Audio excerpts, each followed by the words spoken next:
Chapter 635, Sacrifice to the Flag, and starting the war by now full daylight had arrived. The principal civil and military officials of Qiangzhou Prefecture and Hainan Circuit, along with local celebrities, had begun arriving one after another. Sedan chairs and horses arrived in a continuous stream. The area surrounding the earthen platform became a gathering place for black gauze caps and square scholars' hats. Those assembled must have felt enormously honored and excited to personally attend this grand ceremony. They exchanged reserved greetings with one another while craning their necks to observe, waiting for the commander-in-chief to appear. On the earthen platform, 2 tiger-skin chairs had already been arranged. One was for He Ruben, the regional commander guarding Guangdong.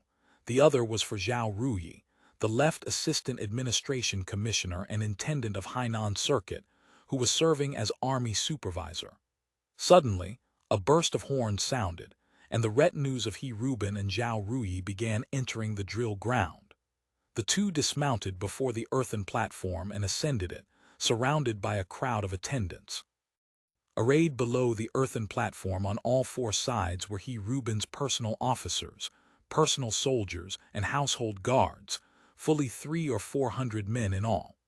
Each was helmeted and armored, swords and spears aligned, awaiting in full battle array. Surrounded by generals and private secretaries, He Ruben and Zhao Ruyi had already taken their seats on the folding chairs at the center. He Ruben was leaning sideways, speaking quietly to Zhao Ruyi. Zhao Ruyi sat with composed calm, slightly raising his long, thin face and stroking his 3 strands of sparse beard. He nodded only slightly, appearing cold and conceited.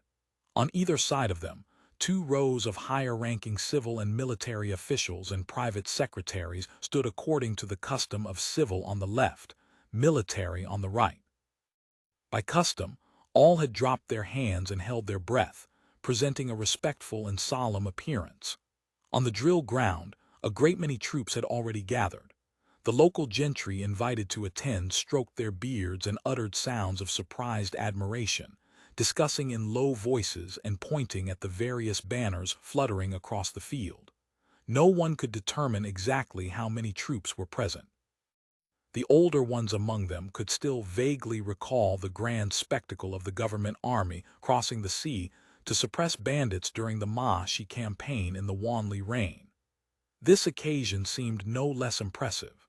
The government army crossing the sea claimed a strength of 50,000 men. Among the troops gathered here, excluding He Ruben's governor's standard and household guards, as well as portions of the viceroy's standard and governor's standard, a total of 4 lieutenant colonels and 1 guerrilla general from the Guangdong Ming army had arrived in Qiangshan.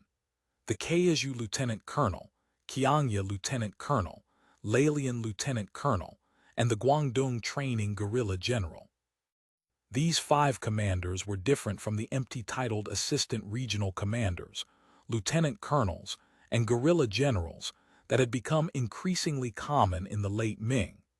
They were solid regular military officers with defined defense sectors and substantive titles. Essentially, the entire main force of Guangdong, except for the eastern and western mountain lieutenant colonels guarding against the Yao people, had turned out in full strength. The officials, gentry, and commoners of Qiangzhou had not witnessed such a battle array in decades. Gu Chengshuan watched from the hillside at a distance. His elevated position gave him an excellent view. As he observed, he suddenly heard someone shouting repeatedly, "Injustice! Injustice! This lowly one is a good commoner." He was slightly startled and looked back. Several prisoners, stripped to the waist, bound with ropes and covered in the scars of torture, were being herded toward the drill ground by a group of soldiers. They staggered as they walked, crying out. "This lowly one is an ordinary merchant who only went to Lingao to buy and sell needles and thread. Master, spare my life. This lowly one is not a spy. Injustice, injustice." Gu Chengshuan initially thought spies had been caught, but the old soldier behind him whispered, "These are to be taken to have their heads chopped off as a sacrifice to the flag." Then he sighed, "I hear they're all small traders, arrested for having been to Lingao." Ah, so they want to do business with the hair bandits. They should be killed. Gu Chengshuan suddenly screamed. If not for so many people lusting after the hair bandits' petty profits, how could the hair bandits have grown so rampant and gathered over 10,000 followers? He had heard that when the Gu family manor was overrun, many people from Yancheng village had participated, helping the hair bandits transport weapons. After the stockade fell, they had taken their share in plundering the Gu family manor's property and even dismantling homes. Upon returning to Lingao this time, he resolved to slaughter all of Yancheng village, leaving not a single soul alive. Even the women must not be allowed to live, he thought viciously. Although somewhat unjust, they brought ruin upon themselves. A voice said from nearby. Gu Chengshuan turned to look. The speaker was none other than Qian Taichung, Zhao Rui's private secretary. Gu Chengshuan hurriedly offered flattery. What brother implies is absolutely correct. Qian Taichung snorted coldly. He looked down somewhat on the stripped scholar. He had not gone to the drill ground today. His degree was too low, and he held no official position. On the drill ground, he could only stand far away at the back. Qian Taichung was a man of high ambition and pride. How could he stand such slights? He might as well watch the spectacle here in the Central Army camp. He had always thought highly of himself, fully aware that Zhao Rui had hired him as a private secretary not out of admiration for his moral essays, but merely to oblige a fellow townsman's introduction. Arriving in this distinctly southern barbarian land of Qiangzhou, before he could devise any measures to display his abilities and earn recognition, he had been dispatched to Guangzhou by Assistant Administration Commissioner Zhao. Obviously, Zhao did not take him seriously. During several strategy meetings on bandit suppression, Qian Taichung had been eager to offer a few stratagems and win everyone's respect. But he possessed no military experience to speak of and had not read military texts. Even armchair strategizing was beyond his reach. He could only wax grandiloquent about matters of popular sentiment and morale, which annoyed everyone. Originally, he would not have bothered with someone like Gu Chengshuan, but since he intended to distinguish himself in the aftermath affairs following the Lingao War, he had to extend some courtesy to this rare Lingao native. They merely coveted small profits and went to Lingao to do business. Insisting they are hair bandit spies is indeed somewhat excessive, Qian Taichung observed. However, precisely because rural commoners fear punishment, they must be awed with severe measures. If allowed to drift with the current chasing profit without punishment, other foolish people will view the government as soft and easily bullied, following suit one after another. Within a year or half, the people's hearts will surely shift dramatically. Before the hair bandits even rebel, Qiangzhou would already no longer be ours. He spoke with such soaring heroism that Gu Chengshuan could only listen respectfully. He agreed heartily with the point about commoners fearing punishment yet chasing profit. Just as he was pondering what to say in response, the signal cannon suddenly sounded again. The several prisoners from before were pushed and shoved to positions beneath the flagpole on the drill ground. These commoners included small merchants who had traveled to and from Lingao, as well as people who had carelessly said a few favorable words about the hair bandits in Qiangzhou. All had been arrested as hair bandit spies. They were shouted at to kneel. Several executioners stepped forward. With the sound of the signal cannon, several bloody heads fell one by one and were placed beneath the flagpole. Immediately afterward, 24 large war drums began to beat. The drum sound was deep, the rhythm austere and unadorned, yet it possessed an awe-inspiring power. When the tempo climbed to a crescendo, heaven and earth themselves seemed to shake. With the soul-stirring drum sound and the suddenly blaring horns, a red flag was raised on the commander's platform. The army gathered in the distance like dark clouds began to move slowly. Like distant thunder before a rainstorm, the soldiers' massed footsteps became magnificent. Swordsmen holding great sabers, archers carrying bows and arrows, spearmen with long spears pointing obliquely at the sky, musketeers bearing three-eyed guns and matchlock muskets. Team after team marched across in orderly step according to fixed formations. Countless flags fluttered amid the smoke and dust kicked up by the soldiers. Horns sobbed, drums rumbled. The troops participating in the review were the most elite portion of the sea-crossing Ming army, totaling 7,000 men. Armor and weapons were neat, equipment excellent. They projected an overwhelming momentum. It was the first time in Qian Taichung's life that he had attended such a large-scale military review. He found himself involuntarily excited, his heart trembling slightly with nervous tension. He gripped the fan in his hand tightly, staring intently at the troops marching through the smoke and dust. This army is actually capable of fighting, Qian Taichung thought. The court still possesses elite soldiers and capable generals. The government troops he had seen during his travels as a wandering secretary had been either exhausted soldiers and lazy pawns or arrogant soldiers and fierce brutes. Now, witnessing such elite forces, he felt enormously reassured about this bandit suppression. Victory seemed merely a matter of time. Everyone says the hair bandits maintain strict discipline and orderly ranks. I think that's just exaggeration. They can't necessarily surpass the elites under Commander He. Indeed, setting aside guns and firearms, the hair bandits are not skilled in strike-and-stab maneuvers. They rely merely on sturdy ships and sharp cannons. Gu Chengxuan was also awed by the imposingly magnificent review. He said this half to flatter Qian Taichung, half in genuine conviction. Witnessing the grand army's momentum, Gu Chengxuan felt that sweeping away the ugly hair bandit kind would be no problem whatsoever. The review concluded. At that moment, a yellow flag was raised on the general's platform, and the drums rumbled again. All officers and soldiers suddenly opened their throats, releasing an earth-shattering shout. With a gong's clang, the drill ground fell instantly silent once more. "They're going to drill formations," Qian Taichung said excitedly.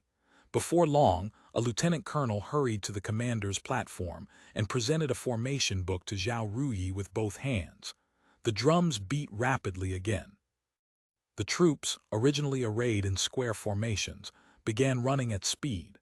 Square formations transformed into snake-like columns in the blink of an eye. Qian Taichung observed that this formation change was not only swift but also orderly and precise, without the slightest confusion. He couldn't help silently exclaiming, "Excellent." Commander-in-chief, he was worthy of his reputation as a veteran general. His troops were truly elite. Then, with changes in gongs, drums, and flags, the several thousand men continuously executed formation changes, drilling battle arrays. The drum sounds rose and fell as formations shifted again and again. Sometimes the long snake array, sometimes the Tuyi array, sometimes the Tai Kai array, sometimes the interlinked array, sometimes the wheel suspension array. They cycled through more than a dozen configurations in succession. Several thousand armored soldiers carrying weapons ran back and forth in the dust for nearly 2 hours. Qian Taichung's eyes grew wide and his interest soared. A heroic, aspiring feeling rose from the depths of his heart, and he couldn't help shouting aloud, "I invite you to temporarily ascend the Lanyan Pavilion, which scholar will become a marquis of 10,000 households." Gu Chengxuan was startled, thinking the man had gone mad. He hurriedly edged several steps away. The drill continued. Just as they watched spellbound on a not-too-distant hill, a large high-power telescope was also observing the lively scene on the drill ground. Telegrams were continuously transmitted via radio to the field army headquarters established at Mainao. Enemy total scale, 22,000. Main force approximately 8,000. Enemy includes roughly 2,000 village militia, 20 red barbarian cannons. A video camera fitted with a high-power telephoto lens filmed the entire drilling process of the government army. That night, Ming and all officers of battalion level and above watched the video flash drive delivered by special reconnaissance team members at the headquarters in Mainao. 2 team members had traveled on foot at forced march pace from Qiangshan to Chengmai, where Yu Ziqian personally drove them to Mainao on a motorcycle. As the magnificent military drill appeared on the screen, Everyone gradually became transfixed, and discussion began. Truly magnificent. 100,000 li better than any historical blockbuster movie, Dongmen Chuyu said with surprise. The head-chopping scene alone was spectacular. 5 heads fell at once, just like slaughtering chickens. Reuben's main force is quite elite. The marching isn't bad, just not uniform enough. This large-scale group calisthenics is far inferior to North Korea's. After everyone had offered mixed commentary, the consensus emerged that the individual quality of Ming soldiers was acceptable, and the army's overall morale was not bad, but the content of their drill was obviously antiquated and obsolete. They're still playing with formation changes like group gymnastics. In truth, things like the long snake array are essentially useless even in this timeline now, purely formalistic. As for human pyramids, somersaults, and the like, they're basically no different from acrobatics. Regardless of what they practice, according to the people at the Great Library, after the grand review and sacrifice to the flag troop deployment is imminent, we should move out as well, Ming said. Tomorrow, serve breakfast according to Class A standards. Departure at 600 sharp. Now let's synchronize watches. He raised his wrist. Everyone get some rest. There are still a few hours until dawn. Get a good sleep. We have many things to do in Chengmai tomorrow. Dismissed. At 5:30 a.m. Ming rose from his straw pallet and dressed. His orderly brought face-washing water. As soon as he finished washing, he quickly ate the porridge his orderly had brought. Upon finishing breakfast, he immediately ordered, beat drums and blow horns. Instantly, the drummers on duty outside his tent beat the drums to transmit the order. In a moment, the sound of bugles and war drums resounded through the sky. The entire Mainao camp erupted into activity.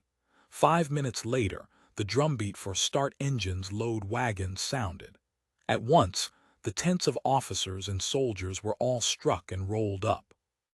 Another 10 minutes later, the advanced troops beat the combat march drum. The 1st Infantry Battalion had already departed. The soldiers marched continuously for 5 hours. Stragglers were collected by the rearguard. At noon, they rested briefly by the roadside for lunch. Everyone ate dry rations. 20 minutes later, the troops resumed their advance. After 5 o'clock in the afternoon, the sea breeze carried a tantalizing aroma of food. Navy ships had already delivered field kitchens to the Chengmai Grand Camp several hours in advance. Now, on the leveled ground, field kitchens released curling wisps of blue smoke. From the insulated cauldrons with their tightly sealed lids came the fragrance of rice and mess stew, the latter being a specific mixture of vegetables and meat stewed together. The exhausted soldiers caught the scent and felt their spirits lift. They quickened their pace toward the pre-established campsite. After Yu Leahu finalized the Chengmai battle plan at the staff department, the remaining companies he had left at Mainao also moved to positions beneath Chengmai County seat, forming an encirclement around the county. The engineering team began large-scale battlefield construction.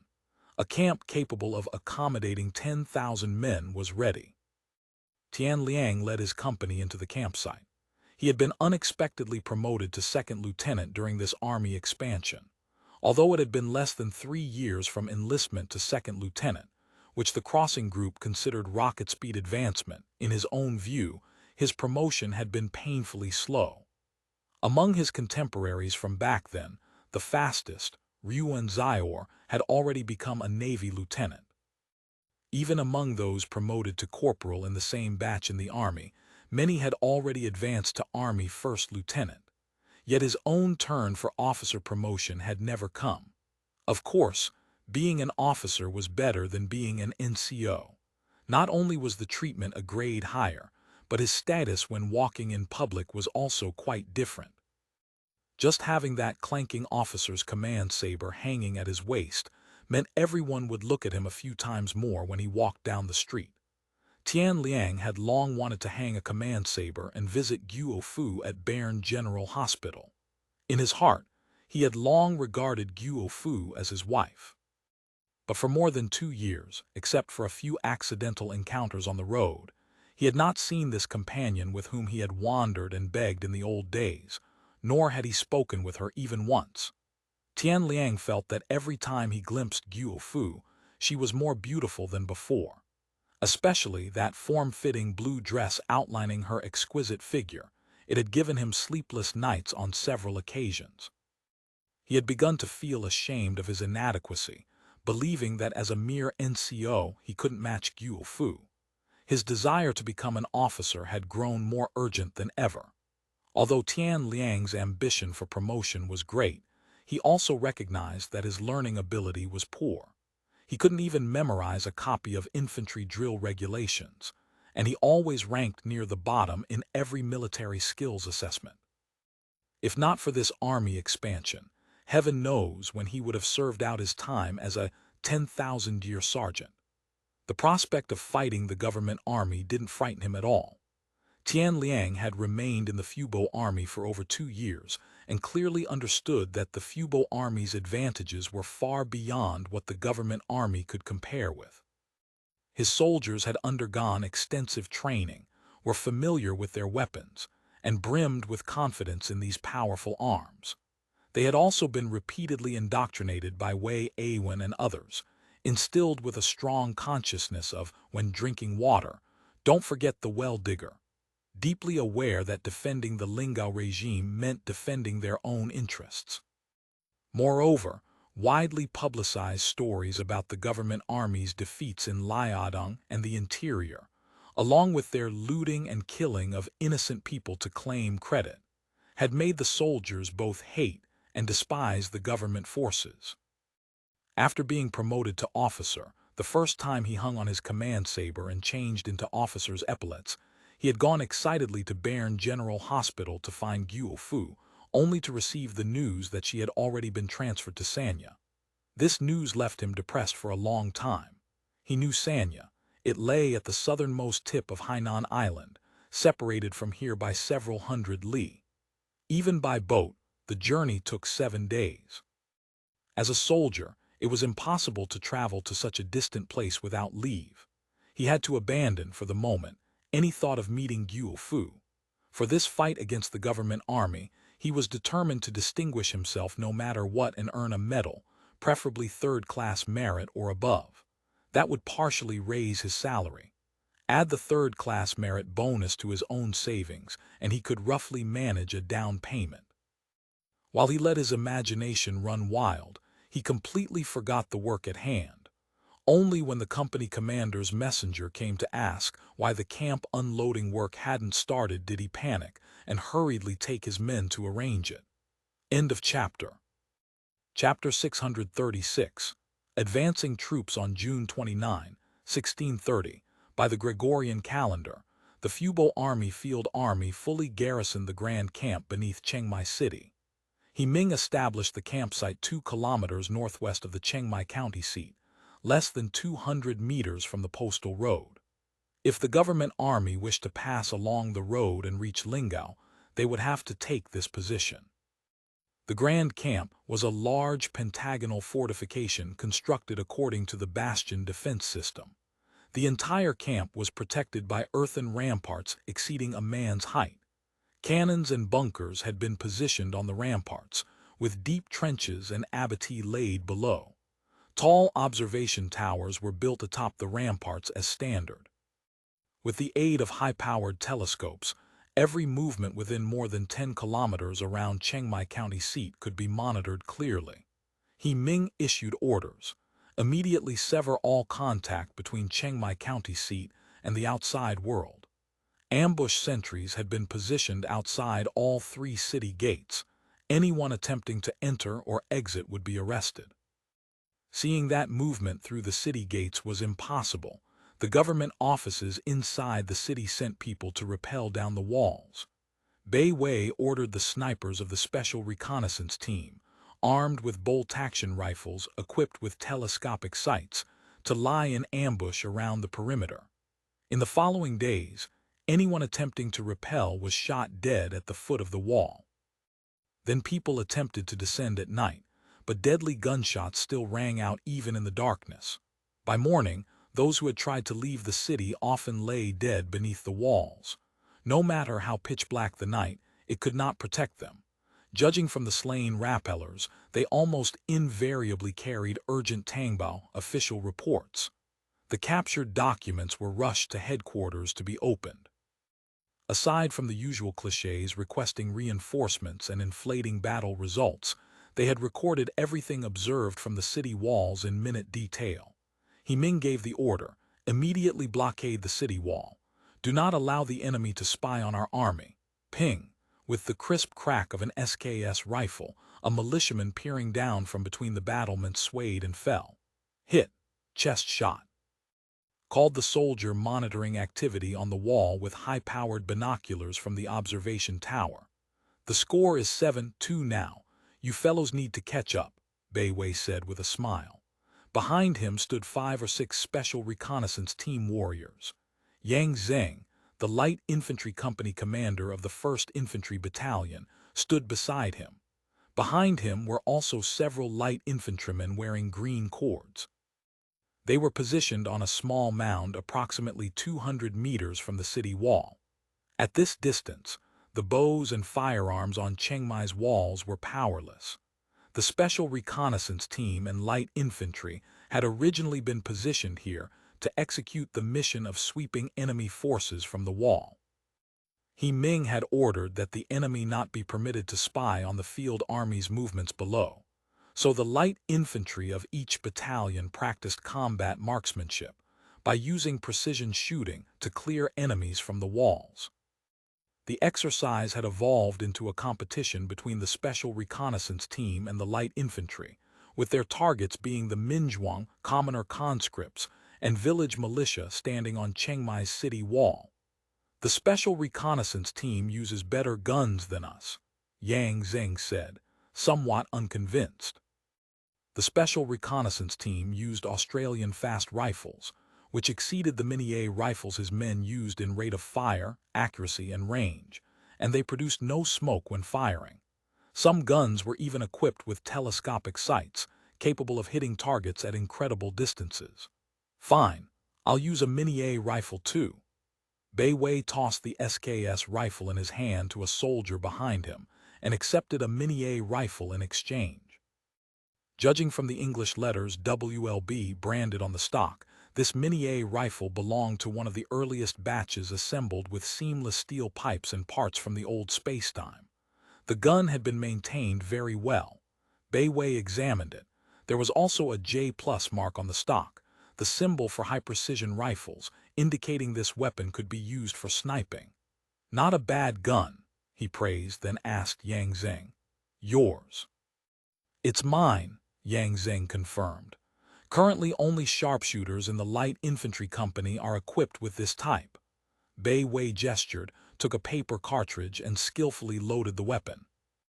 The Special Reconnaissance Team also conducted shooting training with Mini-A rifles, and they even drilled with a miscellaneous assortment of captured muskets, 3-barreled guns and matchlocks made in England, Portugal, Japan, and the Great Ming, in order to be capable of using whatever weapons came to hand in emergencies. Bai Wei pressed his cheek to the gun several times and tried aiming, then called out, "Indicate target." "Front, 2 o'clock direction," shouted the soldier on the observation tower. The barrel of the Mini-A rifle swung quickly in that direction. Bai Wei spotted a figure flash behind a battlement. He didn't fire, instead focusing his attention on the nearby battlements. Sure enough, a figure appeared near 3 or 4 battlements away. Almost by subconscious physical reaction, he completed the posture adjustment in an instant and squeezed the trigger. The bullet grazed the peeping militiaman and shattered a brick on the battlement. The terrified militiaman immediately crawled flat onto the ground. A burst of laughter rang out on the mound. Bai Wei smiled and shook his head. Missed by a bit. The accuracy of the Mini-A rifle ultimately couldn't compare with rifles like the SKS. Had he been using an SKS or even a bolt-action rifle, he could have fired a follow-up shot very quickly after a miss. With a Mini-A rifle, that wasn't possible. My turn. Yang Zheng was eager to try. He took back his J+ Mini-A rifle and reloaded. Indicate target. the observation post reported. Enemy, front, 11 o'clock direction. Yang Zheng held his breath and concentrated. Ping, hit, shoulder shot. That fellow, he was lucky he dodged fast, Yang Zheng said. He hid behind the embrasure. Enemy is moving a cannon, the observation post on the tower suddenly shouted. 9 o'clock direction. Free fire, Bei Wei commanded. Gunshots rang out in a ragged volley. Because it was free fire, there was considerable controversy over who had shot which target. Arguments arose frequently on the mound about who had killed a particular militiaman. The Minzhuang moving the cannon fell one after another. The survivors huddled beneath the battlements, not daring to move. Quick, quick, push the cannon.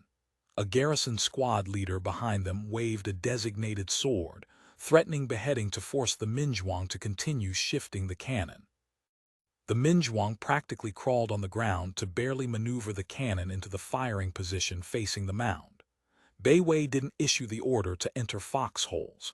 The largest cannons on Chengmai's wall were merely bowl-mouth cannons, mid-Ming Dynasty pieces inferior even to medium-sized phalange guns. Their range was at most 100 meters. The shots couldn't possibly reach the mound. Sure enough, the hastily fired cannon produced no effect beyond emitting a puff of thick smoke on the wall that briefly obscured the sniper's vision. After the smoke cleared, a fresh round of shooting felled several more gunners. That squad leader unwillingly took cover behind a battlement, waving his sword to force other Minzhuang to come up and continue firing. Bei Wei could see through his binoculars that the squad leader's sword kept waving between the battlements, yet he never exposed even a sliver of himself. Clearly, this was a rather cunning fellow. He felt a twinge of pity for those sallow and emaciated Minzhuang and village militia, being driven in batches to die for nothing. Even if only wounded, their probability of death was very high under Ming Dynasty medical conditions. "Bring my .308 rifle," Bei Wei ordered. A Saiga 308 semi-automatic rifle was placed in his hands. This gun used NATO 7.62 ammunition. The muzzle energy and penetration were far greater than Minié bullets and M43, SKS AK-47 ammunition. He raised the rifle. That sword was still waving between the battlements, seemingly still threatening the Minzhuang to continue loading the cannon. He estimated the distance, wind force, and human body dimensions, made a slight muzzle adjustment, and pulled the trigger. Yang Zheng and the others saw only dust and fragments of brick fly up from the battlement with the gunshot. Instantly, blood sprayed like rain from behind the battlement. Blood spatters sprayed all the way onto the brick wall of the South Gate Tower. Everyone was startled, then cheered together. A dead silence fell over the city wall. This terrifying competition swept all defenders from the city wall. Minzhuang and village militia could only lie behind the battlements, secretly peeping at the hair bandits' situation through the firing ports. Even this wasn't safe. More than once, bullets passed directly through the narrow firing ports and shattered the heads of militiamen who were peeping. Starting from July 3rd, morale inside Chengmai City began to collapse. Minzhuang and village militia clamored one after another, refusing to ascend the walls for defense. The Chengmai magistrate attempted suicide in the chaos, but his private secretary persuaded him not to rush into martyrdom. Judging from the hair bandits' behavior, they didn't seem intent on taking the city. It was better to wait and see. The special reconnaissance team subsequently established a screening layer with a 10-kilometer radius centered on Chengmai County seat. Any government agents, Tangma scouts, or even ordinary commoners entering this screening layer were captured or killed without exception. He Ming's thinking was clear. The enemy was numerous, and they were few. With the field army's combat power and weapons advantage, defeating He Rubin's force in a pitched battle outside Chengmai would be no problem. The difficulty lay in ensuring the capture of most prisoners. This compelled him to ambush a portion of his forces in other directions, preventing the enemy from retreating toward Qiangshan or scattering in flight. The general situation around Chengmai County seat was as follows. Chengmai County seat sat on the south bank of a small river, approximately 3 kilometers from the coastline. This river not only served as the county's moat, but also formed a river fork delta south of the city.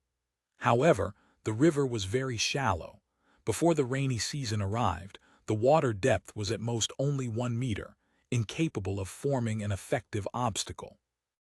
Northwest of the county seat lay a peninsula called Zioangcheng, where there was a deserted village. The village had a water well, but according to pre-war reconnaissance, the well had been contaminated by saline alkali soil and wasn't suitable for drinking.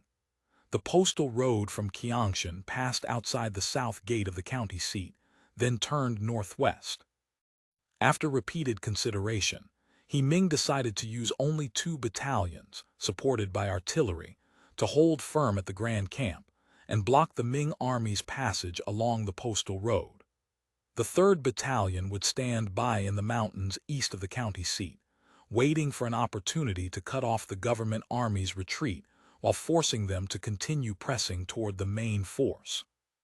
The 5th Battalion would lie in ambush south of the city, ready to launch an attack. This would roughly form an encirclement of the Ming army. Of course, given the field army's strength, such an encirclement would not be tight. It would rely solely on the Fubo army soldiers' superior mobility and powerful firepower to achieve mobile interception of the enemy with fewer troops.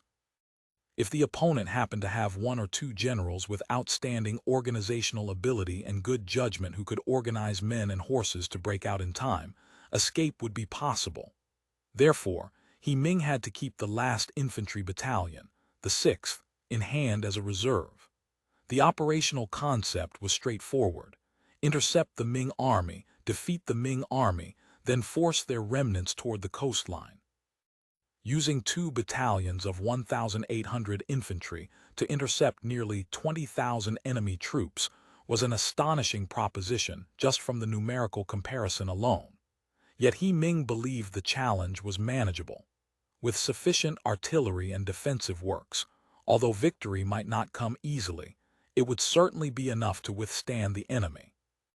No matter how many men Reuben has, he can't commit them all to a charge at once. Besides, there's simply not enough room to deploy them here. He will inevitably have to attack with only a few elite units at a time. Ming explained his operational thinking to the officers. It's difficult for the enemy to outflank us and launch a flank attack. North of the Grand Camp, we have naval gunfire support. If he wishes to dispatch troops to detour north of the Grand Camp for an attack, they will fall under combined fire from the Navy and our camp, hit from front and rear simultaneously. After the plan was finalized, the 1st and 4th Battalions, responsible for holding the position, reinforced the Grand Camp's defenses. In addition to the artillery battalion's cannons, the spare cannons brought by artillery cadets were also deployed in the camp for enemy interception. A few 12-pounder mountain howitzers reinforced the 3rd and 5th Infantry Battalions for use as mobile firepower. Ming then called Bei Wei over. "Can you guarantee the 10-kilometer radius interruption?"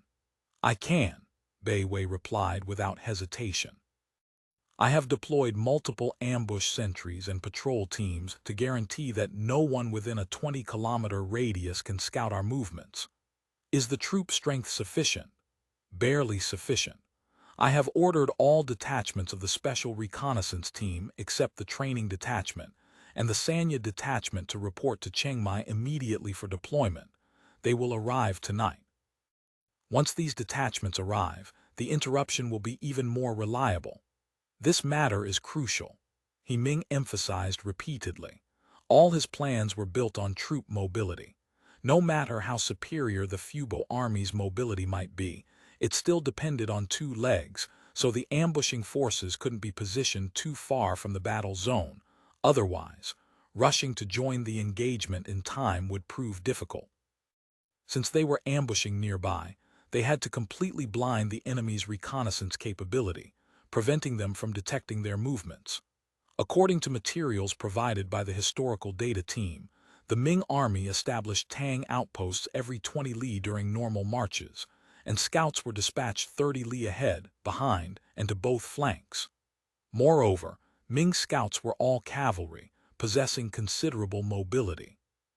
In addition, the Ming army might have already sent spies ahead to investigate. Thus, blinding the enemy's eyes and ears had become an urgent priority.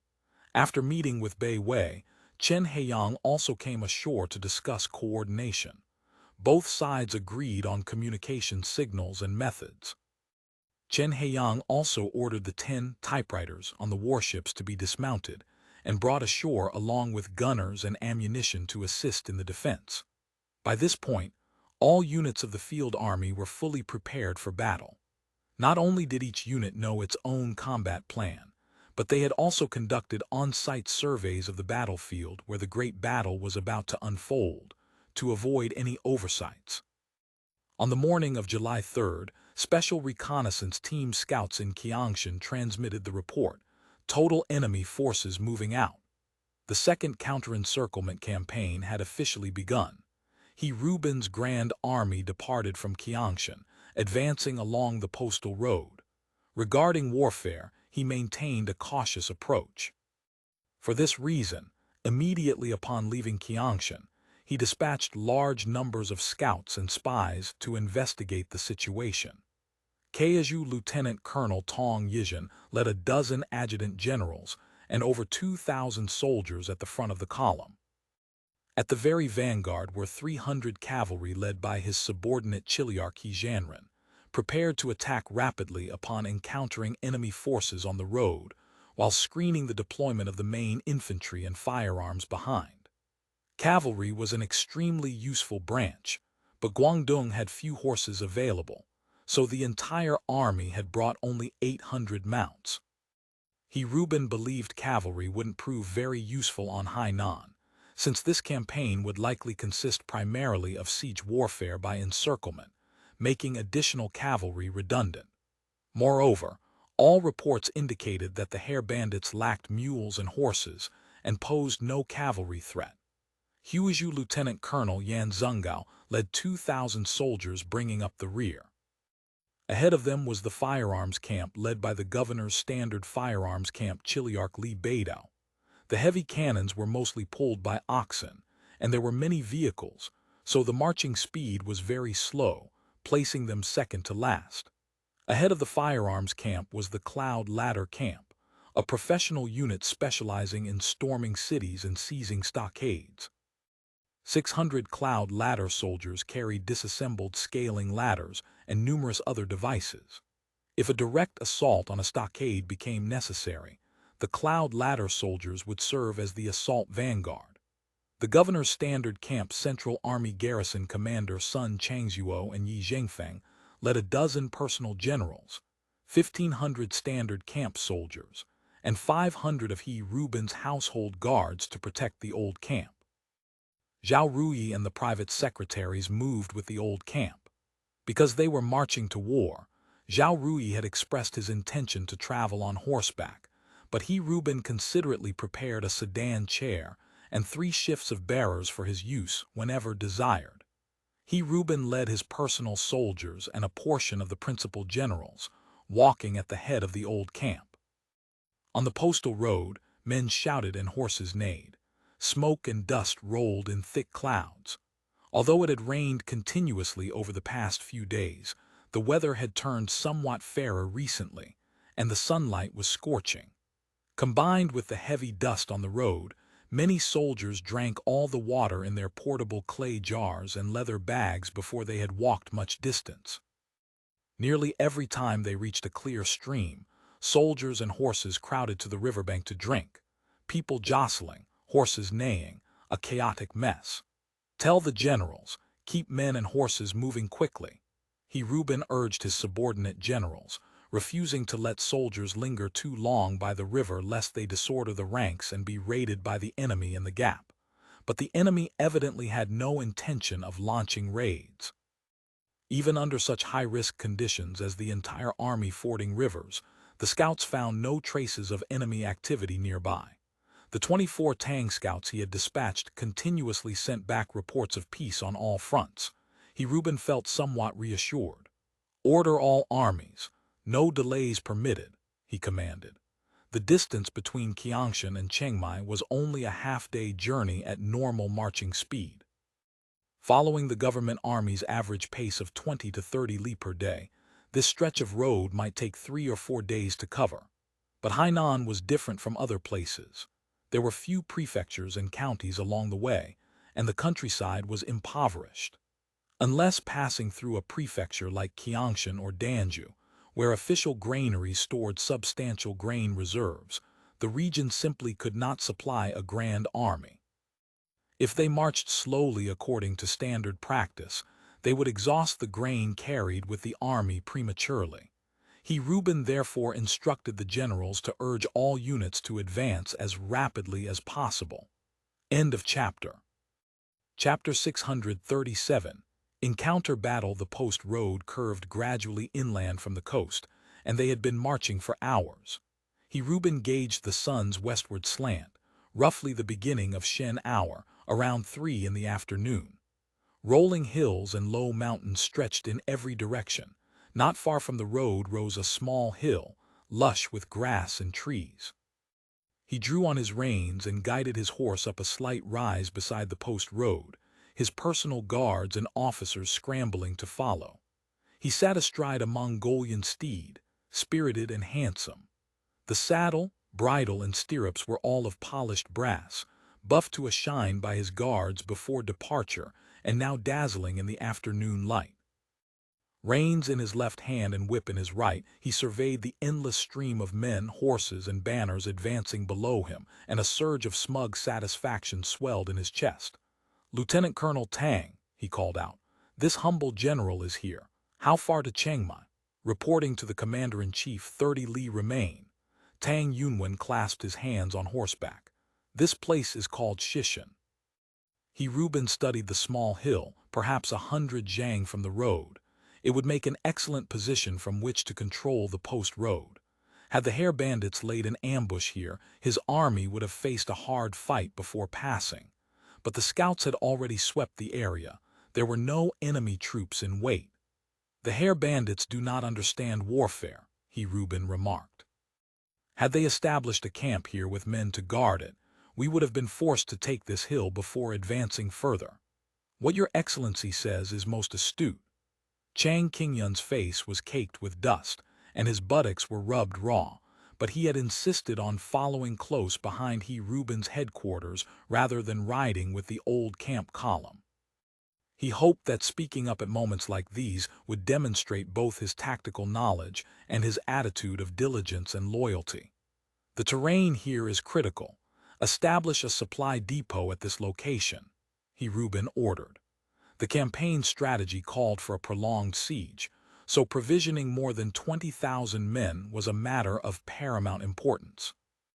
Sea transport, the most convenient option, was closed to them. The Hare bandits, strong ships and swift cannons, ruled those waters. Land transport over Hainan's abysmal post roads was notoriously difficult, whether over short distances or long. Relying on conscripted laborers to haul grain on their shoulders and push carts for hundreds of li was a recipe for disaster. Thus, the Ming army had adopted a layered system of supply depots, each one transshipping provisions to the next along the route. Shishan possessed both defensible terrain and appropriate distance. It was an ideal location for a transit depot. Reuben immediately ordered a chiliarch to take 500 soldiers and establish a camp here, garrisoning it as a grain transfer station. He also planned to set up a second depot inside Chengmai's county seat once the siege was lifted. Establishing a depot every 40 or 50 li, each with its own garrison, would not only keep provisions flowing to the army but also secure his rear. The Grand Army encamped at Shishan that evening. With Hare bandit troops still outside Chengmai's walls, Reuben decided to rest here for one night, allowing the soldiers to recharge before tomorrow's arrival. Better this than to march hungry and exhausted soldiers into battle against a fresh and waiting enemy. Even a minor defeat beneath the city walls would devastate morale. "Tomorrow afternoon, our army will arrive before Chengmai," Reuben told his gathered generals and private secretaries at the evening meeting. According to the city's urgent dispatches, the Hare Bandits have constructed earthworks and established a camp outside the walls. With perhaps 2,000 men and artillery, their defenses must be substantial. But our army must take them in one vigorous effort. We cannot afford a setback. Yes. The generals answered in thunderous unison. Zhao Ruyi spoke up. Local officials are notorious for concealing failures and embellishing successes. Whenever rebels or bandits appear, they invariably exaggerate their numbers 10 or even several dozen times. Even if there are more than 2,000 men in their camp, the majority are most likely coerced commoners. My soldiers will break them in a single drumbeat. What your excellency says is most true. However, caution remains the best policy. Reuben turned to the Central Army Garrison Commander.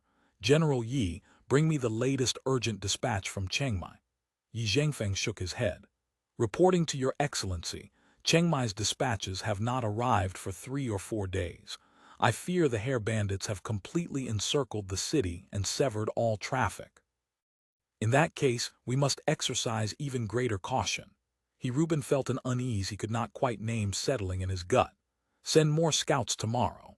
The sun blazed overhead, scorching and relentless. Extranumerary squad leader Zhang Ziao had lost count of how many times he had removed his sun-baked helmet. He halted his horse in the shade of a tree beside a narrow road, and the few cavalrymen behind him followed suit. Squad leader. Why are we stopping? One of his men asked. Move my ass, it's too damn hot, this ghostly place, Zhang Ziao cursed. His armor was not only roasting him alive but was also crushingly heavy under the sun, and the leather bindings reeked with a disgusting stench. He had been ordered to lead a few men to act as scouts, investigating any signs of the enemy. Only after removing his helmet did he feel any relief. He sighed heavily. Fighting wars was truly a tormented existence. Fear aside, the marching alone claimed half his life. Squad leader, allow this small one to hold that helmet. A soldier surnamed Su beside him spoke up obsequiously. Good, take it. Zhang Ziao tossed the helmet into his outstretched hands. Daddy needs to relax. This ghostly place can't even find someone to beg a mouthful of water from. The water they had brought was long since consumed. There was no sign of any place to replenish it. There's water here. Soldier Su hurriedly produced a bamboo tube. This small one brought extras before heading out today. You are our backbone, nothing can go wrong with you. Good lad, truly capable, Zhang Ziao praised him. The other soldiers inwardly cursed Su as shameless, always wearing that smiling face, serving the squad leader as attentively as if he were a master, fishing for more than his share of benefits. Zhang Ziao's small squad of cavalry had separated from the main force, left the post road, and set out south to patrol for any signs of enemy activity. They had traveled more than 10 li in one stretch. Along the way, they had occasionally seen a few peasants toiling in the fields, but not a single other soul. Zhang Ziao wanted to seize a peasant for questioning, but the moment the farmers spotted helmeted and armored government soldiers, they fled, scrambling and crawling away. Horses were impossible to chase through the paddies, which made him angry enough to curse their mothers. Since he could not catch anyone to interrogate, he had to lead his men onward at a slow pace. Accustomed to the dense population of Guangdong, arriving in Hainan felt like entering a wasteland. Uncultivated land stretched everywhere. Villages along the way were few and far between, and when they encountered one, the inhabitants had long since fled with their valuables. Where are these Hare Bandits hiding? Zhang Ziao cursed. They're probably eating, drinking, and making merry at Bapu right now, sleeping with little wenches. Squad leader speaks truly, Soldier Su echoed. How would Hare Bandits dare come out to fight? They can only fire their guns from afar. Come on, let's go look at that wooded hill over there. His spirits lifted after drinking. Zhang Ziao pointed toward a small rise in the distance. Southeast, 4 o'clock direction, 500 meters. 5 enemy cavalry, moving northwest. A designated marksman observing from a large tree reported in a low voice. Chen Saijian had nearly drifted to sleep. Hearing the report, he slowly shifted to the observation position. He had been lying in ambush in a foxhole on this small hill with 3 scouts since the previous night, monitoring the surrounding area. His orders were simple: eliminate all government army units of fewer than 10 men appearing within their patrol range. Suspicious persons, even those not in government army attire, could also be captured or killed. Due to their lack of mobility, the Special Reconnaissance Team's screening patrols had to rely on 2 legs. Although the team's members possessed several times the endurance of ordinary men, intercepting small groups of scout cavalry across a wide area was still exhausting work. Bai Wei had adopted a sector responsibility system, dividing the screening area into zones. Every 4 men formed a small team, with every 2 teams responsible for 1 zone. The teams alternated between ambush stakeouts and armed patrols. Each team used walkie-talkies to maintain contact, reporting developments in real time. If they encountered enemies beyond SKS rifle range or large groups of government troops, their role was limited to observation. They would report movements and leave the actual engagement to the specialized mobile team, composed of motorcycles and agricultural vehicles mounted with machine guns. Chen Saijian and his men had chosen this commanding height for their observation post. One soldier watched the surroundings with binoculars from a perch in the high branches of a large tree. He took out his own binoculars and observed according to the sentry's indication. 500 meters away, 5 Ming cavalrymen were indeed walking toward them, listless and unsuspecting. Their armor, helmets dangling from saddles, and waist sabers confirmed their identity. "Don't rush, they're walking toward us. Open fire at 100 meters, Chen Saijian ordered. Notify Team 1, tell them to stay alert. He watched the 5 riders approach until they were less than 100 meters away, then made a prepare-to-fire hand signal. He raised his SKS to his eye, carefully aiming at the leading rider, the one who looked like an officer. Just as Zhang Ziao lifted his gaze to scan the distance, a crisp gunshot cracked in his ears. A bullet whipped past his head. Zhang Ziao's heart nearly stopped. Hare bandits ambushing here. He didn't dare think further. He yanked his horse's head around, preparing to flee for his life. More gunshots rang out in quick succession. 2 cavalrymen beside him tumbled from their saddles. Soldier Su, who had been chattering just moments before, now lay on the ground with the back of his skull blown open, blood and brains oozing into the mud. Zhang Ziao was so terrified he nearly fell from his horse himself. "Go now!" He crouched low, hugging his horse's neck, and lashed its rump with his whip. "Bastard!" Chen Saijian cursed. He quickly adjusted his aim half a mil and pulled the trigger again.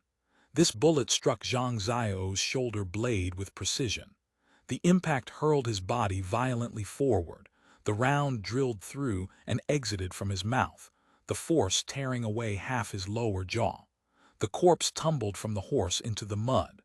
The other 2 cavalrymen wheeled their horses to flee in panic.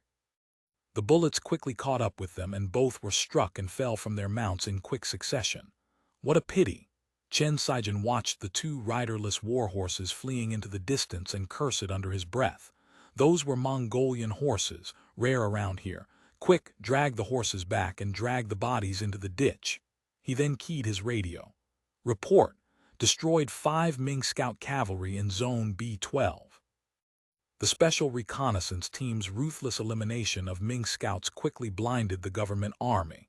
Rubin dispatched several batches of scouts in succession, yet not a single one returned. After marching more than 10 li without receiving any report, he sensed something was deeply wrong and ordered the entire army to halt. "How far to Chengmai County seat?" The answer: 12 li. Rubin hesitated.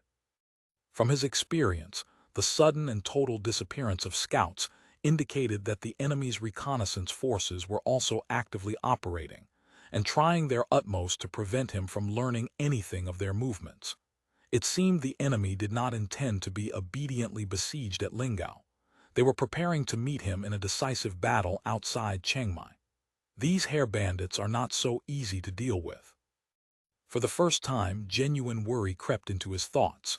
Didn't the Hare Bandits lack cavalry? It should be impossible to eliminate all the scouts I've sent on foot alone, without letting a single man return. The generals were waiting for his order. In another hour and a half, the sky would begin to darken. 20,000 troops and their baggage remained strung out along the road. If they could not reach Chengmai before nightfall, they would have to camp on the spot. Time did not allow him to hesitate. "General Tong," he ordered, "immediately dispatch 300 cavalry toward Chengmai, followed by 500 infantry at a run. Establish camp outside Chengmai's county seat before dark to receive the main army." Seeing the commander-in-chief's grave expression, Tong Yizhen understood the peril of the moment. He immediately dispatched Chiliarch Zhanren with 300 cavalry, galloping toward Chengmai. For added security, he did not send 500 infantry as instructed. Instead, he personally led his household guards and 1,000 infantry to follow close behind. The special reconnaissance team members of Yi Menjian's squad, shielding the post road, saw over 300 cavalry suddenly thundering down the road. Knowing that their dispersed small teams could not resist such a force, they yielded the main road and let the cavalry pass. "Enemy main force incoming 300 or 400 cavalry," Yi Menjian shouted into the walkie-talkie. "Heavy dust behind them, more troops are following. Don't engage directly. Withdraw from the screening zone while employing harassing fire. Let the enemy pass through to the county seat." "Understood." Yi Menjian raised his SKS rifle and squeezed the trigger at the cavalry galloping past on the road. The rest of his team opened fire alongside him. Amid the stuttering gunshots, cavalrymen fell from their horses in quick succession. The sudden shooting greatly alarmed Zhanren. He saw no sign of anyone firing bird guns, no telltale puffs of smoke.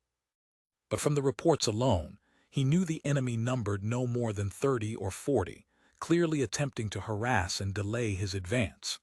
He bellowed, "Charge with me," and drove straight toward Chengmai, disregarding the men tumbling from saddles around him. The crossfire from Yi Menjian's 3 or 4 squads, positioned on both sides of the road, cost Zhanren more than 20 bodies along the post road. Yi Menjian had originally wanted to set another ambush, but Ming infantry were already swarming up behind, covering the hills and fields. Hearing gunshots ahead, Tong Yizhen judged that the enemy had deployed. He immediately ordered his infantry to spread into formation and personally led several dozen mounted household guards to charge at the front. Yi Menjian had initially believed the enemy was nothing special, simply vulnerable under SKS fire. But now, seeing Ming infantry swarming across the landscape in every direction, banners waving, swords and spears bristling like a forest, his heart hammered against his ribs. "Mother, this is too spectacular," he thought. "Even with a machine gun right now, I probably couldn't hold them. There are too many. Quick, retreat." He immediately ordered his entire detachment to fall back individually. Raising his SKSD rifle without bothering to aim, he emptied a 20-round magazine into the oncoming Ming troops, then scrambled down into the ditch to flee. The special reconnaissance team's withdrawal route followed pre-surveyed terrain, utilizing the topography to evade enemy pursuers wherever possible. Because their weapons fired smokeless ammunition, and all team members wore camouflage, the Ming troops found it nearly impossible to identify their positions in the open field. Tong Yizhen's force lost a dozen men in the final blocking fire from Yi Menjian's squad, including one of his personal officers. The enemy's invisible shooting made him acutely fearful. But with more men pouring in from behind, he had no choice but to steel himself and lead his troops toward the county seat. Hearing the gunshots and battle cries ahead, Reuben knew the vanguard had engaged the enemy. He quickly ordered Guerrilla General Li Guang, commanding the governor's standard camp, to rush forward with the entire standard camp to reinforce. He personally led his household guards and the regional commander's standard in support behind them. "Tell General Yan to suppress the rear troops. They must march slowly. Under no circumstances allow them to fall into disorder before they're even engaged. The rear column contained not only a large quantity of baggage, but also village militia and local garrison troops. These elements were notoriously unreliable. A slight shock would send them scrambling to flee. He saw fit to give explicit instructions. After transmitting his orders, he personally followed close behind Li Guang's troops, his household guards arrayed around him. He Jianren's cavalry was the first to arrive outside Chengmai's south gate, immediately occupying the empty camp that Yuliahu had abandoned. The light infantry who had previously been executing blockade fire outside the city's various gates had already withdrawn from their positions, retreating northwest toward the grand camp. Seeing more than 300 infantry retreating, and having traveled less than 2 or 3 li, He Jianren quickly led his cavalry in pursuit. The 1st Light Infantry Company of the 1st Infantry Battalion, commanded by Yang Zheng, had been the earliest to withdraw from its position, but the 5th Light Infantry Company had been delayed by more than 10 minutes in receiving the order. Yang Zheng, acting as blockade commander under the city, waited partway back to receive the 5th Company's infantry. As a result, they found themselves caught by Ming cavalry arriving at breakneck speed. Seeing the cavalry already rolling in, Yang Zheng immediately drew his command saber and roared the order. Fix bayonets, hollow square formation. Military drums beat in rapid succession. The 1st Light Infantry Company, which had been retreating, immediately turned around to form the front of the square. The 5th Light Infantry Company split in two, deploying half its soldiers on the left and right flanks respectively. The 3rd Light Infantry Company stood back-to-back with the front, forming the rear. Yang Zheng saw that the left and right wings were undermanned. Fearing that the flank's firepower was too weak and would be breached by the enemy, he immediately ordered the front and rear companies to detach 1 platoon each to reinforce the wings. With their numbers limited, the square was formed only 3 ranks deep on each side. The 1st rank knelt in front, bayoneted rifles angled upward. The rear 2 ranks held rifles level, ready to fire at any moment. This entire series of maneuvers took less than 3 minutes. The enemy was already charging. The full-speed momentum of cavalry at the gallop made even these soldiers, veterans of countless infantry versus cavalry counter-training drills, begin to waver. At this supreme moment, Yang Zheng shouted, "Sights to 0." His command saber slashed downward. Fire. End of chapter. Chapter 638. A WinWin battle. A curtain of white smoke erupted from the edge of the square. The Ming cavalry, rushing headlong into the volley, were instantly upended by the hail of bullets, their charge shattering like a wave crashing against a reef. The survivors dared not press forward any further, splitting to either side of the formation in a desperate attempt to outflank and slash the infantry from the flanks and rear. Soldiers on the 2 wings of the square seized the opportunity, firing continuously at the cavalry galloping past. The helmeted and armored riders suffered devastating casualties under the rotating fire of minié rifles. In just a few minutes, dozens of men and horses lay dead around the square. He Jianren retreated several dozen zhang, gathered his scattered forces, and prepared to charge again. At that moment Yang Zheng shouted, "Sights 100 meters, fire!" The cavalry team that had just finished assembling was engulfed by another dense rain of bullets before they could even launch their charge. Dozens more fell in an instant. The survivors stood paralyzed with shock. No one had expected the enemy's firearms to shoot so far or with such devastating force. Iron armor meant nothing. One squad leader's steel heart-protecting mirror was shattered like crockery. Another had his helmet and half his skull blown away. The Ming cavalry retreated slightly, then split into 2 streams to attempt another flanking maneuver. This time they moved with desperate speed, presumably knowing that the Hare Bandits' bird guns had terrifying range. Everyone spurred their horses hard, hoping velocity alone would throw off the enemy's aim. Volley fire roared again. Another 20-odd cavalrymen tumbled from their saddles. At that moment, He Jianren suddenly wheeled his horse and led all remaining cavalry in one final straight charge at the square. He had assumed the hare bandits were employing the traditional three-stage fire tactic of bird guns. Now that 3 ranks had fired, the enemy would require considerable time to reload. He intended to exploit this gap and smash the square wide open. A trusted chieftain of his led a few personal soldiers at the very front, prepared to crash directly into the bayonet array regardless of life or death, to carve open a bloody path. But the hare bandits' bird guns thundered in yet another unified volley. The charge was like a wild wave hurled against a cliff, the tide of cavalry shattered to pieces. The survivors retreated to 200 meters away before the Minier rifles finally fell silent. He Jianren had already lost nearly half his men. Those who remained had no stomach for more fighting and fled the battlefield on horseback one after another.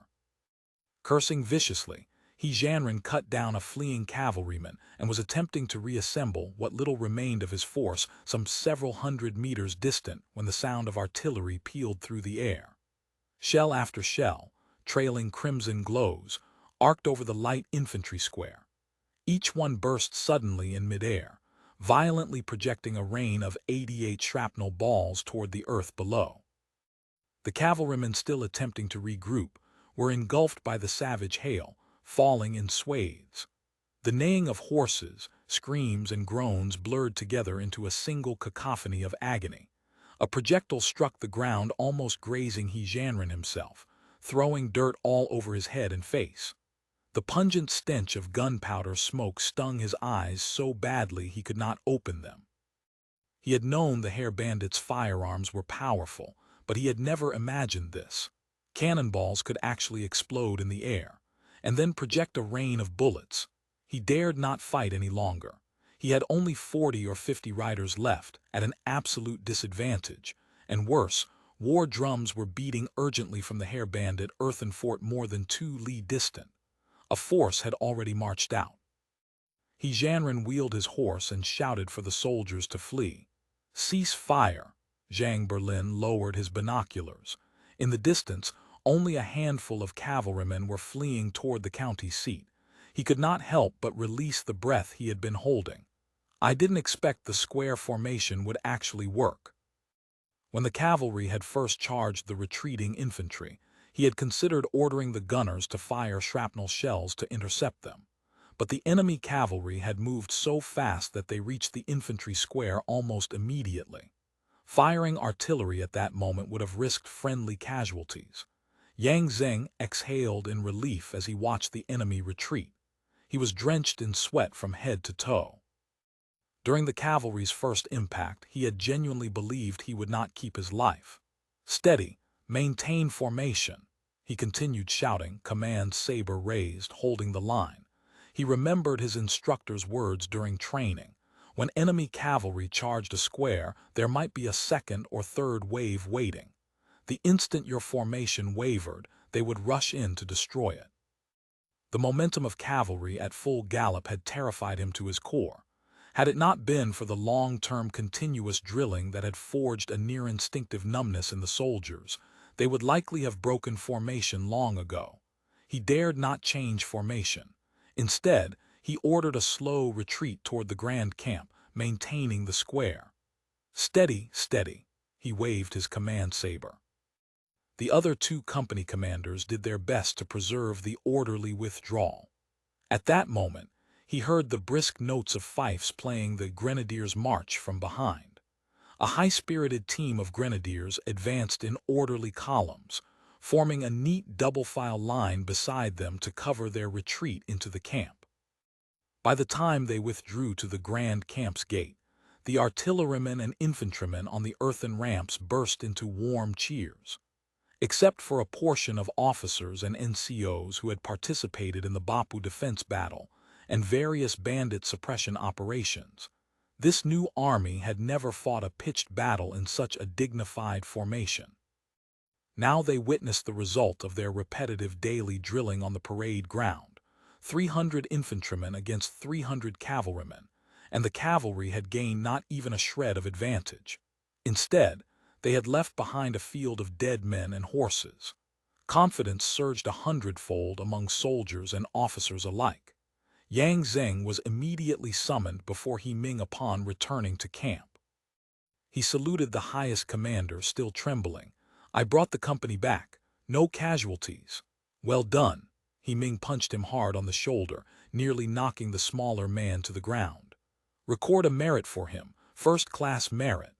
When Tong Yizhen subsequently rushed to the battlefield with his household guards and infantry, he found Jianren's unit scattered in complete rout. They were retreating in chaos. Most had lost their helmets and weapons, and many bore terrible wounds, tumbling from their horses as they fled. Tong Yizhen was stunned. It was not unusual for an outpost to lose a skirmish, but these were 300 elite cavalry, more than capable of breaking infantry 3 or 4 times their number. Yet they had been utterly routed, and routed so miserably. Jianren was brought before him in a sorry state. "This humble general is incompetent. How many cavalry does the enemy have?" Tong Yizhen cut him off impatiently. "Where are they now? The hare bandits have no cavalry, only. Jianren barely managed to swallow a mouthful of saliva turned bitter by wild running and gunpowder smoke. "Their firearms are extremely fierce." He reported each event in sequence: the impact against the square, the accurate and continuous fire from 200 paces, and finally the bombardment by cannonballs that could explode in the air and project bullets.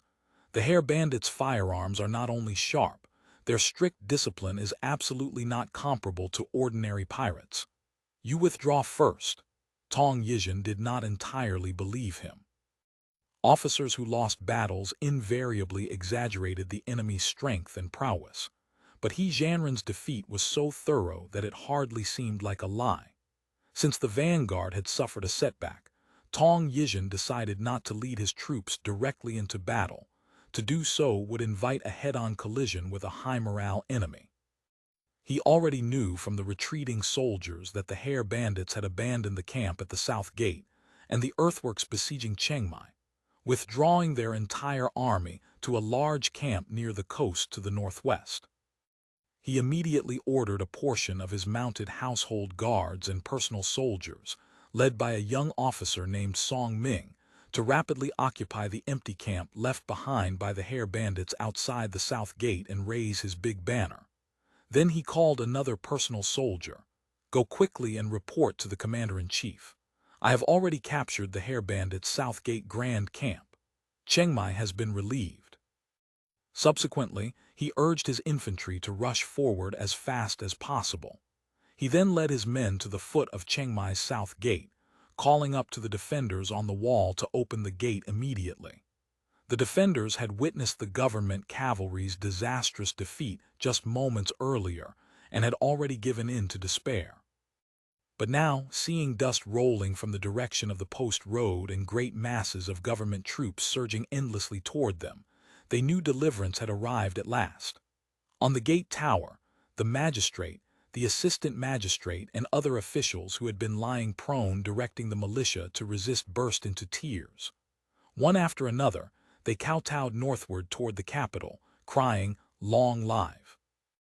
The military and civilians within the county immediately opened the south gate. Tong Yizhen led his headquarters troops inside at once and rapidly assumed control of the defense along all 4 walls. His subordinates hurriedly fanned out to occupy houses throughout the city. For a time, chickens flew and dogs jumped within the county seat. Soldiers and officers were everywhere, encircling and occupying buildings, demanding supplies. For a time, the whole city filled with the sounds of cursing, begging, screaming, and crying. Some families were driven from their homes by soldiers, others were simply robbed outright. Some soldiers entered houses to rape women. The county seat descended into chaos. The commoners crying and the officers and soldiers scolding and shouting mingled into a single din. Chengmai's magistrate Liu Jingxuan stood at the entrance to the county yamen, lips pale, attended by trembling clerks and runners. He struggled to satisfy the endless demands of officers and soldiers streaming toward him. He had already been slapped several times, and his lips were split and bleeding. Several clerks and auxiliary officials cowered behind him. The gentry were all terrified.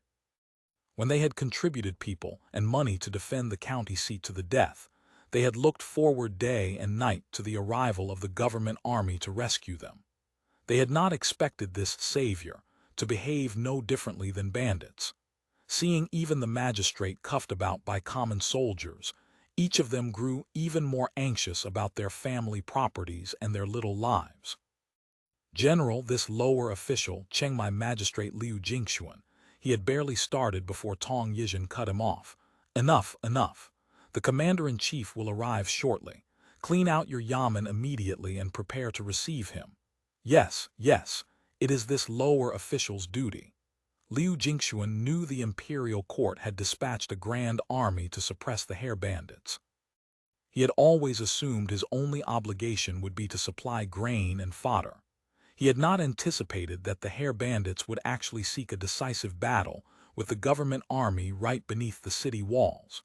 Secretly, he cursed his bitter luck.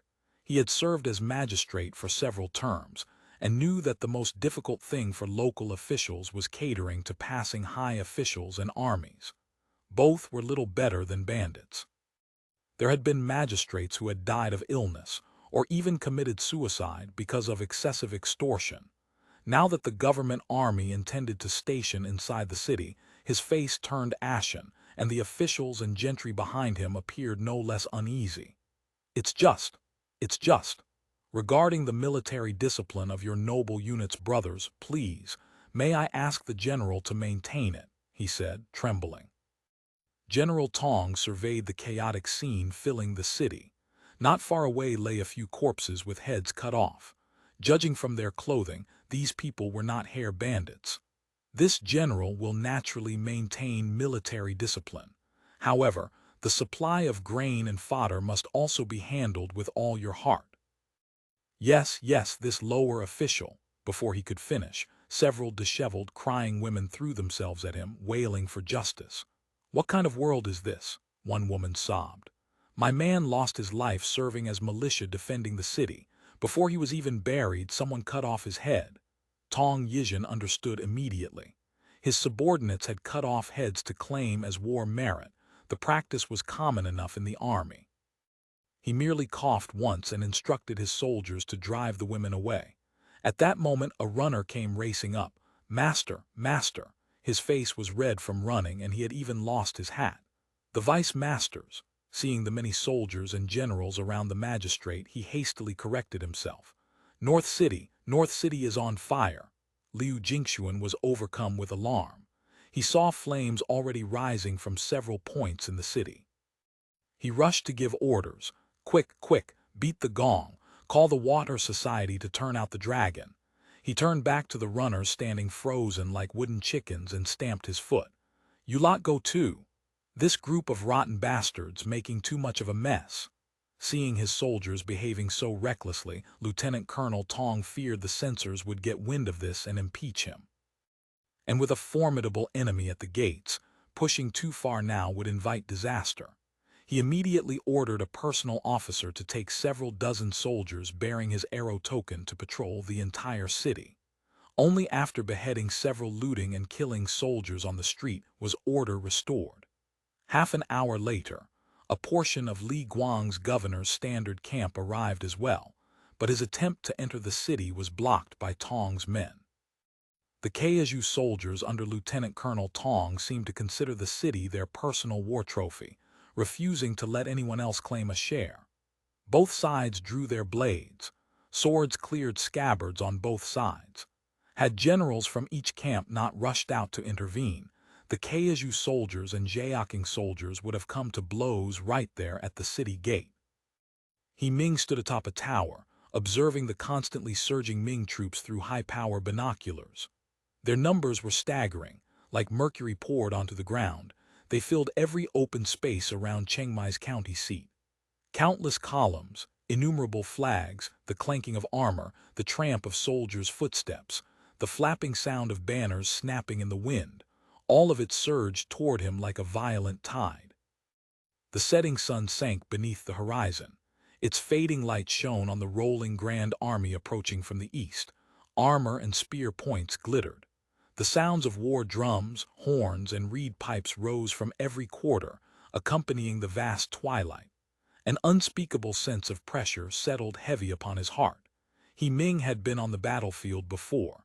He had fought Vietnamese forces and smelled gunpowder. But many veteran officers in the field army, even those from military backgrounds, had never experienced actual combat. Everyone knew from a rational standpoint that a medieval army such as this could not defeat a modernized force. Yet watching this grand army surge endlessly toward them, every face grew grave. Some officers felt dizzy and set down their binoculars, unable to look any longer. A general ascended a huge rock. Countless helmeted heads surged forward around him. He stood like a reef against a sea of stormy waves, his gaze fixed forward, the command flag in his hand pointing sharply ahead.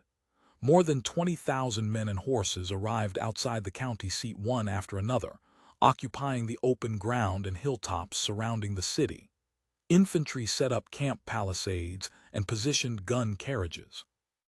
The whole army arranged itself in 3 camps, digging long trenches to confront the Fubo army. Reuben arrived at Chengmai only just before dark. He did not enter the county seat, instead establishing his grand camp outside the west gate. Together with Zhao Ruyi, he first inspected the captured heads. Not only were the heads few, far short of the more than 300 claimed by Lieutenant Colonel Tong, but the hair on this batch of so-called hair bandit heads had mostly been cut in a sloppy, ragged manner. Some hair still bore traces of blood. Some heads had already turned black, obviously hair cut only a day or 2 after death. Reuben had long experience in military affairs. One look told him the tricks within. As for Zhao Ruyi, he too was shrewd and capable.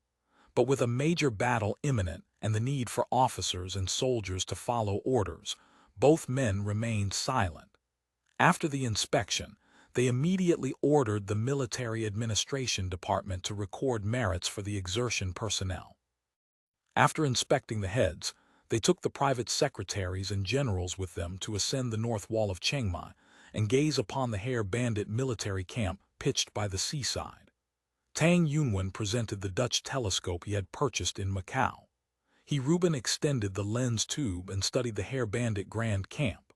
The camp lay about 4 li distant, surrounded by an earthen rampart roughly a man's height. The shape was neither round nor square, but protruded with numerous large, sharp angles. He did not understand the purpose of these protruding corners surrounding the entire camp, but he knew the Dutch arranged their forts similarly. On the earthen rampart were installed many round baskets woven from willow branches. Bundles of bamboo, linked together, formed bunkers. Tall towers built from wooden frames stood upright here and there. The tallest was even higher than the county seat's walls, and figures could be seen moving atop it.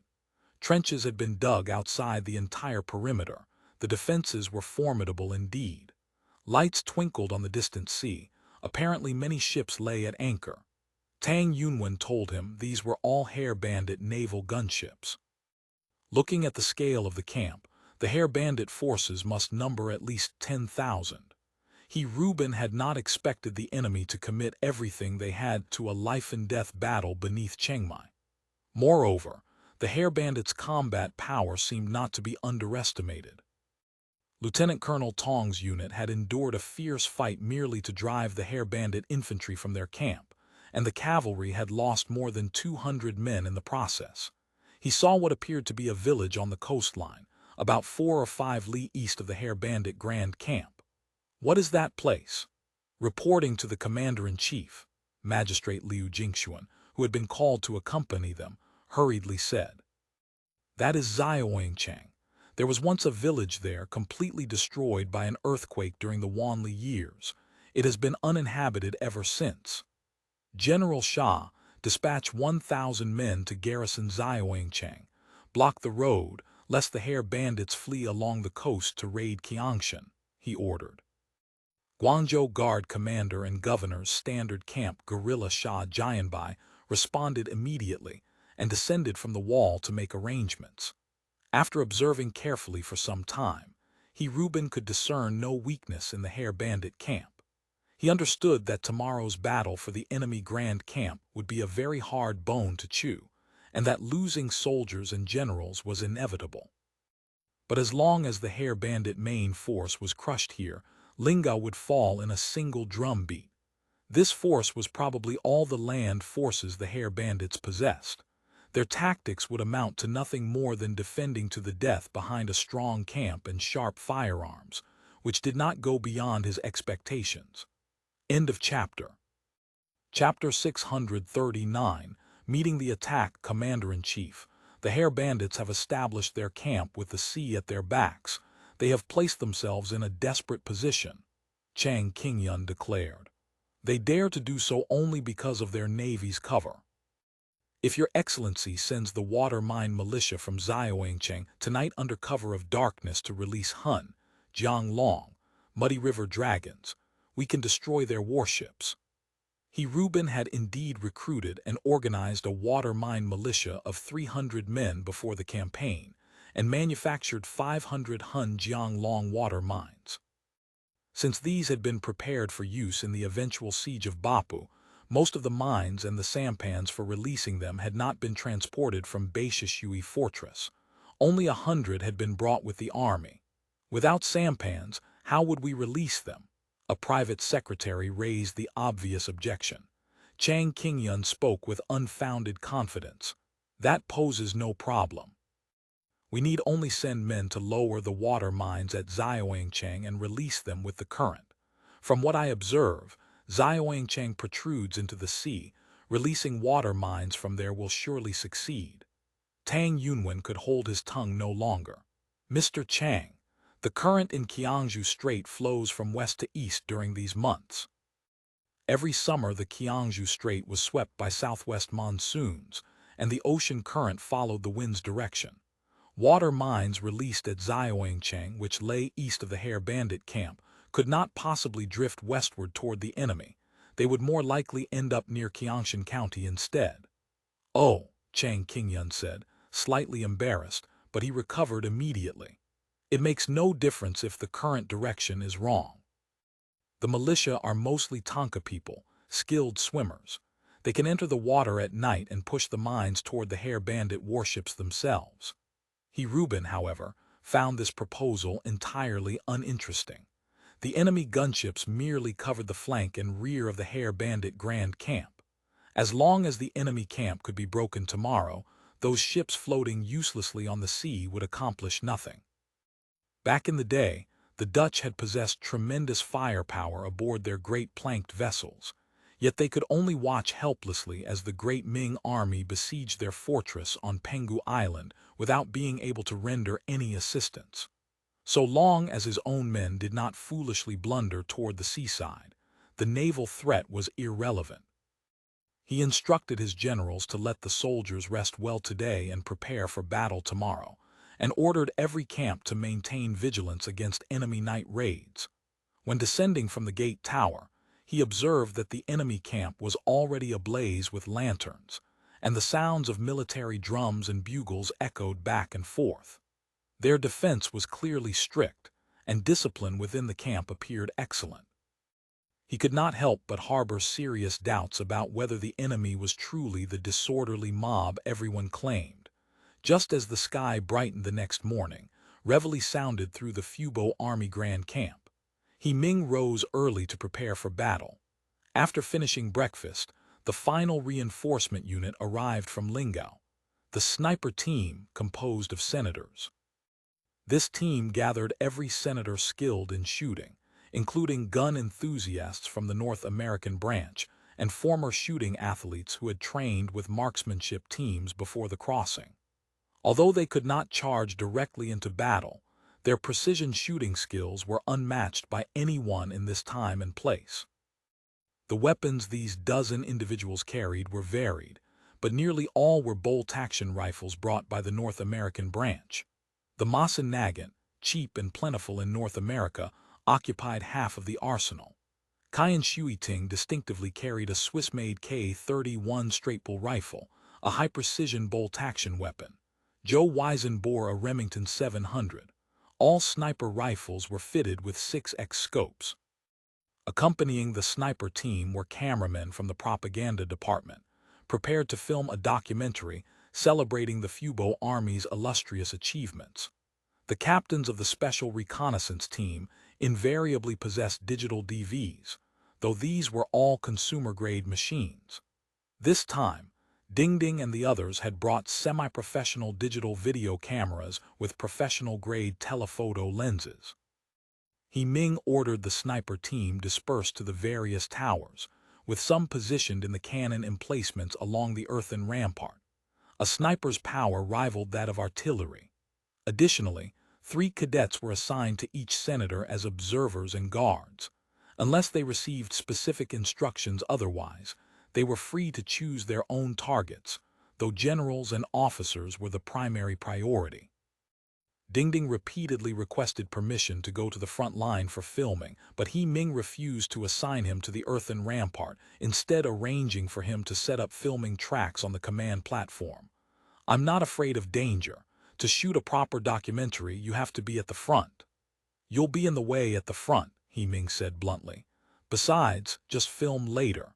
No talking. When cleaning the battlefield, I want to go to the front line. I'll arrange for you to go then." After distributing the snipers and cameramen, Ming gathered all chief officers at the battalion level for a pre-battle meeting. The meeting briefed them on intelligence that the Ming army had occupied Xiaoyingchang the previous night. Of course, this had no impact on the impending battle. As the meeting concluded, he surveyed the senator officers assembled in headquarters. Dark circles rimmed many eyes. Clearly, they had not slept well. It was natural enough for people about to step onto a real battlefield for the first time. "Comrades, the battle is about to begin." His words were brief. For this day, everyone has trained alongside recruits on the drill ground for 2 years. Now is the time to prove your training was worthwhile. He swept a glance across the room. "Execute according to the preset plan. Dismissed." All officers saluted in unison.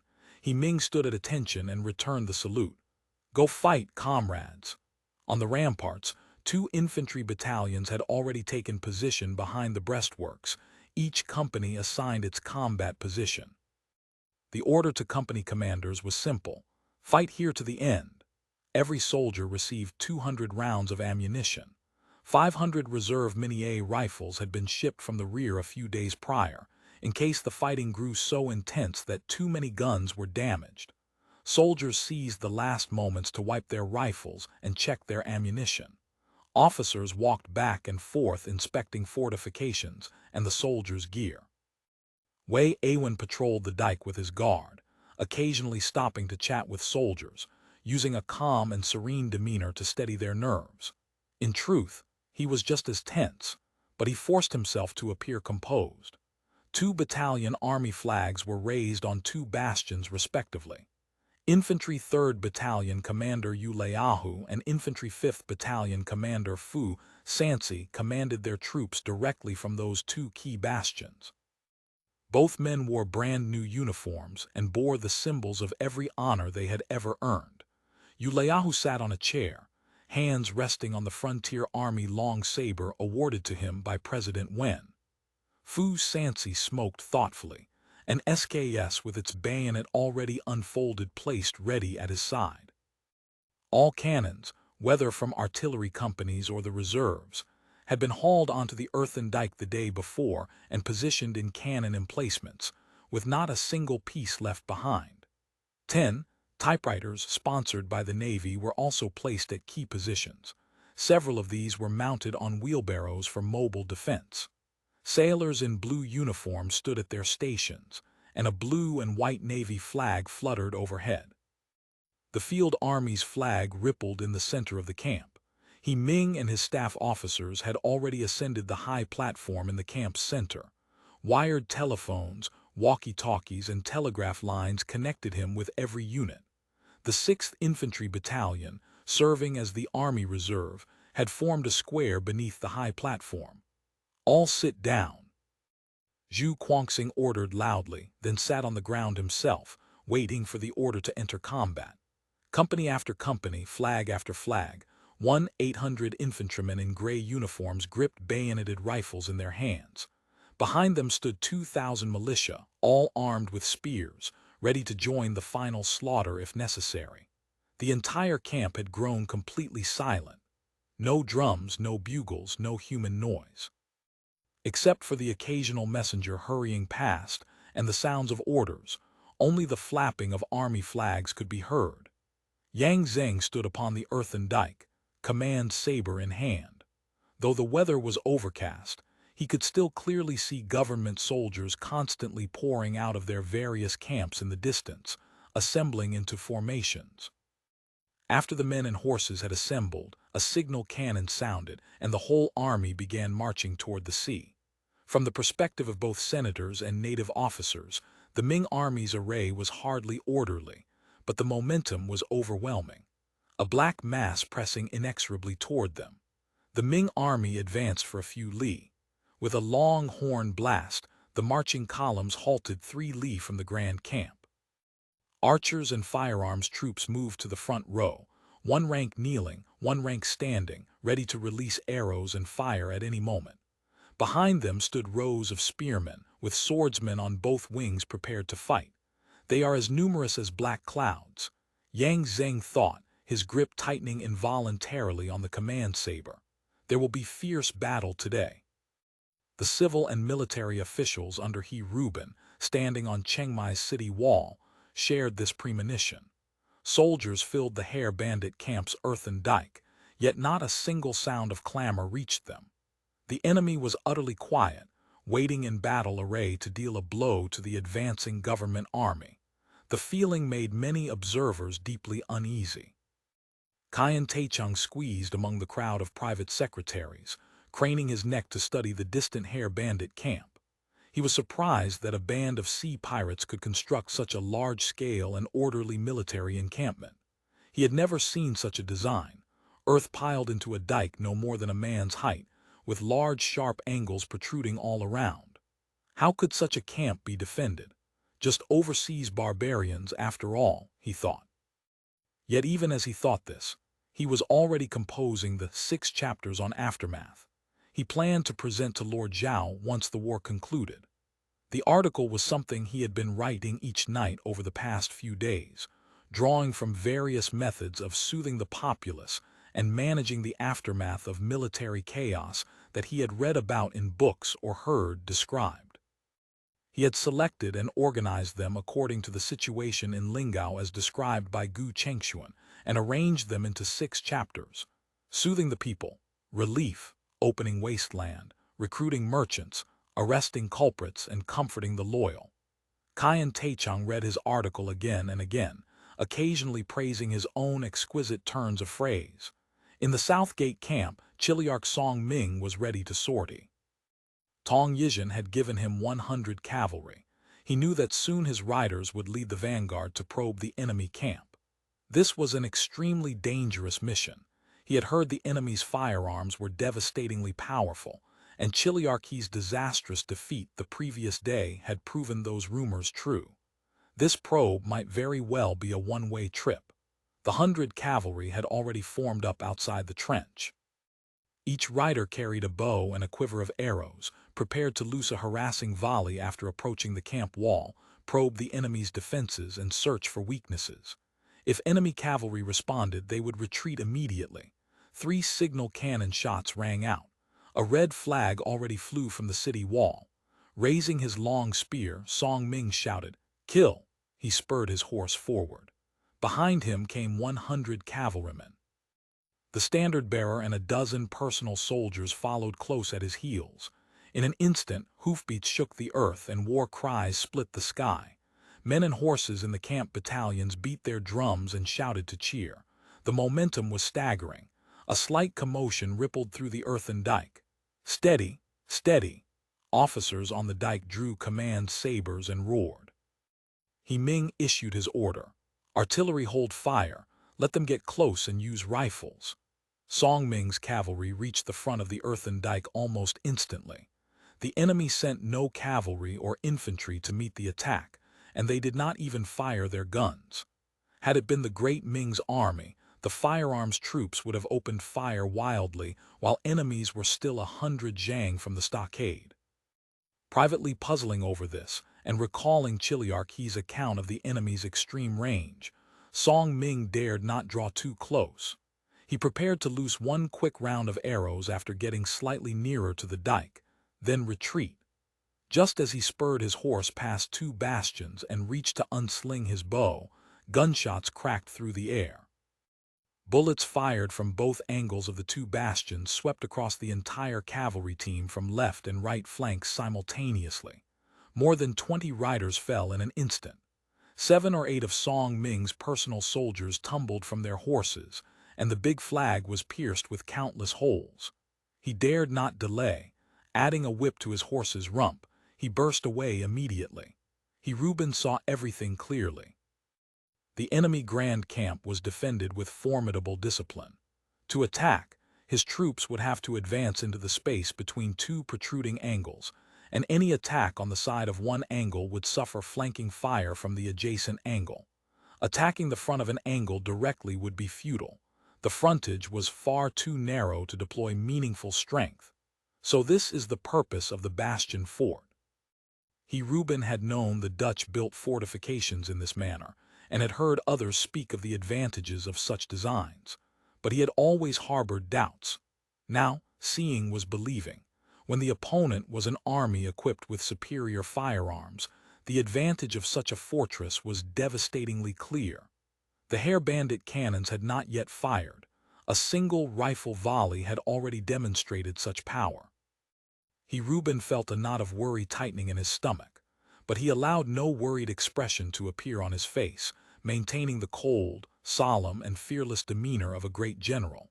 He summoned Tong Yizhen. "General Tong, the time has come for you to serve the imperial court. Take your entire army and attack the Hair Bandit South Gate." Tong Yizhen received the order and departed the gate tower to return to his camp. Song Ming's men had just straggled back, having lost nearly 30 riders, with many of the survivors wounded. Seeing him approach, Song Ming hurried forward to clasp his hands in salute. "No need for ceremony. Rest your men for now. There will be more service for the court shortly." Tong Yizhen knew Song Ming was a brave general who showed absolutely no fear of death. He was always first in every charge, often pushing recklessly ahead regardless of all danger, earning the nickname General Sending Life, Songming. That he had escaped with his life after being caught in such devastating crossfire seemed nothing short of miraculous. "Yes, Your Excellency," Song Ming said. "Hair Bandit firearms are extremely fierce. This general knows." Tong Yizhen wasted no more words. Donning iron armor and an iron helmet, he mounted his horse. "Lance!" he shouted. A personal soldier immediately handed him a long lance. He fixed his gaze upon the distant camp, raised the lance with a roar, and spurred his horse forward, charging straight toward the grand camp's south gate. His Kaiju soldiers surged forward behind him. At the same time, Lalian Lieutenant Colonel Zhao Kaianci led 2,000 men charging out from the east of the county seat, attacking the Hair Bandit grand camp from a second direction. In an instant, drums shook the earth and war cries filled the sky. Large and small flags billowed across the mountains and plains, whipping in the wind beneath dark clouds. In the blink of an eye, they had advanced several hundred meters. Ming picked up the telephone. "Artillery, fire!" Zhang Berlin had been waiting for the order. The moment he heard it, he commanded, "Fire!" Every cannon had already marked its firing range and been loaded. At the single command, battery commanders stood up simultaneously, gripping firing lanyards, and pulled hard. More than 10 cannons facing the enemy's charge direction belched long plumes of white smoke. Red cannonballs shrieked toward the dense crowd. 12-pounder solid shots flew toward enemies 1,000 meters distant at an initial velocity of 457 meters per second. Black shadows crashed into the masses of men with whistling screams.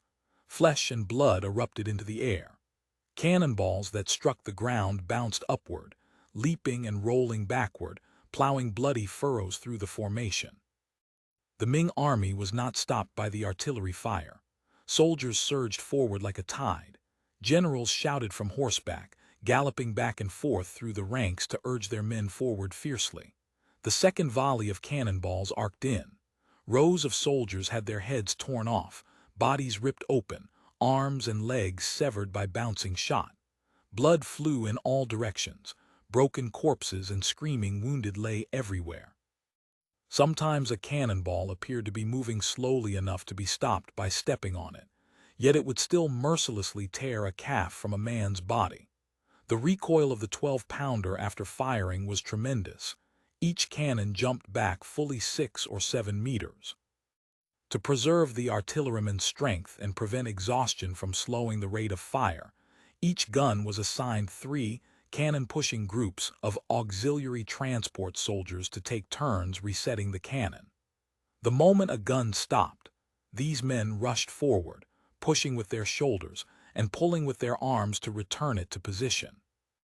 The number 1 gunner, holding the sponge, immediately inserted the end with the spiral metal rod into the bore, stirred forcefully several times, and hooked out a few pieces of charred, tattered cotton cloth. The cotton wrapping around the propellant had been treated with fuming nitric acid beforehand, and theoretically should have burned away entirely with the charge, but residue always remained. After clearing the bore, the number 1 gunner reversed the sponge, dipped it in a water bucket, and inserted it into the barrel, pumping repeatedly to wash the bore clean. Bore clearing complete. Load 1 solid shot, target distance 940 meters. End of chapter. Chapter 640, Artillery Duel. The number 6 gunner, standing beside the ammunition box, immediately flipped open its lid, searched for the required number on the table pasted inside, and shouted the answer. Elevation 4 degrees 40 minutes. The number 3 gunner, positioned on the right side of the breech, immediately turned the handle to adjust the cannon to the correct angle.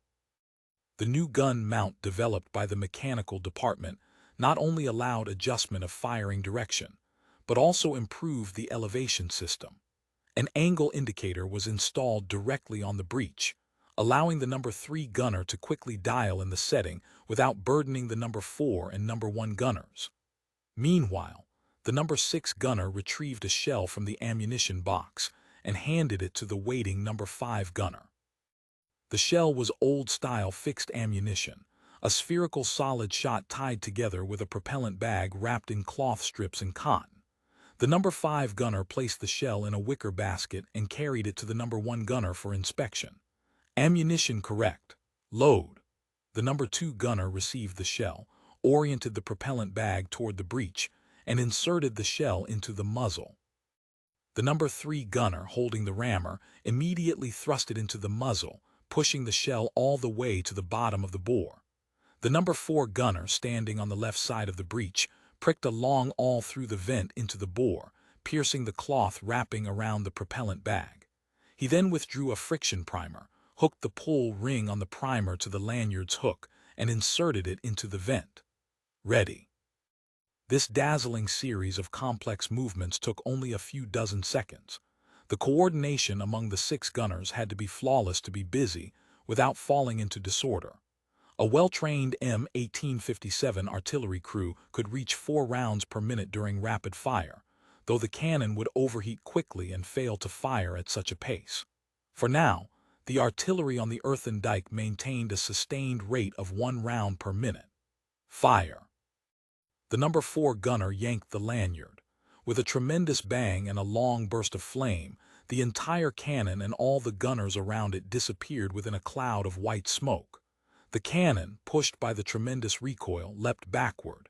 M1857, cheap price and sufficient quantity. Lin Shen, standing beside Zhang Berlin with binoculars, muttered to himself. He claimed to be here to inspect the performance of weapons and equipment, and to evaluate the results of artillery training in the field, but in reality he had come to watch the excitement, and to see if there were any new gadgets he could tinker with. The killing effect of solid shot was immensely satisfying, yet amidst such a surging tide of humanity, it seemed difficult to force the enemy into a rout. Two Ming army columns continued shouting and charging toward the grand camp. "Don't worry," Lin Shen had pretended to remain calm. According to Civil War experience, infantry usually has to persist until they eat canister shot at under 100 meters before they rout. "Boss, this is the Ming army, not the Union Army or the Confederates." Zhang Berlin regarded Lin Shen as the expert among experts. All muzzle-loading artillery gunnery and tactics had been taught by him. Shouldn't a medieval army like the Ming army collapse very quickly? That the Ming army will collapse after one round of shelling is not something I ever said. Lin Shen shrugged. Then again, causing an entire army to collapse from shelling alone is probably something only the great Qing ever achieved. According to his observations, the density of shelling was still somewhat inadequate relative to the surging crowd. The current rate of fire represented merely an average level for the Civil War era. "Quick! Pull quickly!" Soldiers of the firearms camp roared, constantly whipping the conscripted laborers and oxen. Red barbarian cannons were being dragged toward gun positions one by one, amidst cursing, groaning, wailing, and the neighing of animals. The previous night, these heavy cannons had been set up behind the trenches in various camps as defensive weapons.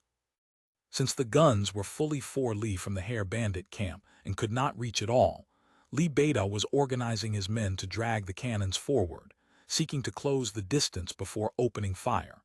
But the movements of the troops ahead blocked the firearms camp's advance. The road did not clear until the KSU soldiers launched their attack. Li Da dared not delay any longer and hurriedly urged his soldiers to push the cannons forward. "The enemy is transporting cannons." The observation post relayed the news. "Where?" Yingyu pushed his hat back on his head and raised his binoculars. "Got them," he shouted, then picked up the telephone. "Berlin, government troops are pushing red barbarian cannons on your front right. Give them a beating with shells. Load solid shot, target distance 1,320 meters. Zhang Berlin took personal command, holding binoculars to estimate range. Whole company, rapid fire. A few minutes later, the artillery company Zhang Berlin had organized opened fire on the firearms camps, moving red barbarian cannons. Solid shots from 12-pounder Napoleon guns crashed down on the firearms camp one after another. The first volley landed among the infantry ranks lining up not far from the firearms camp, throwing them into momentary chaos. Li Dao's face went pale as he watched shells fired from the Earthen Dike trail smoke over the charging infantry in front and descend straight toward his position. This is bad. Just as this thought flashed through his mind, the second volley smashed down upon the firearms camp. A shell landed not far away, then bounced and flew into the column. It broke an ox clean in two, and the blood-soaked shell leapt again, bringing down several laborers and leaving a ground of severed limbs and meat. More shells crashed into the column. The entire firearms camp descended into pandemonium, men shouting, horses screaming. Runaway horses and terrified oxen stampeded through the formation, ruthlessly trampling the wounded on the ground. Cannons overturned. One gun carriage was struck directly by a shell, its barrel flung upright before crashing back down and crushing the brains out of several unlucky men. The gun carriages, sturdy to the point of clumsiness, fell apart with even a glancing blow from the flying shot. Li Da watched as his most powerful red barbarian cannons either overturned or had their carriages destroyed, sinking into the mud beyond salvage.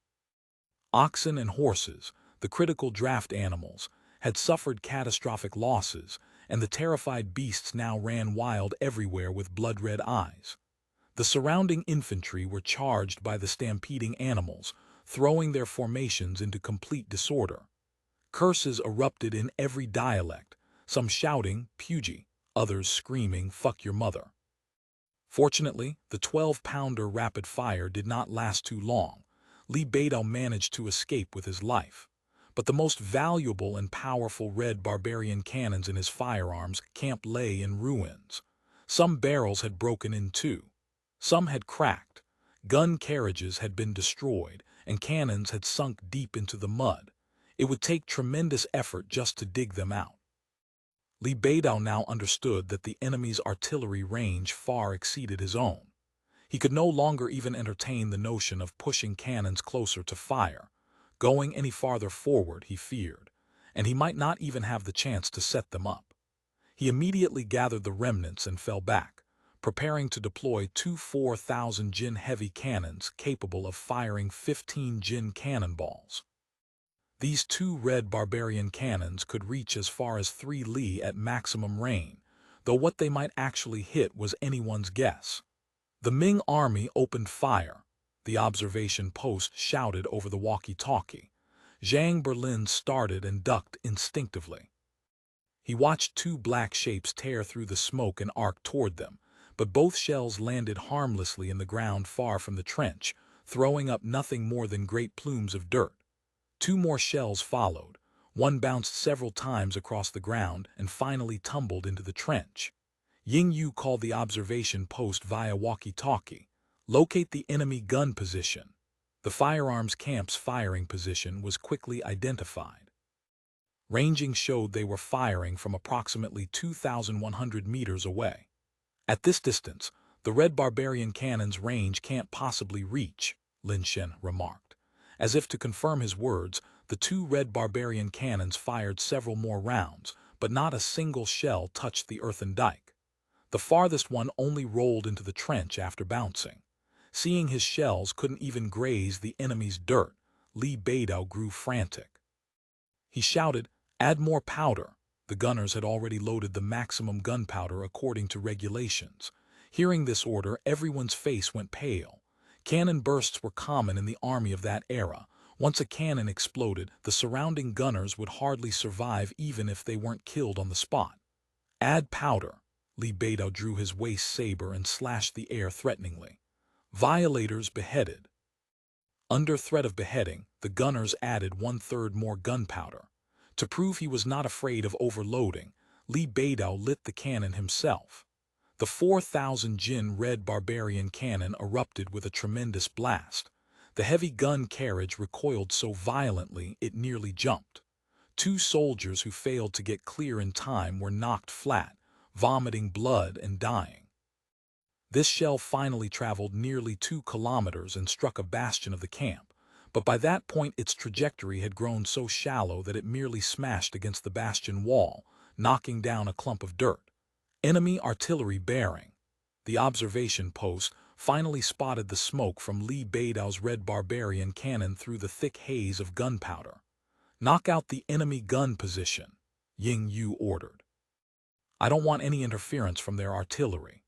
But even Lin Shen could not guarantee to immediately destroy two isolated gun positions at a distance of 2,000 meters using M1857s.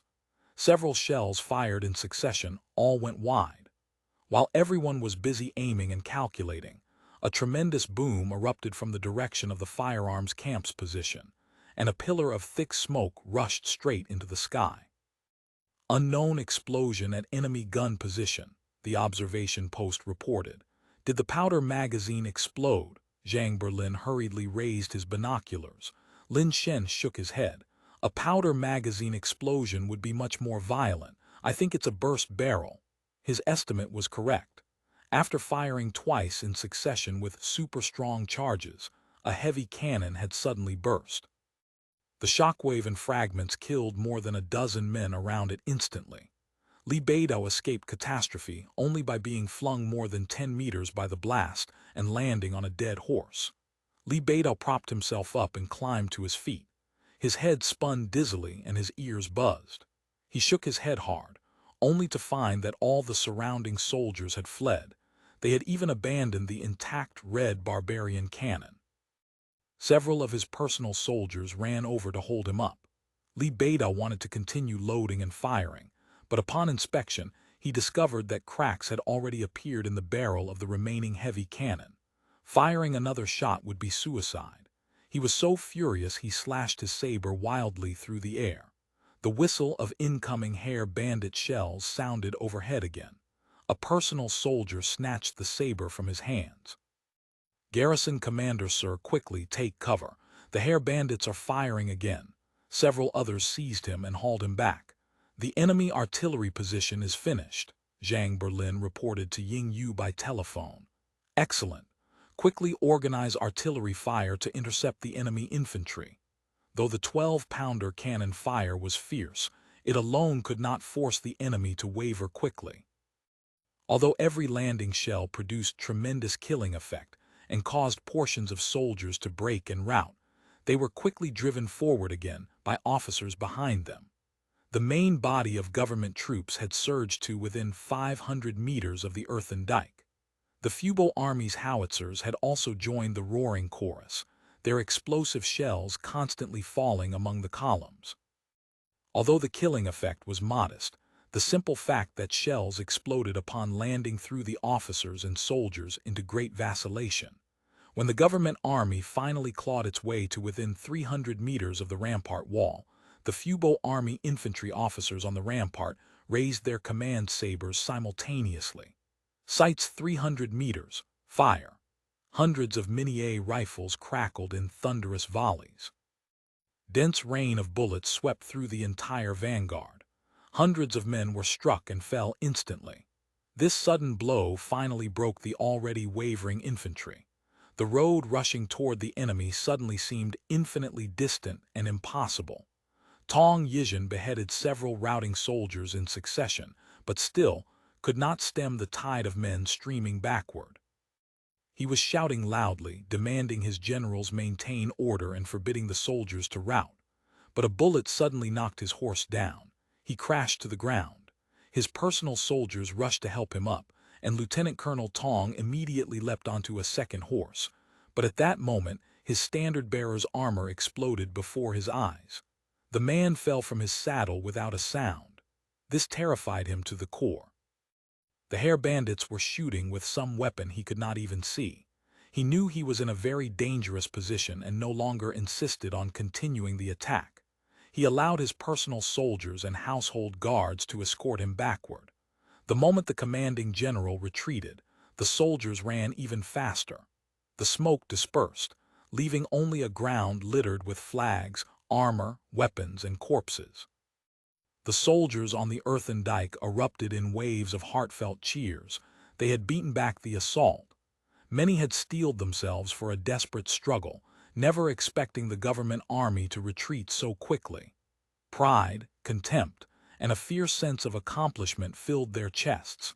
Many waved their weapons and cheered for their first victory. Reuben watched helplessly as 4,000 combat soldiers rooted under hare bandit artillery fire, without even approaching the enemy's earthen dike. The firearms camp, on which he had placed such high hopes, believing it comparable to hare bandit artillery, had been beaten into oblivion before it could even set up gun positions. His face had grown completely dark. How is one supposed to fight such a battle? There wasn't even a chance for close combat. He had already seen that the hare bandit cannons shot farther, shot more accurately, and fired far faster than his red barbarian cannons. Compared to the red barbarian cannons, which took ages to fire a single shot, the cannons on the hare bandit earthen dike seemed to spew smoke and fire almost continuously, pouring bullets like rain upon the heads of his officers and soldiers. "Reporting to Your Excellency," a personal soldier rushed up and knelt. "Lanyan Lieutenant Colonel General Zhao was killed in action." "What?" Reuben was stunned. He quickly raised his binoculars and looked toward the direction of Zhao Qianxi's main attack. Those 2,000 men were in full, chaotic retreat. A great general dead before even reaching close combat, he hurriedly asked, "How did General Zhao die?" "Reporting to Your Excellency, he was hit by a bird gun." "Nonsense!" Reuben could not contain his alarm. This commander saw clearly. His big flag was fully 600 or 700 paces from the stockade wall.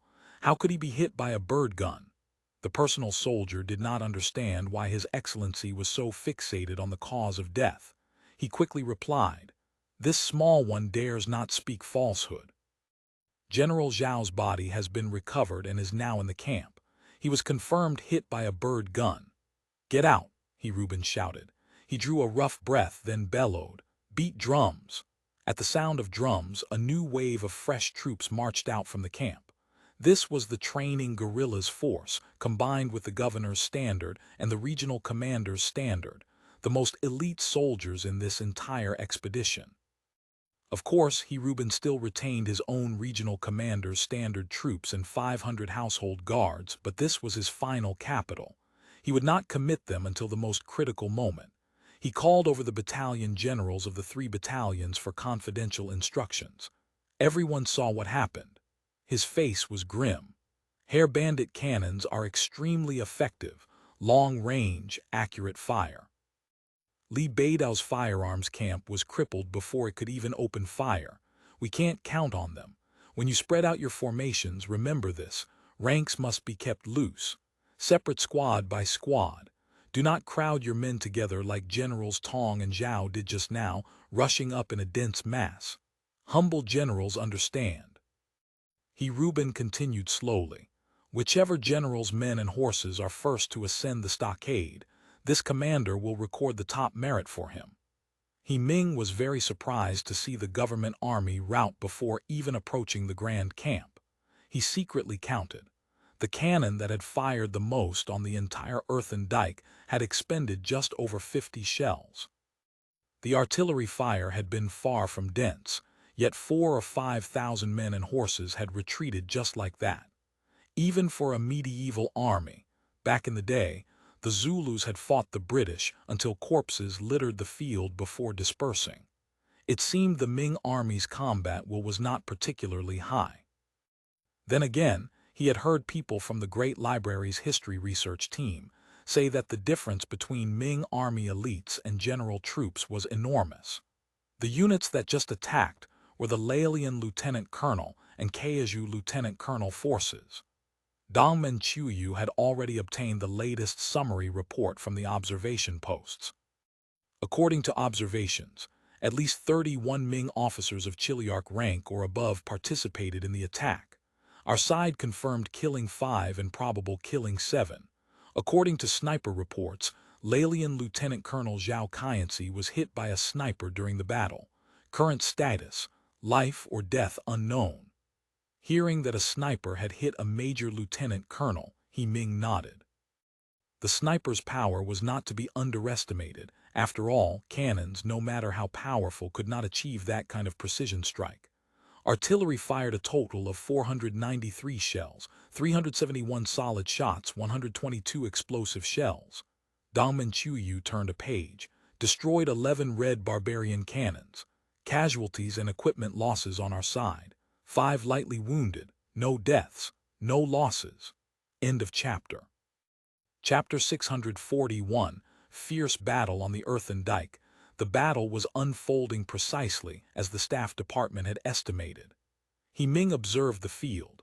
Though the Ming army had lost the first bout, their flags remained ordered and their men showed no signs of wavering. Judging from the drum sounds and the movement of army standards, the enemy was intensifying troop deployments. The next wave would certainly bring elite main forces attacking with full strength. The enemy is mobilizing new troops. The observation post relayed a continuous stream of intelligence. The enemy is transporting things out of the city. Reuben was deploying troops and arranging generals, actively preparing for the second assault. To counter the Hair Bandits' firearms advantage, large batches of wheelbarrows were concentrated from the firearms camp and baggage camp. Upon these were piled sacks filled with sand and soil, as well as straw bags, all soaked with water. Some carts also carried thick, heavy wooden doors dismantled from buildings within the county seat. Even the few iron-sheeted gates from the county yamen had been requisitioned. Magistrate Liu Jingxuan, following the Central Army's orders, personally led runners about the city to dismantle wooden boards and collect wheelbarrows and sacks, desperate to avoid delaying military opportunities. Carpenters and blacksmiths in the army hurriedly carried out modifications. No matter how thick the door planks were, even those covered with iron sheets, they could not withstand cannonballs. Reuben understood this basic logic perfectly. What he was guarding against were the enemy's bird guns. Judging from the several engagements since the previous day, the Hair Bandits' cannons were undeniably sharp, but their bird guns were equally formidable. The power to take lives from 300 paces was enough to break soldiers' courage. No matter how many cannons the hair bandits possessed, only 20 or 30, they could not compare to the bird guns, of which every enemy soldier seemingly carried one. In that sense, the threat was not as overwhelming. Sandbags and door planks would screen the soldiers and block lead bullets during the charge. Once the men reached the bottom of the trench, these could be used to cross it. With the telescope, Reuben could see clearly. The hair bandits' earthen dike was wide but not high, at most 2 zhang. Apart from a low wall piled with sandbags, there were no defensive works atop it. As for the towers built from wooden poles, they were too flimsy to mount heavy cannons. At most they held a few bird gun shooters, which posed no great threat. While Ming watched the Ming army's movements, he ordered high-calorie dry rations and water distributed to the soldiers. The afternoon's battle would likely be fierce and prolonged. Eat quickly, prepare to fight. The second attack began in the afternoon. The force now launching the assault comprised the Ming army's elite corps for this punitive expedition. At the center marched 1,500 standard camp combat soldiers from the governor's standard, commanded by guerrilla Wang Daiji, known as a fierce general. On his left wing were 1,000 governor's standard combat soldiers under governor's standard guerrilla Li Guang. On the right were 1,200 combat soldiers under training guerrilla Wang Zai. The moment the cannon sounded, wheels began rolling. Hundreds of wheelbarrows, some piled with earth sacks, others erected with wooden boards, advanced at the front. Behind them streamed government infantry in long columns. The generals had learned from the Fubo army's artillery advantage. This time they did not adopt a dense formation surging forward en masse, but dispersed men and horses into relatively sparse columns, increasing the distance between groups to prevent the hair bandits from cutting bloody alleys through them with single cannon shots. Wave after wave of men surged forward to the beat of war drums. Dust billowed. Generals rode through the ranks shouting, driving their men forward fiercely. Behind them fluttered great flags, surrounded by varying numbers of personal soldiers and household guards, each with sword drawn and arrows nocked, ready at any moment to protect their commanding general and to cut down any who fled. The cannons on the earthen dike opened fire again. The thick smoke and firelight that accompanied each cannon blast made every Ming general and official tremble anew. They already knew that along with that smoke and flame came something terrible for the soldiers running forward on the open ground. Everyone watched the battlefield with bated breath. Black shadows of cannonballs emitted terrible whistling sounds as they descended into the columns, one after another. Nothing could stop these bouncing iron balls. Whenever one landed among the ranks, a burst of screams and wails erupted. When the smoke cleared, piles of corpses and severed limbs remained on the ground. As a cannonball neared the earth, its velocity appeared slow enough that one might think to catch it by reaching out. A reckless squad leader raised his iron spear and waved it fiercely like swatting away an arrow, foolishly attempting to knock the ball aside.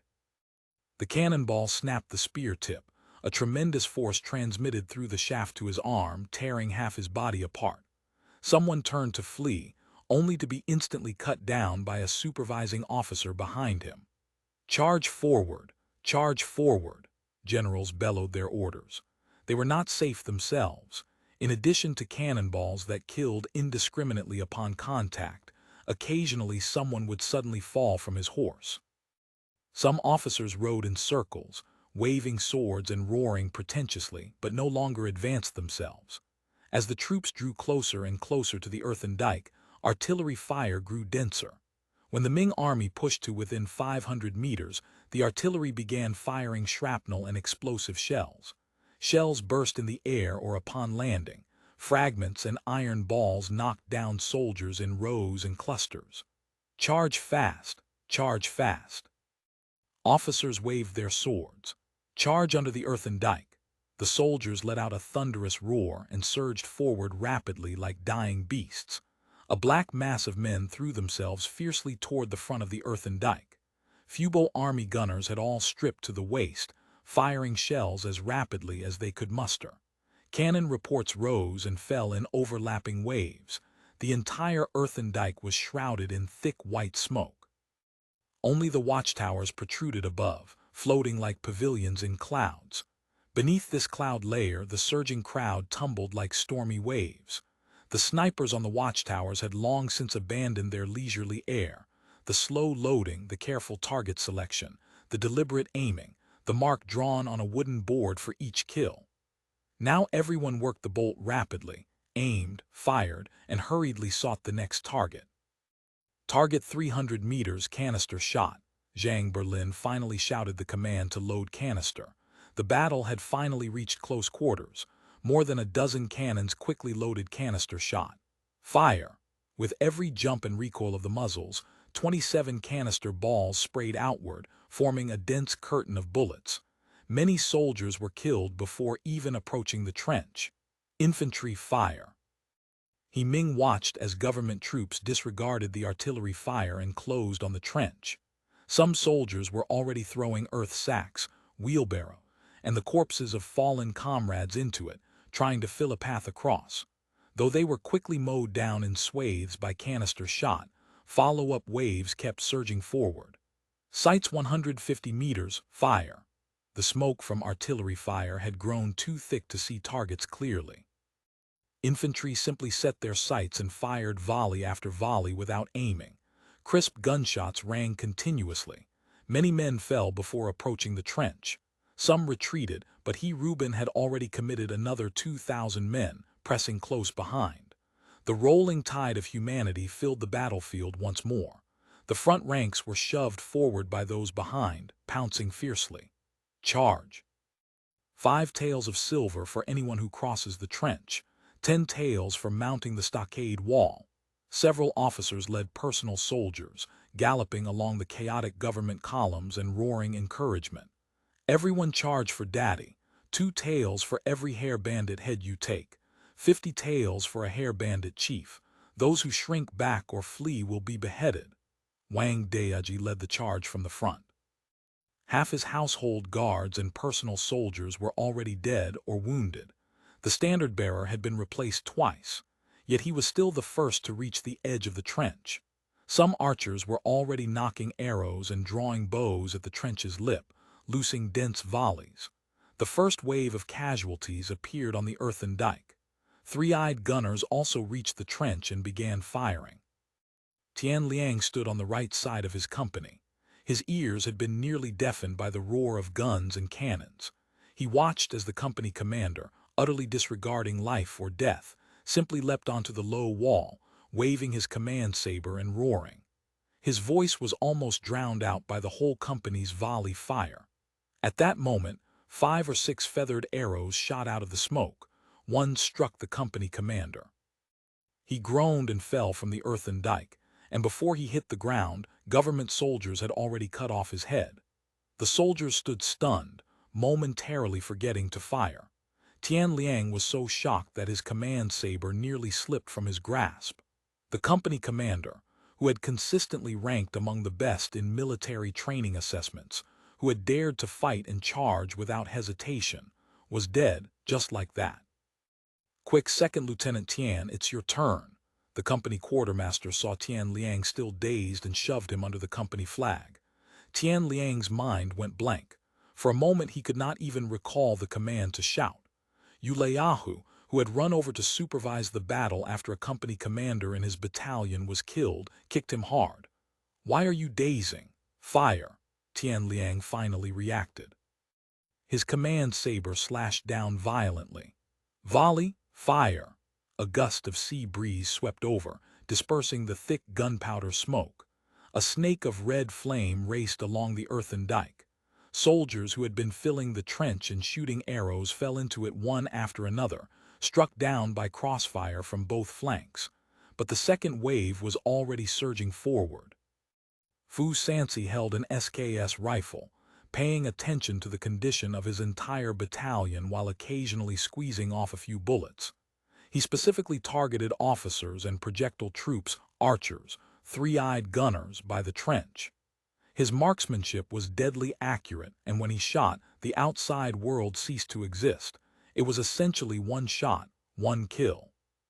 Seeing that several sections of the trench were now filled with corpses and sandbags, and that more and more Ming troops were surging beneath the stockade wall, he knew the time had come. Although they avoided frontal fire, rifle fire from the oblique angles still knocked them down in batches. However, with large numbers of archers and firearms troops rushing to the trench and providing covering fire, casualties on the earthen dike were also climbing. Fu Sansi judged the moment right. He picked up a grenade, pulled the ring, and threw in one fluid motion.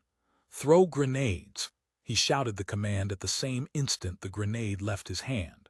"Throw grenades! Throw grenades!" The order echoed along the earthen dike. Soldiers who had been shooting arrows and filling the trench looked up to see many small iron lumps falling from above. The grenades exploded one after another.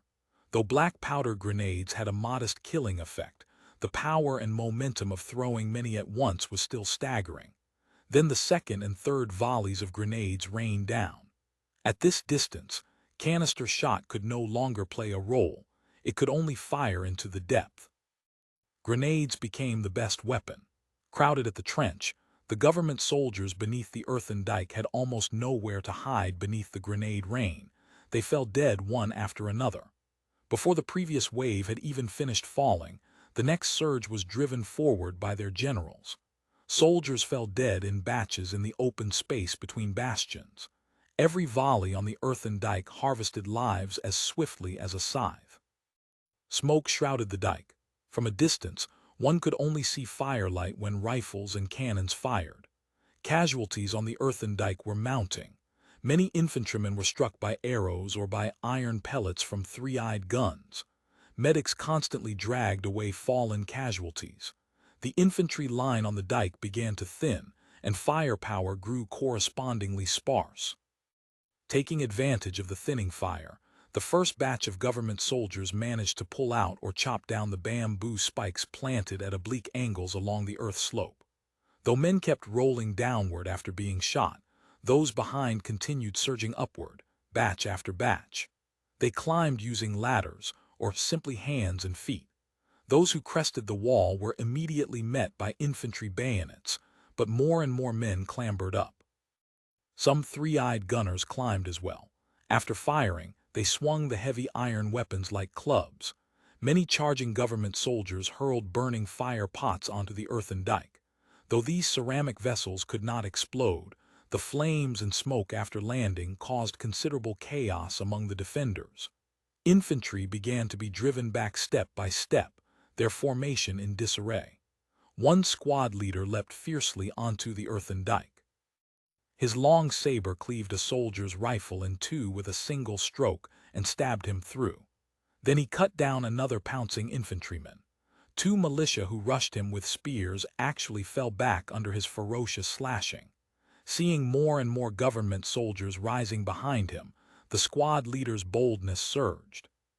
He rushed forward a few steps, forced the routing militia back, reached out, and planted a battle flag atop the earthen dike. Ming troops above and below the wall were electrified with newfound morale. A fierce howl erupted, and they charged forward heedless of death. A breach was about to be opened in the earthen dike.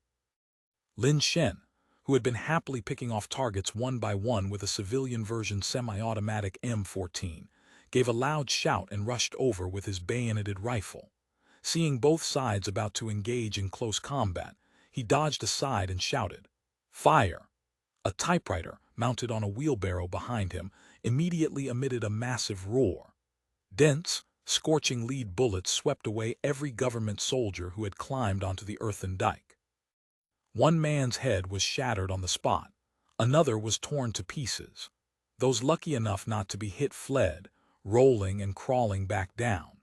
Breaches appeared in multiple locations, but militia and reserves from each battalion continuously sealed them, driving back government soldiers who had broken through to occupy the dike. The battle entered a white-hot stage. On one side, crowds engaged in desperate hand-to-hand combat. On the other, artillery and volleys continued to spew firelight and thick smoke without pause. The spot where Tian Liang stood was one such breach, exactly where Wang Daoji's household guards and personal soldiers had concentrated their full strength. The company he had temporarily assumed command of had already suffered one-third casualties. Government soldiers took advantage and climbed onto the earthen dike to engage in hand-to-hand combat. Tian Liang lost his command saber somewhere in the melee. After emptying his revolver, he had no time to reload before a government soldier charged at him. In desperation, he smashed the revolver into the man's face, then snatched up a three-eyed gun and swung it round, caving in the enemy's skull with a single blow. He had no time to find another weapon. Government soldiers had already surged in front of him. At the life-and-death juncture, all his military regulations were forgotten. Driven only by the will to survive, he swung the heavy iron implement left and right, smashing ferociously. No one could withstand him. At that moment, a feathered arrow punched through his thigh. Tian Liang screamed and collapsed into the pile of corpses on the earthen dike.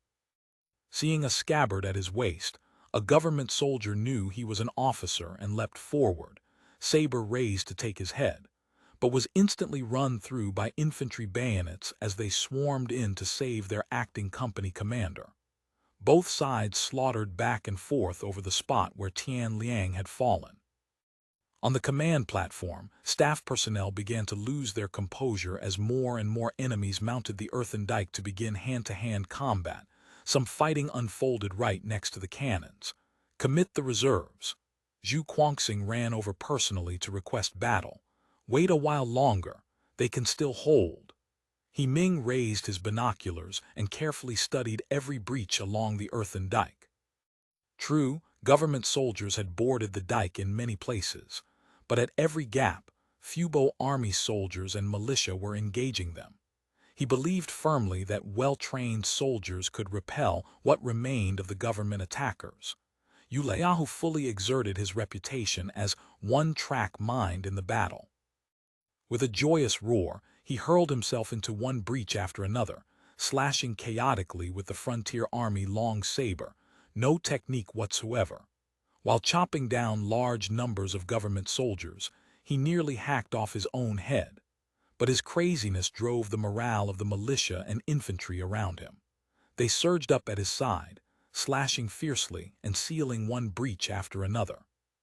Facts proved that in one-on-one hand-to-hand combat, the government soldiers' resolve was far inferior to that of the well-trained Fubo army infantry.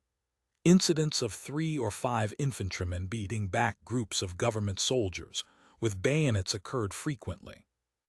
At 2 in the afternoon, the Wang Daoji organized assault after assault regardless of casualties. His soldiers were hammered by cannon fire at the trench, suffering massive dead and wounded. Meanwhile, the defense on the earthen dike gradually stabilized. Militia filled the vacancies left by dead and wounded infantry, using long spears to stab down government soldiers who barely climbed onto the dike. The typewriters played a decisive role in sealing breaches. These terrible rapid-fire monsters completely destroyed any determination to hold ground atop the earthen dike. Lead bullets pouring like rain swept away oncoming government soldiers. Artillery fire periodically cut off follow-up troops. Government soldiers who did manage to mount the dike received no timely reinforcement and were driven off one by one, unable to establish a foothold. Wang Daoji was still shouting for men to climb the stockade when a Minié rifle bullet struck him. He swayed and toppled from his horse. The soldiers could hold out no longer. Whistles shrilled and they fled backward. End of chapter. Chapter 642. The first day's victory. Wang Zai and Li Guang's forces routed shortly after. Li Guang's personal soldiers were all killed, and even his great banner was nearly lost. Li Guang himself was struck by a bullet and had to be rescued with tremendous difficulty. Wang Zai was killed in action while commanding men to cross the trench. He Reuben watched his forces surging and tumbling beneath the earthen dike, constantly attacking up the slope and constantly being forced back down, and felt anxiety gnawing at his gut. Then he saw the training guerrillas' troops, deployed as follow-up reinforcements, retreating one after another. He flew into a rage. Just as he was about to order drums to urge the assault, he saw the forces that had already reached the trench's edge also beginning to fall back. In an instant, 4,000 or 5,000 men scattered completely, like an avalanche. The entire field was littered with routed soldiers throwing away helmets and armor. Should we deploy the ambushed troops? No, the enemy's reserves haven't been committed yet. Reuben's regional commanders Standard and household guards still haven't moved out. Ming surveyed the battlefield. Tomorrow, Reuben will have to commit his final reserves. We'll rely on our position to cripple them completely, and then when they're disheartened and seeing enemies in every bush, we'll defeat them in one drumbeat. On the Chengmai city wall, news arrived that Guangdong training guerrilla Wang Zai and Governor's Standard guerrilla Wang Daiji had both been killed in action in quick succession. The atmosphere among the observing officials and generals plunged to freezing point. The earlier optimism was swept away entirely. In a single day, 2 regular military officers of Guangdong had fallen. Other officers of Chiliarch rank and above killed now numbered more than 20. Such heavy losses met the Standard for a disastrous defeat. Reuben was drenched in cold sweat.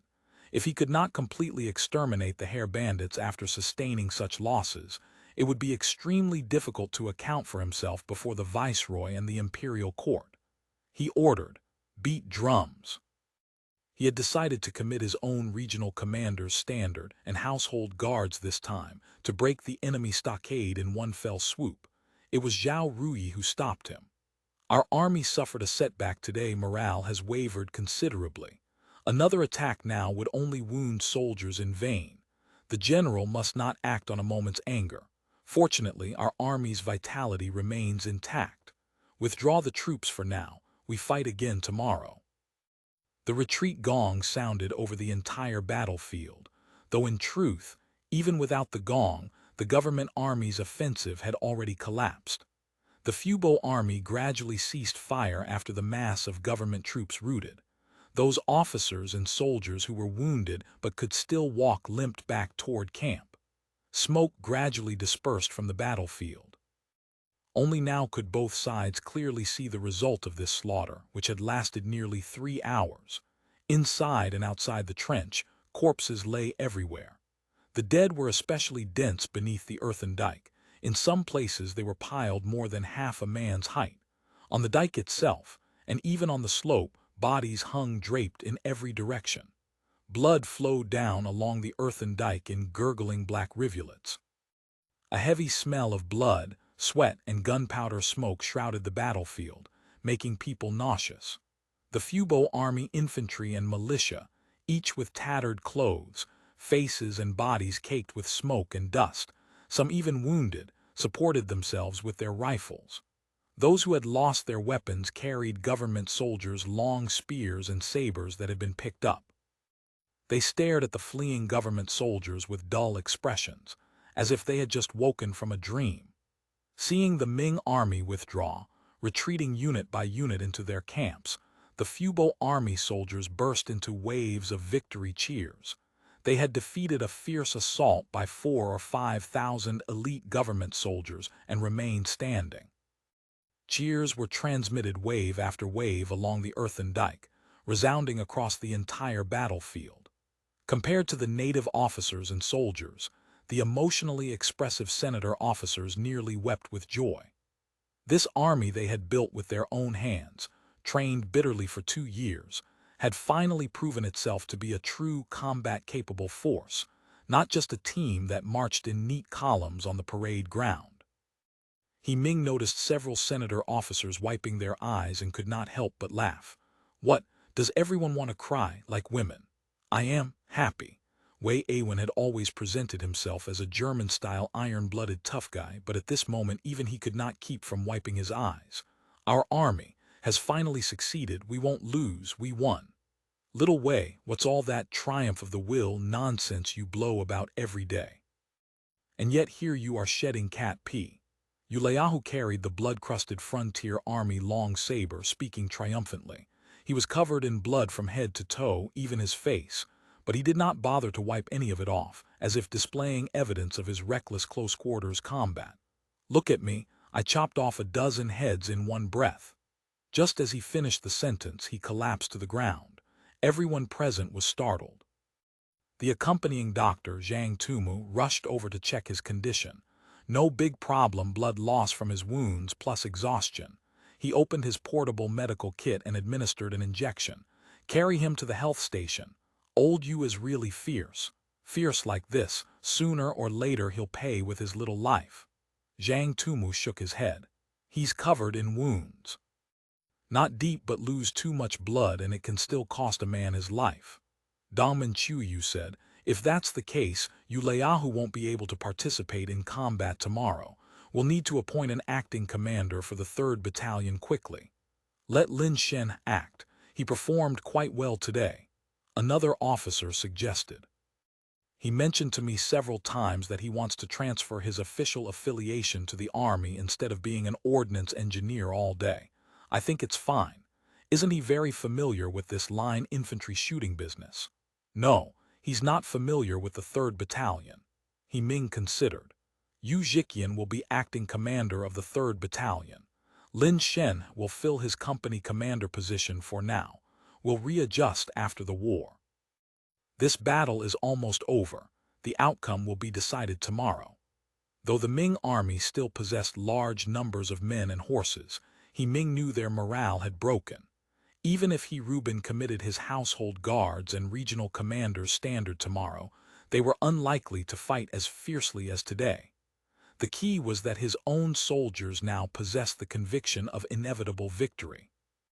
They would fight even more bravely in the impending decisive battle. The snipers descended from their towers. They had played a tremendous role in the chaotic battle, not only killing many officers and disrupting the government army's organization more than once, but also using rifles to seal breaches at the most critical moments. Their faces were covered in smoke, their fingers swollen, some with bleeding hands. But everyone was high-spirited, carrying pockets filled with handfuls of spent bullet casings, cheerfully debating their kills. I took out at least 3 officers, and that general was clearly hit by me. At least a regional commander. Bullshit. There's only one regional commander. The one you hit was at most a squad leader. The total score for the Senator sniper team came to 247 kills, a quite impressive result. But as Joe Wiesen said, the enemies had been crowded so closely together that it was hard to miss. He claimed to have shot a general at 1,000 meters, but Qian Shuiding insisted that he had been the one to hit him. The two argued fiercely. Qian Shuiding's total kills numbered 14, but his records were the most detailed, with symbols like bows, spears, 3-eyed guns, army flags, and helmets drawn on paper to indicate the types of targets killed. Joe Wiesen laughed at him for spending too much time drawing pictures, leaving less time to fire. Ding Ding crawled out of a gun emplacement. Today, he thought, he had finally understood what narrow escape truly meant. Decades later, he would often regale a certain grandson, whose name he could never seem to remember, with tales of his bravery that day. How the enemy had charged at him, how he had kept filming until the enemy was 1 meter away without flinching, how he had killed 7 or 8 government soldiers with the camera tripod alone, how he had single-handedly knocked down a government general who had said, "I submit," before dying, and so on. In truth, Ding Ding's situation had indeed been very dangerous. He had originally been filming from the command platform. After the first attack ended, seeking better and more intuitive footage, he had handed the professional camera to his assistant and taken a DV onto the Earthen Dike himself, filming from a sentry tower for a while before entering a gun emplacement used by snipers. He had assumed the government soldiers would collapse directly beneath the Earthen Dike, just as they had in the first wave. He never expected the enemy to rush up the wall. At the most intense moment, Government soldiers and Fubo army infantry had been engaged in hand-to-hand combat just outside his emplacement. Government soldiers had tried to break in several times, only to be driven out by soldiers protecting him with bayonets. It was not until the enemy fully retreated that Dingding rested for quite a while before emerging from the gun emplacement, the DV still clutched spasmodically in his hand. "Damn, that was too exciting. Too exciting," he muttered. The DV footage shot inside the gun emplacement proved extremely powerful. Because it was too bloody and violent, portions had to be cut before public screenings. The medical corps and soldiers were clearing the post-battle field on the Earthen Dike. Dead or alive, they kicked anyone they encountered. Those who could move, whether government soldiers or their own, were placed on stretchers. Tian Liang was found by medics in a pile of corpses. He felt someone kicking him and managed to move slightly. "The second lieutenant is still alive," a voice said in the distance. "Establish transport to the dressing station immediately." Then he felt something hard placed around his neck to immobilize it, and then he was moved onto a stretcher. The movement pulled at his wound, he screamed. Someone immediately poured some cool liquid into his mouth. It had a strong medicinal taste. He felt comfortable all over, the wound stopped hurting, and then he fell into a drowsy sleep. The total casualties for the Fubo army, including militia, exceeded 300, with over 100 dead. 1/4 of those killed were officers and NCOs. This casualty ratio left He Ming and others both pleased and troubled. So many officers and NCOs killed in action proved that setting an example of leading from the front had taken root, but losing the painstakingly cultivated backbone like this was deeply regrettable. Weapon losses were severe. Not only had hundreds of rifles and many long spears been damaged, but 3 cannons had also been put out of action. Ammunition consumption was staggering. Zhang Tumu's health station was as busy as a beehive. 600 or 700 wounded from both sides had been gathered on the open ground outside the health station's large tent. Rows of stretchers lay on the earth. Lightly wounded Fubo army soldiers squatted nearby, smoking and chatting. Some sat motionless, seemingly dead but would groan in pain if touched. Government soldier wounded sat together, eyes gloomy. Except for those in unbearable agony, no one dared to cry out. They looked fearfully at the blood-covered hair bandits going in and out of the large tent, from which screams occasionally emerged. Zhang Tumu's sleeves were rolled up, his arms striped with blood. His white gown was splattered with fresh stains, making him look like a butcher. The medics beside him were much the same, each covered in blood. He had already performed several surgeries. Yuleahu was carried into the tent and placed on a clean emergency table. The strong smell of blood and disinfectant jolted him awake. He saw medics gesturing with large scissors between his legs, gave a start, and immediately covered his essentials. "What are you doing?" "Taking off your clothes," Zhang Tumu replied. "Otherwise, how do we treat the wounds? I have no wound down there. Please tell him not to wave the scissors around like that, all right? If something gets cut off, there's no place to install a new one." "It's fine, he cuts a lot," Zhang Tumu joked. "Help the lieutenant colonel clean his wounds properly." When the stinging disinfectant touched the wounds, Yuleahu's face went pale, but to preserve his tough guy image, he gritted his teeth and did not cry out. "No need for that, shout if it hurts." Zhang Tumu deftly examined the wounds. Record: multiple tearing skin wounds on left and right arms, left and right shoulders, chest, left and right thighs. One deep tearing wound from a bladed weapon on left ribs, no internal organs visible, no fracture. He gave orders: "Inject tetanus immediately. Are you dizzy?" "Dizzy. You've lost quite a bit of blood, though not yet to dangerous levels. Otherwise, I'd have to mobilize soldiers to donate for you. Intravenous injection of 500 cc glucose saline. Another shot of morphine." "No morphine." Yuleahu did not want to touch the stuff. "You'll want it when we start sewing your wounds." Zhang Tumu instructed the medic. "I'll go deal with others first. I'll do the suturing myself." Zhang Tumu left Yuleahu and performed emergency surgery on a soldier who had been stabbed in the belly. He found it strange that he could do this surgery at all. Back in the day, He had ended up in the emergency room precisely because he could not pass the surgery hurdle. Dr. Zhang. One hit by a three-eyed gun, a medic rushed in. Carry him to Dr. Ning. Balding, slightly chubby Ning Jinghai looked at the wounded man, riddled with holes and bleeding all over the floor, and complained, "Which one is this? I can't remove all the projectiles without an X-ray machine." "Save his life first, take X-rays at Munich later," Zhang Tumu said. "This guy looks like he needs a transfusion. Blood pressure and heart rate dropping." The medic shouted, "Quick atropine injection, transfusion." Ning Jinghai shouted, flipping open the ID tag around the wounded man's neck. "Type A blood, call 4 or 5 Type A blood militia to donate blood." The medical department had not yet established a full blood supply system, instead relying on the donor method for clinical blood. Plasma used during surgery depended entirely on on-site donations from medics and militia who had passed blood tests. If necessary, healthy militia and laborers would also be called upon. Tian Liang was carried to Yang Beiyagui, who had just finished suturing a soldier's wound and was washing and disinfecting his hands. "Puncture wound on left leg." Yang Beiyagui glanced and shouted, "Prepare to extract arrowhead. Inject tetanus." The scalpel cut open muscle. Forceps carefully pulled the broken arrowhead from his leg. Yang Beiyagui examined the wound thoroughly to ensure no fragments remained, then cleaned and disinfected it. Tian Liang groaned and woke up. "How is it, Second Lieutenant?" Yang Beiyagui said.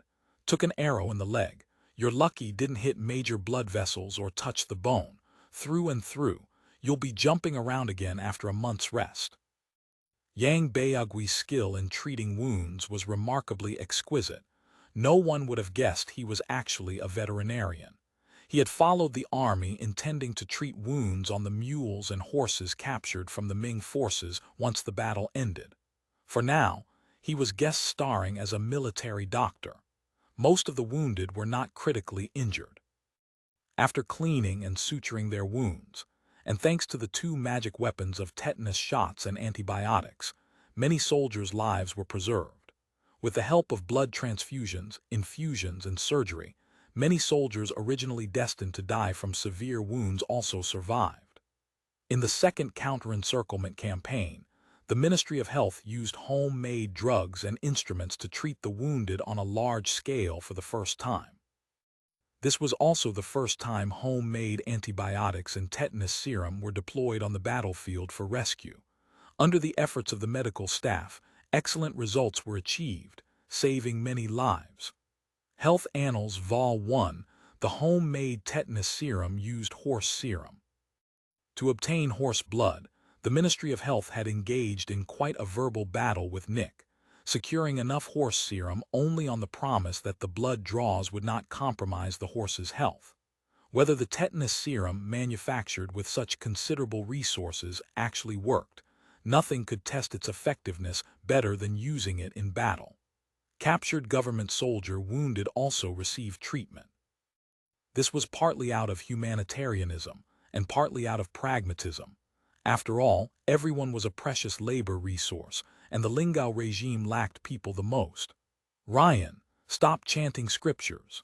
Zhang Tumu was so busy his feet barely touched the ground.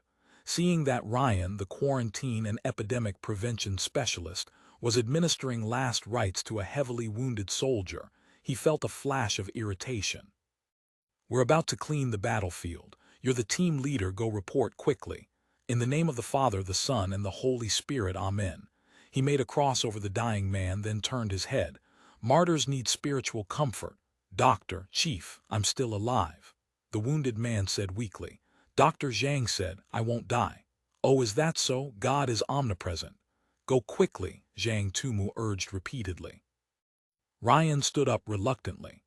The so-called battlefield cleaning was the cleansing and burial of corpses, a disgusting and exhausting job. Who told him to specialize in preventive medicine, epidemic elimination and control? And he also had to carry out tasks assigned by the fake Christian director Wu, supposedly to expand the church's influence.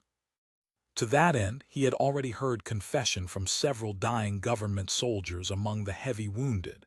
He muttered to himself as he worked, wondering whether what he was doing was even appropriate.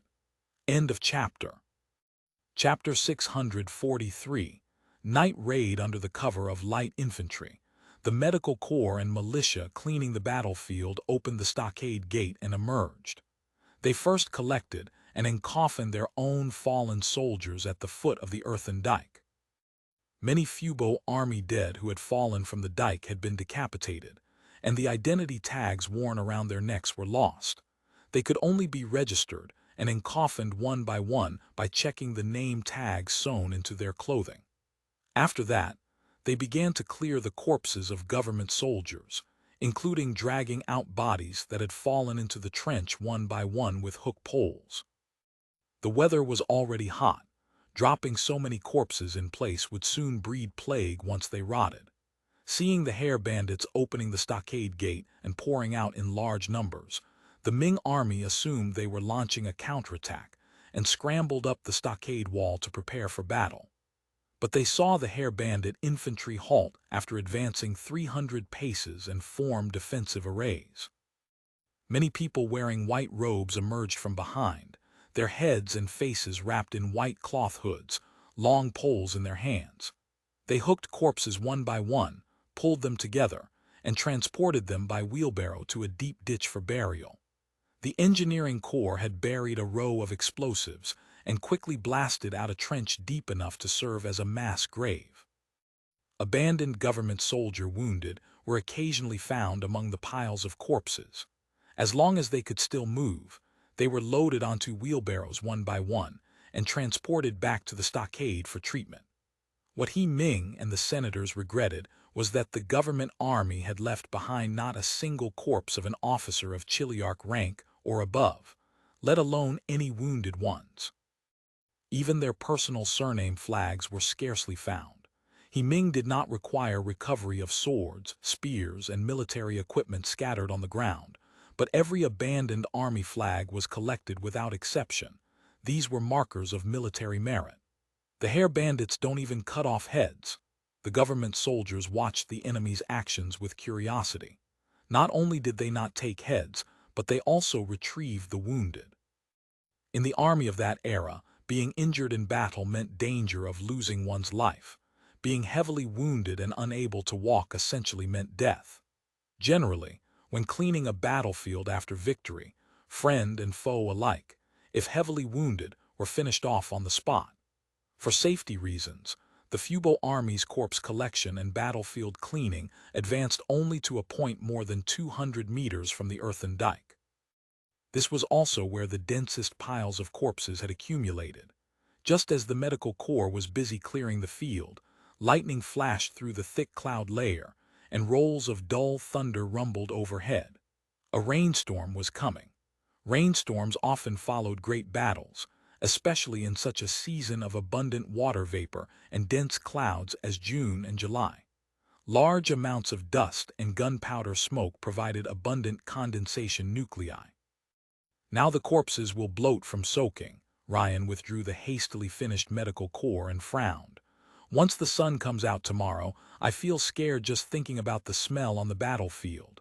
Make do for now, deal with it later. He Ming seemed to catch a whiff of corpse stench from the road to Lang Sun back in those days.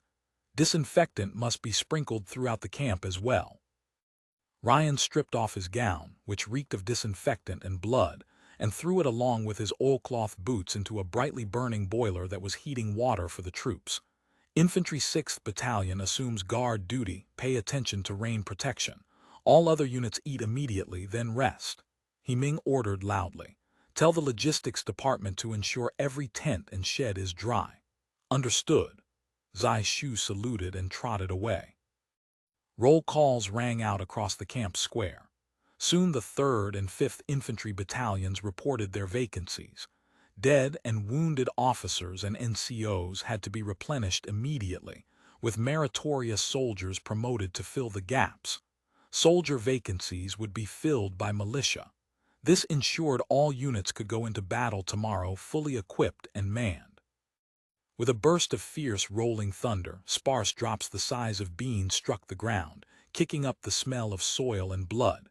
A gust of cold wind swept through, making everyone shiver. Then the deluge came, accompanied by roaring thunder. For a time, golden serpents of lightning danced wildly between heaven and earth. A white curtain of rain shrouded the world. The crashing rain drowned out all voices. Ming's orderly had brought rain gear long ago and draped it over him the instant the rain began. But Ming did not rush back to headquarters. Instead, he asked, "Do the wounded have shelter?" Rain sheds and large tents have already been set up for the wounded. The thunder gradually faded, but the rain intensified. People and objects became invisible 10 steps away. Ming still made a complete inspection, only walking back to headquarters after confirming every location was properly arranged. He instructed that an officer escorted by the Special Reconnaissance Team be sent to visit the 2 infantry battalions lying in ambush. The 1st and 4th battalions, responsible for the ambush, were both positioned in the wild. Seeing the rain falling so heavily, Ming worried they might be unable to camp in the open, or worse, encounter flash floods. "Tell them to pay attention not only to safety but also to concealment," Ming instructed the messenger. "Be on guard against enemy night raids." Both battalion commanders reported back. The current campsite was very safe. The soldiers had not encountered flooding and were resting. The Chengmai Gate Tower was shrouded in gloom. The day's fighting had demonstrated that the Hair Bandits not only possessed sharp firearms but also extraordinary combat power. Though exact figures had not yet been compiled, total casualties exceeding 2,000 were certain. This was already very serious for an army of over 20,000. Morale throughout the Grand Camp had sunk to its nadir. Many men, fearing they would be driven to fight the Hair Bandits tomorrow, already harbored thoughts of fleeing. Only the heavy rain and pitch-black darkness outside prevented a mass exodus. Reuben ordered reliable troops to control the roads and strategic passes while gathering generals for a meeting, comforting them and urging everyone not to lose heart. The decisive battle would come tomorrow. Zhao Rui also spoke, asking the generals to serve the country loyally. He also temporarily promoted a few officers, ordering them to lead the units that had lost their commanding generals. He transferred the most heavily damaged units to station in the rear, replacing them with fresh forces at the front. He then ordered the beheading of a dozen routing soldiers captured by roving cavalry, men who had attempted to flee toward Qiangshan instead of returning to camp. Their heads were displayed to the entire camp. Following this demonstration of severity, he dispatched trusted private secretaries and generals to comfort the most unreliable elements, the transport troops and village braves, employing both soft and hard tactics to demand they work together with one heart. After handling all this, he returned to his tent. Zhao Rui sat inside, stroking his beard. Reuben understood that the calm exterior concealed deep fear. "General Yinjai, what are the odds of winning tomorrow's battle?" Zhao Rui asked. 60 or 70% at best, Reuben said. "Our army suffered a setback today. Morale has wavered considerably. Hair Bandit morale is high." He did not finish the rest. Everyone present understood the implication. Tomorrow's battle was more likely to end in defeat than victory. Zhao Rui coughed once and said, "Hair Bandit firearms are sharp and their morale is high. Our army absolutely cannot fight a field battle with them. In this student's opinion, it would be better to dig deep trenches and build high walls, to exhaust the Hair Bandit's sharp edge." Reuben remained silent. This tactic was useful when dealing with ordinary enemies, even against the imperial court's great enemy, the Eastern barbarians.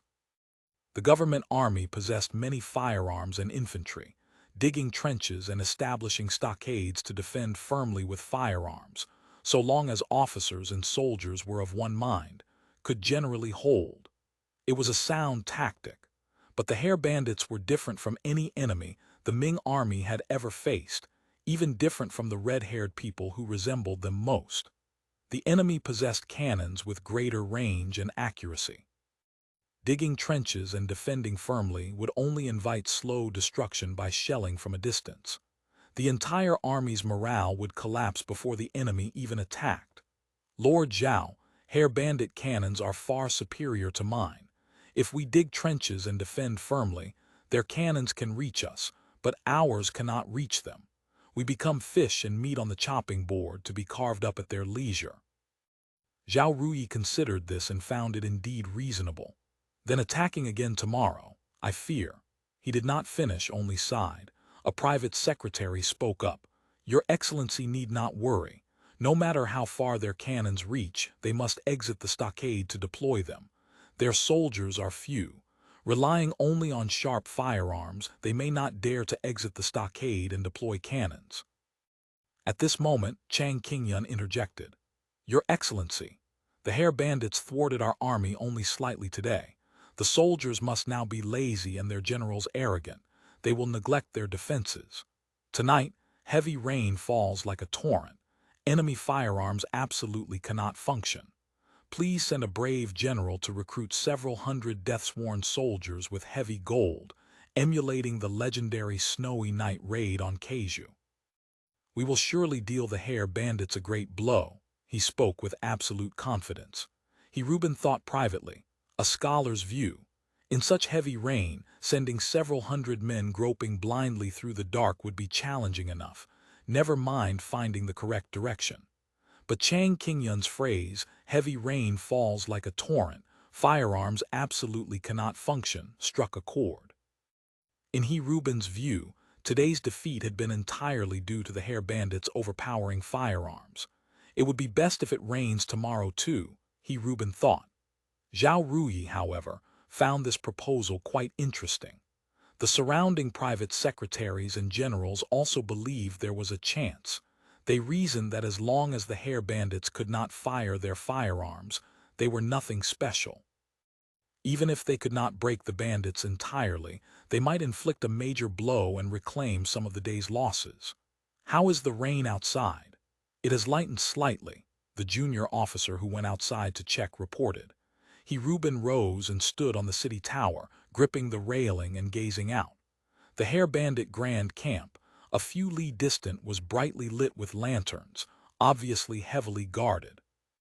Hoping to steal into the camp was impossible, but if the enemy's firearms could not function, fighting with bare blades might yet offer a chance for a small victory. Now the rain is lighter, Reuben thought. If we send men to raid the camp immediately and succeed, we can take the opportunity to rout the hair bandit army entirely, completely reversing the war's course. If we cannot break the stockade, even a small victory will boost morale. He immediately summoned other generals to discuss the camp raid. Everyone agreed.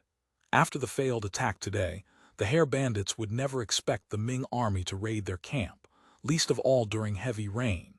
Though moving at night in the storm was inconvenient, this hardship would be shared by friend and foe alike. If the hair bandits truly could not use their firearms, they could only fight a chaotic melee. The government soldiers' skill in hand-to-hand combat could finally be brought to bear. Perhaps routing the hair bandits was not impossible after all. It was immediately decided. 500 men from Reuben's town standard would form the vanguard, braving the rain to scale the defenses. Huzhu Regional Commander Yan Zhengao would lead 1,000 men in support. If the assault on the stockade proceeded smoothly, fireworks would serve as the signal. Reuben would then personally lead the main force in a full-scale attack. Yan Zhengao ordered his men to eat their fill, then silenced drums and rolled up banners, moving quietly toward the front camp. To facilitate movement in the muddy terrain, the 500 first descenders removed their armor and left their long spears behind, carrying only Padao curved sabers and small shields. Many light ladders had also been prepared. All soldiers' shoes were wrapped with straw ropes in several places to prevent slipping when climbing. After all units had assembled, they set off immediately, marching through the rain. Town Standard Central Army Garrison Commander and guerrilla Yi Zhengfeng led the elite soldiers at the front.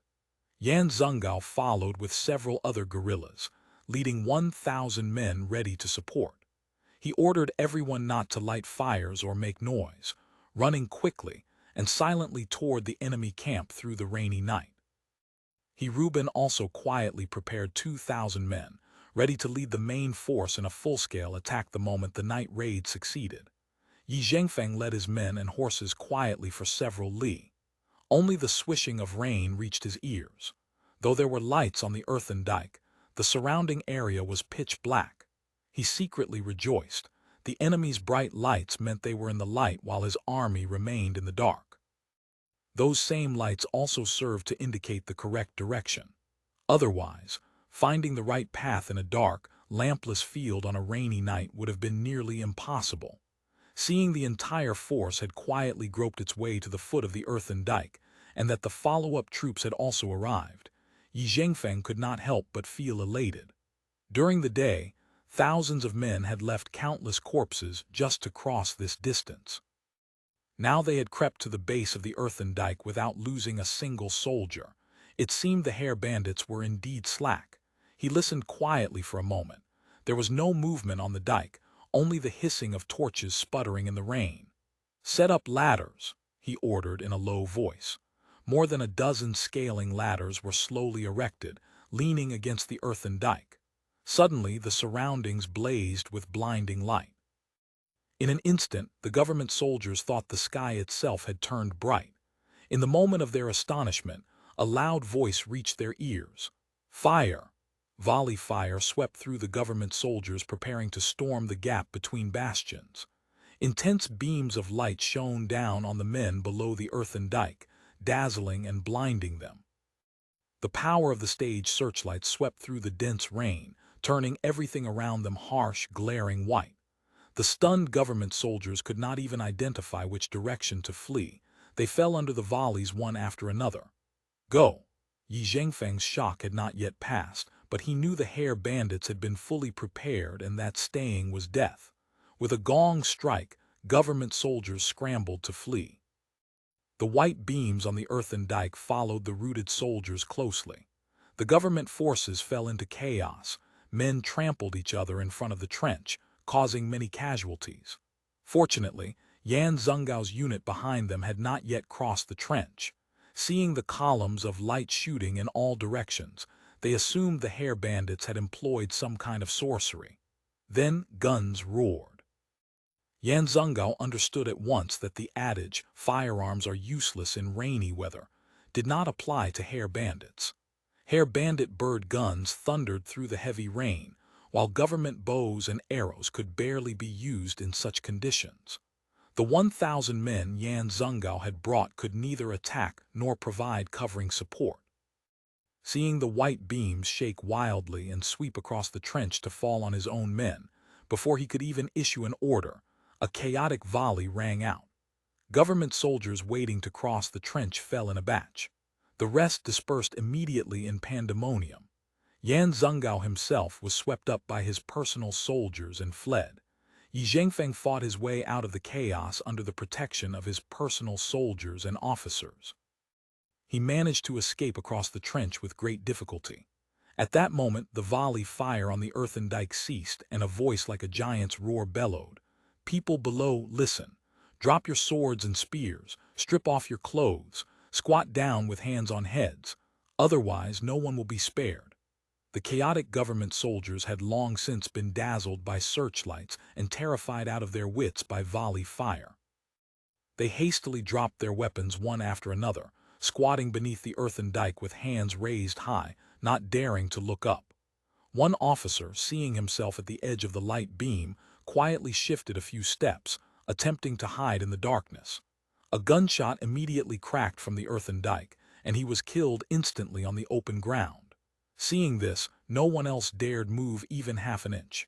Everyone froze in place. 3 ladders were lowered from the earthen dike.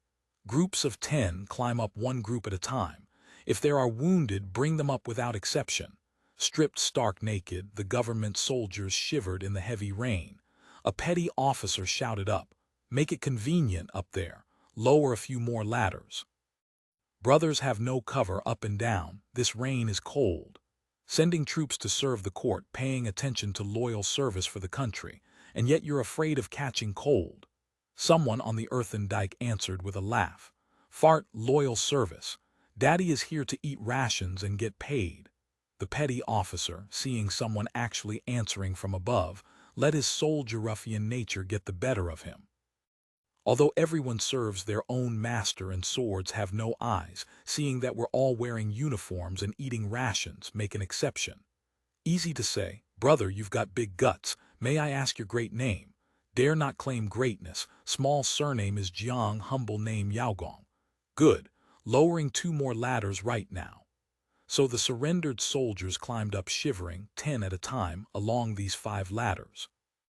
Infantry above supervised with loaded guns. Militia prepared bundles of rope.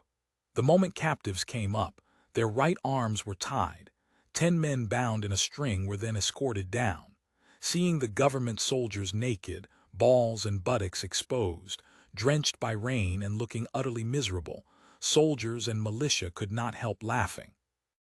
The laughter swelled louder and louder, penetrating the rain and reaching the government soldiers' grand camp. The defeated soldiers who had suffered so bitterly during the day heard gunshots, but could not understand why the hair bandits were laughing like this. They dared not ask, only whispering quietly in the dark. Many middle and low-ranking officers and soldiers realized this expedition against the bandits was a complete failure. At the very least, no chance of victory was visible. Teams tied together in groups of 10 were escorted at bayonet point to the POW camp in a corner of the stockade. Many bonfires had been lit in bamboo sheds, but no clothes were issued. They could only warm themselves by the fire. Wounded were examined briefly. Serious cases were carried away for treatment. Jiang Yaogong shivered while warming himself by the fire. He saw that the place where they were detained was quite simple, just a corner of the grand camp. 2 sides were earthen dikes. The other 2 had ditches filled with sharp bamboo spikes. Lights blazed on all 4 sides.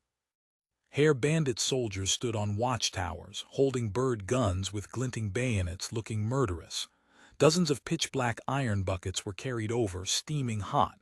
Stacks of wooden bowls were also brought. Come, everyone take a bowl, prepare to drink soup. The cook knocked on an iron bucket, shouting loudly. End of chapter. Chapter 644. A battle at Shishan. Since 10 men were tied together in each group, and the slightest carelessness would send them all tumbling to the ground, the porridge was distributed directly into people's hands. The bowl Jiang Yaogong received felt very light. A closer look revealed it to be a coconut shell. The cook poured a ladle of ginger soup into each bowl. This was obviously distributed for fear they would fall ill. Jiang Yaogong knew the hair bandits absolutely did not want them dead, so he drained the soup boldly and was about to lie down to sleep. "Squad leader, sir," a soldier tied with him whispered. "Why did the hair bandits strip off our clothes?" "They can't possibly want you to be a rabbit," Jiang Yaogong said. He, too, found it suspicious. He had never heard of stripping captives naked. What could the hair bandits want those tattered uniform coats for? Besides, the uniforms had all been thrown under the earthen dike and hadn't been collected. According to the statistics of Jia Mofai, who was in charge of logistics and transport, this unsuccessful sneak attack had yielded more than 300 healthy captives. "Load them onto ships and transport them back to Lingao as soon as the rain stops tomorrow," Jia Mofai said. "Traveling by land might expose them to government roving cavalry interception. Since we have ships anyway, transporting people by sea is fast and convenient." "Loaded together with the wounded?" "Of course not. There are separate ships for the wounded. Captive ship conditions are much worse. Just a big hold under the deck, easy enough once the hatch cover is closed. It's only half a day anyway." The disastrous defeat of the night raid had happened almost within sight of Reuben and his officers. The swaying beams of light, the volley fire, and the tremendous human voices on the earthen dike filled the general with profound unease. That hair bandit firearms could function in rain no longer surprised him. But the lights that blazed with sudden, blinding brilliance, and the white beams prowling through the pitch-black sky and wild fields on that rainy night, far exceeded his understanding. Reuben's hands and feet felt ice cold. How is one supposed to fight this battle? Yi Zhengfeng and Yan Zhengao, who had fled back, added many details. The enemy had obviously been fully prepared. The enemy's lights were extraordinarily bright, instantly making officers and soldiers dizzy and unable even to open their eyes. The entire gate tower lapsed into a long silence. Everyone was pondering, how can this battle still be fought? Each waited for someone else to come up with a solution. Your Excellency, in this student's opinion, we should establish a stockade and defend firmly. Qian Taichung had been unable to find an opportunity to offer advice, and now at last he had an opening. He had watched the battle from the city wall several times that day, and what he had witnessed left a profound impression. The Hare Bandits' sharp firearms and their tactics had struck him with exceptional force. Obviously, the Hare Bandits were not like Zhang Zhilong, Liu Xiang and their ilk, who excelled only at naval battles. In infantry combat, too, they were absolutely formidable. He realized that the number of Hare Bandit infantry committed to battle had not been large, yet facing so many government soldiers, they had fought with unyielding tenacity on the stockade wall, refusing to retreat even unto death. Clearly, they did not rely solely on the forwards' sharp firearms. Could it be that such overseas bandits also possess hearts of loyalty and righteousness? He immediately rejected his own thought. According to the Tangbao Capital Report, most Hare Bandits were treacherous people of Fujian and Guangdong and traitors who had defected to become fake hares. Could such men without father or sovereign truly possess loyalty and righteousness? It must be that the true hares have promised them heavy profits to make them fight so heedlessly. Thinking thus, he felt slightly reassured. In Qian Taichung's view, the word loyalty and righteousness had nothing to do with barbarians. After the battle ended, he knew his 6 strategies for aftermath would not be of use any time soon. The odds of winning by continuing the attack tomorrow were minimal. He had long been calculating in his mind, and when he heard that Reuben was opposed to establishing a stockade and defending firmly, he felt it necessary to step forward with advice. According to his reasoning, if both sides established stockades and confronted each other, the advantage would lie with the government army. After all, Reuben had the financial and material support of the entire province behind him, while the Hare Bandits possessed only one county, and Lingao was a place of sparse population and barren land.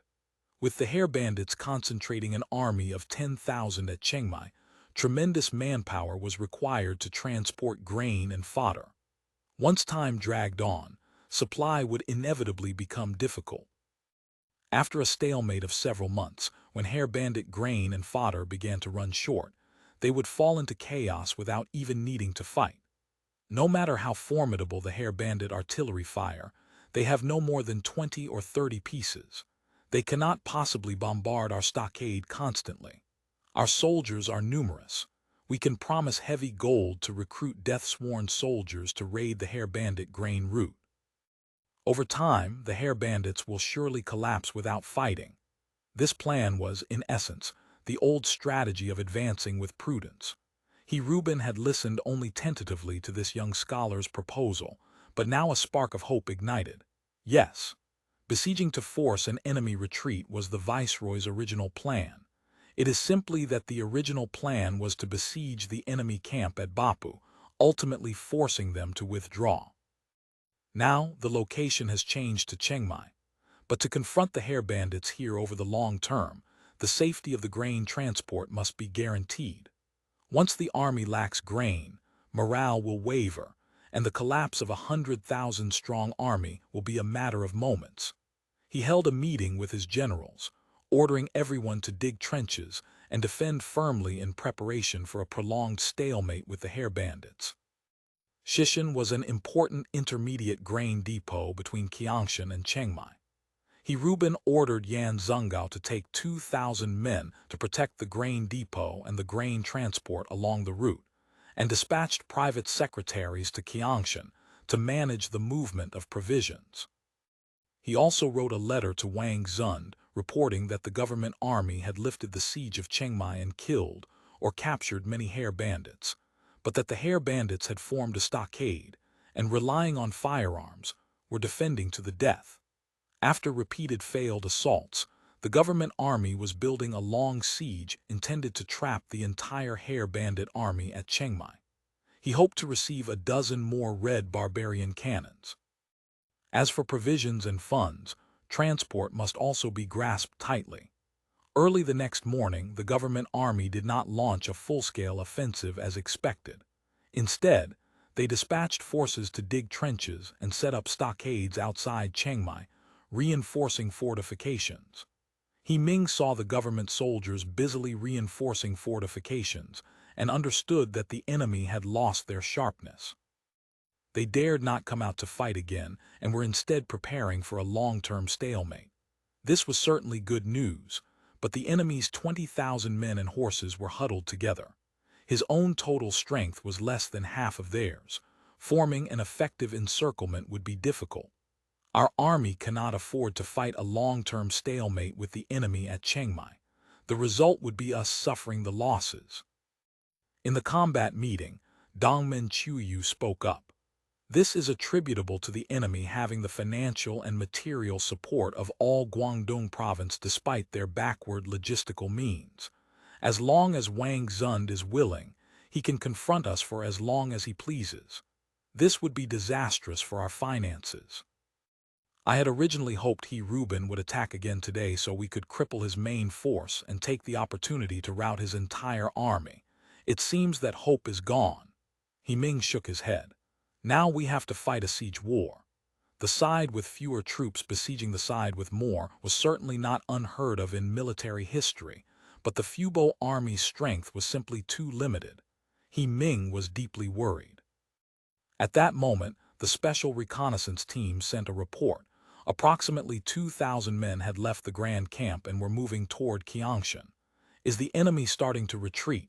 No, Reuben absolutely dares not retreat just yet. Ming rendered his judgment.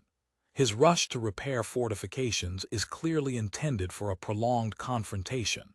This group of troops is most likely intended to protect the grain station. It's also possible the enemy is repairing the plank road openly as a feint, someone reminded. That possibility exists, but since the enemy wants to protect the grain route, we will cut it. Ming studied the map and made up his mind. Get me infantry 1st and 4th battalions. Just past noon, while Reuben and his staff were planning the layout of the defensive system, a scout suddenly reported that thousands of Hair Bandits had cut off the main road between Chengmai and Shishan. Yan Zenggao's unit had been routed and was currently fleeing toward Chengmai. Where is General Yan? Life or death unknown, the scout said, trembling. General Yan's big flag was not seen among the routed soldiers. Scout again. Reuben's face went pale. The Hair Bandits had unexpectedly cut off his rear. He immediately ordered Central Army Garrison Guerrilla Sun Changzuo to take 500 men bearing his warrant to collect routed soldiers along the way. He then sent for Zhao Ruyi and his main generals to meet and discuss. With Regional Commander Yan defeated, our army is in immediate peril, Reuben said gravely. Once the enemy crushes General Yan's unit, they will wheel around to attack Shishan and seize our grain depot. The Hair Bandits had shattered Yan Zenggao's subordinates in a single blow. The next step would clearly be to raid and occupy Shishan. Shishan was defended by only 500 soldiers. Since the enemy had been capable of crushing 2,000 men, taking down Shishan would pose no difficulty. Once Shishan fell, the grain route would be severed. Once the grain route was severed, the total collapse of the army would follow immediately. This terrible prospect left everyone present chilled to the bone. Reuben immediately arranged for the defense of each camp, ordering every unit to guard their positions strictly, forbidding noise and movement between camps, and absolutely forbidding unauthorized withdrawal from defense areas. Generals, we now find ourselves in unpredictable peril, Reuben declared sternly. But our camp is pitched firmly. The situation has not yet reached an irreversible point. The Hair Bandits simply rely on superior equipment to seize the initiative. They have few soldiers and little grain. Our army need only retake Shishan and protect the grain route to turn defeat into victory. He immediately ordered Governor Standard Camp Guerrilla Sha Jianbai, stationed at Zioangcheng, to withdraw his entire force immediately. Take your headquarters troops to Shishan at once. Rout the hair bandits and ensure Shishan's safety. Reuben fixed him with a hard stare. If the enemy has already taken Shishan, you must retake it. Humble general understands. Sha Jianbai knew the weight of this mission. I give you an additional 2,000 men. Sha Jianbai had barely led his troops out when bad news arrived. Shishan had fallen. After routing Yan Zungao's unit, the hair bandits had immediately turned to capture Shishan, seizing all military grain stored at the depot. 3,000 hair bandits have formed up at Shishan, the scout reported. And they have big cannons. Big cannons. Yes. According to the routed soldiers, the hair bandits brought several big cannons with extremely devastating power. General Yan was unaware they possessed big cannons. Caught off guard, he was killed by cannon fire. Reuben had no heart to listen further. This series of disasters had plunged him nearly to despair. But he forced himself to remain calm, continuing to deploy forces to guard against hair bandits besieging his grand camp amidst the chaos. Having heard the enemy possessed big cannons, he subsequently ordered Li Guang to take 2,000 men as rapid reinforcement for Sha Jianbai. Sha Jianbai led 3,000 men out of the camp gate, hurrying toward Shishan along the post road. Such a large movement naturally could not escape the observation posts and special reconnaissance team members. A few minutes later, the infantry 1st and 4th battalions constructing positions near Shishan received the news. Zhu Mingxia and 1st Infantry Battalion Commander Chengmai were cleaning the battlefield and building fortifications. These two infantry battalions had arrived at Shishan at forced march speed, immediately upon receiving orders early that morning. Chengmai's 1st Battalion had captured the Ming Army camp at Shishan through shelling from 3 12-pounder mountain howitzers, followed by a single determined bayonet charge, taking more than 300 prisoners, and seizing 70 or 80,000 jin of grain accumulated at the depot, along with hundreds of wheelbarrows for transport. The 1st Infantry Battalion now stood in formation at the foot of Shishan. The 2,000 men led by Yan Zungao had marched urgently all the way, constantly suffering harassment and sniping from the special reconnaissance team. Multiple officers had lost their lives. Morale was in chaos. Fortunately, the soldiers knew they were heading toward the safer direction of Qiangshan. Everyone harbored the thought that reaching Shishan would mean a greater chance of survival. So they hurried desperately. Because Yan Zungao wanted to reach Shishan before the hair bandits could complete their defenses, he had urged his troops to force march continuously. Many infantrymen fell behind. In the end, he arrived at Shishan with only 1,200 men. Red flags fluttered. A gray battle line awaited in strict formation at the foot of Shishan. Yan Zungao saw that the enemy had not yet constructed a camp, only a trench shielding the whole formation, and that their troops numbered only about 1,000. But he himself held no advantage in numbers. He had witnessed firsthand the hair bandits' firearms advantage the previous day. The odds of winning an immediate battle were minimal. Therefore, he retreated to a small hill opposite Shishan, preparing to set up camp and await the arrival of follow-up troops before making further plans. But the Fubo army had no intention of granting him that time. At 11 a.m., with the supporting fire of 2 12-pounder mountain howitzers, Zhu Mingxia commanded the 4th Infantry Battalion to burst out suddenly from Shishan's flank in company columns, launching a fierce attack on Yan Zungao's unit. Yan Zungao was caught completely off guard. Under the constant harassment and screening of the special reconnaissance team, he had essentially no intelligence on enemy movements nearby. His men were exhausted and demoralized. Suddenly, a fresh force struck from the flank. He hurriedly ordered a Chiliarch to take 300 men to meet the attack, aiming to delay the enemy's momentum and buy time to form up. These 300 men rooted upon contact under the 4th Battalion's fierce assault. Yan Zhengao had no choice but to lead his main force personally to engage. His troops could not withstand the Fubo army's firepower and were forced to retreat. Yi Zhengfang took personal soldiers and household guards to supervise the battle everywhere, barely maintaining some semblance of order among the troops, but all forces were still driven back toward the foot of Shishan. The 4th Battalion was the hammer, and the 1st Battalion, arrayed in a transverse column at the hill's base, was the anvil. These 1,200 famished and exhausted soldiers could not withstand such a pincer attack from front and rear. The entire force was crushed to pieces at the foot of Shishan. The remaining 700 or 800 men all became captives. Only those soldiers who had fallen behind on the march escaped by sheer luck. Chengmai sat on the low wall constructed at the foot of Shishan, smoking a pipe. His soldiers, stripped to the waist, were digging trenches. The trenches needed to be further deepened and widened to contain enemy charges effectively. In the distance, the ground was heaped with swords, spears, weapons, armor, and flags seized during the battlefield cleanup. Naked captives, bound together in strings of 10, were being escorted toward the original Ming army camp on the mountain, now serving as the temporary headquarters for the 2 battalions. Zhu Mingxia galloped back and forth on a captured Juju-bred Mongolian horse. This had been a general's mount, very spirited. Zhu Mingxia had dark skin and very short hair, giving him a capable look. At his waist hung not the standard Fubo army command saber, but a folded patterned steel tang sword he had commissioned back in the old dimension, beautifully decorated. This horse is not bad. He rode to the low wall and dismounted.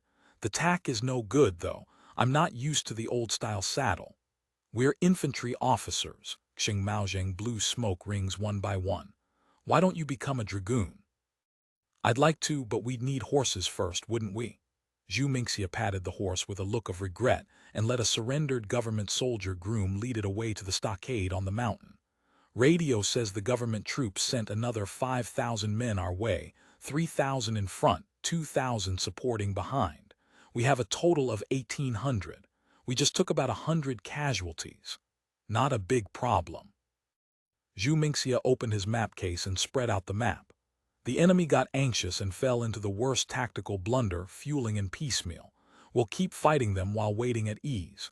3,000 against 1,800, we still have the odds.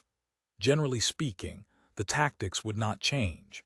The 1st Infantry Battalion would defend behind simple field fortifications, drawing the government soldiers to attack the front fiercely.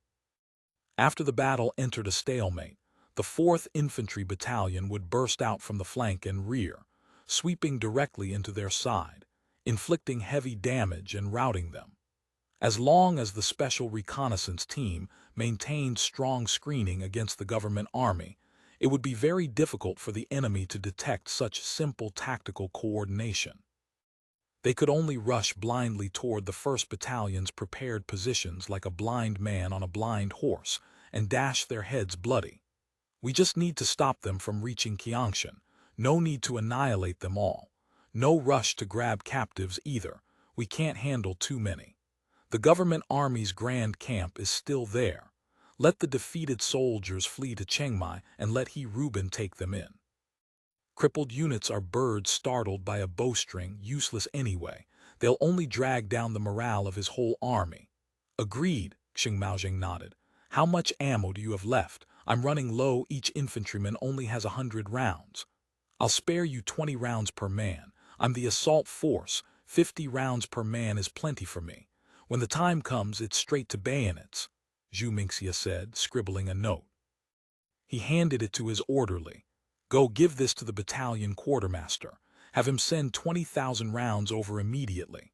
Pity the shells aren't enough. We still have too few men. The 4 12-pounder mountain howitzers that had played a decisive role in the battle were light enough to be dragged by just a few men, but the weight of shells and propellant was another matter entirely.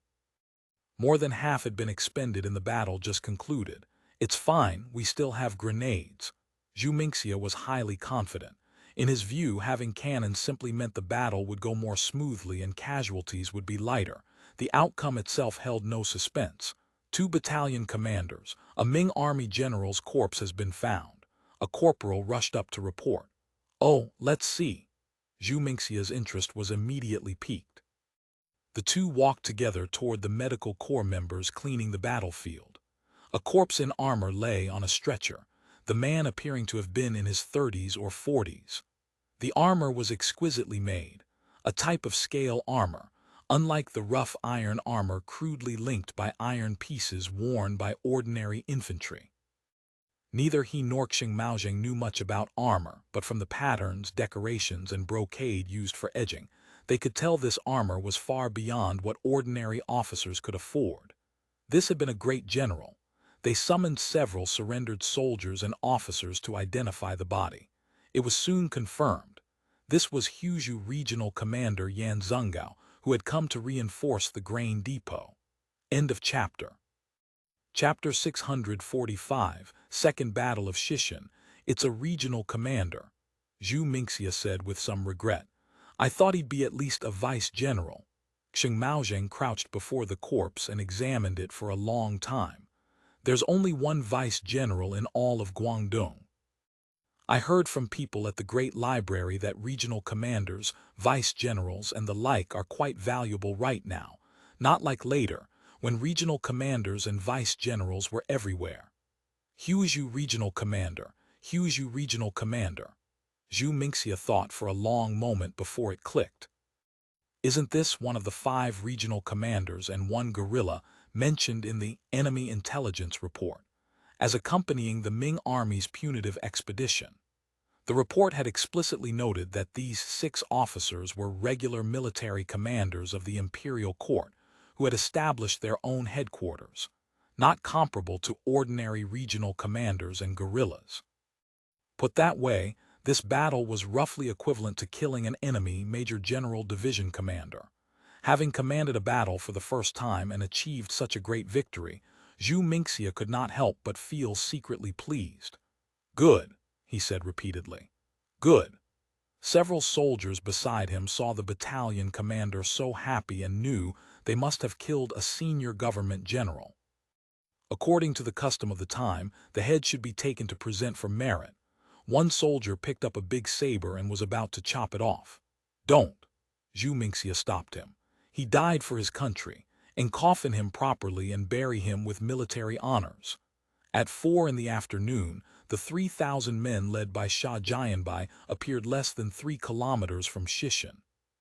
Because Yan Zhengao had urged his troops to march fast, causing many infantrymen to fall behind and ultimately be defeated fighting with insufficient strength, Sha Jianbai did not push his own men to hurry. Along the way, he also collected many of Yan's routed soldiers and learned the entire course of the battle from their accounts. However, he could obtain absolutely no intelligence beyond the visual range in every direction along the post road. No matter how many scouts and spies he sent, not one returned. One wounded scout had once galloped back wildly, but was suddenly killed by a bird gun before reaching him. What unsettled him most was that he could not tell where the shot had come from. No smoke, no people. He sent a squad of infantry to search back and forth within 400 paces around where the scout had fallen, but they found nothing. Only 2 small black holes in the scout's body proved he had been killed by a bird gun. Fear of these bird guns that produced no smoke, no visible shooter, and even no audible report had been building for days. The officers and soldiers had taken to calling them the shadowless cannon. Sha Jianbai's unit had suffered quite a few of these shadowless cannon attacks along the march, losing 40 or 50 officers and soldiers, causing panic throughout the ranks. Had they not known that Li Guang's 2,000 men were coming up in support behind them, these 3,000 would probably have dispersed before even reaching Shishan. After marching blindly in such dread for most of the day, the vanguard reported, Shishan lay 4 or 5 li ahead. Where is the enemy deployed? Right at the foot of Shishan, the vanguard Chiliarch reported. Sha Jianbai stood straight in his stirrups and strained to see into the distance. There was a stockade on Shishan, flying the Hare Bandits' red flag, part of the original government army's grain depot. The once-lush hill had been stripped bare. Both Ming army and Fubo army had engaged in work to clear fields of fire. A gray battle line lay horizontally at the hill's base, blocking the post road. This battle line was very thin. Shah Jayanbai could see that the hare bandits arrayed at the hill's base numbered no more than 1,000, yet they had stretched into a formation 200 paces wide. This was utterly mad. With such shallow depth, wouldn't they be broken in a single charge? Were the hare bandits so confident in their firearms? After all, at Chengmai they had defended strictly behind earthen dikes, but the previous day's disastrous defeat had left the government army deeply shaken. Shah Jayanbai dared not approach too closely either, afraid of being struck by the shadowless cannon. He immediately ordered his men to form up on the spot and prepare for battle. Shah Jayanbai gathered his subordinate assistant generals and chiliarchs. Everyone can see the situation. The hare bandits number no more than 1,000. The formation is thin.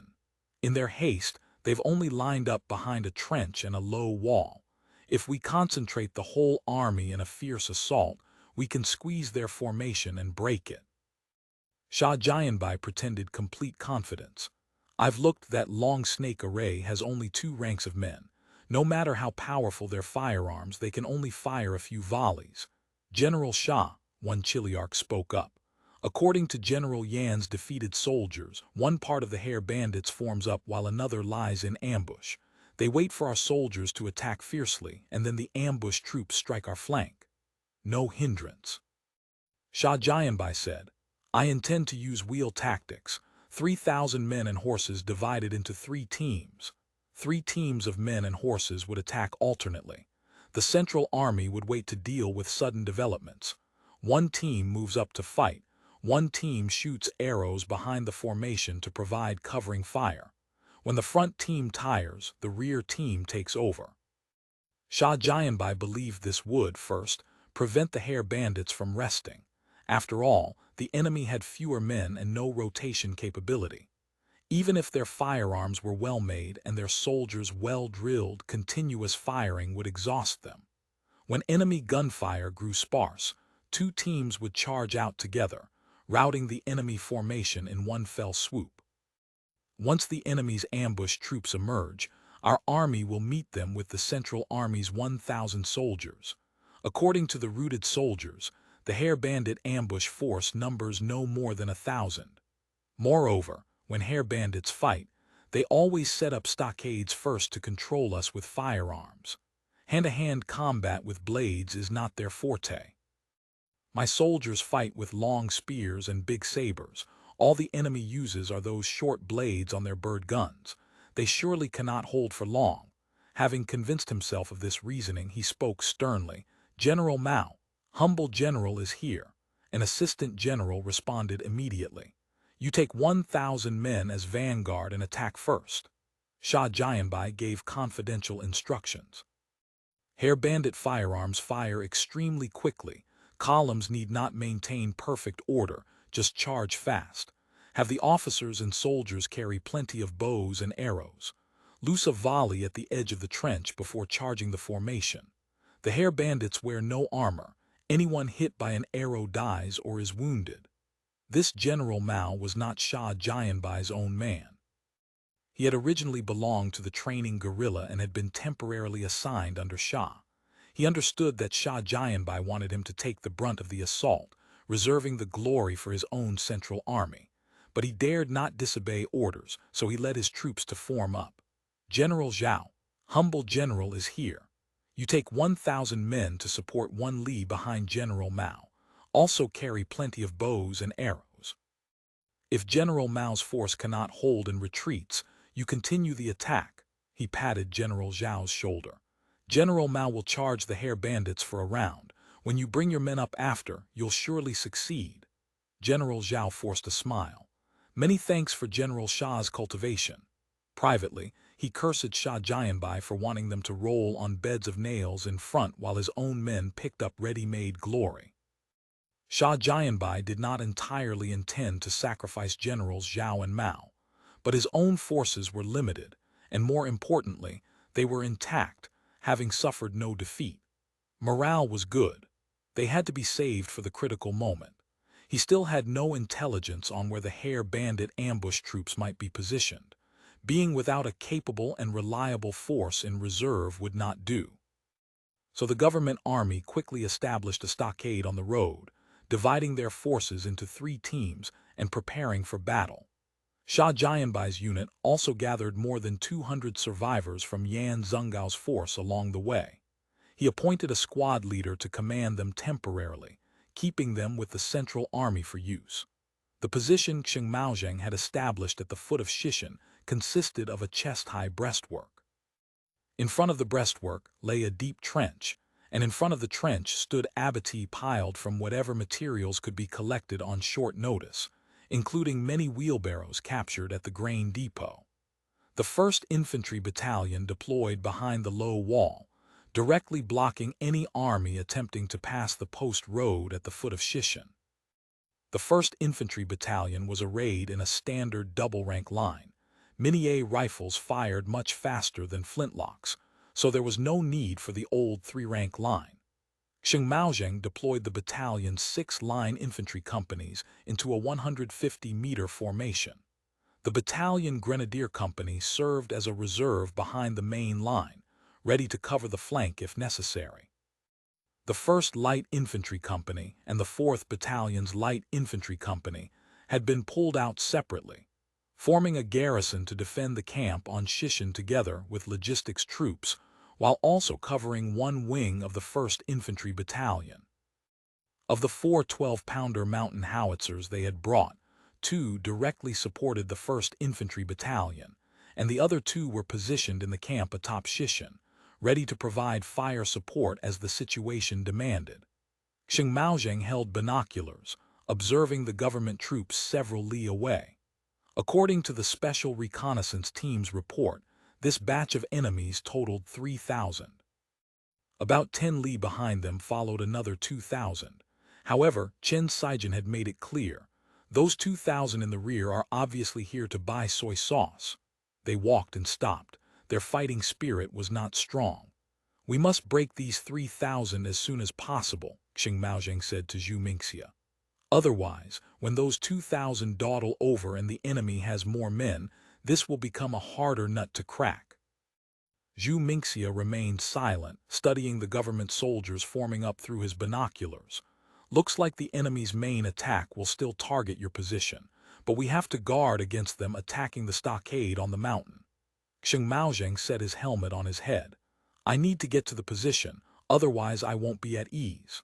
While they were speaking, the government army's signal cannon sounded.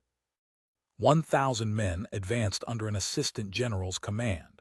After they had traveled more than 1 li, another signal cannon sounded, and a second team of government soldiers charged toward the 1st Battalion's position. The enemy wants to use wheel tactics, Zhu Mingxia observed. He continued to watch the government army's movements. The first wave advanced with fierce momentum, quickly rushing to within 100 meters of the position. Soldiers loosed arrows while running. Because the distance was too great, they posed no threat at all. Chengmai's 6 line infantry companies opened fire simultaneously at 150 meters. Bullets swept through the wildly charging columns. Government soldiers tumbled in all directions. Before they could even approach the trench, their formation had fallen into chaos. Then the 2nd rank infantry fired their volley. Through the thick smoke, Zhu Mingxia could see that some of the enemy were already falling back. Zhu Mingxia sensed vaguely that something was wrong. The enemy should not simply be repeating this frontal assault tactic. For prudence, he did not order the 2 mountain howitzers in Shishan Fort to open fire, holding them in reserve for fire support at a critical moment. Many officers and soldiers in Shah Jianbai's vanguard battalion had already lost their nerve the day before. Now, being compelled to crash directly into Hare Bandit firearms, they were visibly cowed. After absorbing several volleys, they were even less willing to advance. Officers and generals shouted their lungs out, threatened beheadings and promised silver, finally managing to prod their men forward, though with great difficulty. At that moment the 2nd team of government soldiers surged up. Shoot arrows, Government soldiers hastily loosed a volley, but most fired randomly before entering effective range. Almost no arrows fell into the formation. The majority landed on the trench in abattis. Steady, sights 120 meters. Officers constantly corrected the firing distance. Fire! Volleys roared, smoke billowed. The government soldiers could never get close to the trench. Every time they barely pushed within 100 meters, they were broken by volleys. Though officers constantly urged men to charge, they were soon beaten back again. Occasionally, under the leadership of a few brave officers, they might briefly assault to the front of the trench, but at that point, double canister shots from the 12-pounder mountain howitzers would mercilessly cut them down at the trench's edge. Smoke filled the air. War cries, groans, shouts, all shrouded the whole of Shishan. The battle dragged on for more than an hour. No matter how Shah Jianbai and his subordinate assistant generals encouraged and urged soldiers to charge, the government soldiers' assaults grew weaker and weaker. Especially after the mountain howitzers began bombarding government columns at 800 meters with explosive shells, the troops had to retreat their columns to 2 li before even attempting to regroup. Soldiers expended enormous physical strength on this back-and-forth journey. Many had been marching since noon, most of the day without food or water. After several attacks, they were exhausted. Some soldiers simply collapsed by the roadside and refused to move.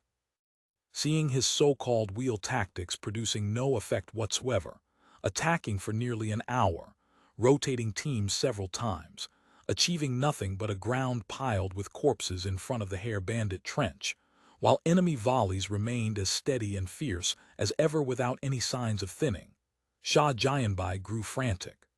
Dragging this out, his entire army would collapse before the enemy's ambushed troops even emerged. He turned and ordered an all-out attack on the stockade atop Shishan. There were only 2 light infantry companies and some logistics soldiers in the stockade, but the 2 howitzers there provided covering fire. Explosive shells, canister shots, and solid shot hammered down on the government soldiers attempting to climb the mountain and seize the stockade. Although one young government officer was exceptionally brave, under his leadership, a dozen fierce soldiers rushed to within a dozen meters of the stockade wall. A canister round from a 12-pounder mountain howitzer struck just as he raised his flag and rose to charge the wall. The government soldiers attacking the mountain stockade also suffered constant harassing fire from the bird guns of Hare Bandit infantry arrayed below. Desperate charges carried them partway up the slope several times. As the corpses on the hillside piled higher, their momentum faded. The team attacking the stockade retreated once more, but this time they failed to even reach halfway up, shouted a few perfunctory battle cries, and scrambled back down the instant bird guns cracked from the stockade above. Shah Jianbai's own forces had not yet moved out. Seeing that his subordinates' units had lost their edge, far from routing the Hare Bandits and retaking Shishan, they could not even deal with the force in front of them, suffering heavy casualties for nothing. He worried about how he would answer to his superiors. He glared and shouted an order. "Tell General Zhao and General Mao to attack with everything they have. The post road must be opened, or they can bring me their heads." Reporting to the general, General Mao was killed in action. A young officer had rushed up, panting. Hearing that an assistant general had been killed, Shah Jianbai was even more alarmed. He drew a rough breath and studied the young officer before him. Though his helmet was askew and his armor disordered, he appeared burly and sturdy, a round face with a pointed chin, sparse whiskers, upturned nostrils, small eyes. He looked quite capable. "What is your name?" Humble General Cao Xiangjiao, originally an assistant general under General Mao. "Good, General Cao. This general now appoints you Vanguard Battalion Garrison Commander, leading General Mao's unit." His whip pointed toward the 1st Infantry Battalion's battle line at the foot of Shishan. "You will lead the unit immediately to detour through the paddy field and attack one wing of their formation.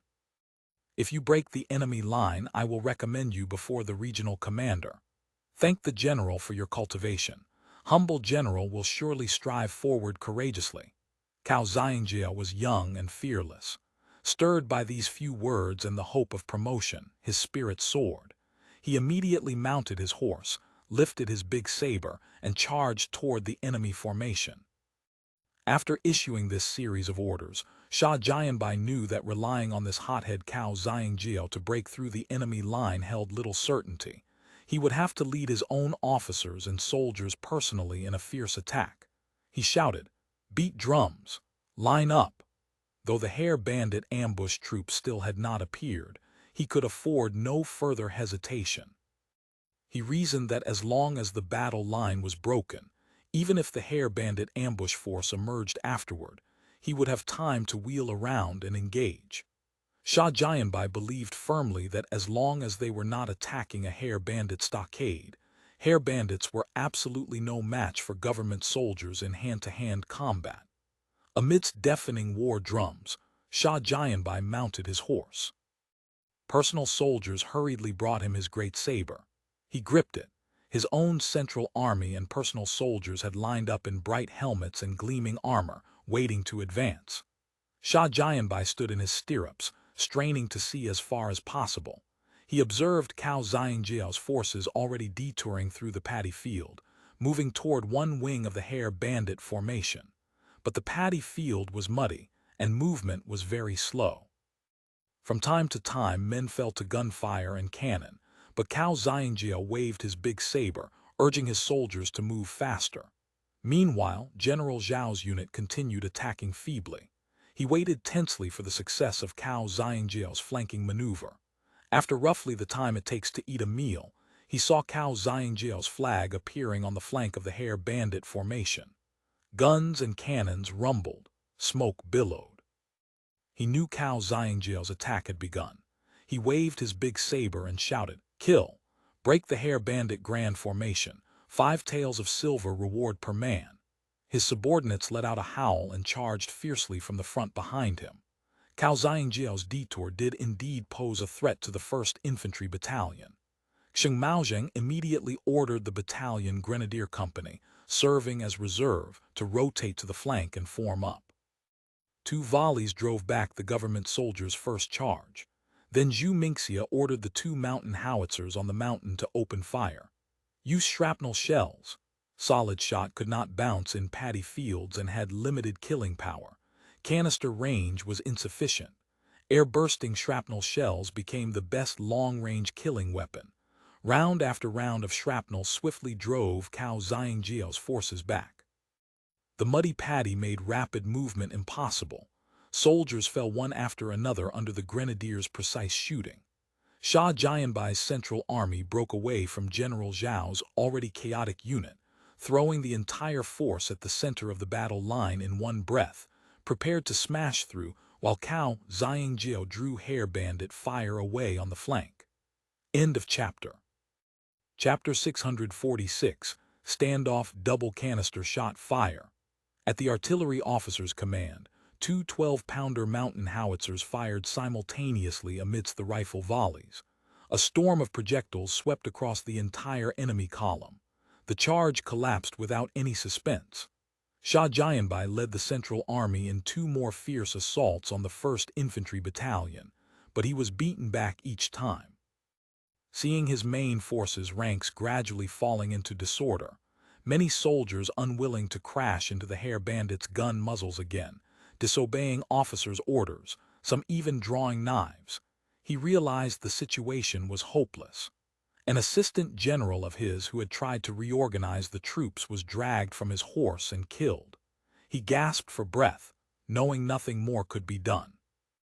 The only path remaining was to retreat quickly to a safe position and await the arrival of follow-up forces, combining strength before making further plans. He immediately ordered conch shells blown, signaling all units to withdraw slightly and reassemble. Just as he prepared to retreat, Zhu Mingxia, who had been waiting for precisely this moment, ordered the 4th Battalion lurking behind the mountain to repeat the old stratagem, bursting out suddenly to sweep into the government army's flank. The army, whose morale was already tottering, was suddenly struck by a fresh force. Many men turned and ran after only slight resistance. The panic was contagious. The organized retreat of officers and soldiers devolved into chaos. Soldiers scrambled to escape, trampling each other underfoot. The fleeing men left behind not only flags and weapons but even threw away their helmets in their haste. Shah Jahanbai beheaded several soldiers in succession, but still could not arrest the collapse. He had to stop caring about his subordinates' lives and had no time to consider future punishment for losing the army. He fled in panic with several dozen personal soldiers. The government soldiers' flight was so swift that the 4th Infantry Battalion could barely catch them in an encirclement. They intercepted only a portion. High-pitched speakers constantly shouted, "Those who surrender will be spared." Many men, utterly exhausted, could only drop their weapons and kneel to surrender. Zhu Mingxia personally led the pursuit for 2 or 3 kilometers, capturing several hundred more exhausted soldiers and seizing many weapons and materials before halting. He quickly reassembled his troops.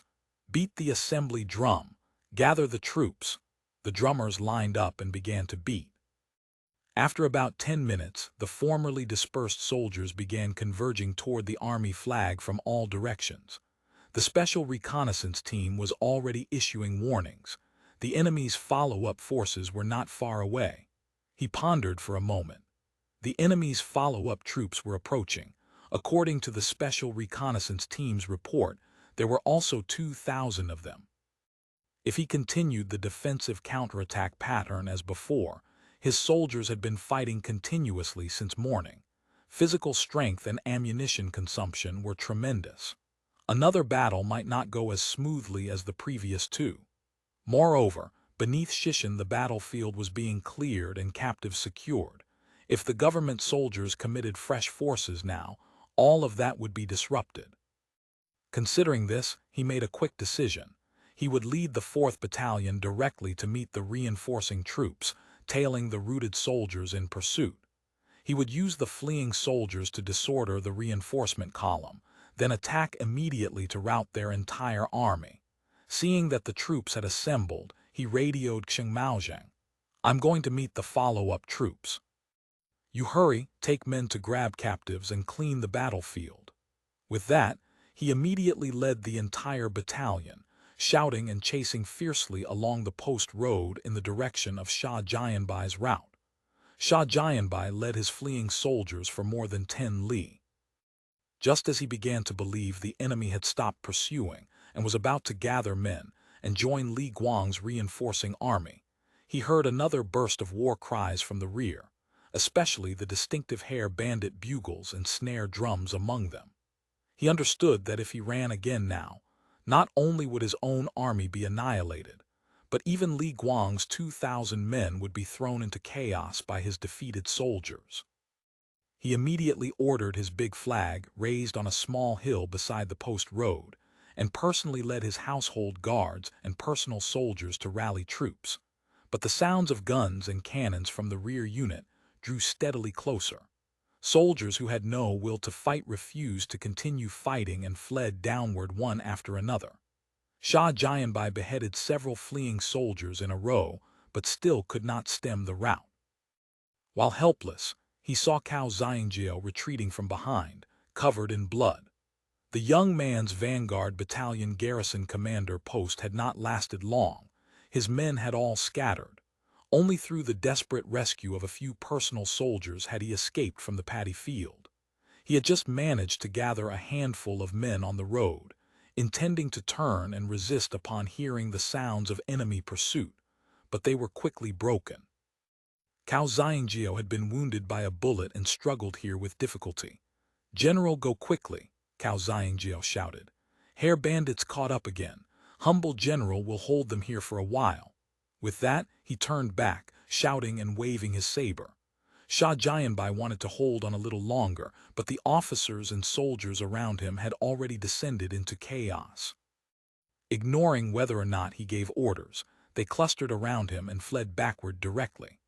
Cao Xiangjio stood on the post road with his personal soldiers for a time, watching the defeated troops surge past him like a tide, until no more men and horses remained on the road. Only then did he lead his few personal soldiers to throw away the flag and flee into the small woods beside the road. Zhu Mingxia's pursuit made it impossible for the government army's routed troops to stop and reorganize. They routed for 7 or 8 li, and in the process crashed through Li Guang's entire 2,000 men. Li Guang attempted to rally his forces, but was swept up in the chaotic mass of soldiers retreating toward Chengmai. Zhu Mingxia's troops pursued closely behind. After chasing another 5 or 6 li, they captured large numbers of additional captives. In the series of battles surrounding Shishan, the government soldiers suffered heavy losses, not only losing large quantities of weapons and horses, but of the 7,000 men sent to reinforce Shishan in 3 successive waves, fewer than 3,000 returned. Those who did not return were either corpses on the battlefield or captives in hair bandit hands. A regional commander had also been lost. This completely demolished the assertion, previously unanimous among generals and private secretaries, that hair bandits are not good at field battles. Large numbers of routed soldiers escaping back to camp drove morale in the Chengmai stockade to rock bottom. Many generals and officers were already packing their belongings, preparing to flee. The camp filled with the sounds of chaos. He Reuben and Zhao Ruyi racked their brains, dispatching men to comfort and suppress, and quarantining all defeated soldiers in separate battalions to prevent them from spreading rumors everywhere. Yi Zhengfang, assigned to suppression duties, beheaded more than 20 soldiers and low-ranking officers throughout the various camps who had been agitating for flight. He Reuben's regional commander's standard and household guards remained intact and calm. Their steady presence finally settled the once chaotic atmosphere of the grand camp. He Reuben gathered all principal generals into the great tent for a meeting to discuss countermeasures. Some generals advocated withdrawing the entire army eastward immediately, rushing past Shishan and back toward Qiangshan to camp and rest. Others advocated holding position on the spot and sending fresh forces to attack Shishan again the next day. Sha Jianbai argued that the hair bandits' troop strength was insufficient. Those defending Shishan numbered no more than 2,000. If 5,000 were dispatched in a single assault, with the stay-behind troops in Qiangshan attacking from front and rear simultaneously, the hair bandits could certainly be forced to abandon Shishan. But no one endorsed this arithmetic. 7,000 men had been sent out that day in total, yet they had been routed utterly. What use would sending another 5,000 be? Today our army committed the blunder of underestimating the enemy, He Reuben said. General Yan, General Sha, and General Li's units were thrown into the battlefield in 3 separate batches. In each instance, our army failed to achieve superiority. The enemy defended a stockade to the death with firearms, waiting at ease for our fatigued troops. Our army attacked with hungry and exhausted soldiers after a long march, originally lacking the strength to achieve what the heart desired, and therefore unable to break the enemy. He Reuben's assessment of the battlefield situation remained accurate. He understood clearly that, in his impatience, he had committed the classic mistake of fueling tactics, feeding forces into battle piecemeal rather than concentrating strength. He was unwilling to withdraw just yet. Once he retreated to Qiangshan, the hair bandits would certainly return and capture Chengmai. Losing army and territory, losing a great general, the consequences were unimaginable. So he firmly advocated holding fast locally and continuing to send heavy troops to reopen communication with Qiangshan. He estimated that the hair bandits' troops and provisions were limited. They could not divide their forces indefinitely. As long as both sides maintained a stalemate, the hair bandits would inevitably withdraw from Shishan. Inventorying provisions, he found more than 10 days' grain storage remained with the army. Adding the reserves stored in the Chengmai County granary, the entire army could support itself for perhaps half a month by rough calculation. Only this provision, Zhao Ruyi asked somewhat skeptically. Half a month's grain reserve was hardly reassuring. Within 3 to 5 days we must exert every effort to reopen the grain route, He Reuben said. If necessary, we can transport grain by sea. The Hare Bandit Navy is formidable. I fear that will not go as planned. This is a strategy prepared but not necessarily used, Reuben said. He called out, General Tang. Tang Yunwen knew this good errand would inevitably fall on his head. He immediately stepped forward. Humble General is here. Transporting grain from Qiangshan by navy, is there any certainty of success? Tang Yunwen dared not say no certainty, so he said, This can be done, but this humble general's unit's ships. The expenses for ship repair over the years have never been sufficient. Usable ships are few. There are impounded merchant ships and fishing boats in Haikou. You may commandeer all of them. Yes, Tang Yunwen said. Please provide the commander's arrow token immediately, Marshal. Humble General will send men back to handle it at once. Reuben shook his head. No, you will go back and handle it personally. I give you 10 days. Grain and fodder must be delivered. Otherwise, don't blame this regional commander for naming you in a severe impeachment. Yes, humble General will surely not disgrace the mission. Tang Yunwen was both relieved and anxious. Relieved, because he had broken away from this desperate place that was certain to end in defeat. Unlike the other generals and private secretaries, he fully understood the strength of the Hare Bandit military power. The government army would surely be defeated this time. Anxious, because although supplying grain by sea was not absolutely impossible, whether it could be accomplished within 10 days remained uncertain. Once the government army suffered a great defeat, his failure to deliver grain on time would become Reuben's excuse to shift blame. At that point, even 100 mouths could not explain it away. That night, Tang Yunwen took a few close followers and quietly boarded a fishing boat at Zioangchang. Under cover of darkness, they slipped along the coastline toward Qiangshan. His troops remained behind, led by Baisha Stockade Chiliarch Chen Renji. To receive grain and fodder by sea, Reuben decided to reoccupy Zioangchang. This time, officers and soldiers had thoroughly learned their lesson. Not only were 2,000 men dispatched, but they were heavily reinforced with firearms, preparing to defend to the death. In the following 2 or 3 days, the government army silenced flags and drums, refusing to leave their stockade and fight. Reuben only urged generals to continuously repair stockades and dig ditches, reorganizing their ranks. He intended, after several days of rest, to personally lead the heavy troop group, with the regional commanders' standard and household guards as the main force, to rout the Hare Bandit army at Shishan in one decisive blow, retake Shishan, and re-establish the grain route. Inside the camp, all was solemn bustle, but within a courtyard inside Chengmai's county seat, the atmosphere was quite different. This was the residence of the county's wealthiest family. The owner, surnamed Song, also held the status of Imperial Academy student Jian Sheng. During the Hare Bandit's siege of Chengmai, he had exerted himself more than anyone in defending the city. Once the government army arrived, he had flattered them effusively, offering up part of his private residence for high officials to lodge. Since generals needed to remain with their troops and signify sharing weal and woe with their soldiers, only civil officials and private secretaries had moved in. Master Song treated this group of private secretaries as a protective talisman, entertaining and supplying them diligently. At this moment, Chang Qingyun, Kaian Taichang, and a dozen or so private secretaries who regularly associated were drinking tea and enjoying the evening together in the garden of this residence, accompanied by the residence's owner, Song Zonghui. This Master Song was a man of some elegance and means. The residence featured a charming arrangement of springs and ornamental stones with a touch of garden beauty, very rare in this southern frontier. Because they were engaged in military affairs, the private secretaries dared not openly summon courtesans to accompany their wine.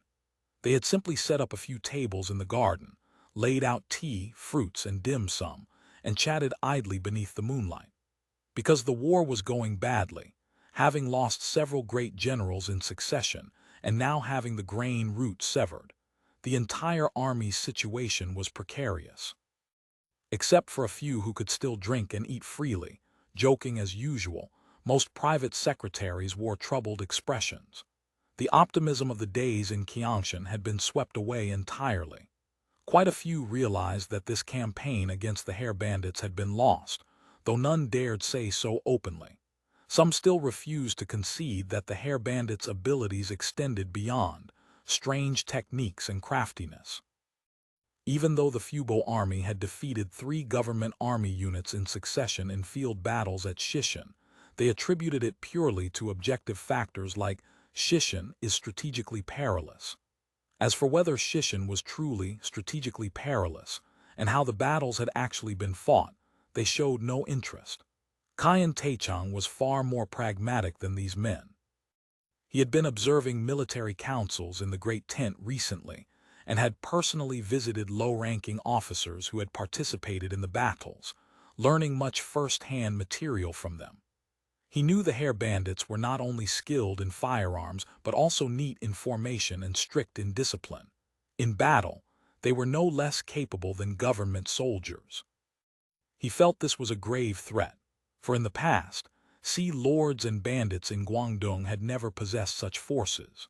The hair bandits somewhat resembled the Franks, but whether Franks or red-haired people, neither could concentrate so many troops for offensive and defensive field battles against the imperial court's grand army. At this moment he pulled Gu Chengshuan aside repeatedly, urging him to speak of hair bandit matters, especially hair bandit firearms, which Qian Taichang and the others found particularly interesting. Gu Chengshuan had no choice but to describe what he knew, one item at a time.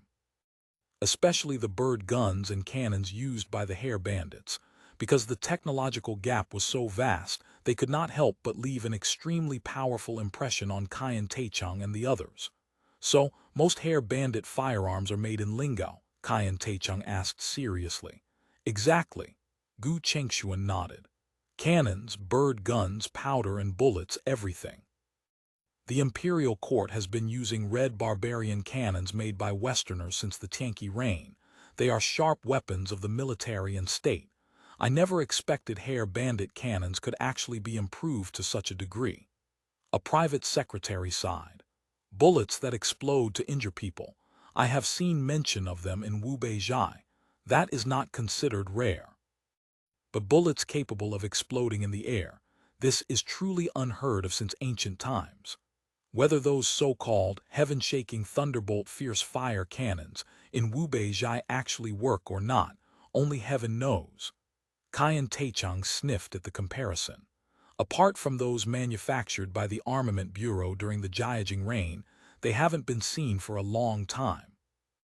In my humble opinion, these blossoming cannons are nothing more than an evolution of the Song Yuan fierce fire oil cabinet and the 10,000 men enemy of our dynasty.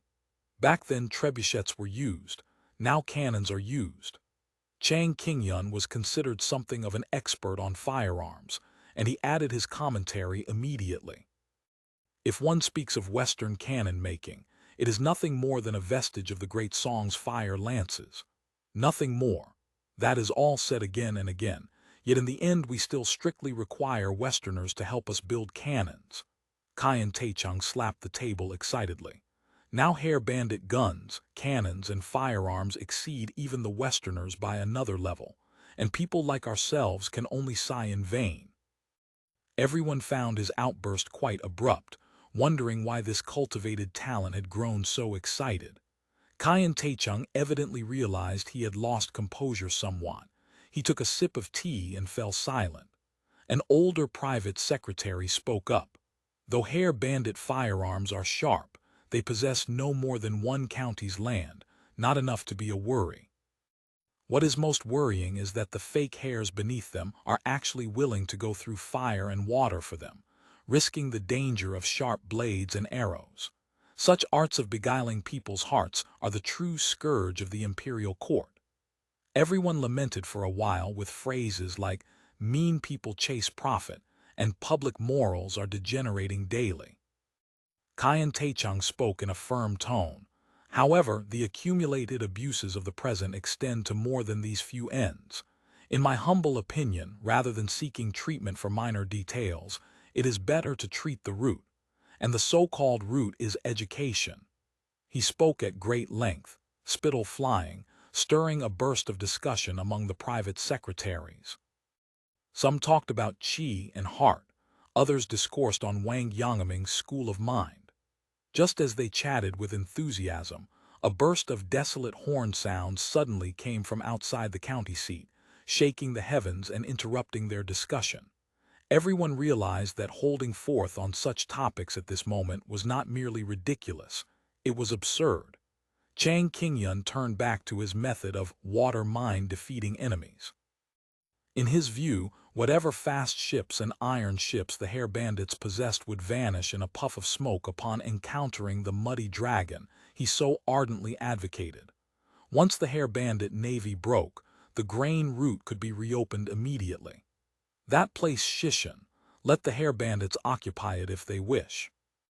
When those tens of thousands of jin of grain are exhausted, these 3,000 hair bandit troops will be an isolated army, collapsing without a fight.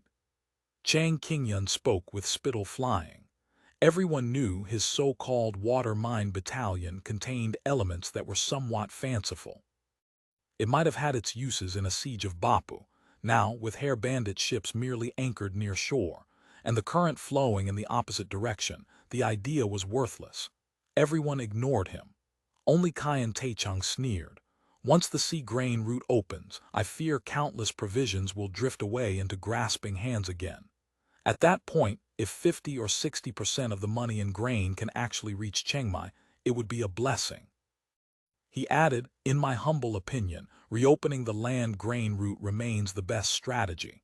Yes, if the grain route cannot be opened, the grain in the city is limited. I fear it will not support us for many days.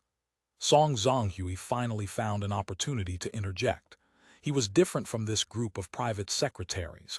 His entire family and fortune were here in Chengmai. The success or failure of the government army's campaign against the hair bandits directly bore upon his family's property and personal safety. He could not help but care. End of chapter. Chapter 647. Setting fire to the camps. The granaries of Chengmai County had once held tens of thousands of jin of grain.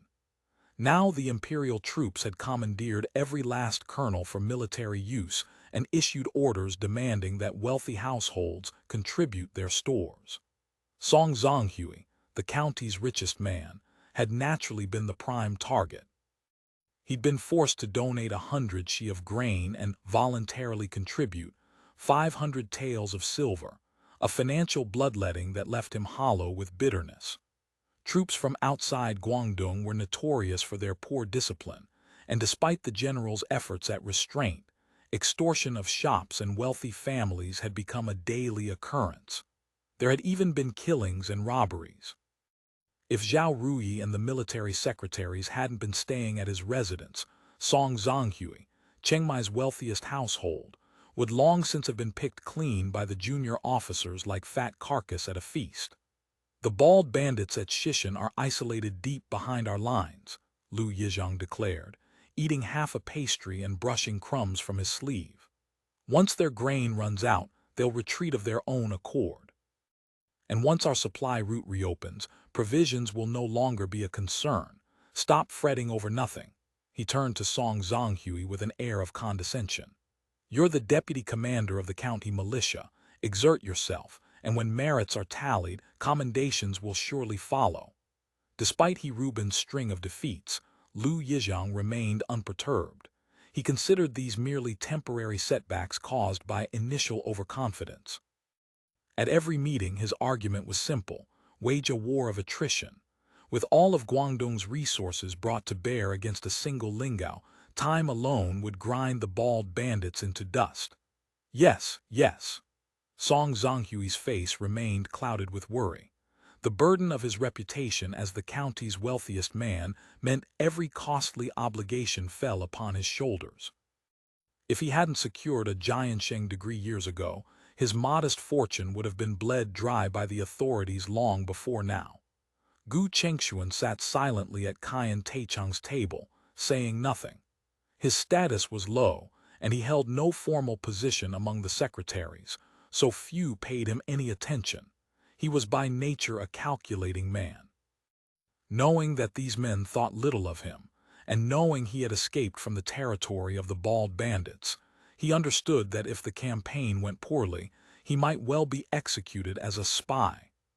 Throughout the journey, he had adhered to the principle of speaking as little as possible. Among the secretaries, only Caiyan Taichang, who harbored plans for the restoration of Lingao, ever bothered to discuss the local geography and conditions with him. Otherwise, it was as if he didn't exist. His spirits had sunk to their lowest ebb.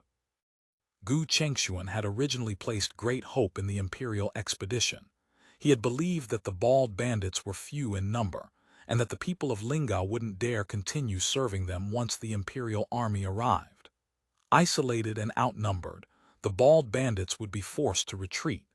He had grand plans. Once the imperial forces reached Lingao, he would step forward to rally the gentry and organize militia to aid the campaign. He intended to humbly request that Huang Xiaodong assume the position of militia commander and ask Liu Dalin to head a restoration bureau. By assuming the role of assistant director for himself, Gu Chengshuan had calculated he could not only seize a portion of actual power, but also lay the groundwork for rebuilding his authority in Lingao. But after several head-on clashes with the Bald Bandits at Chengmai, Gu Chengshuan had come to realize that the best outcome would be a stalemate.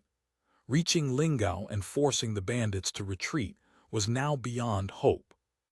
He was deeply troubled and worried about Lai Da, afraid that Lai Da might return to Lingao, find his father and Uncle Hu, and raise a banner to support the imperial forces, only for the army never to arrive, bringing death upon himself and everyone with him.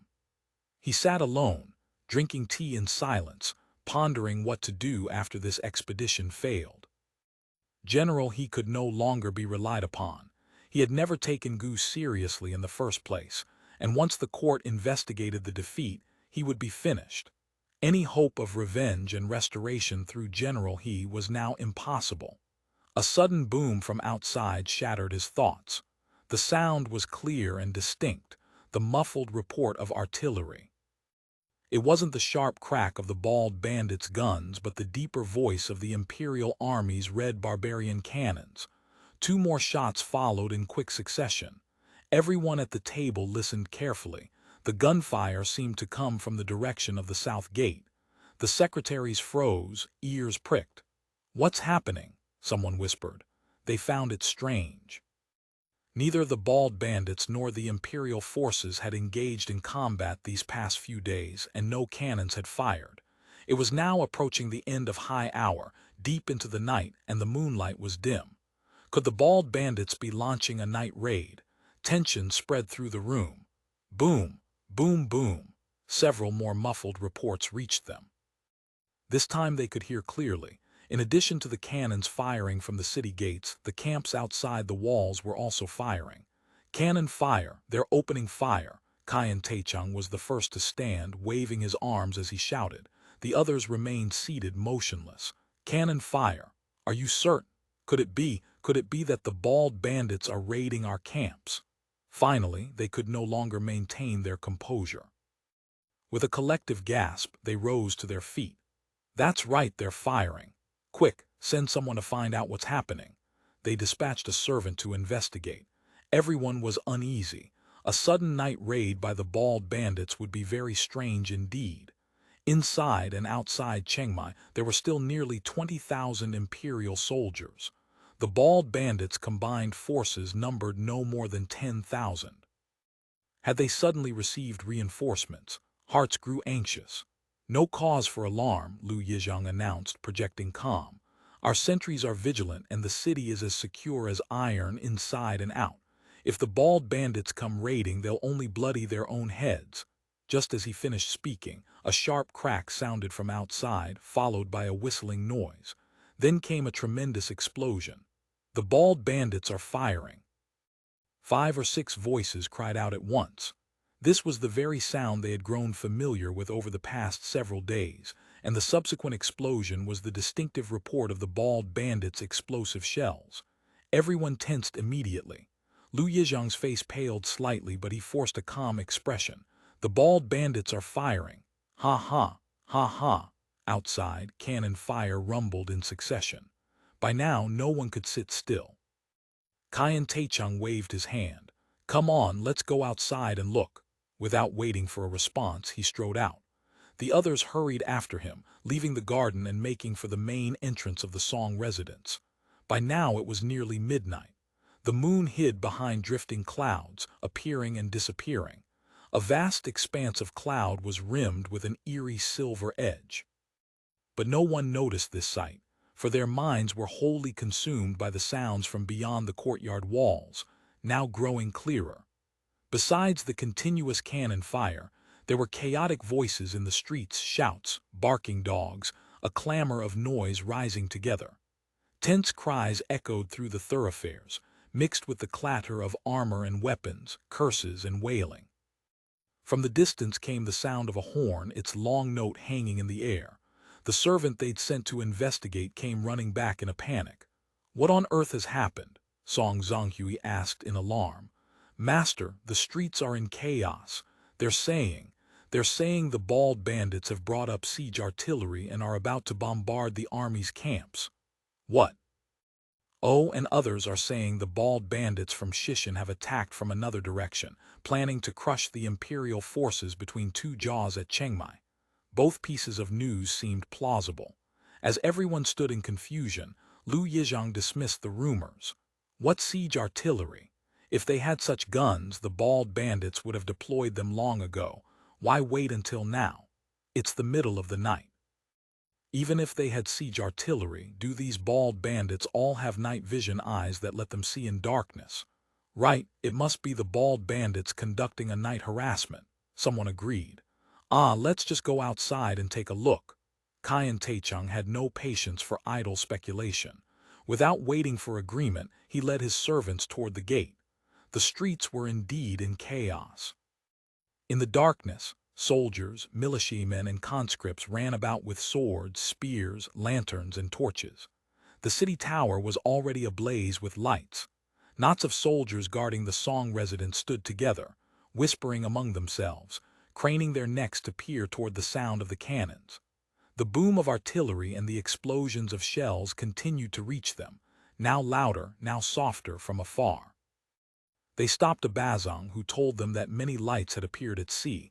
Apparently the bald bandits' navy had come as reinforcements. The cannon fire just now was from the imperial troops at Xiaoying Field attempting to intercept the enemy ships. What? The bald bandits are trying to take Xiaoying Field? I don't know, sir. That's just what everyone is saying. The Bazong hurried off with his men. Kaiyan Taichung suggested going up to the city tower for a better view. Standing in the street, they could see nothing. Some were too afraid of being hit by the bald bandits' artillery and dared not volunteer. Others were willing to go. Half the group left. As military secretaries, they were recognized by the Bazong guarding the tower, who allowed them to ascend. Looking out from the top, the scene outside was dark and seemingly unchanged, except for the scattered lights along the coast. Apparently many ships had arrived. Flashes of light and muffled cannon fire came intermittently. Xiaoying Field also flickered with gunfire. Both sides seemed to be engaged in an artillery duel. The bald bandits are sailing in the dead of night. Before Chang Qingyun could finish, someone cried out in alarm. They followed his gaze. A bright streak of fire rose from the direction of the sea, like a ball of flame arcing through the sky. A comet, someone shouted, but they quickly realized this was no comet. The light moved slowly, losing altitude as it came, apparently heading straight for the county seat. Everyone stood frozen in terror. They watched the fireball streak over the city tower and crash somewhere beyond the walls. A violent explosion followed, fire spraying in all directions. What the devil is that thing? Chang Qingyun cried in alarm. By now more and more lights were rising from the sea, a dense swarm arcing toward Xiaoying Field and the nearby camps. Enemy rockets! Chang Qingyun had read several books on firearms and immediately grasped what was happening. the bald bandits were launching rockets. Apart from books, he had never seen rockets actually fired. Watching the lights grow ever thicker in the sky, falling like a rain of fire, he stood frozen in shock.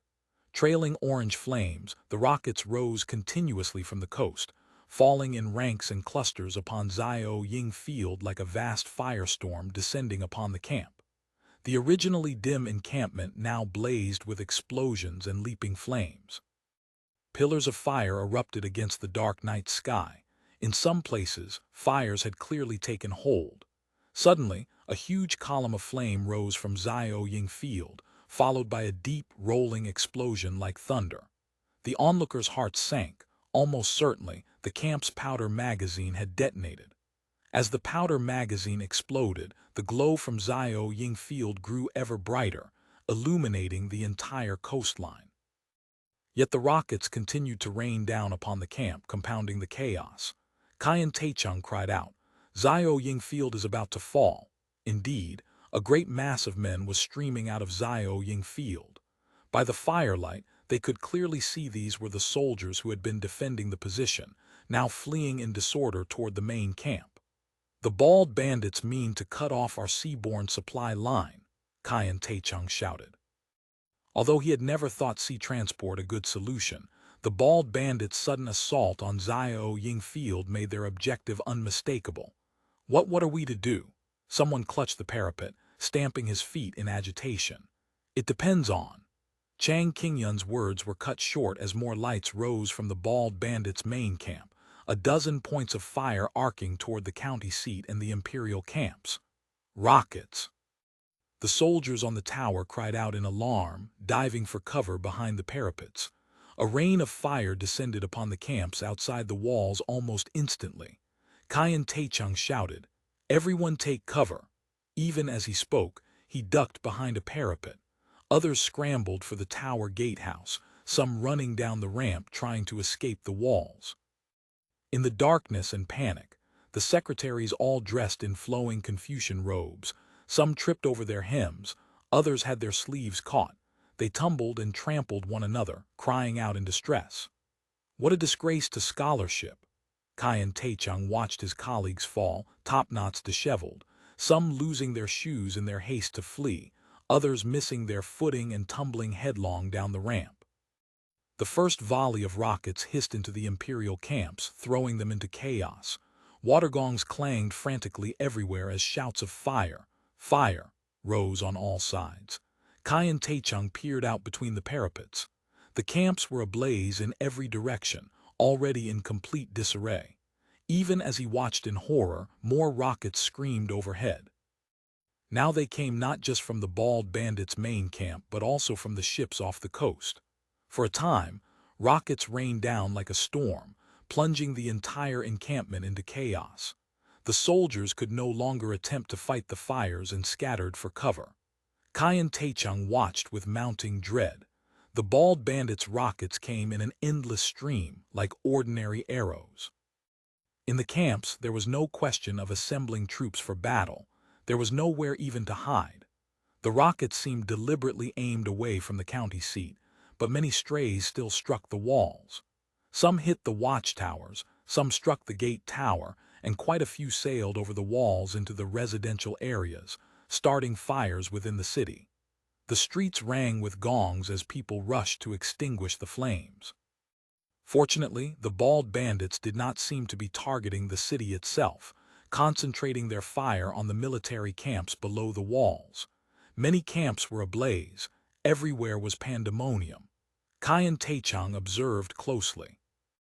Although the rockets came in wave after wave, they appeared to vary in size and their effects upon impact differed.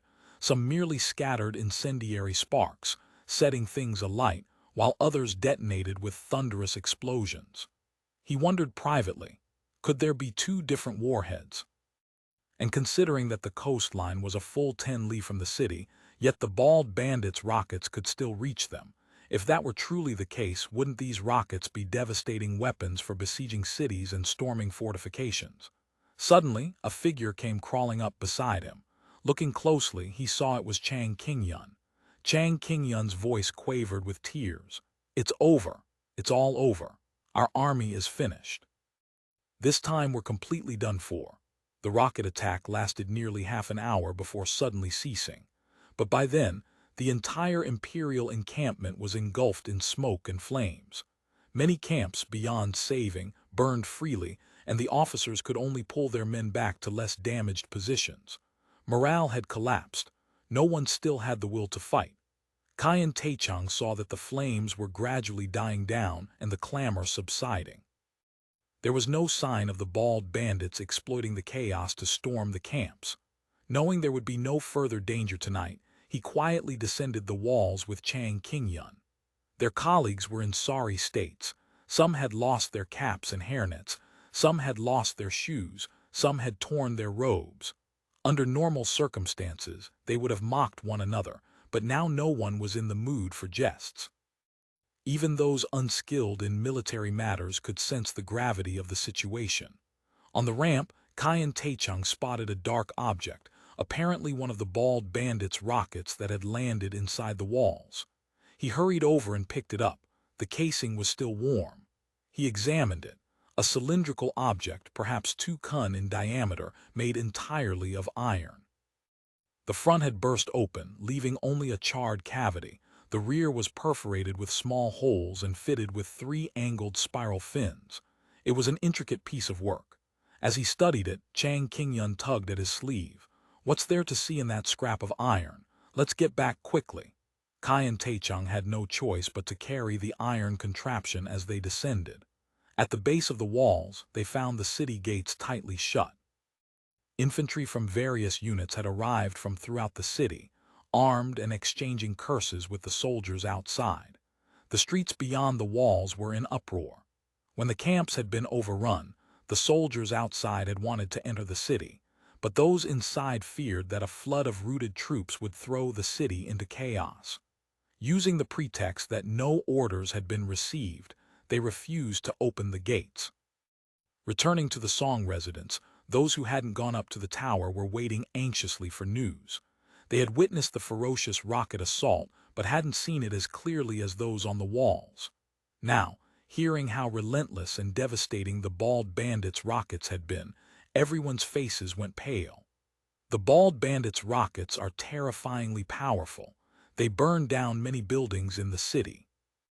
As the discussion continued, Song Zonghui hurried in. He had been leading the city militia in firefighting and maintaining order and had only just finished. Covered in soot and grime, his voice trembled as he spoke. "The bald bandits failed to exploit the chaos by storming our camps, a tactical blunder." Lu Yizhang, who had only pretended calm after the attack ended, was still trying to critique the battle. "You're wrong." Caiyan Taichung's reply was cold. "At dawn, the bald bandits will certainly launch a full assault. Can our men still fight?" He paused, letting the question sink in. "Our army has been defeated this time. Tomorrow all forces must withdraw or we'll die without a burial ground." Chapter 648, Defeat and Flight. Lu Yizhang flew into a rage. This arrogant scholar is merely a Ziyukai, he thought, thrusting an accusing finger at Caiyan Taichung. "You insolent fool! One more word of this nonsense and I'll have you charged with undermining morale." "HMPH, does morale still need undermining by me?" Caiyan Taichung refused to back down and was about to retort when someone came looking for them. "Sirs, please proceed immediately to the main camp for a conference." As they left through the city gate, Caiyan Taichung noticed that the guards had been entirely replaced with men from the general's standard battalion, all armed with drawn weapons in strict formation. The party's horses thundered through the gate tunnel. The guards did not close the gate behind them, leaving it open to facilitate the movement of troops and personnel. Inside the central camp, although Reuben's personal retainers and standard battalion still maintained relative stability, the rocket barrage had reduced morale to its nadir. Many whispered among themselves, certain that retreat was imminent. Within the command tent, the commanders of each camp had already assembled. They now possessed a deep appreciation for the terrifying power of the bald bandits' firearms. Encamping here offered no sense of security. No matter how high the walls or deep the trenches, They were useless when the bald bandits' rockets could be fired from more than 10 li away, hundreds at a time. There was simply no way to continue this fight. With the officers devoid of fighting spirit, and even the commander himself believing the war was unwinnable, Reuben understood that holding position at Chengmai against the bald bandits had become meaningless. Morale had collapsed, and the supply line could not be quickly restored. Better to withdraw to Qiangshan while his forces remained intact. At least that would leave room for explanation to his superiors. However, he lacked the authority to make such a decision unilaterally. He turned his gaze to Zhao Ruyi. Zhao Ruyi had long wanted to retreat.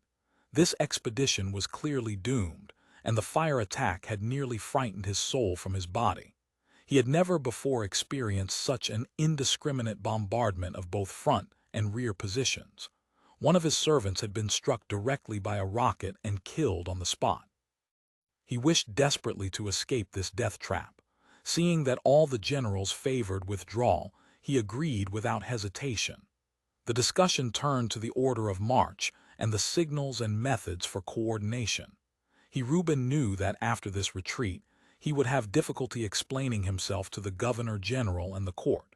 His expression darkened, and he let the others debate while remaining silent. Zhao Ruyi noticed his ashen demeanor and feared the general might lose his mind or attempt suicide in a moment of despair. If the commander died, these 20,000 men would immediately scatter. He addressed the generals loudly.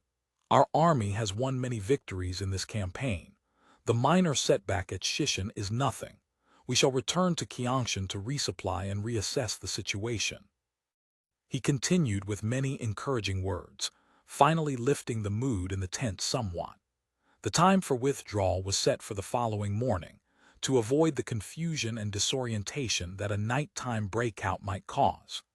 Chen Renji, with the Qiangya regional commander's own troops along with the local garrison forces and militia, would lead the vanguard and clear the road.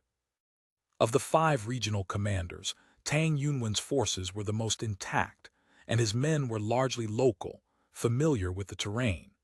The garrison soldiers and militiamen had their homes and camps mostly around Qiangshan and Wencheng. Though their enthusiasm for attacking Lingao was low, their will to fight their way home should still be strong. The remaining units would follow closely behind, fighting as they retreated. The rearguard would be led by Sun Changzuo, the central camp's guard commander, positioned behind the general's standard battalion. Reuben assigned him 2,000 men, including 100 of his own mounted retainers and Song Ming's 100 cavalry. Sun Changzuo understood that these 200 horsemen were meant to save his life. He expressed great gratitude, vowing to fight to the death to cover the retreat. The rearguard also included Li Mado's firearms battalion. Now that it had lost its cannons, most considered the unit useless, so Li Mado would simply hold the camp positions with his battalion and be the last to withdraw. Reuben's instructions were clear. If the road was cut off and retreat became impossible, Li Mado should fall back into Chengmai County town to assist in its defense. After the generals departed, Reuben advised Zhao Ruyi, "Please rest in my camp, sir. At dawn you may withdraw with the main column."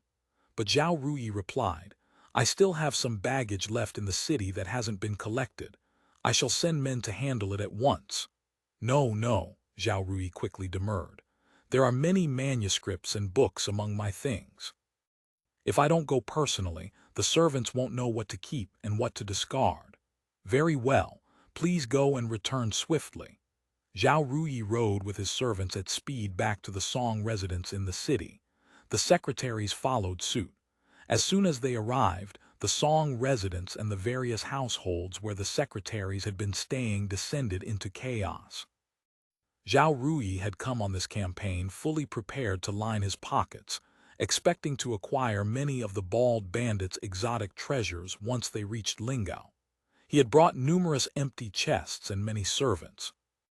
Although the defeat had come too quickly to satisfy his greed, he had still accumulated gifts from the officers along the route, tributes from the gentry, and, once in Chengmai, presents from the county magistrate and local notables.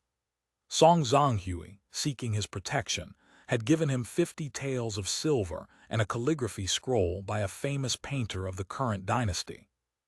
Upon returning to the Song residence, he immediately ordered his servants to pack all the valuables into chests and dispatched men to requisition laborers and carts, preparing to flee. Though the secretaries were not officials, they too had received gifts of varying sizes along the way, which also needed to be boxed and brought along.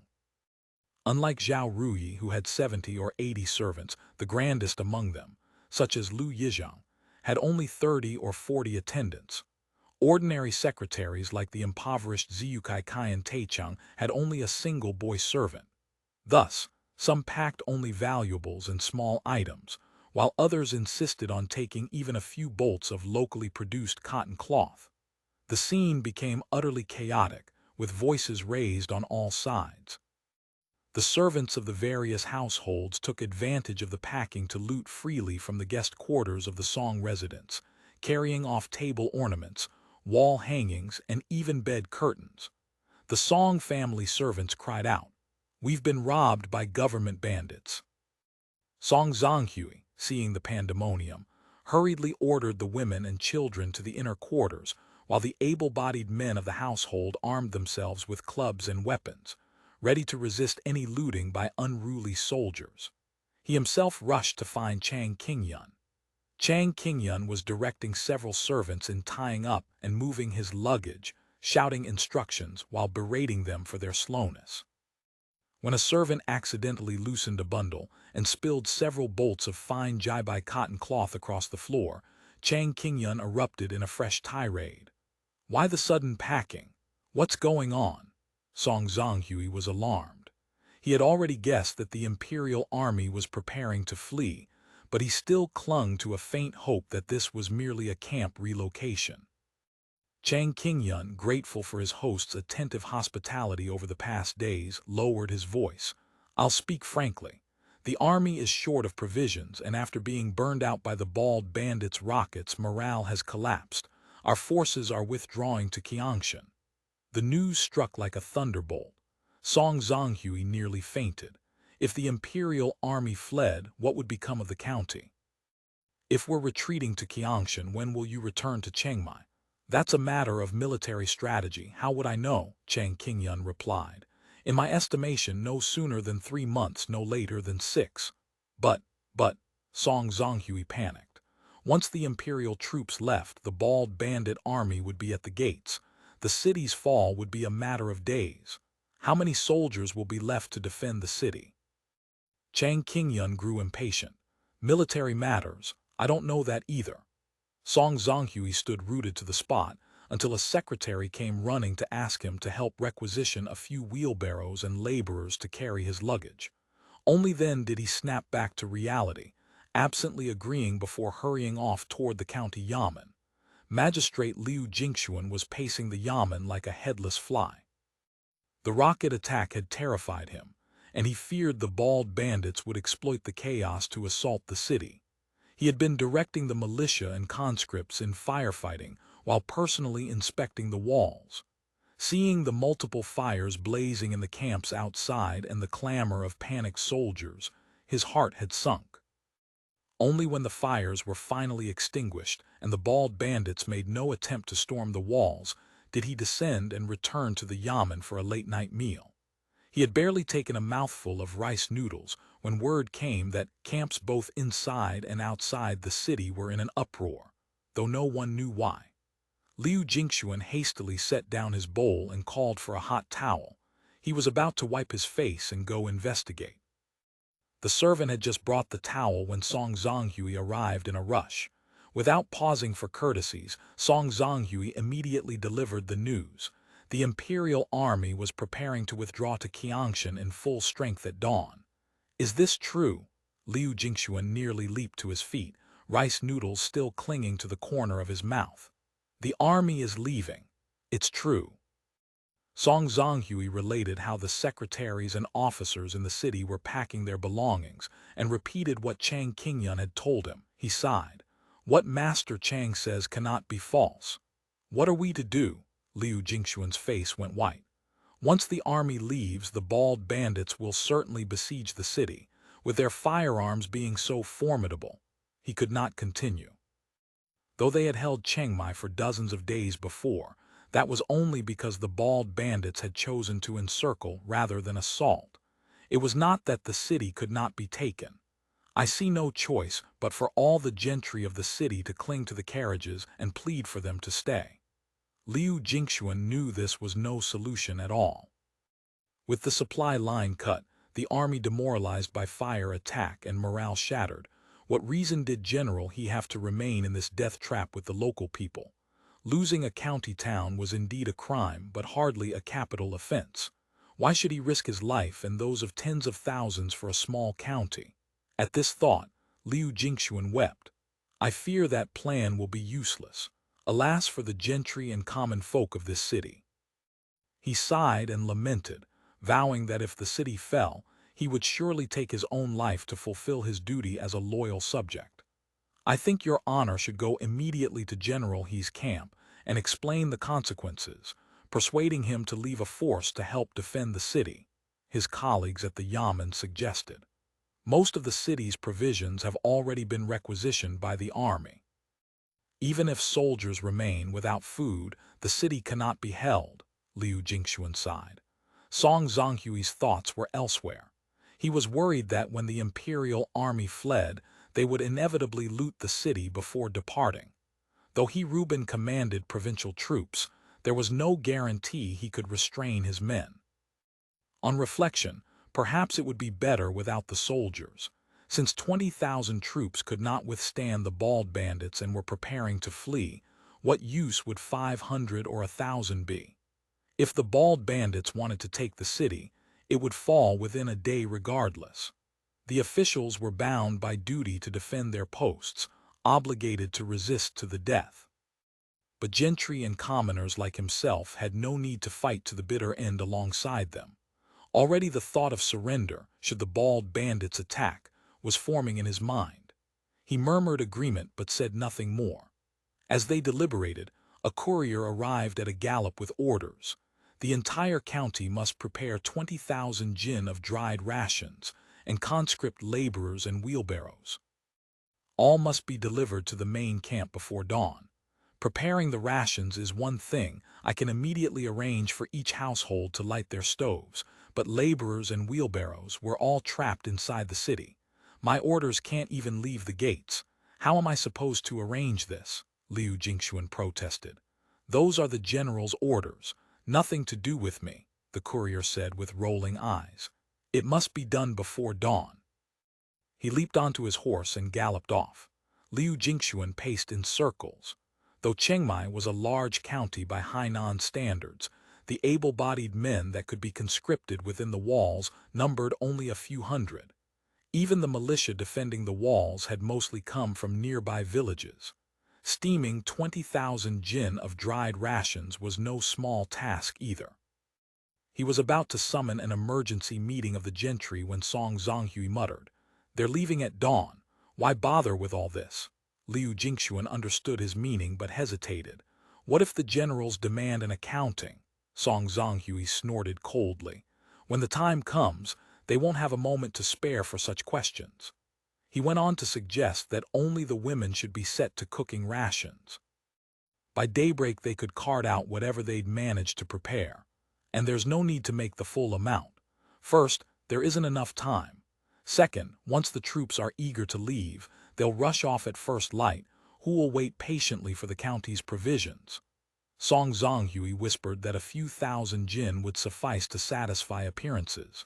There was no point wasting the county's remaining stores. Following Song Zhonghui's advice, Liu Jingxuan arranged for rations to be prepared while having gongs beaten half-heartedly to summon laborers. The city's common folk went into hiding. Song Zhonghui then gathered all the militia, stationing them at the 3 city gates. As soon as the imperial soldiers at the gates departed, they would immediately seize and close the gates to prevent looting. While the people inside the city made anxious preparations, portions of the army that had been quartered within, along with secretaries and officers, streamed out toward the camps beyond. Some soldiers took the opportunity to loot, starting fires and leaving dead bodies in their wake, killed in the chaos, along the main street before the yamen. The yamen gates had been shut, barred with heavy bolts and reinforced with bracing poles. Liu Jingxuan waited in the main hall with dozens of conscripts, guarding the official seal. He was terrified. Already several groups of soldiers had forced their way into the yamen, waving gleaming swords and demanding departure money, while officers came more politely with their retinues to request temporary advances for fodder. He feared not only that the soldiers would empty the county treasury, leaving him unable to account for the funds, but also worried about his wife and concubines in the rear quarters, dreading that unruly soldiers might break in and violate them. Reuben was unaware that the people in the city already viewed his soldiers as bandits. He was busy sending men to hurry the troops and secretaries out of the city, while consolidating his forces near the main camp. He ordered all heavy equipment abandoned, taking only provisions and portable firearms. As for the remaining cannons of the firearms battalion, he instructed Li Madao to mount them on the camp ramparts, expend all ammunition to cover the retreat, and then abandon them. Zhao Ruyi whispered, "Abandoning so much equipment and weaponry will be hard to explain. In my view, it would be better to transfer everything into Chengmai County town and leave 500 men to help defend the city." Reuben agreed wholeheartedly. He ordered that all equipment to be abandoned be moved into the city instead, and left a Qianzong with 500 soldiers to assist in the city's defense. In the blink of an eye, the sky began to light. Reuben immediately ordered the entire army to break camp and march. Chen Renji led the vanguard with the Qiangya regional commander's troops, local garrison forces, and militia. Behind them came the battered remnants of the various units, 10,000 men. Only then came Reuben's own elite corps of 2,000 men, protecting the main column and supply train. Though he had ordered all heavy equipment and surplus weapons transferred into Chengmai, the situation was too urgent. Many soldiers in the camps, desperate to flee, abandoned their positions without bothering to collect anything. Weapons and armor lay scattered everywhere. When the report came that Chen Renji's column had formed up and begun its march, Reuben felt slightly relieved. His greatest fear was that in their terror and haste, the soldiers would scramble over one another to escape, throwing the retreat into chaos. Even if the bald bandits had only 2,000 or 3,000 men, they could exploit such disorder to inflict a crushing defeat. He was extremely tense, constantly sending men to check on the progress of each unit's withdrawal. The bald bandits' scouts were formidable, repeatedly intercepting his messengers. Even spies rarely returned. No prisoners had been taken in any of the battles, leaving him utterly ignorant of the enemy's disposition, as opaque as the deep sea. Reuben knew he was like a blind man riding a blind horse, groping his way through the fight, in an extremely dangerous position. Shortly after Chen Renji's column set out, the follow-on units began marching in succession. He received word that the vanguard was proceeding smoothly, already 3 or 4 li ahead, which eased his mind slightly. He was pondering the next steps after reaching Qiangshan, how to report to the governor-general, knowing full well that Zhao Ruyi would likely extort a substantial bribe from him over this, when suddenly, a rapid cascade of cannon fire erupted outside, so dense the individual reports could scarcely be counted. He started in alarm, wondering where the bald bandits had obtained so many cannons. The thunder of gunfire was followed by the din of men and horses, a scene of utter chaos. He leaped to his feet in shock and demanded, "What's happening outside?" "The bald bandits are attacking," a retainer rushed in to report. "Cannons are firing from the east." Reuben's heart sank. The east was the direction of Chen Renji's vanguard retreat. Had the bald bandits already established a blocking position along the road to prevent the imperial army's withdrawal? In moments, the gunfire and musketry outside grew ever more intense, and the clamor within the camp swelled as well. Even his own standard battalion began to waver. He was about to dispatch another scout when the central camp's guard commander, Yi Zhengfeng, rushed in with a report. The vanguard! The vanguard!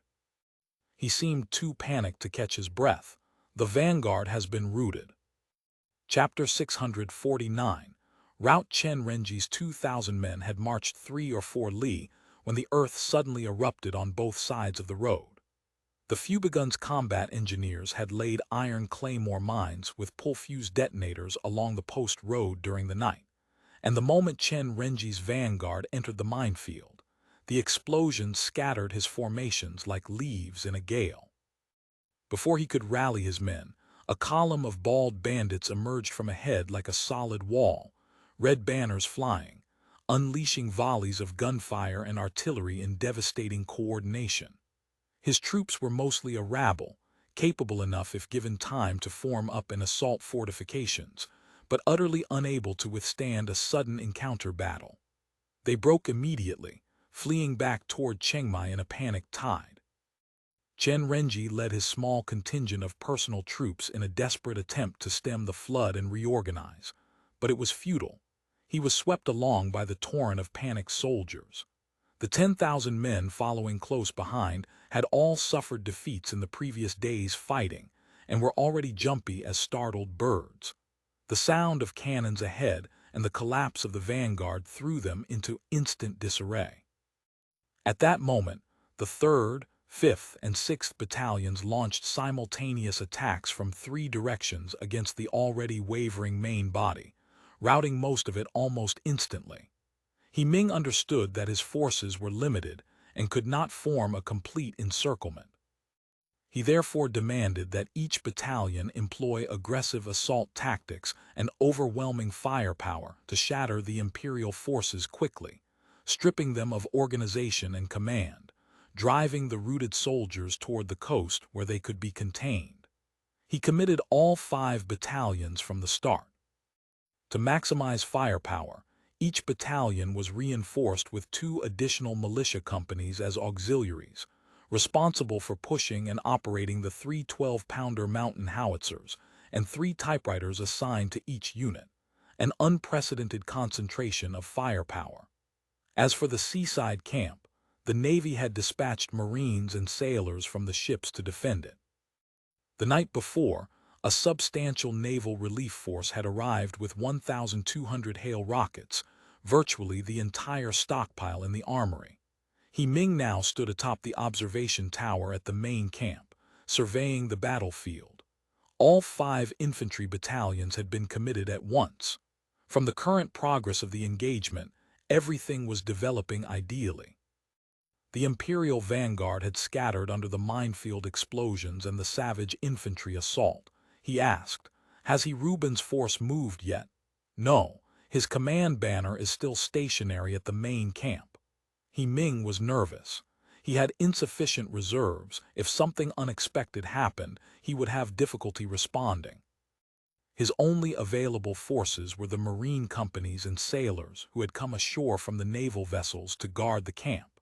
Chen Haiyang assured him that most of the ship's sailors had been organized into 5 companies, ready to land and join the fight at any time, but Ming lacked confidence in the sailors' land combat capabilities.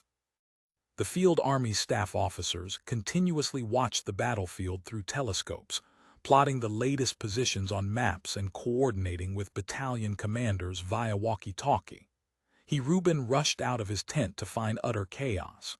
Amid the smoke and flames, soldiers who had lost their formations and units were streaming away in flight.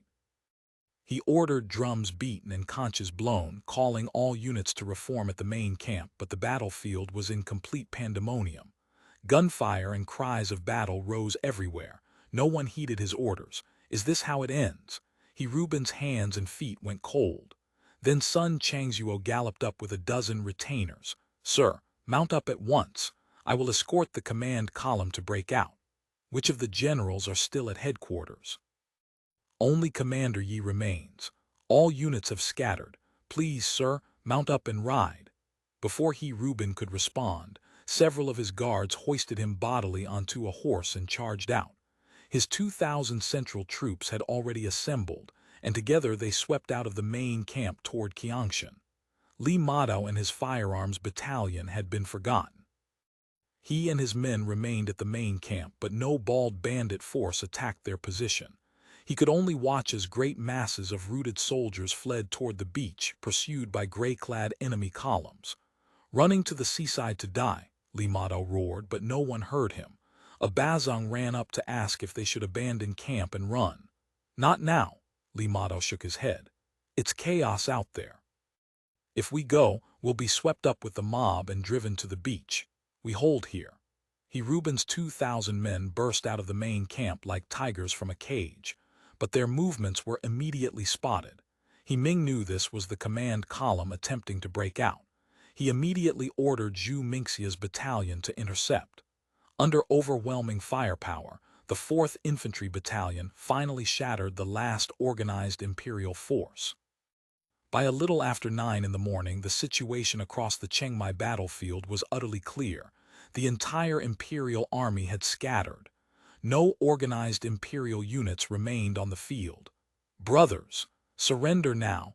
You won't be beaten or killed." The cries drifted on the wind. Chapter 650. Chengmai opens its gates. No surrendering. Anyone who surrenders will be beheaded. A few officers still threatened the defeated soldiers, but the men had lost all will to fight. Imperial troops blocked the landward routes. Naval warships waited offshore, gun ports open, black muzzles pointed at the beach. They had no provisions, barely any weapons. Even if they tried to hold out, they couldn't. As propaganda personnel continued to shout lenient treatment for prisoners and "surrender and live" through their loudspeakers, nearly all the soldiers on the beach gave up resistance. Those at Zhao Ying Field grew increasingly shaken. The veteran soldiers whispered among themselves about surrendering, the voices gradually growing louder. Officers and commanders dared not scold them for fear of mutiny. By noon, with the sun beating down mercilessly, several thousand men stood without shelter, struggling even to find water. Chaos erupted as men cried that they wished to surrender. Even the officers finally gave up, heads bowed in dejection as they followed the soldiers out. Chen Renji refused to surrender. He stripped off his armor and, with a dozen strong swimmers among his guards, slipped away from Zhao Ying Field into the water, attempting to swim past the encirclement. He was quickly intercepted by small naval boats, the crew knocking them senseless with boat hooks before hauling them aboard. Most soldiers who attempted to swim away met similar fates. The alternative was to be shot or drowned. 10 men to a line. Remove your armor, raise your hands above your heads, and come out single file. Several workers in gray uniforms, without collar insignia, ran back and forth with loudspeakers, giving commands in Mandarin. Behind them stood ranks of soldiers with fixed bayonets and rows of typewriters. Officers of Weiwei, Bazong rank and above exited through one channel. Common soldiers used another. Each group of 10 was roped together, then marched up a hastily built pier where transport ships waited. Each ship departed as soon as it was full. The wounded were kept behind for treatment. Jia Mofai supervised the entire process. He needed precise counts of prisoners departing offshore so that Lingao could prepare to receive them. By noon, 5,700 prisoners had been processed from Zhao Ying Field and the beaches. The area around Chengmai, from the county seat to the shore, was littered with bodies and abandoned equipment. The sea breeze dispersed the smoke and the smell of blood. Units that had been fighting since dawn began to sound the assembly drums. The battalions reformed at their standards. Occasional gunfire still echoed in the distance. Squads of infantry converged from every corner of the battlefield, faces blackened by smoke, uniforms torn and blood-stained, chests heaving. Yet every man shouldered his weapon proudly, singing battle hymns with rapturous expressions. Piles of captured banners were thrown down before the main camp. The tattered 3 Armies Commander Great Standard, the leopard tail flag marking military importance, the 28 Constellations flags, the 5 Elements flags, down to the personal name banners of Qianzong and Bazong. Flags of silk and cloth covered the ground. Columns of prisoners, roped together, were marched past the camp toward the shore. Captured weapons and equipment arrived by the cartload, heaped into veritable mountains. Only the haul of livestock was disappointing. The Guangdong army, unlike northern forces, did not march with large herds of mules, horses, or camels, and their cavalry was scant. Many horses had also been lost in the fighting. To the strains of military songs, officers giddy from their first great victory found a fine Mongolian horse and invited He Ming to ride through the battlefield to raise morale.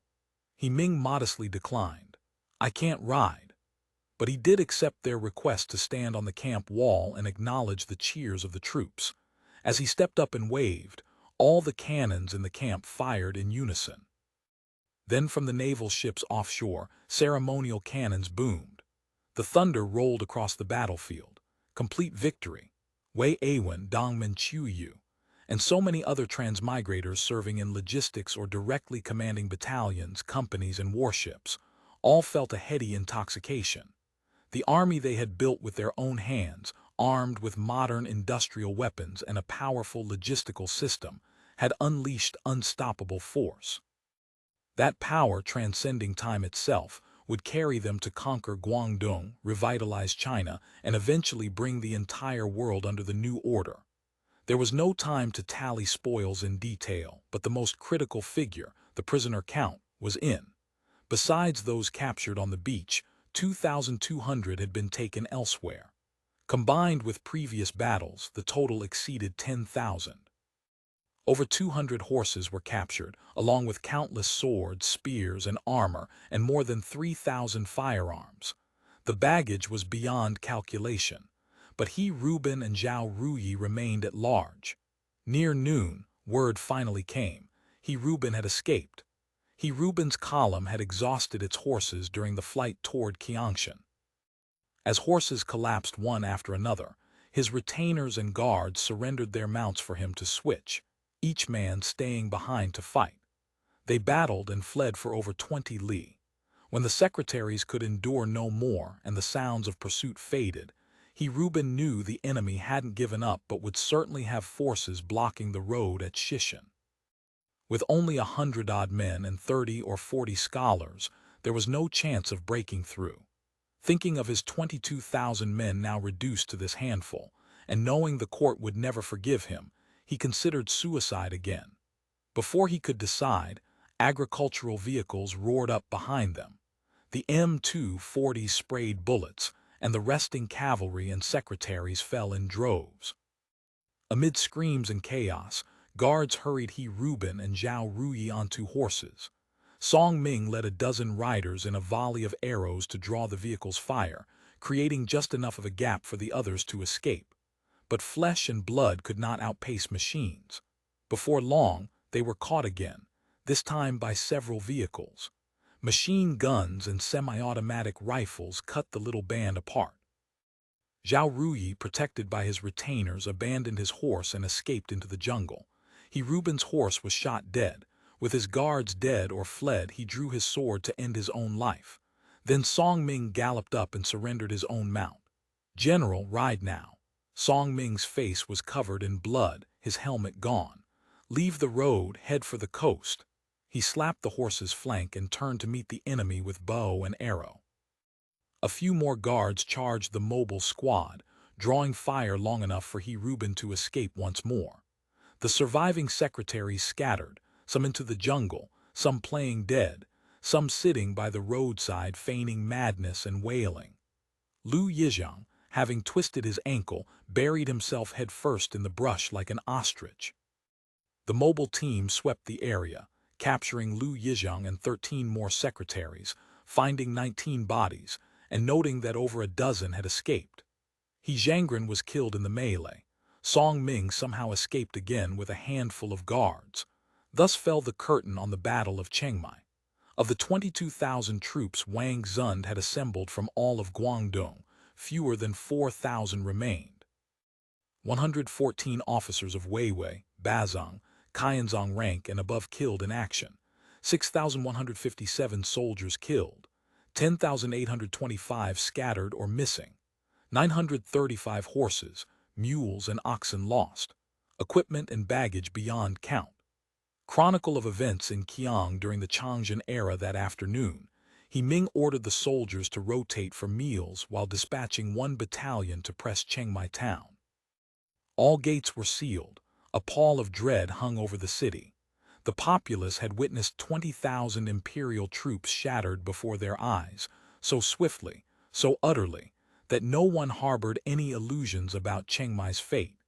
Now the city garrison amounted to 500 soldiers and a few hundred militiamen.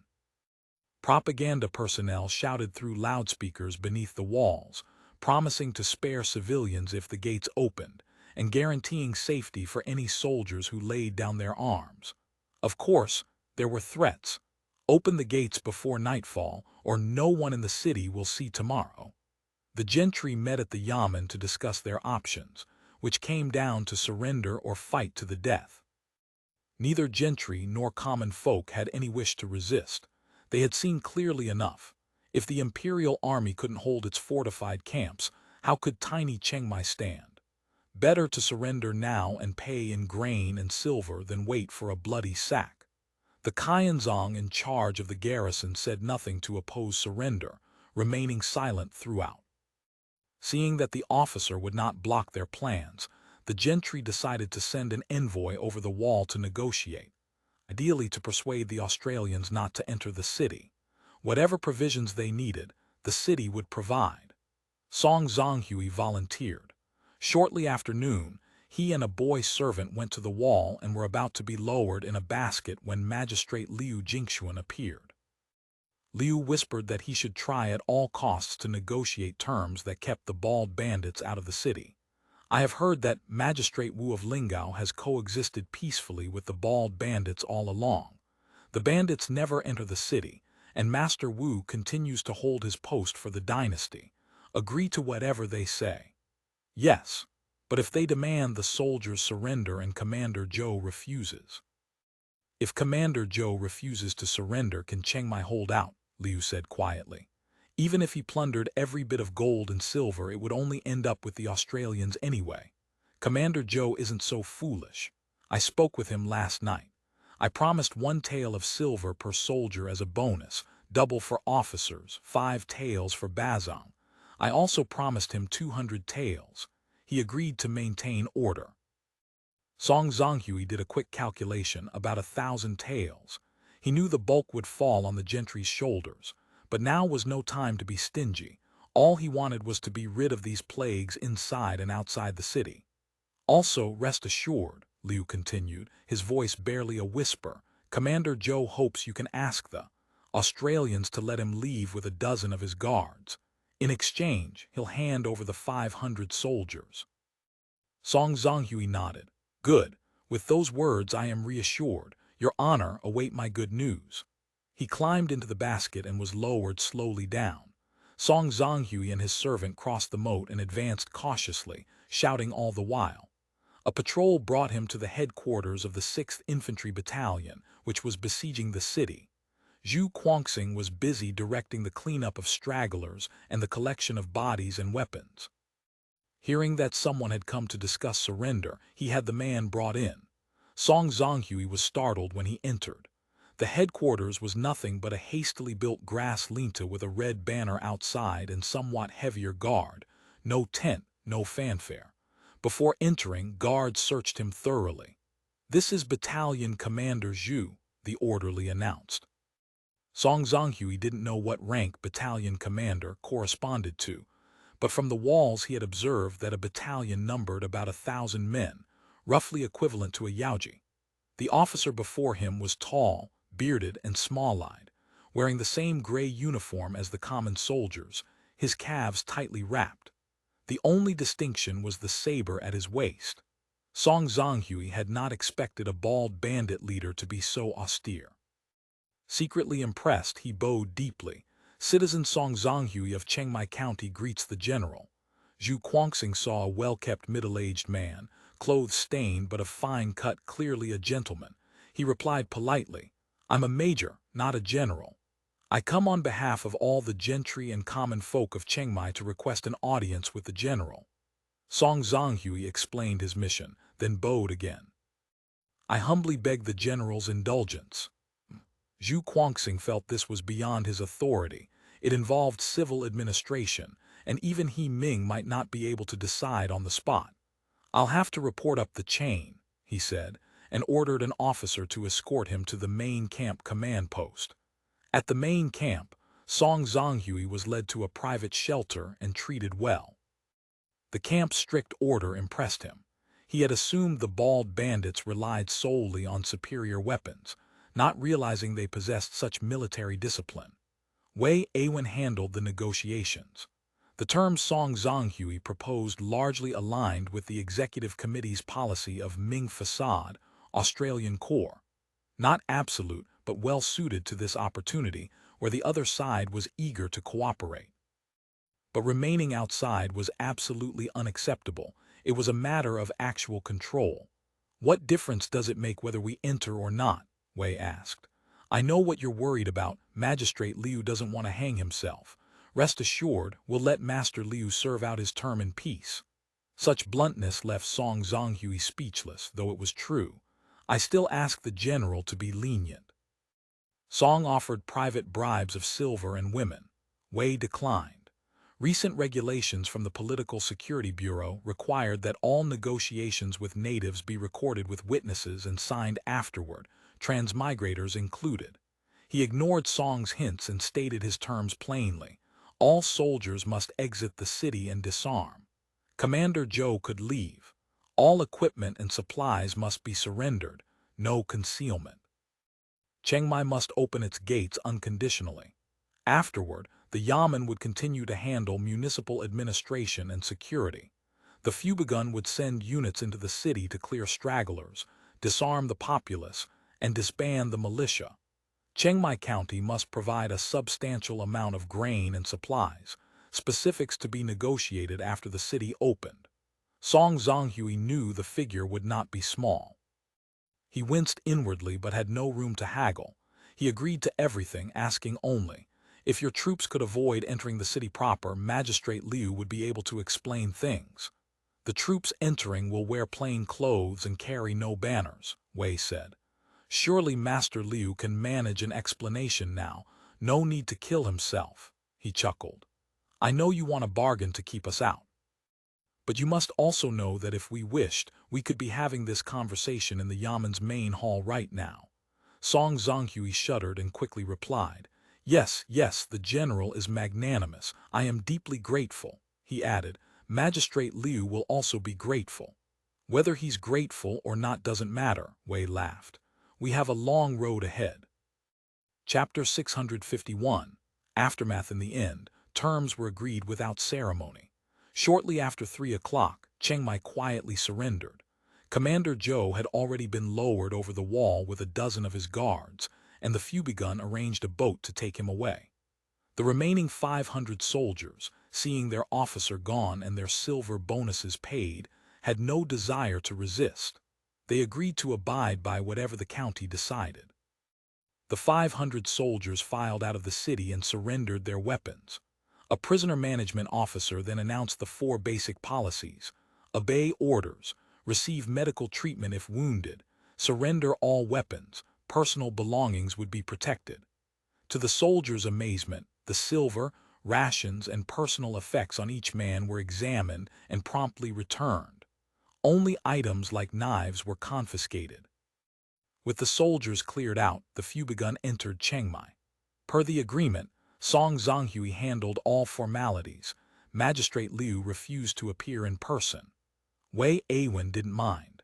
According to the Civil Affairs Guidance Manual, local gentry were far more useful than county officials. Familiar with local conditions and possessing real influence, they were valuable targets for co-option. With the Chengmai office still unstaffed, Wei temporarily assumed civil affairs duties.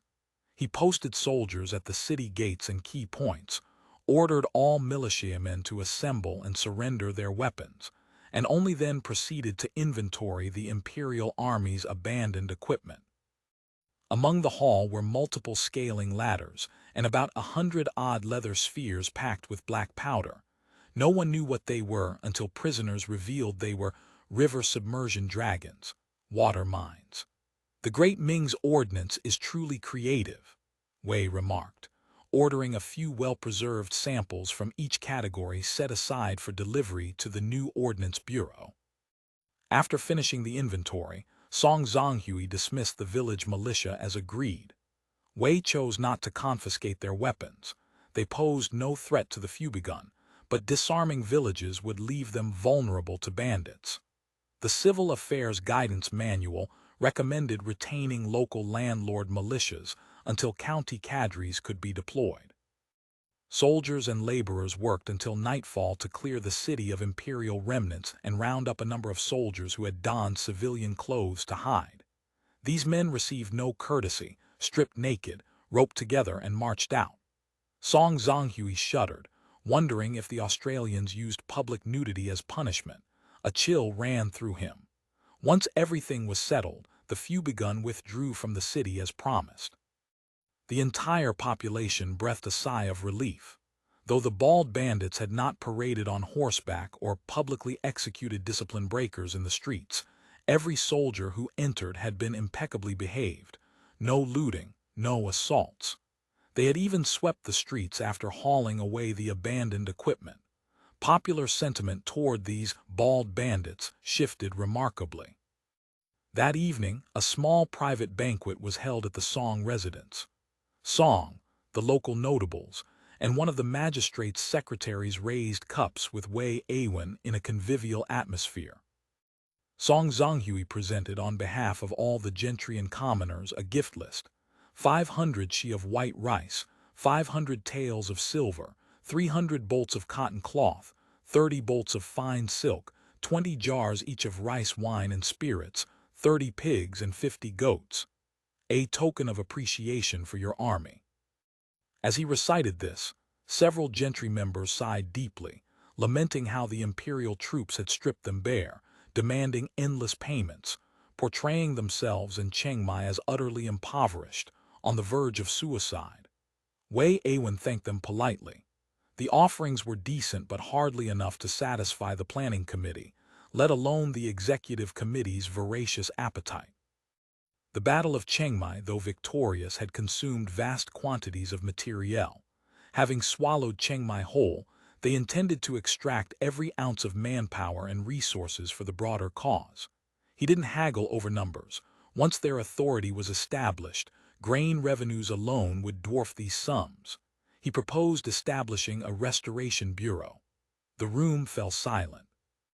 Post-disaster bureaus of this sort were common enough, run by local worthies, handling corpse burial, refugee relief, resettlement, pacification, and economic revival.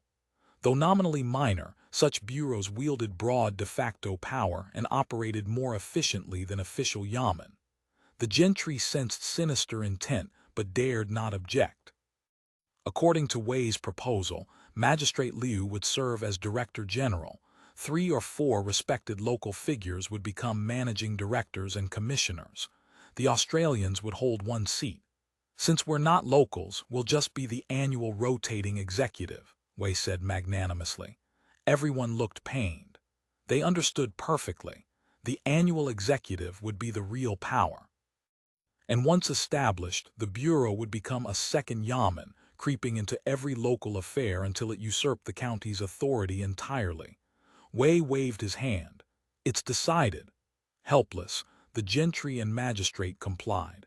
Such semi-official bodies were common enough and technically not unlawful. Magistrate Liu was named Director General. Song Zonghui became Managing Director. 4 or 5 wealthy, civic-minded gentlemen rounded out the board. The executive seat, of course, was reserved for the Australians. Within 24 hours, the term bald bandits had been replaced by Australians, and men like Song Zonghui were already fawning. Chief this, chief that. With everything in order, Wei cabled the executive committee to dispatch a Chengmai work team as soon as possible to consolidate county administration. News of He Ming's crushing victory at Chengmai reached Lingao that same afternoon. The executive committee and the Yuan Laoyuan had been waiting anxiously.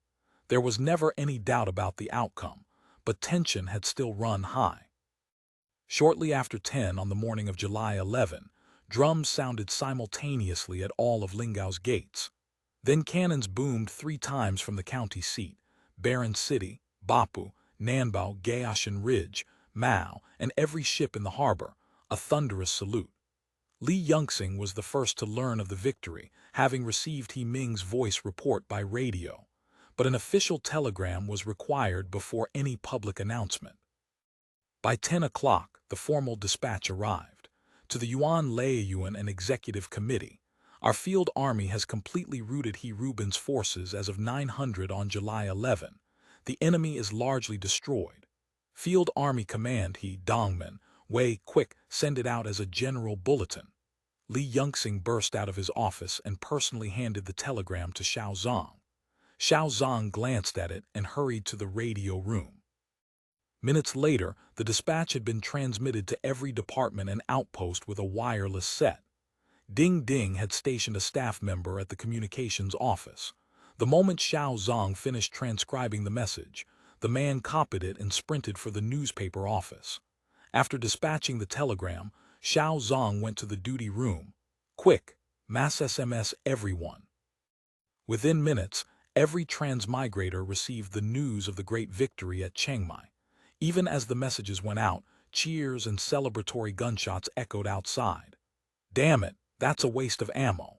By noon, as the first ink-smelling extra editions rolled off the presses, and messengers from the front reached Lingao, a special session of the Yuan Laiyuan convened. A courier reported the entire battle in detail.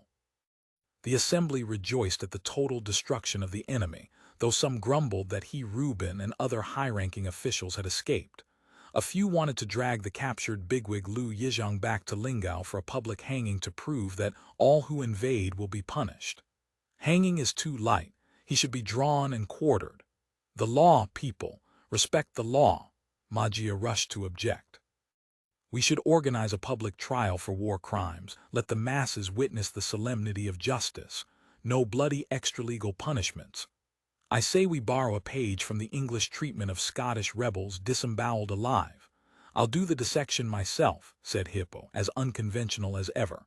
Tu Gori, protested, of all people Dugu Kiyuhan, lately stripped of all duties. His uncharacteristic squeamishness startled the room. I propose air pumps inserted in the rear, inflate them until their intestines burst. Hippo disagreed. Over-engineered, the English method is simpler, someone chimed in. Didn't they also cut off genitals and hang them from bridges or something? Others favored tradition. Several library scholars demanded a Jingyuan, a mound of enemy skulls, outside Lingao to glorify the realm's martial might. Disgusting, Duwen vehemently objected. Hang a few heads if you must, but such inhumane feudal relics must never be revived. The chamber buzzed with debate on how to torment the living and the dead. Eventually, the conversation shifted to post-victory logistics. The imminent subjugation of all Hainan was at hand, but the transmigrators held diverse views on priorities and policies. Before the victory celebration even ended, the Yuan Laiyuan was already embroiled in argument. Ma Qianju had no patience for such empty disputes. Before the session concluded, he returned to the central government office and sent Hu Weniang to summon Wu Du and other executive committee members, plus the permanent secretaries of departments whose heads had not yet been elected. After the summons, notify all department heads, expanded meeting. No absences. Half an hour later, the executives, secretaries, and department heads gathered. They wore none of the giddy expressions typical of ordinary transmigrators debating medals, triumphal arches, or massacre techniques. Those in the executive and secretariat understood the administration's problems all too well. The situation looked rosy, but internal issues demanded urgent resolution. We've won a great battle, Wen Daisy said, chairing the meeting. Zhao Cheng keeps saying war is unaffordable. Well, the war is over now. Tomorrow we transition from wartime to peacetime. How do we proceed? Let's hear your thoughts. First on the agenda, the prisoners. Over 10,000 remain to be classified. Per Dongmen Chuyu's initial report, Roughly 70 or 80 confirmed officers had been identified. Many more were likely hiding in common soldiers' uniforms, not yet weeded out. The general policy had long been set. Officers would be ransomed by their families. Those not ransomed would remain for labor reform. As for soldiers, most transmigrators agreed that soldiers of this era were steeped in bad habits, lazy, prone to looting and rape, devoid of principles beyond a paycheck. They could not be absorbed into the military. Even Qi Jiguang knew to pick honest farm boys for new recruits, avoiding urban toughs. These mercenary scoundrels are useless. But some invoked the PLA's successful Liberation Soldier program, arguing that rank-and-file soldiers of the old regime could still be reformed into proper troops. Moreover, expanding Hainan-wide operations would require garrisons in many locations. The current 6 battalions were insufficient. Drawing 3,000 or 4,000 reformed prisoners could ease the manpower shortage. This proposal won little support. Folding untested, hurriedly reformed men into the army seemed too risky. Wu De said, "True, they have no national or ethnic consciousness. They fight for whoever feeds them, be it the Ming, Li Zicheng, or the Jurchens. Given our army's excellent treatment, they'd happily join. That's exactly what makes them dangerous." Frankly, even nationalist soldiers were better. At least some knew that collaborating with the enemy was shameful. But during the Ming-Qing transition, did defectors think twice? Hardly. Some defected back later, didn't they? A tiny fraction compared to the masses who stayed loyal to their conquerors.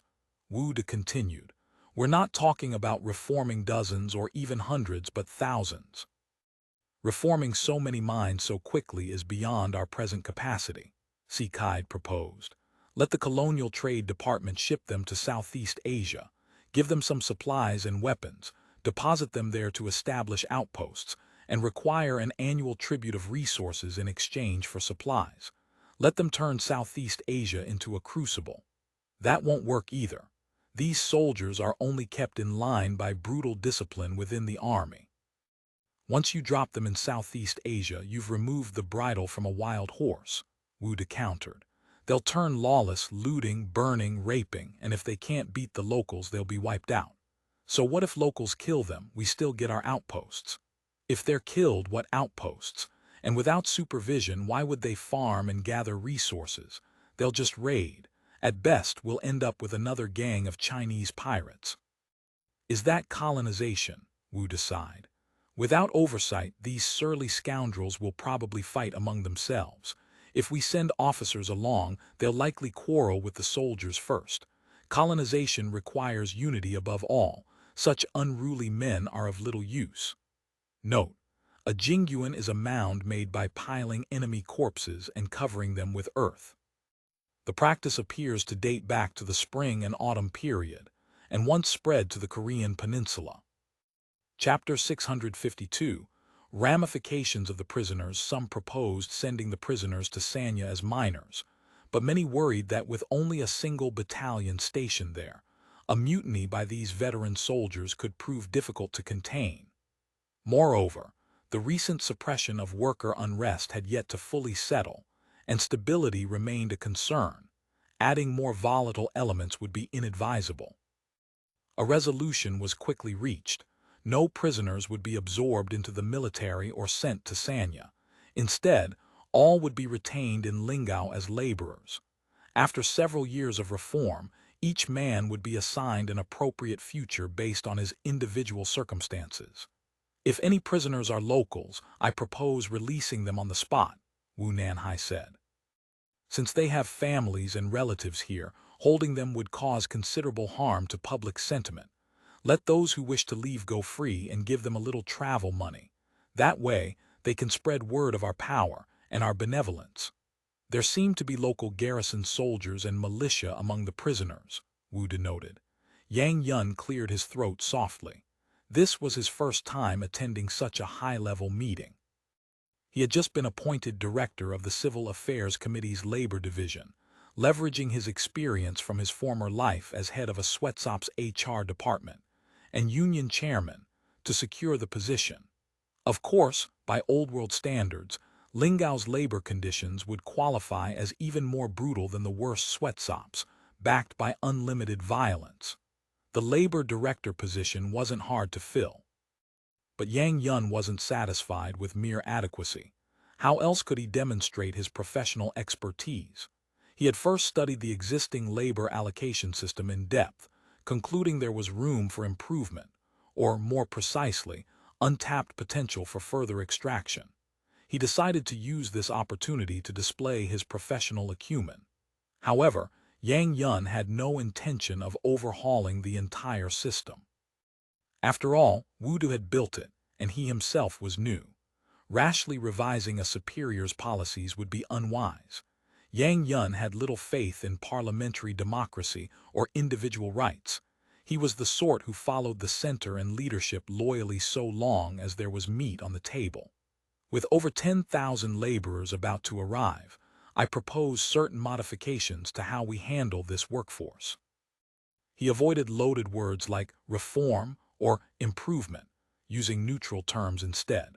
Our current 60-day quarantine policy is excellent for sanitary safety, but the trade-off is inefficient use of labor. Current policy had laborers and immigrants undergoing simple language and literacy lessons during quarantine while performing light handicrafts. There's no need to confine these 10,000 for quarantine. Their nutrition and physical condition should be far better than the average refugees we take in. They have plenty of strength, and they know how to kill and burn. Make them do handicrafts, and they'll neither want to nor do it well. Pent-up energy will only cause trouble. Yang Yun proposed that after the prisoners underwent purification, all should be assigned to the highway construction project between Mao and Chengmai. The army maintained a strong garrison at Mao and would station additional forces at Chengmai, ample deterrent to control the prisoners. Once that road is finished, we'll build the Chengmai to Qiangshan Highway. Per Shan Daoqian's plan, we're going to build extensive roads and railways across Hainan. These prisoners will have plenty of work to do. Ma Jia coughed. That's all well and good, but it may undermine the principle of legal fairness. Using prisoners for labor is acceptable, but you can't work them indefinitely like a life sentence. If word gets out who will ever surrender again, a point system will handle that. Yang Yun had prepared his answer. The prisoners won't work for free, we'll pay them. The payment would be a form of credit points. Prisoners would earn daily wages according to the intensity and type of work, modest of course. From these wages they would have to pay for their own food, clothing, and hygiene. If conditions allowed, they could even cover entertainment, visiting the brothel for instance. But they had no right to change jobs or refuse to work. It was compulsory labor with wages. Each man would be assigned a price. Once he accumulated enough points, he could buy his freedom. At that stage, he would no longer be a forced laborer and could choose other work. In Yang Yun's plan, prisoners would receive no wages in the first year. Only after a year, and good behavior, would they enter the points phase. Those who behaved poorly would continue unpaid forced labor. Under normal conditions, a prisoner would need about 4 years to complete his redemption. Based on performance, we can grant bonuses to those who work hard and behave well, allowing them to finish 1 or 2 years early. He glanced around the room, sensing general approval from the leaders. He continued, through grueling labor, we correct the prisoners' bad habits while promoting ideological differentiation. By rewarding and promoting certain individuals, we can cultivate activists to divide, monitor, and reform the group from within.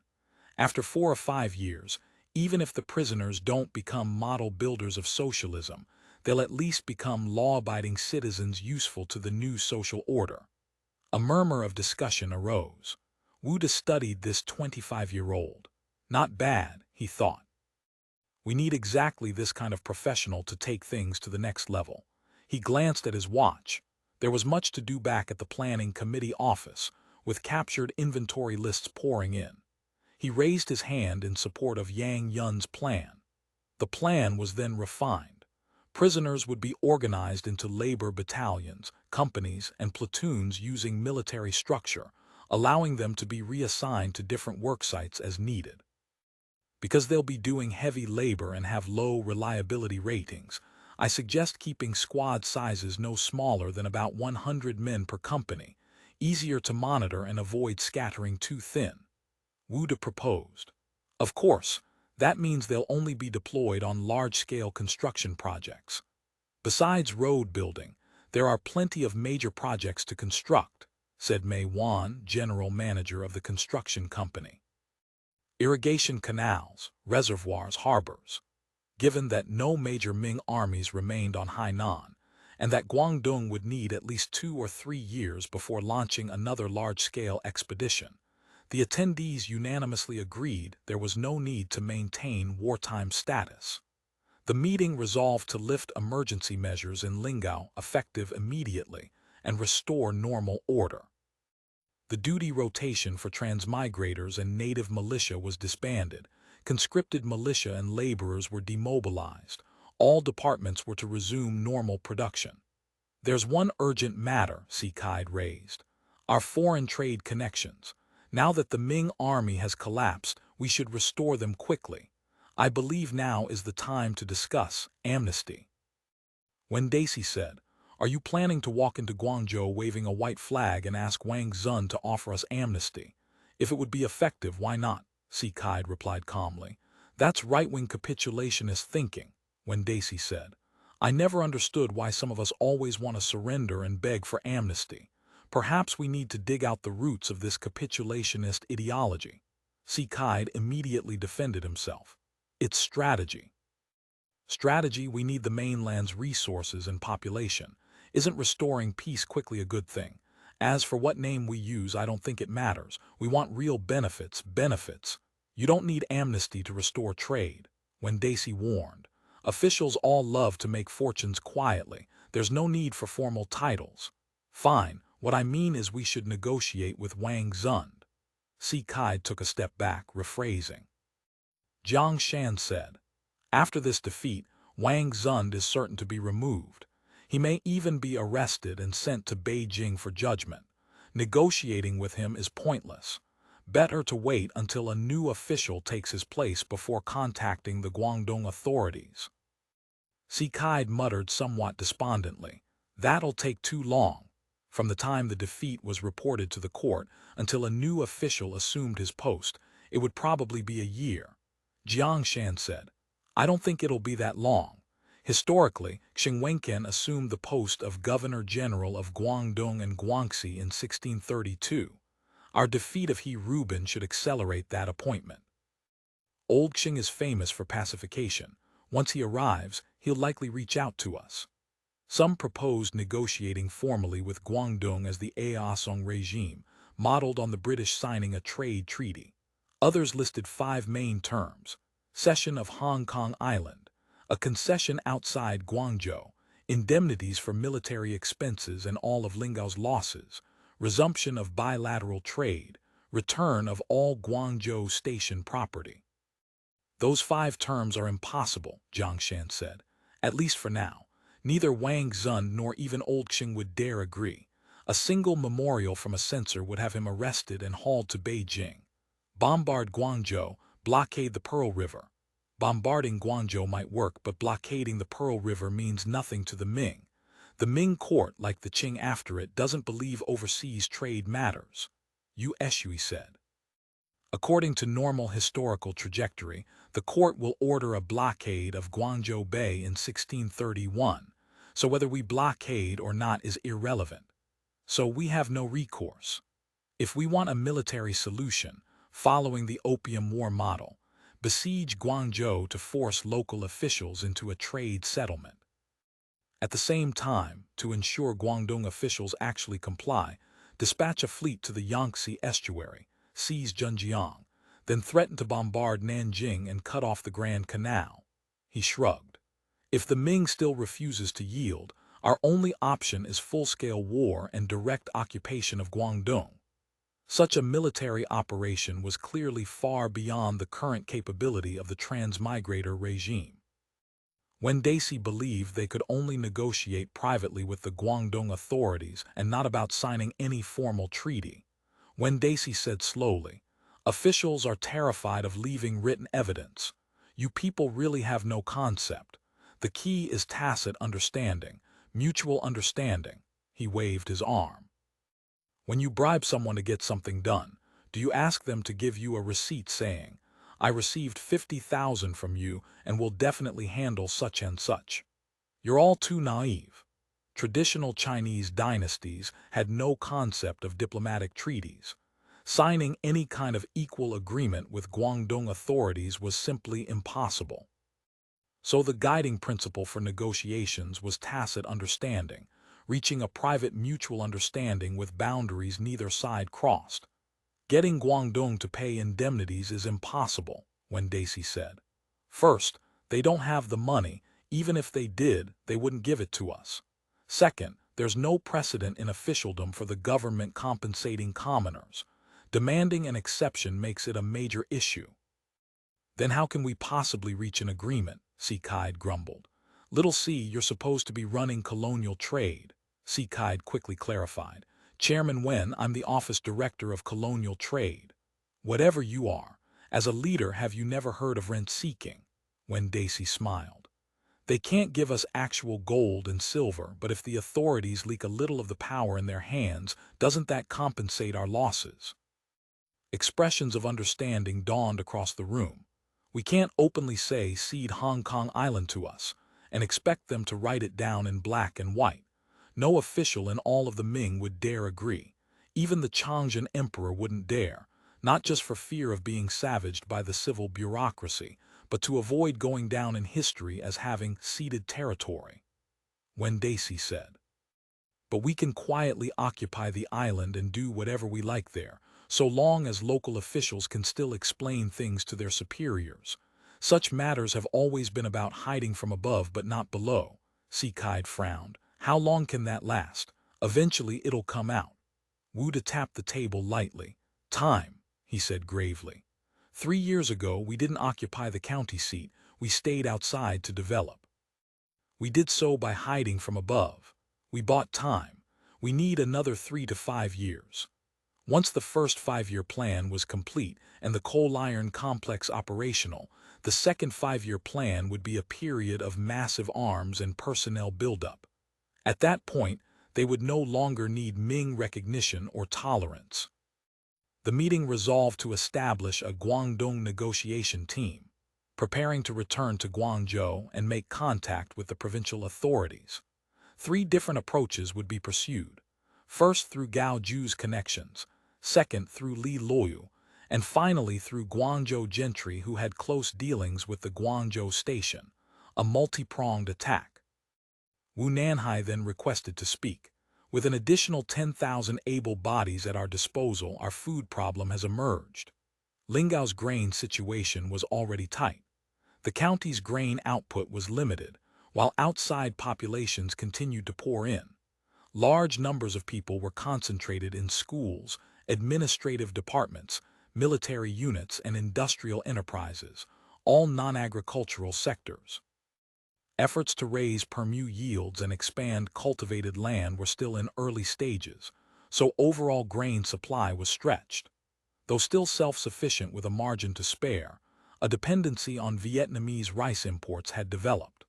According to nutrition expert Dr. Chen Saijian, a heavy laborer engaged in road construction needed 3,600 kilocalories per day, at minimum, no less than 3,000 kilocalories.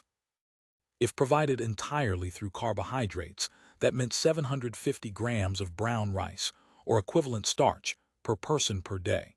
10,000 men means 7.5 tons of brown rice per day. Wu Nanhai emphasized the enormity of the figure.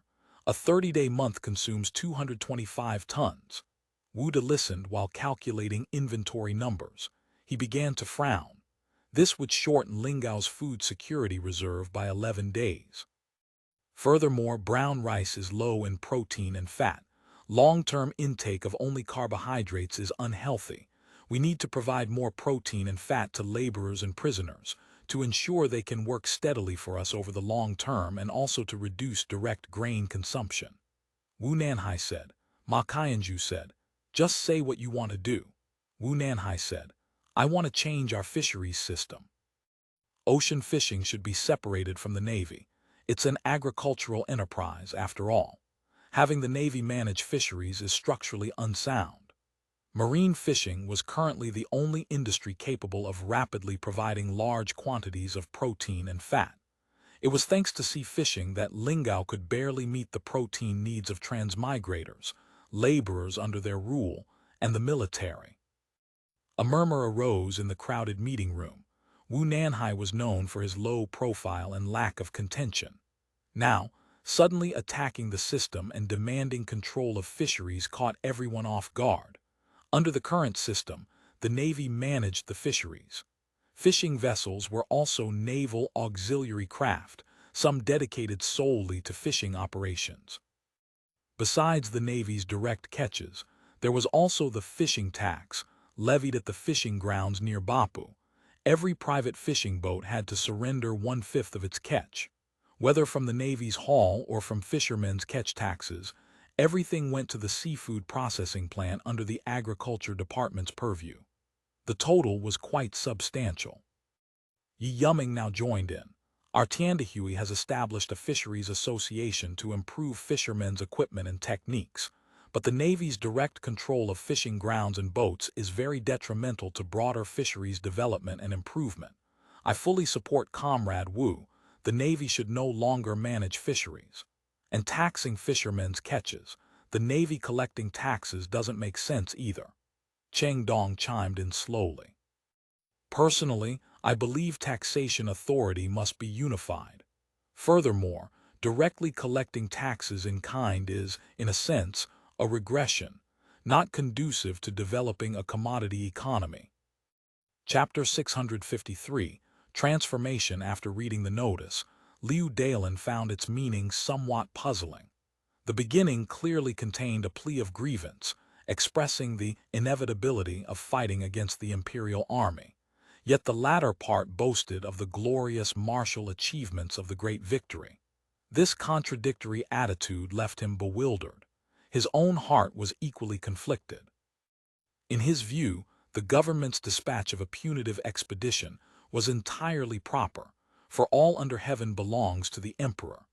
Though the Australians in Lingao had not openly raised banners of rebellion, they had never submitted tribute or sought incorporation. Their conduct was already that of a hostile nation, yet the Australians had never committed any wrongdoing here or anywhere else in Guangdong. The common people had benefited from them. Especially in Lingao, these past few years the people had enjoyed peace and prosperity, all thanks to their efforts. On grounds of sentiment, the government's expedition did not enjoy popular support. The court stood on principle. The Australians had the hearts of the people. The thought suddenly startled him. He recalled Mencius's teachings on the hearts of the people and felt a chill run down his spine. He did not wish to think further, but he could no longer simply view the bald bandits as overseas barbarians as he once had.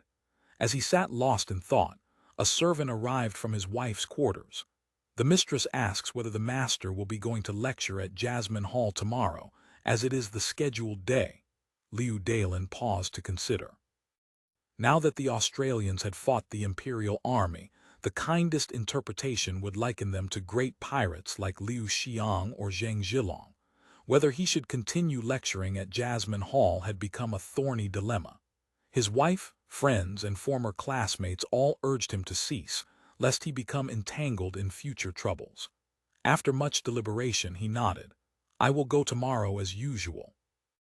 The servant's face showed hesitation. "Tomorrow? Yes, of course I will go," he spoke with emphasis. Jasmine Hall was not a school run by the Australians. It was Lingao's centuries-old charitable school. Having accepted a teaching position there, he could not abandon it. With that, he continued staring at the distant beams of light for a while before finally seeming to wake from a dream.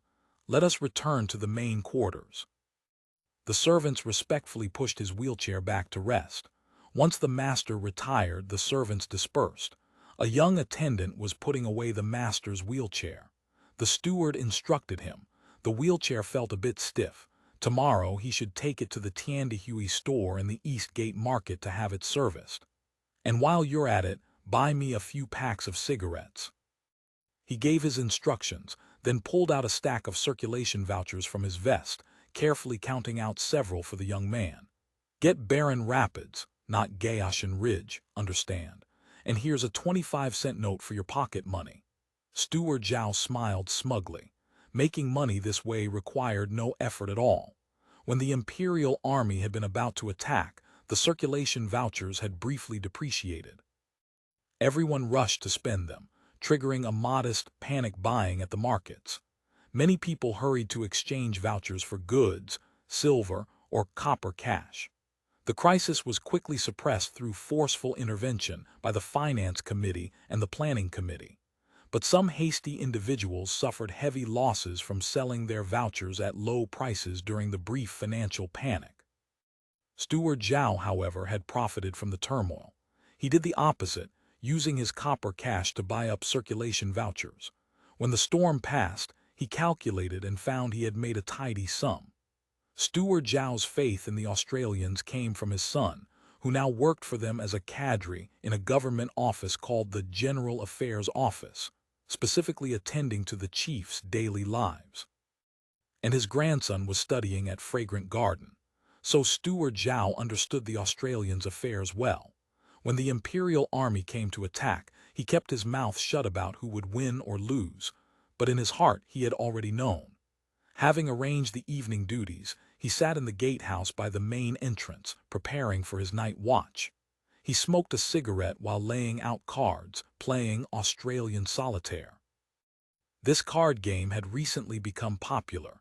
Since it could be played alone and involved no gambling, it was favored by households of strict moral standards.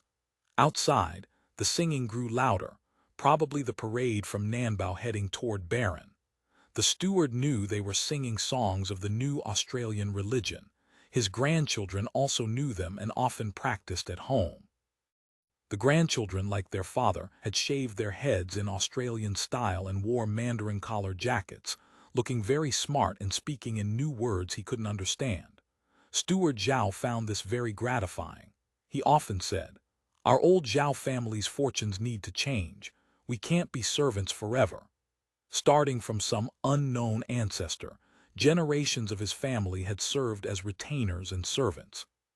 Steward Zhao himself had come to Lingao from the mainland as a young man, following Liu Dalin's father when he was an official. Over decades, he had risen from book boy to steward, the pinnacle of servitude. The arrival of the Australians had unexpectedly given this family an entirely new possibility. Steward Zhao's son had originally gone to work for the Australians only because he could not fill a vacancy in the Liu household. Many thought him terribly reckless at the time. Now, not only had his status changed, but he had even acquired a house of his own. His standard of living rivaled that of local landlords. It made many jealous. Those who had once made snide remarks were now inquiring how to get a position with the Australians. Listening to the singing outside, the steward imagined his grandchildren were probably in the parade, singing along. The eldest grandson was already 10. In a few more years, he could serve the Australian masters. The family's fortunes were rising day by day. He laid out his cards, humming the tune of the Grenadiers' March. Parade columns converged on the great stadium from all directions. In the center, a bonfire heap as tall as a small hill now blazed, flames shooting skyward. The torches on the colonnade and the great torch on the ceremonial platform were all lit. The entire stadium was bathed in firelight. Dozens of small searchlights danced across the sky. Against the black night, 8 massive beams of light seemed almost tangible, striking the low clouds and appearing to pierce through to the heavens. Weapons captured in the Chengmai campaign, cannons of all types, were arrayed around the bonfire, bronze and iron gleaming in the firelight. Swords, spears, armor, firearms, piles of equipment formed huge pyramidal stacks. Most striking was a towering cone composed of thousands of helmets, glinting strangely in the flames. Along the colonnade hung banners, imperial military flags captured at Chengmai, torn and blood-stained, mud-spattered, suspended in rows beneath the wings of pillars. Columns of students, militia, police, garrison companies, and marines marched along the running track, torches and banners in hand, changing formation to the rhythm of music. Though the event had been hastily organized and the formations could not be too complex, the effect was already enough to leave the spectators deeply shaken.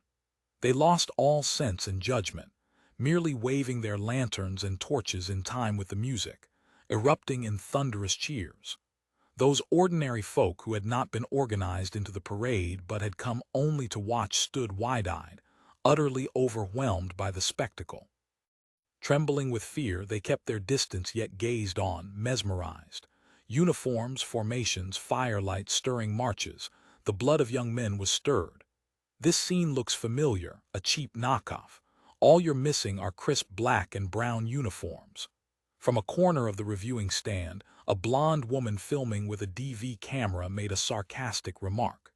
Ding Ding immediately silenced his girlfriend's comment. But several people had already heard. Wei Awen nodded repeatedly. I think it's excellent. The best possible result given our current conditions. Others said nothing. The familiar scene filled them with mixed emotions, reminding them of the roles they now played in this new world.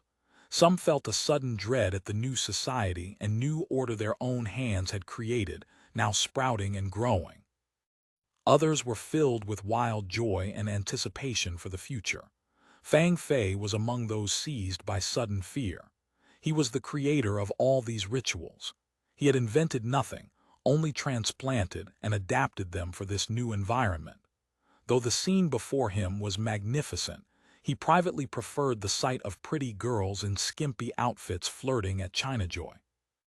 Fang Fei glanced surreptitiously at the figures standing on the reviewing platform in order of rank. Wen Daisy, Ma Qianju, Wu De, Chengdong, Ma Jia, each in crisp uniforms standing in the center of the platform. Spotlights illuminated them and the great wooden emblem on the stone wall behind them, the prow of the holy ship, the halo, gears, wheat sheaves, sword, and shield. Standing beneath the massive emblem bathed in spotlight beams, they seemed tall and extraordinary. A camera panned slowly across their faces. Some smiled and waved. Others wore solemn expressions as if pondering weighty matters. Huang Bingkun was squeezed into the crowd, watching this unprecedented spectacle. Shocked to his core, he still muttered, "A demon's dance." He had never truly believed the imperial army had suffered such a crushing defeat at Chengmai. He thought they had merely lost a small vanguard detachment. But the piles of weapons and cannons in the square, the banners beneath the colonnades, could not be fakes. Not even the bald bandits could fabricate so much equipment and so many flags. The Huang family had cooperated with imperial troops multiple times and knew their equipment well. These items could not be counterfeited, nor would there be any point in counterfeiting them. He silently squeezed through the crowd and climbed into his sedan chair heading toward the county seat. Ever since rumors of the imperial expedition against the bald bandits had spread, he had been staying at Li Xiaopeng's house. The two had joined forces during the field survey affair and forged a deep bond of struggle. Together, they had secretly dreamed of welcoming the imperial restoration. Li Xiaopeng had originally been quite radical, willing to sponsor several hundred taels to fund their effort.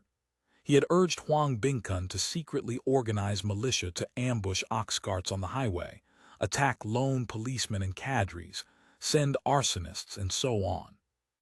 But Huang Bingkun knew that armed resistance against the bald bandits in support of the imperial army was utterly impossible. Unless the bald bandits fled on their own, and he could trail behind with a few hundred men making noise, any direct confrontation would be suicide. So their secret activities amounted to little more than cultivating discontented elements and holding a few meetings. Being a man of some cunning, Huang Bingkun suggested that if they couldn't raise armed militia to support the army, they could at least gather intelligence. They assigned people to spy on bald bandit troop movements, map Baron City and Bapu, and chat up cadres at tea houses to learn their enemy's strengths and weaknesses. Huang Bingkun planned to compile the intelligence and send it to Chengmai. But he soon learned the meaning of the saying, When scholars rebel, 10 years pass with nothing done. One licentiate assigned to scout near barren cities' military camps had set out full of righteous fury, ready to sacrifice himself, but after a few trips he was suddenly stopped and questioned.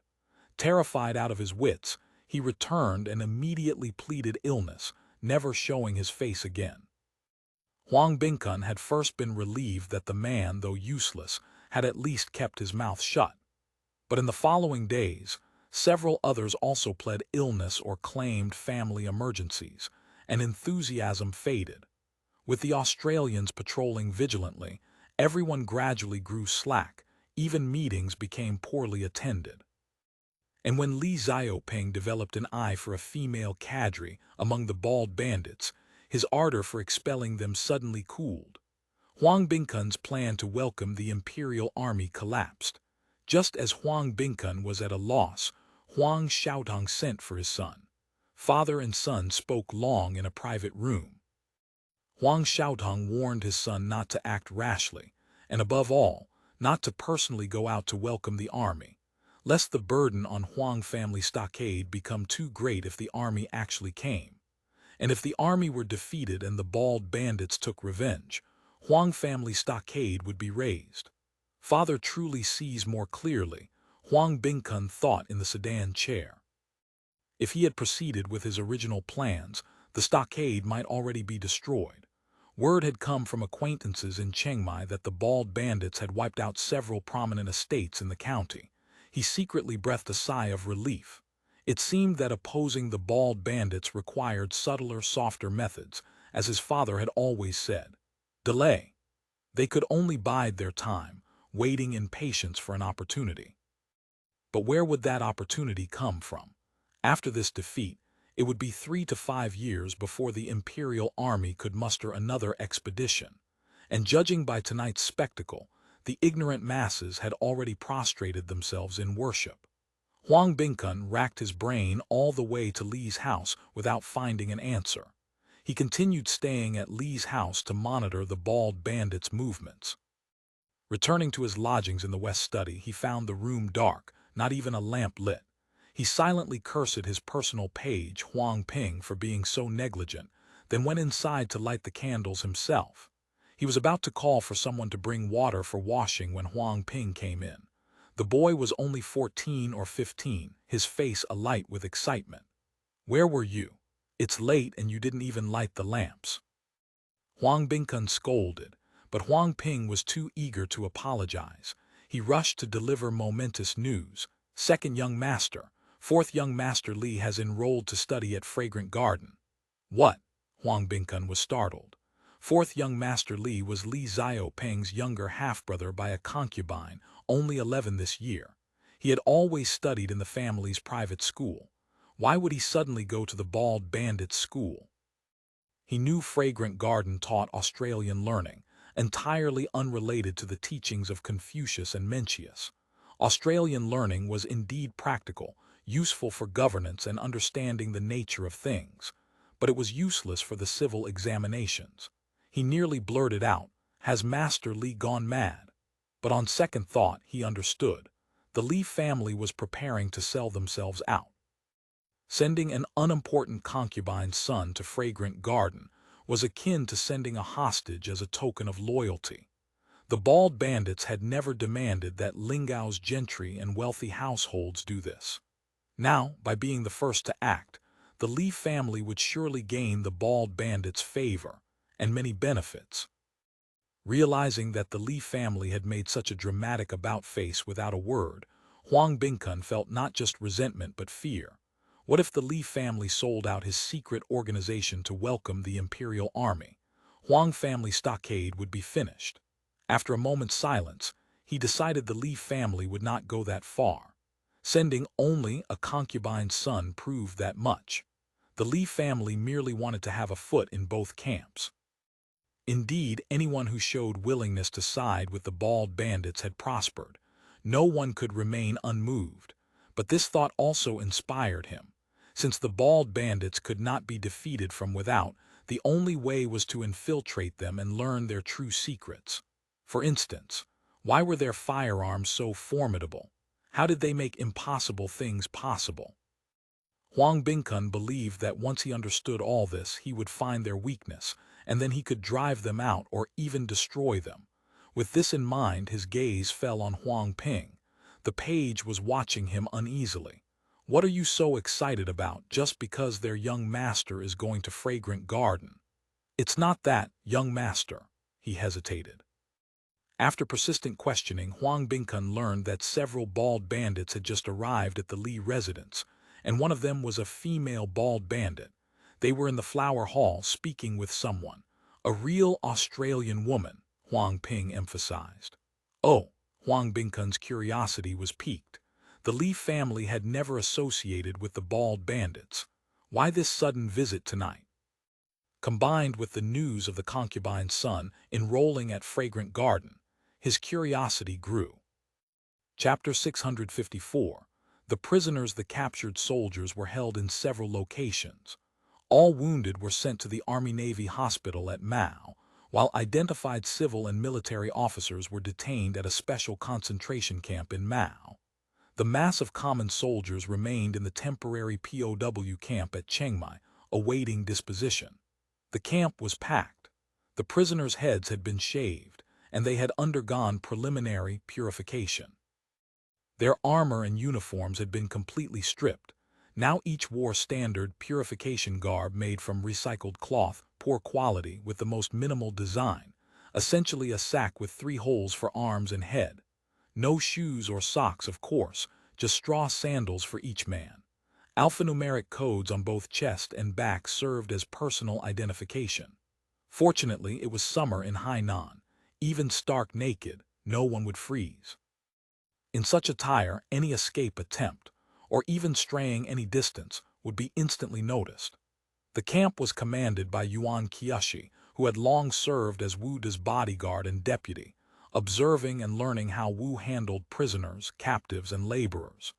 Though his labor camp position had later been taken by Yang he was still an experienced hand, young, fearless, and the type who showed ruthless cruelty to enemies. Wu De had specifically assigned him to command the POW camp with the intention of breaking the veteran soldiers' arrogance. The moment purification was complete, Yuan had a gallows erected in the center of the camp and regulations posted publicly. Though constructed from nothing more than straw and bamboo, the POW camp's huts were arranged in neat rows, complete with all necessary facilities. The harshest discipline prevailed.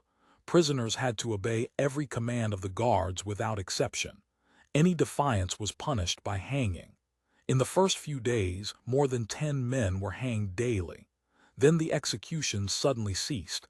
The entire camp had fallen into line with regulations.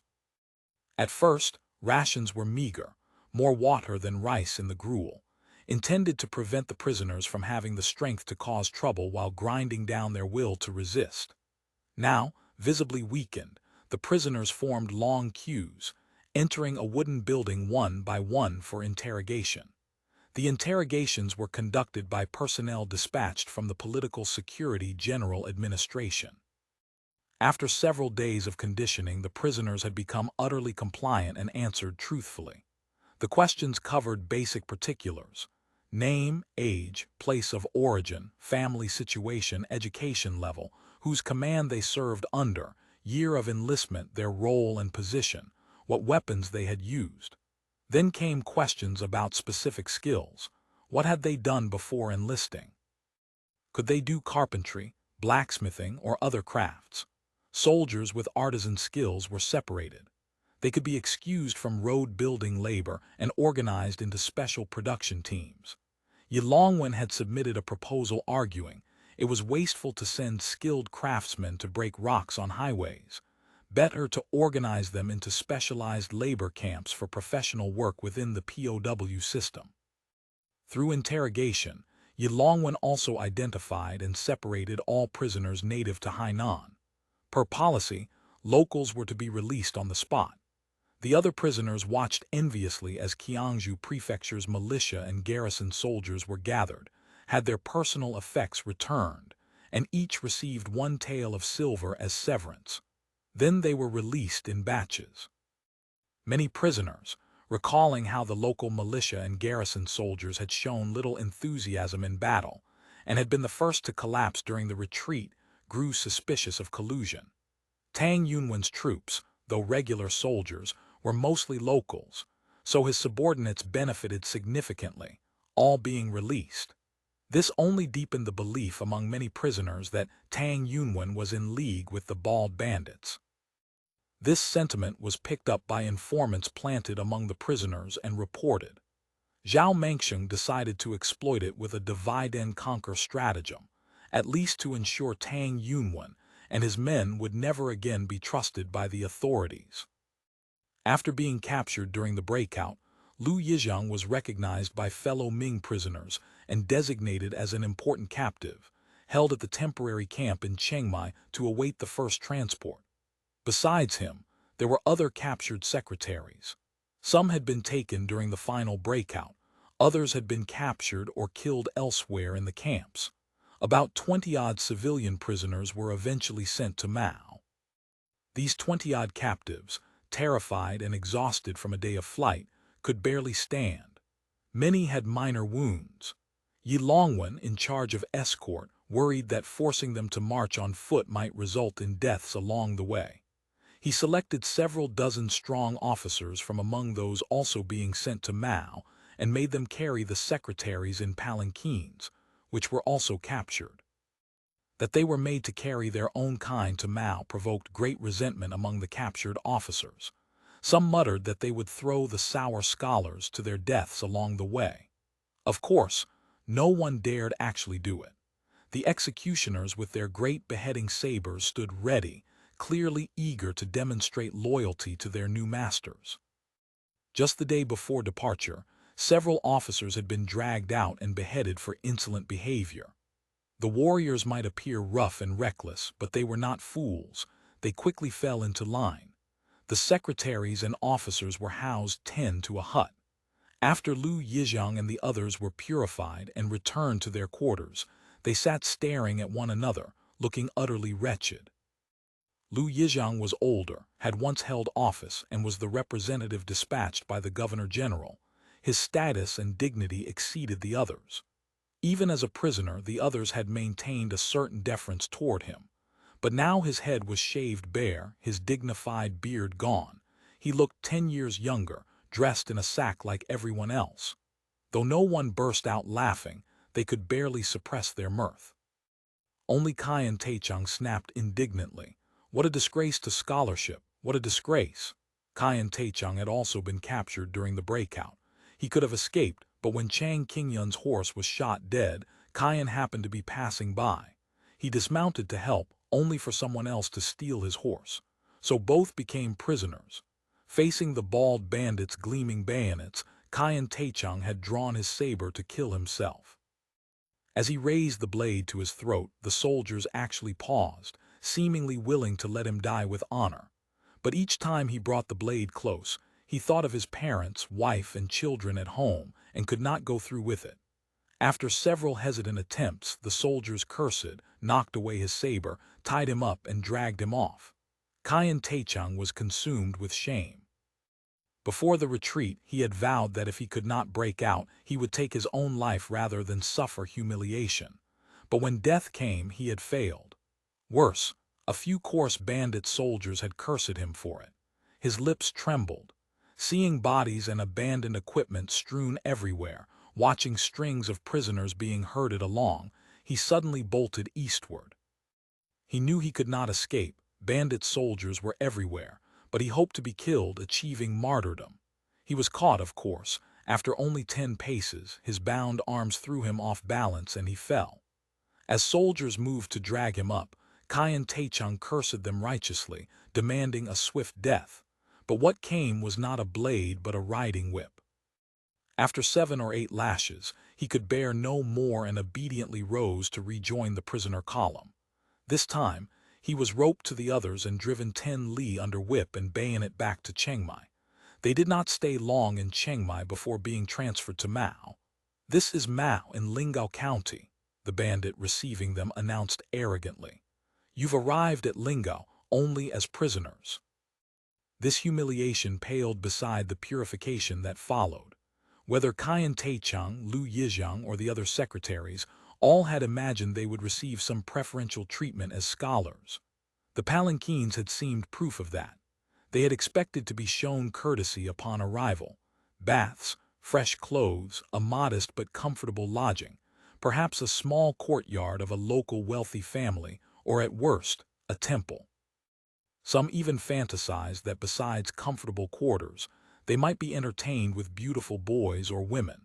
They knew the bald bandits had few men of letters.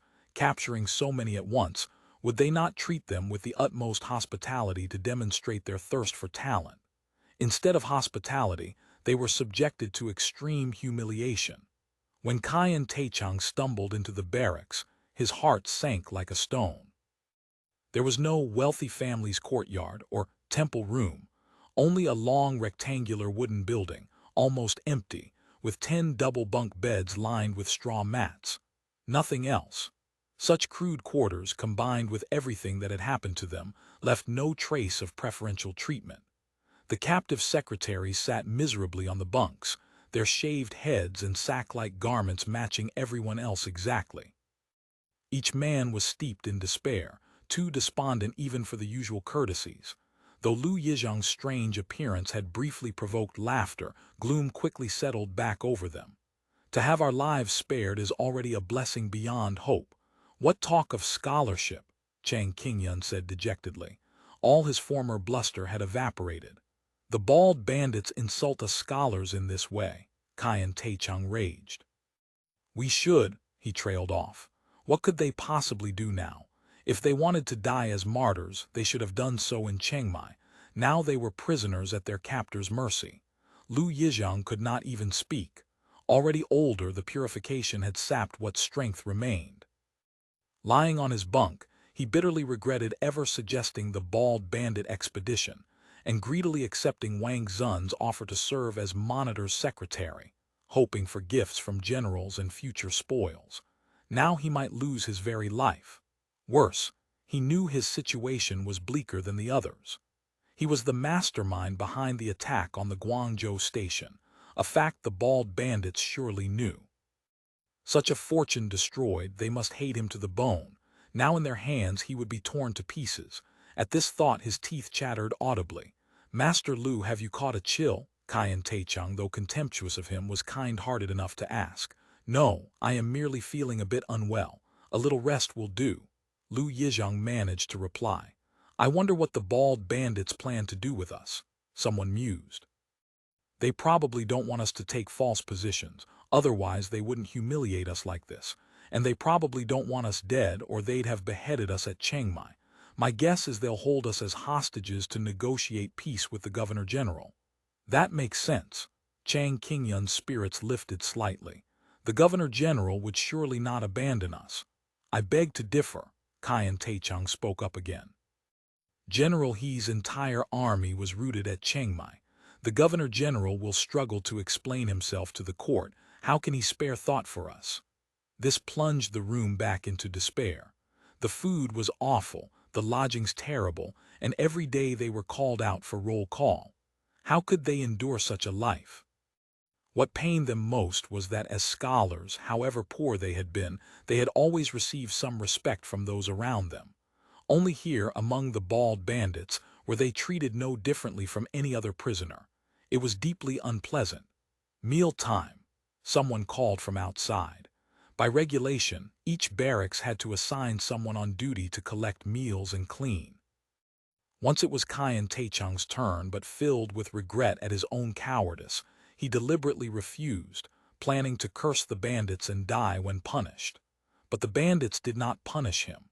The result of his refusal was simply that no one collected food, and the entire barracks went hungry for a day. Qian Taichung did not achieve martyrdom. He was only resented by his roommates all night. They had also refused to clean. Such work was for servants, but the result was an unbearable stench. The bandits clearly did not care what the barracks smelled like, until the secretaries could stand it no longer and begged to be allowed to clean. Correct your attitude. You are prisoners, not lords, the bandit officer in charge of this camp snarled. Not sending you to break rocks on the road is preferential treatment enough. Sure enough, within days, they saw officers from their barracks being marched out in squads each morning and returning each night, exhausted and caked in dust. Kaiyan Taichung was not afraid. He came from a farming family and was accustomed to labor. But the others were terrified into submission. Most felt that since the bandits had not done anything too outrageous, there was no need to antagonize them. "We're in the bald bandits' prison now. What standards can we expect? The government's jails are far worse," remarked a secretary familiar with criminal law. "Those are truly black pits of despair," Chang Qingyun said.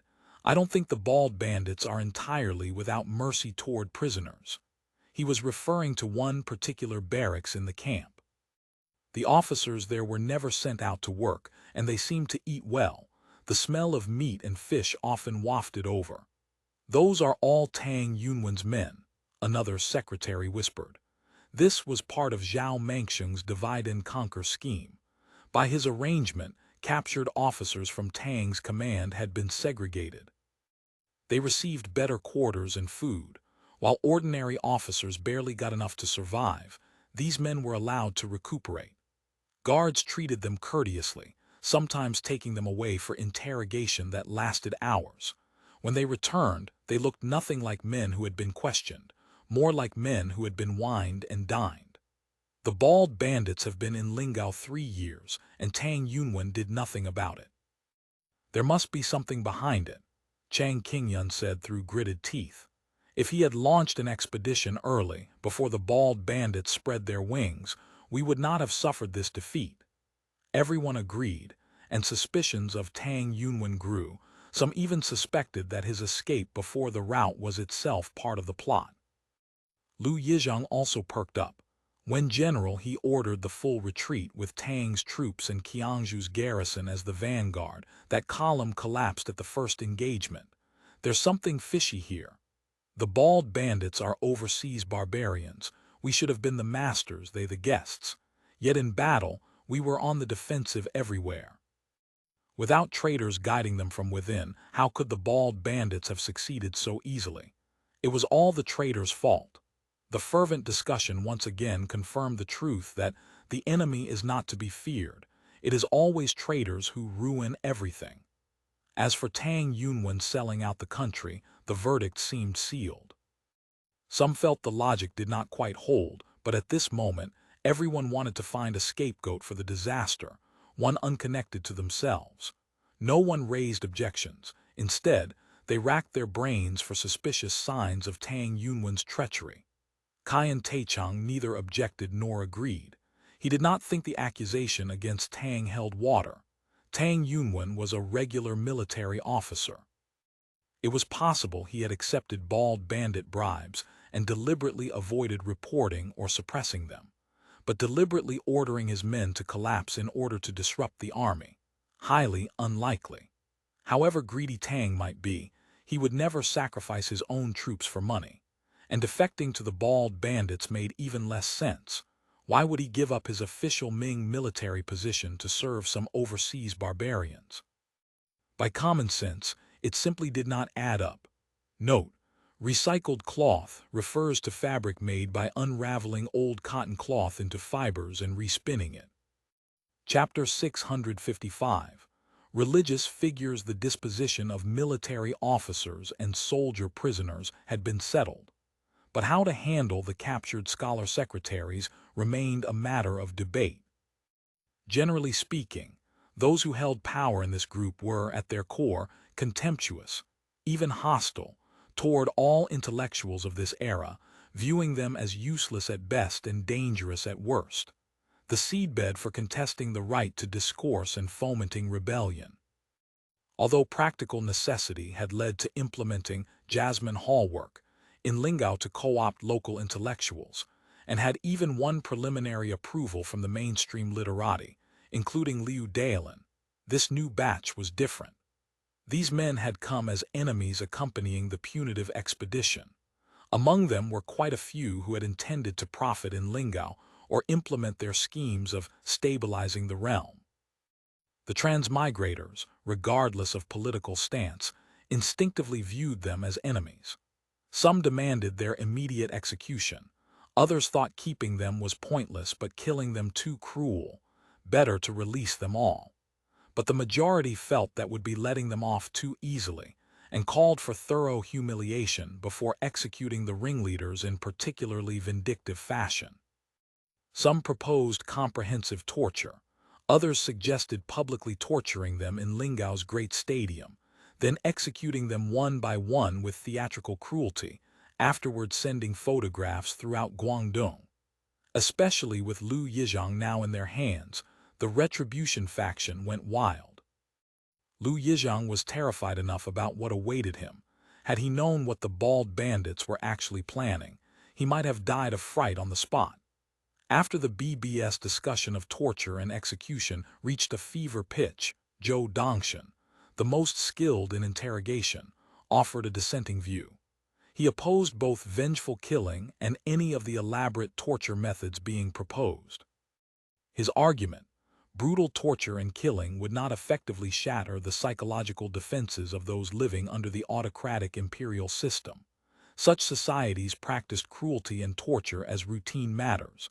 Such things would not provoke exceptional fear among any social class. The experiences of countless revolutionary martyrs and traitors had proven this. Physical torment, no matter how exotic, was not a universally effective path. Dialectical materialism teaches that material conditions determine consciousness, and consciousness in turn affects material conditions. The war histories of every dynasty demonstrate that the sturdiest fortresses are most easily conquered from within. Scholar officials were not all spineless. Even the southern Ming regime, where blood flowed freely during audiences with Dorgan, had produced many scholars of unbreakable will who chose to sacrifice themselves for principle. Massacre might intimidate some, but it would never intimidate all, especially when the other side believed they held the truth. And scholars were precisely those whom Chinese society had always regarded as custodians of truth. Therefore, Zhou Dongshan argued, attacking the Ming scholars' psychological defenses, rather than bolstering their morale, remained the most practical approach for the transmigrators. Obama had killed Osama bin Laden but dared not return the body to his family, resorting to a secretive sea burial. The Allies had hanged Third Reich war criminals, burned the corpses to ash, then secretly dumped them into a river. The purpose was to prevent anyone from using their remains or relics to propagate their spirit. An enemy dying as a warrior, whether in battle or by torture, served as a model for both sides. Torturing an enemy of symbolic significance was easy for any regime, but absolutely to be avoided. Torture would only galvanize the opposing side's solidarity, a poor trade. The best approach is to discredit, Zhou Dongshan declared. Nothing was more ideal than ruining the opponent's reputation. Everyone knows the vanquished have no power. They can only be disposed of at will. So why does the winning side always hold a tribunal after every war? Zhou Dongshan said at the meeting. It's to discredit the opponent, to prevent the enemy from becoming a hero to the losing side. Even if it doesn't fully succeed, partial success is worthwhile. Our approach should be the same. I see what Zhou means now. Ding Ding jumped in before Zhou could steal all the thunder. We should also organize a war crimes tribunal and distribute transcripts of the interrogations everywhere. Ma Jia expressed approval. The concept of trying war criminals was excellent. He liked it, and it would fully demonstrate the role and significance of the law society. You can hold your war crimes tribunal if you like, but I oppose interrogating Liu Yizhang, Zhou Dongshan said, because in the future he's going to be one of our chess pieces. You can't be serious. That bastard is going to be released. You expect that scum to work for us. That's unbelievable. No, here's what I mean. Zhou Dongshan's plan was to immediately begin interrogating Liu Yizhang, extracting every secret and scandal he knew about Guangdong's official circles. Certain materials would be selectively compiled, focusing mainly on Wang Xun's decision to go to war. This would expose the internal details of his unauthorized provocation of hostilities. The materials would be distributed throughout Guangdong by operatives who continued working in Guangzhou. Once this information leaked, Wang Xun's already precarious reputation would suffer a fatal blow. He would lose his position as governor-general faster than the normal timeline. Whoever replaced him, the new governor would surely shift from suppression to pacification. That's secondary. The key is that what was once framed as a righteous punitive expedition will become exposed as certain individuals provoking hostilities for personal gain. According to intelligence compiled by the Guangzhou station, Guangdong's officialdom never fully supported this war. Now, with Liu Yizhang's testimony, many will question whether Guangdong should have launched this campaign at all. In modern terms, will sow confusion in their thinking. Zhou Dongshan's reasoning won majority approval. As for the other secretaries, everyone agreed they could conduct extensive study tour in Lingao, then be released after a period to serve as voluntary propagandists for the transmigrators. Given the state of the late Ming, I suspect that after a few months of study tour, some will prefer to stay and become our strategists, Yu Shui joked. When that happens, you can assign them to me. Liu Yizhang's fate was thus decided. A few days later, he was taken separately to the Political Security General Administration for private interrogation. Jiang Shan was also very interested in this intelligence source. Among all captured civil and military officials, Liu was the closest to the core and most knowledgeable about Guangdong's official circles. Moreover, having been near a provincial governor's confidential affairs for so long, his understanding of bureaucratic operations far exceeded ordinary men. Zhou Dongshan instructed his apprentice, "Clean and oil all our tools. Anything that contacts skin must be disinfected with alcohol. We can't have infections. Also, go to the general hospital and reserve a nurse with emergency equipment." He further instructed several temporary workers to clean and air out the interrogation and detention rooms. "We'll be running marathon sessions for the next few days," Zhou Dongshan said. "You can rest up first once you're done cleaning." "Yes, Chief," the men answered respectfully. These were yamen runners from the constabulary, men renowned for ruthlessness and skill, completely unburdened by psychological hesitation. Zhou Dongshan had selected a few without too much blood debt as retained personnel. Meanwhile, He Ying was opening a report in his office. The sender was Zhang Yingchen, who had submitted a request last week to return from Sanya to Lingao for a few days. He Ying had assumed at the time that he must have urgent business. According to his weekly reports, his missionary work in Sanya was proceeding quite smoothly. He had not only successfully entered the Li regions, but had converted several hundred Li believers. He had even recruited young Li men and women as Dao students for training.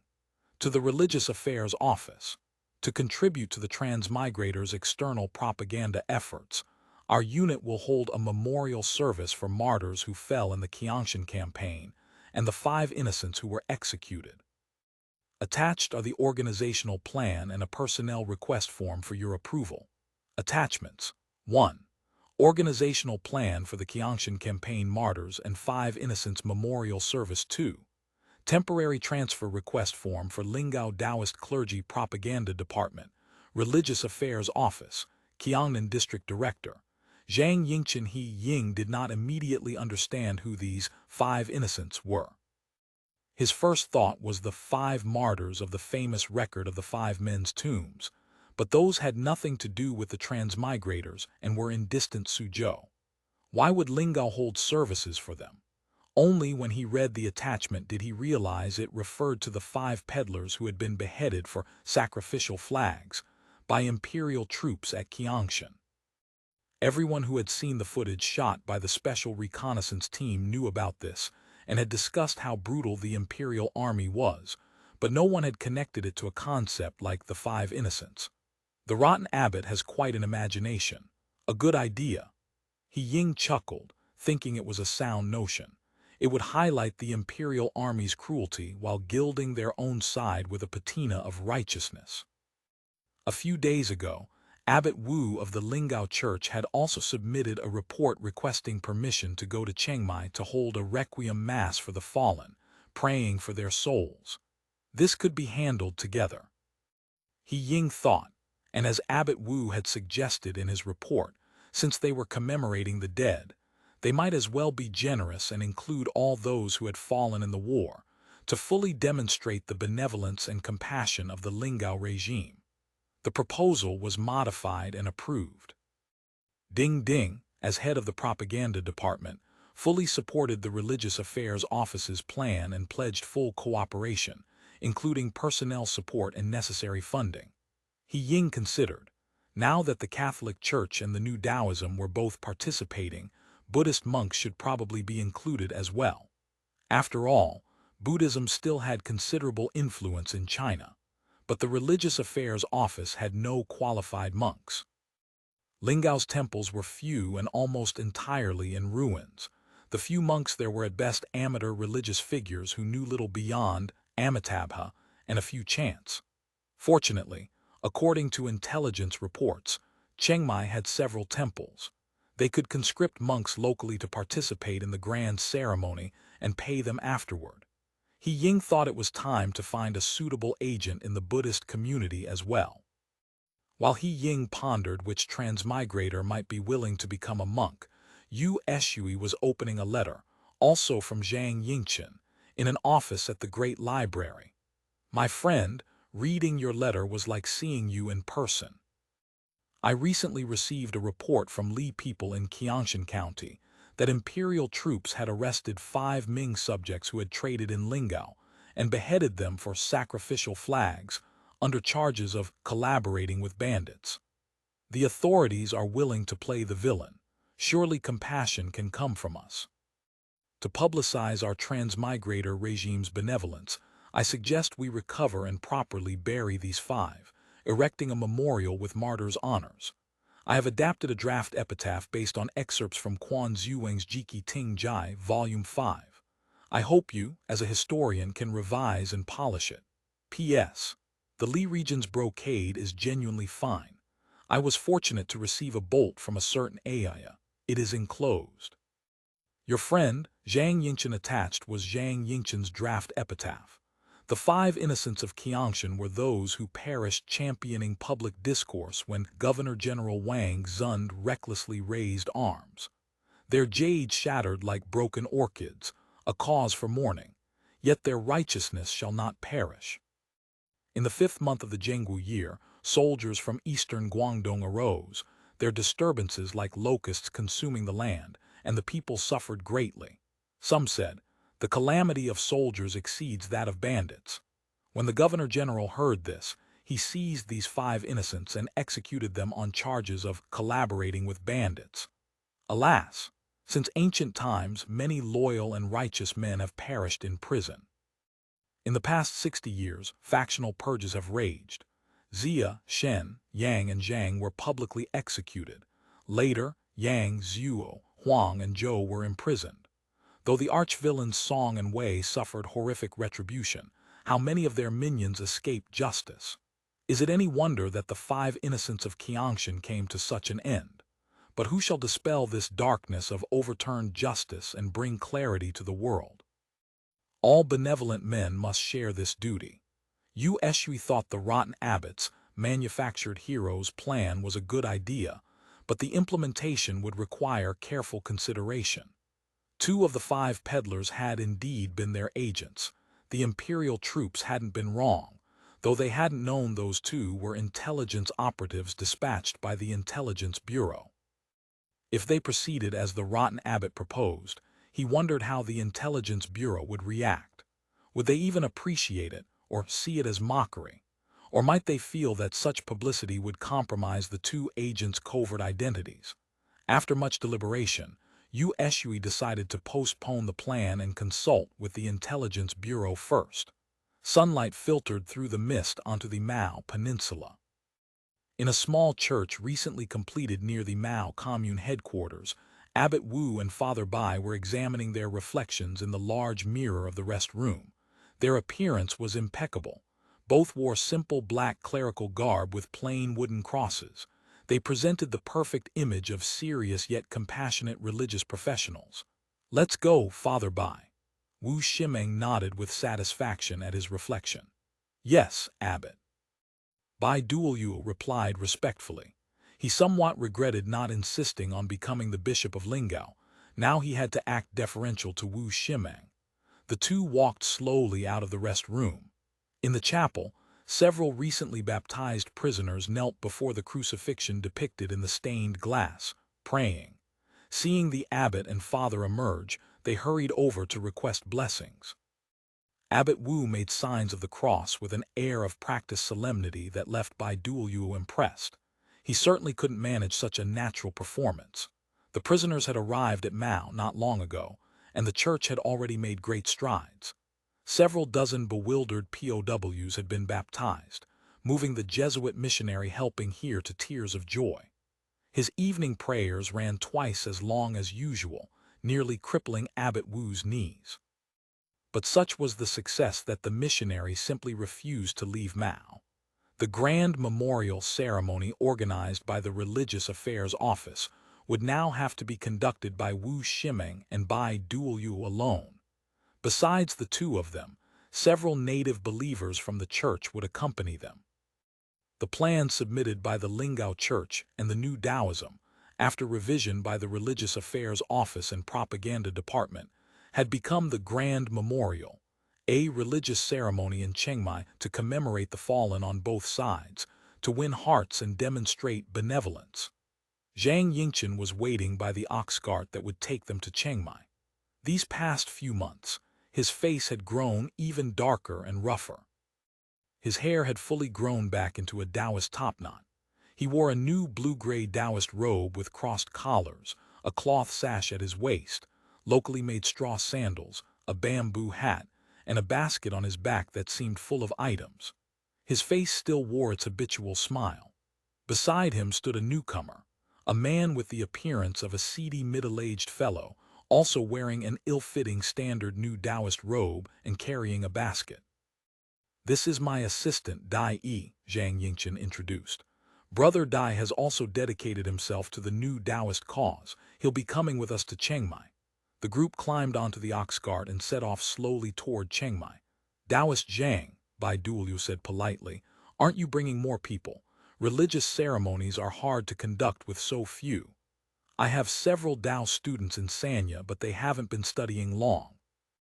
They haven't mastered the instruments," Zhang Yingchen said slowly. "I've brought a recorder and amplifier. We'll play CDs for now. I recall that a proper Jiao ceremony requires many Taoists and elaborate procedures. I've founded the New Taoism. We emphasize simplification and modernization, analogous to the difference between Protestantism and Catholicism," Zhang Yingchen said casually. In truth, he would have loved to stage a grand and magnificent Jiao ceremony, but his Li-born Tao students could barely speak Mandarin, let alone learn Taoist rituals. And preparing the proper vestments and ritual implements on short notice was no easy matter.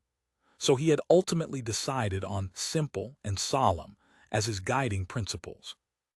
"Actually, I had originally planned only a memorial service for the martyrs' cemetery and the 5 innocents executed at Qiangshan."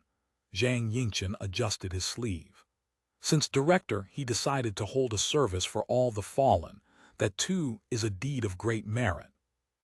Chapter 656, Victory Parade. The memorial service, held by the Religious Affairs Office outside Chengmai, achieved great success. The Yuan Laiyuan had decided that enough killing had been done. There was no need for theatrical displays with corpses. Neither the public beheadings, nor stringing bodies from trees all the way from Chengmai to Qiangshan, nor the ancient practice of erecting a jingyuan were carried out. Prisoners and laborers established several large cremation pyres near the shore, cremated the bodies, then built several proper collective tombs for the ashes and erected fallen heroes' memorials. The church, the New Taoism, and locally conscripted monks conducted services for 3 consecutive days, leaving Wu Shimeng and his colleagues utterly exhausted. The stench from burning bodies on the cremation day had robbed them of appetite for days. ceremonies for the dead are performed for the living.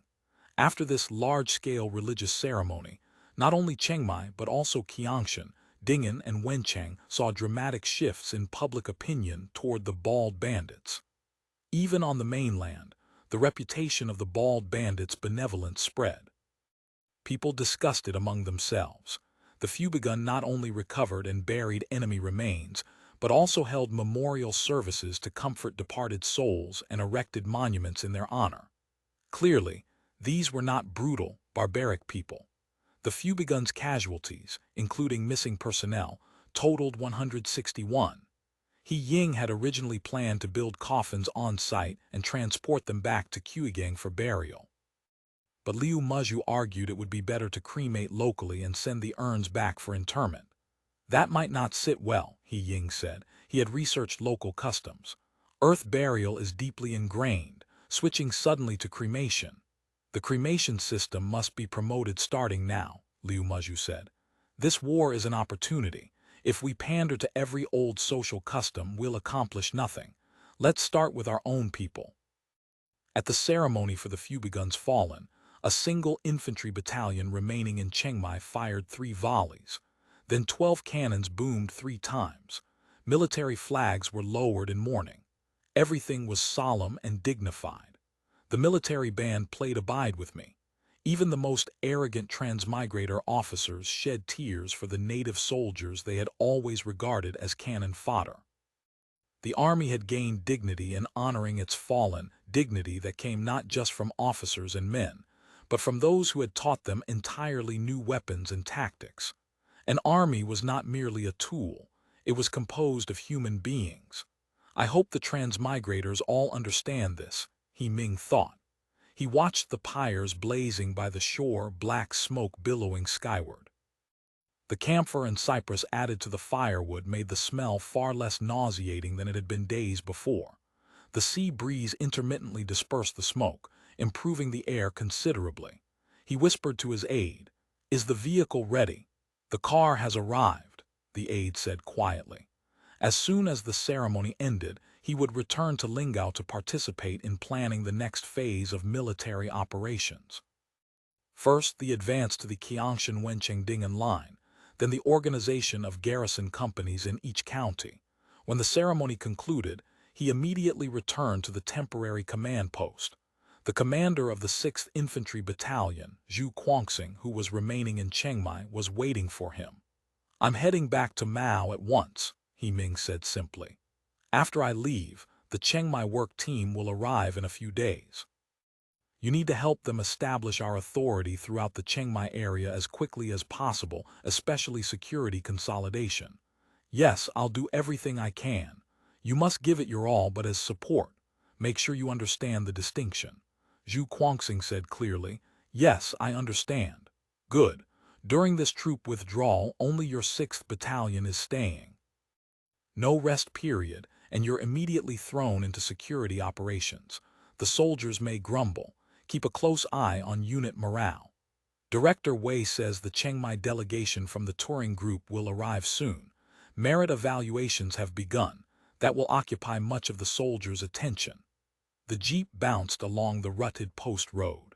Shan Daoqian's prisoner work crews hadn't yet extended the highway to Chengmai. Rain began to fall outside.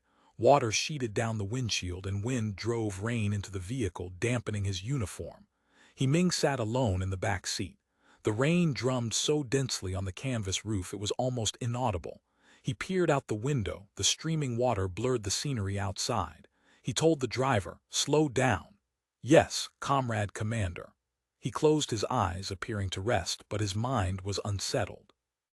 For the past few days, troubling news had come from Mao. Rumor had it that some transmigrators objected to his conduct of operations, calling them wasteful while producing unsatisfactory results. They were allegedly preparing to initiate impeachment proceedings in the Yuan Laiyuan. This rumor had stirred considerable discussion among transmigrator officers who had returned to the Mao base. Many were grumbling.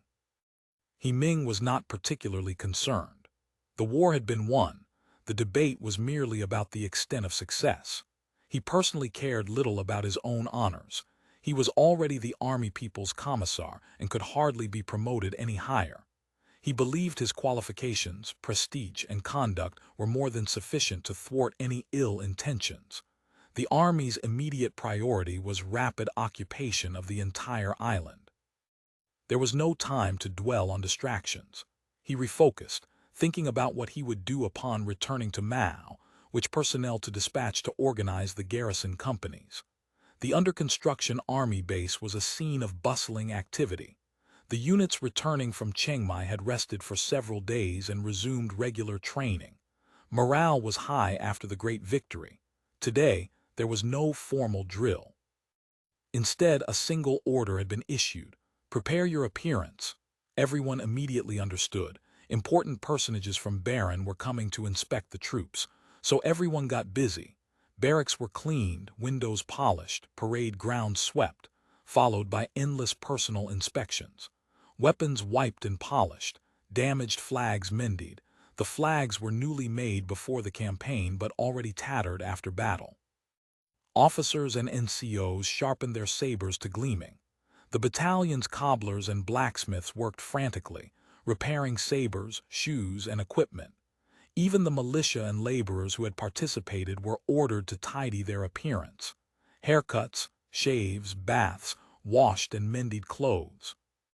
The militia and laborers felt honored. They had thought they were just there to work. They hadn't expected the transmigrator chiefs to inspect them too. Rumors spread that after the inspection, generous rewards would be distributed. Yang Zheng was in his quarters, having gotten a haircut and shave.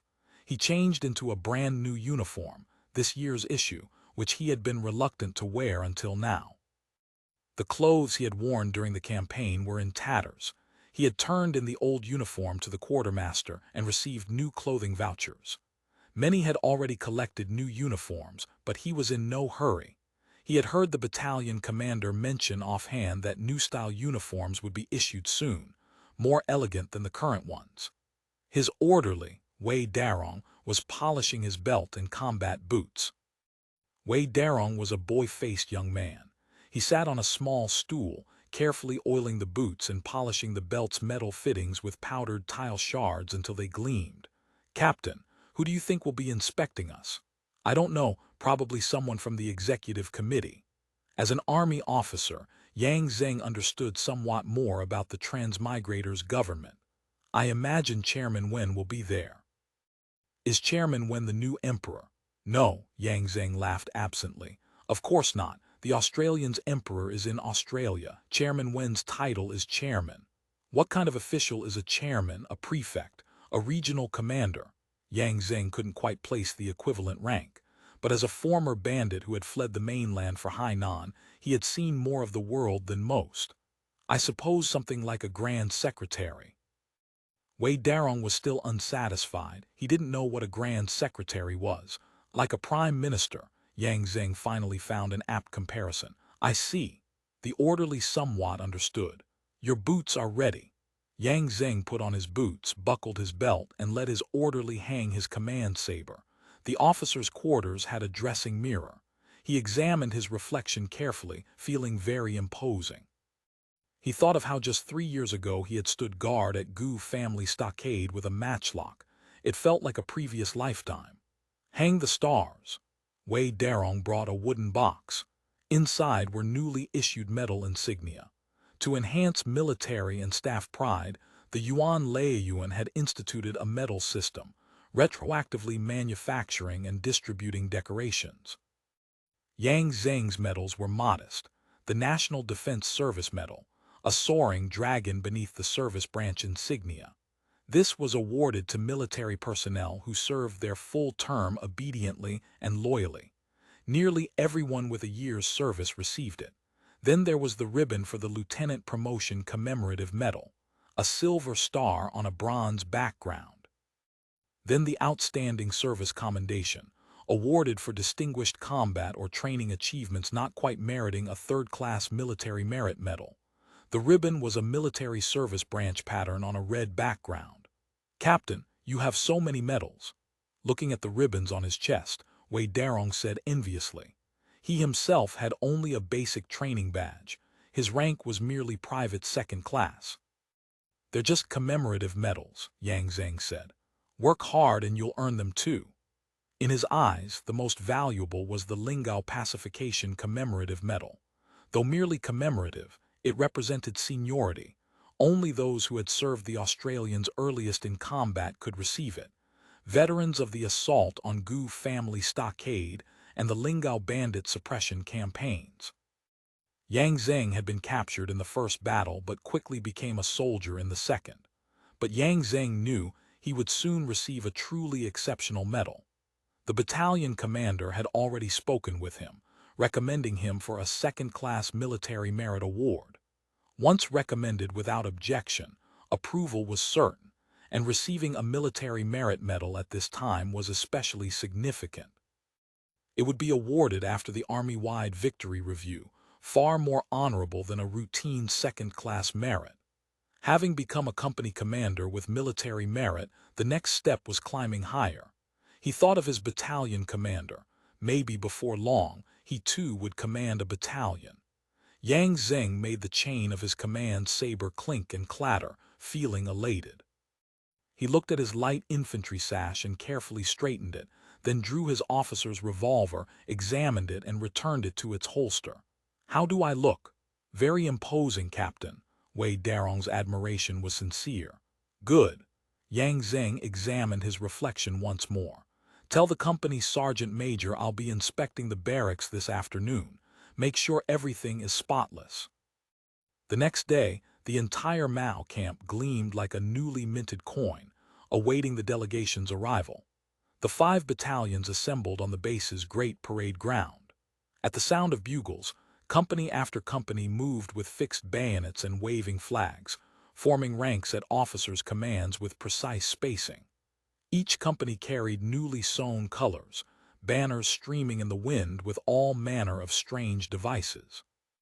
The artillery's gun carriages, their wheels polished clean, stood in neat rows. The gleaming cannons were arrayed. Everyone wore freshly cleaned and mended uniforms. Soldiers' belts and gaiters were strapped as tight as possible. Officers wore all their medals, new white gloves and saber scabbards with brass fittings polished mirror bright. Every officer and soldier felt his own insignificance, a grain of sand in this sea of men. Yet each also sensed his own strength as part of this vast, mighty whole. He Ming, Dongmen Chuyu, Wei Awen, Pan De, and the others gazed into the distance. According to the telephone dispatch, the delegation would arrive at Mao by 10 in the morning. "They're coming, they're coming." As a runner approached, a low murmur spread. Members of the delegation dismounted from their agricultural vehicles at a distance and walked toward them. He Ming knew they were Executive Committee Chairman Wen Daisy, Central State Council Premier Ma Qianju, Manufacturing Director Zhan Wuya, and a host of people's commissars and ministers. The delegation's rank was extraordinarily high. He saw that Wen Daisy and the others had reached the reviewing stand, less than 10 meters from the first formation. He immediately stepped forward to meet them. Behind him, Dongmen Chuyu gave the command. "Attention!" Like raindrops striking, the formations responded with a single, unified sound rolling like a wave. He Ming walked up to Wen Daisy and saluted. "Representative of the Yuan Laiyuan," He Ming shouted. "Please inspect the troops, Field Army Commander He Ming." Wen Daisy returned the salute. Then, accompanied by He Ming, he walked to the flank of the 1st Battalion. The battalion's bugler sounded a march. When Daisy raised his hand in acknowledgement, then spoke a few words of encouragement to the battalion commander and soldiers. The 1st Infantry Battalion roared in response, "Serve the Yuan Laiyuan and the people." Then came rhythmic chanting, continuous, like vast waves, sweeping from one end of the parade ground to the other. Yang Zheng stood before his company. He had never felt such pride and glory. He could feel the same emotion in every man of the formation, selfless devotion, pride in the collective strength, fervent adoration of those who had built this army. The transmigrators passed in front of Yang Zheng's company. Wang Liubin seemed to remember this officer. He had once been their best Minier rifle marksman. "This is Yang Zheng," He Ming introduced, "commander of the 1st Battalion's Light Infantry Company." Your marksmanship is excellent. Yes, he was so nervous he could barely speak. When Daisy asked, has he received any commendations? He's been awarded a second-class merit, a true hero. When Daisy said, then slowly moved on. Yang Zheng felt a tremendous wave of happiness wash over him, leaving him dizzy. At that moment, if ordered to charge 1,000 enemies alone with nothing but his rifle, he would do so without hesitation. As when Daisy and the others proceeded, cheers rolled from company to company. Bugles blared, drums beat. The sound grew ever louder, merging into a deafening roar. The soldiers watched the chiefs. Many were seeing the demigod-like leaders up close for the first time. They were tall, wearing the plainest uniforms, no belts, no boots, no medals or honors of any kind. Their simplicity, combined with expressions of gravity or benevolence as they waved and nodded to the men, filled the soldiers with an instinctive love. These chiefs possessed inexhaustible wealth and godlike power, yet their dress and bearing resembled neither officials nor the wealthy. This simplicity and approachability stirred feelings of exaltation and intimacy, drawing wave after wave of ever louder cheers. Then the transmigrators came before the militia and laborers. Though their ranks were less orderly than the regulars, their devotion produced equally thunderous cheers. When Daisy stopped and raised his hand in salute to the countless dark peasant faces, all so alike in his eyes, "Comrades, you have worked hard." The parade ground erupted in deafening cheers, less orderly than the armies but brimming with unparalleled fervor. Many wept openly in the ranks. This was the first time in their decades of life that they had ever received such respect. They were not merely conscripts dragged here for forced labor. Finally, when Daisy said, "Each and every one of you, on behalf of the Yuan Laiyuan, on behalf of all the people, I sincerely thank you for everything you have done." He looked out over the assembly. "You have earned the colors bestowed upon you by the Yuan Laiyuan and the people. You are worthy of the honor and mission of those colors." Chapter 657. Oceanic Care. The medals were distributed on the spot. Beyond the first, second, and third-class military merit decorations awarded to combat personnel, 15 militiamen received recognition for their battlefield contributions with second- and third-class merit medals. Every soldier and support worker who had participated in either combat or logistics, military and civilian alike, received the first Counter-Encirclement Victory Commemorative Medal. Those who had fought at Chengmai or served in its logistics train also received the specially struck Chengmai Campaign Victory Commemorative Medal. After the ceremony, the army conducted a formal march past in battalion formations. To the stirring strains of the Grenadiers' March, 5 battalions and the assembled militia paraded before the Earthen reviewing stand. The assembled mass erupted in 3 resounding cheers. Following the review, Ming led the entire delegation into the officers' small mess hall, the dining room reserved for senior staff. White tablecloths dressed the tables, fresh flowers served as centerpieces, and Venetian blinds softened the light through the windows. Large ice buckets stood in each corner and at the center of the room, exhaling wisps of cool vapor. The moment one stepped inside, comfort descended like a blessing. Orderlies had laid out hot towels and chilled tea. Not bad at all. When Daisy dropped into a seat and mopped the sweat from his brow. Inspecting troops might look majestic, but standing at attention under the blazing sun in full dress uniform, walking back and forth while maintaining the most dignified posture, it was no light burden. He recalled watching footage of Red Square parades, where Soviet leaders in their 70s and 80s would stand for hours in the freezing wind. At least he wasn't contending with Moscow winters. "This is the senior officers' mess. It doubles as our conference room," Ming explained, carefully avoiding the term transmigrator officers within the barracks. With native officers growing more numerous, he thought it unwise to constantly emphasize that distinction. Soon the orderlies brought lunch, served in individual portions as in all transmigrator mess halls. Each person received a wooden tray bearing rice, vegetables, and soup. The rice was unpolished brown grain. The dishes included fresh greens, tempura prawns, stir-fried razor clams, seaweed and tofu soup, and finally, several golden-fried meatballs. The aroma was tantalizing. At the center of the table sat rectangular wooden platters filled with crushed ice, topped with neat rows of assorted sashimi. Everything's from the sea, Zhan Wuya sighed, reaching for 4 or 5 slices of the raw fish. I keep feeling we're drifting toward Japanese food culture. The fishing industry around Mao had developed considerably. The Agricultural Committee had established a second fishery procurement and processing plant here, using local salt for preservation.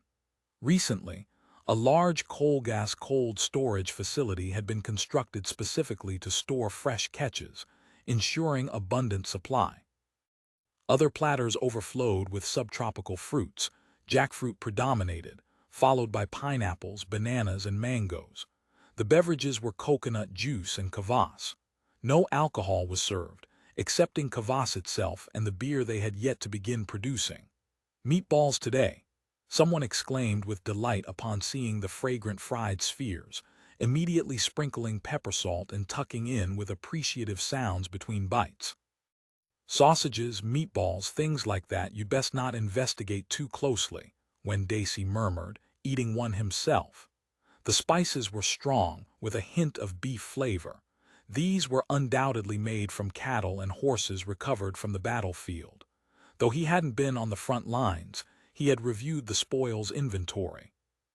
It clearly listed the number of dead oxen and horses captured, now obviously repurposed to improve the troops' meals. "What's on the afternoon program?" Wang Liuben asked between bites. "Distributing comfort packages, we don't need to handle that ourselves," Wen Daisy replied. "The packages are already at the warehouse. Officers will distribute them by headcount. We need to visit the hospital for a morale tour." "How many wounded?" He Ping, representing the health department, answered. "Very few of our own wounded require hospitalization, fewer than 30. But there are nearly 400 seriously wounded among the prisoners. The hospital is nearly at capacity. Give the prisoners some comfort items too, simpler things, of course. 1 dried fish each for their evening snack should suffice. You have dried fish here, correct?" "Plenty," Dongmen Chuyu confirmed. "Good. We'll borrow 400 dried fish for now." Wen Daisy thought for a moment. "Have Pan prepare the DV camera. We'll want extensive footage this afternoon." That afternoon, the hospital visit took place. Afterward, the Lingao Times public edition published an article titled Oceanic Care. Following the grand parade celebrating our great regime's victory, the delegation dined simply in the Mao base mess hall. All ingredients were produced by the hands of Fubigun cadres and soldiers stationed here at Mao.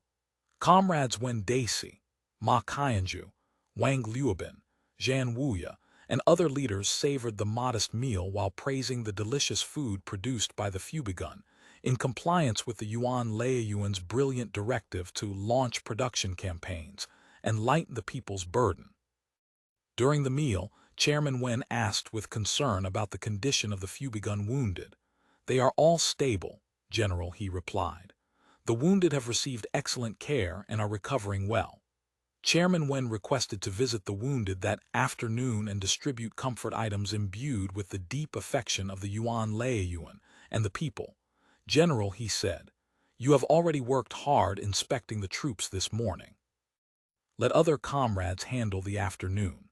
We came here precisely to comfort the soldiers of the Fubigun. Compared to their arduous battles, what is a little exertion on our part this morning?" He laughed heartily. "Let us finish our meal quickly and visit the wounded comrades soon, so as not to disturb their afternoon rest." General He and everyone present were so moved by these words they could hardly speak. All felt proud to have such an approachable leader who, despite his busy schedule, cares for every ordinary soldier. The Mao Army-Navy Hospital was peaceful and serene. This was a brand new facility. The engineering company, renowned for speed and quality, had built it on barren ground in just 3 months. Now the hospital was equipped with the latest Australian medical equipment, staffed by carefully trained medical personnel. The wounded had just finished a nutritious lunch to speed their recovery and were preparing to rest when a voice came. The Yuan Laoyuan delegation has arrived. Like spring rain upon parched earth, the wounded officers and soldiers, moved to their corps, struggled to sit up. Don't get up, rest well. Secretary of State Ma gently eased an excited wounded man back onto his pillow. He asked the medical staff how many wounded there were and the nature of their injuries. After receiving answers, he surveyed the ward, this room that embodied his deep concern. The proposal to build the Mao Army-Navy Hospital had been championed by Secretary Ma himself, who had personally marked and revised the design drawings. He looked around the room, smiling with satisfaction. The beds are well appointed, they've even added folding tray tables. He carefully examined a bedside tray table. Sometimes he bent to look closer, sometimes stepped back to observe. Suddenly he asked, "Didn't the table seem a bit high?" The medical staff, having not noticed this detail, could not immediately answer. He turned to a nearly recovered patient. "Is the table comfortable to use?" The soldier sat up, rested both arms on the table, and shifted forward and back. "Doesn't feel high," he said. An aide compared the soldier's sitting height to the table's height. It seemed about right. But Comrade Ma Qianju, gazing thoughtfully at the table's height, slowly shook his head. The cadres, not understanding why he shook his head, stood there in bewilderment.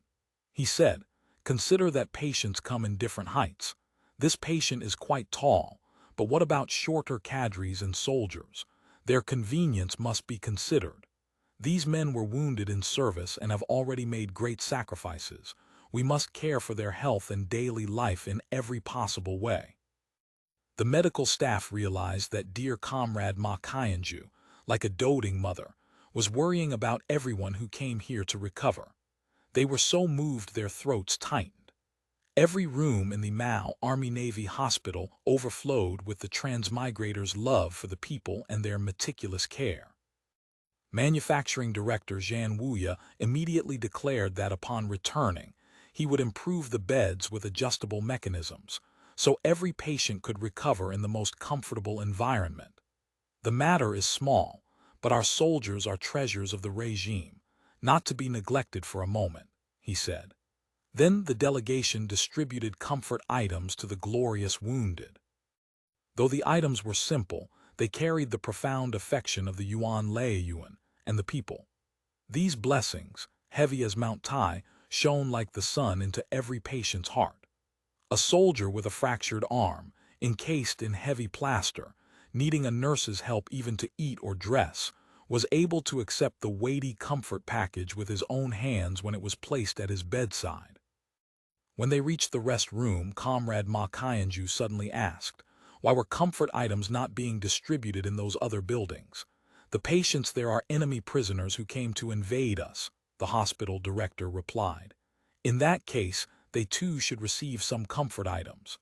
Those around him were surprised. Throughout history, wounded prisoners had usually met death. But here in Lingao, they received the best medical care. Someone said, not understanding, "They are enemies who tried to harm the people of Lingao. Treating them and letting them live is already the greatest mercy. Even former enemies, now that they have laid down their arms and submitted, should be treated equally," Comrade Ma Qianju said. "Only thus can we fully demonstrate our magnanimity that embraces all under heaven." Everyone present was overwhelmed by the transmigrators' boundless generosity. In reality, the visit to the prisoner ward lasted only about 15 minutes, with a simple speech. That speech did move many hearts and fill them with gratitude, but not because of the evening snack of dried fish.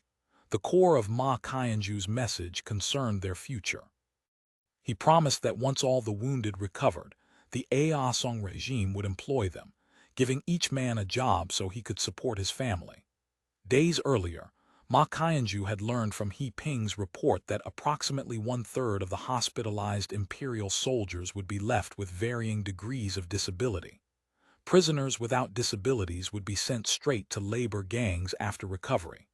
But in this era, the disabled rarely survived. Most men who enlisted came from impoverished families with no other options. Returning home as cripples meant a slow death. This was the angle he used to move the prisoners' hearts, to let them fully experience the difference between the old society and the new. This group of wounded prisoners would later become some of the most committed supporters of the new order. After the visit, Ma Qianju asked the hospital's acting director, "What's the mortality rate?" He was keenly interested in the facility's treatment efficiency. "Very low. Almost everyone who receives timely treatment survives," replied Ning Jinghai, who had returned to Mao with the medical corps. "The two great treasures, antibiotics and tetanus serum, have saved countless lives, but the tetanus serum's effectiveness varies by batch. Some work well, others poorly. Overall, roughly 70% effectiveness. 2/3 effective, that's quite good." "Yes, we can only look at it that way." Ning Jinghai wasn't entirely comfortable with such imprecise standards. "We're simply short of transmigrator doctors and nurses. Conditions here remain relatively poor. Poor conditions can be improved." Ma Qianju reached into his pocket, pulled out a cigarette, lit it, and took a drag. "Conditions are poor, so nobody wants to come. What if you became director of the Mao Hospital?" "Me?" Ning Jinghai hesitated. He was indeed trained as a physician and had practiced clinically for years, but his later work had been entirely unrelated to medicine. Whether in treatment or health administration, he had grown quite rusty. "Yes, aren't you a PhD? In computational biology, the connection to clinical medicine is tenuous at best." "That doesn't matter. Then shouldn't this go through proper procedures?" Of course, but first you need to express interest." "I understand. I'll register when I return to Lingao." After leaving the hospital, the delegation members held confidential discussions with the transmigrator army officers at the Mao base. The talks covered every aspect of the campaign, primarily after-action reviews. An impeachment attempt by some transmigrators had collapsed in its preparatory stages for failing to secure 2/3 of the full membership support. But a 35-point inquiry submitted by a faction in the Yuan Laiyuan still required detailed responses from the executive committee and the armed forces. When Daisy handed the document to He Ming, "Frankly, many questions won't be easy to answer. Give them serious thought." "We'll simply tell the truth," He Ming said, scanning a few pages. "I should be the one attending the inquiry hearings, Chen Heiyang at most. Better not to summon other transmigrator officers, lest someone use the occasion to stir trouble." Of course," Ma Qianju nodded. "The executive committee has also faced criticism, but I fully understand. This is what democracy means." When Daisy waved his hand, "Let's make it standard practice to review every campaign. The PDCA cycle plan, do, check, act. That's exactly what we're doing now, discussing issues identified and how to improve. As for the Yuan Laiyuan hearings, we'll go through the motions." That day, a series of reviews addressed problems identified during the counter-encirclement campaign, encompassing weapon quality, soldier training, tactical deployment, logistics equipment, and the overall combat system. Quality control of the self-manufactured Mini-A rifles is poor. The sights are inaccurate. Barrel and mechanism lifespan is insufficient. Rated barrel life is 200 rounds, but after 100 actual rounds, rifling erosion becomes severe. If we hadn't brought many spare rifles, we'd have been fighting with bayonets. Zhan Wuya took careful notes. Machining capacity is adequate. Materials remain substandard. Black powder grenades lack sufficient power. We're considering switching to fixed cartridge rifles with the new propellant. All soldiers should receive steel helmets. Rattan helmets offer inadequate protection. Wearing them is pointless. Military boots are of poor quality. Cloth-soled shoes wear out quickly. Straw sandals cause serious foot injuries. Fortunately, there were no long marches. Company-level commanders should also be issued binoculars. A military academy should be put on the agenda. The compiled materials filled a thick volume. Ma Qianju ordered it sent to Lingao immediately as reference material for the next executive committee plenary session. That afternoon, all combatants, soldiers, militia, and laborers, received their comfort packages.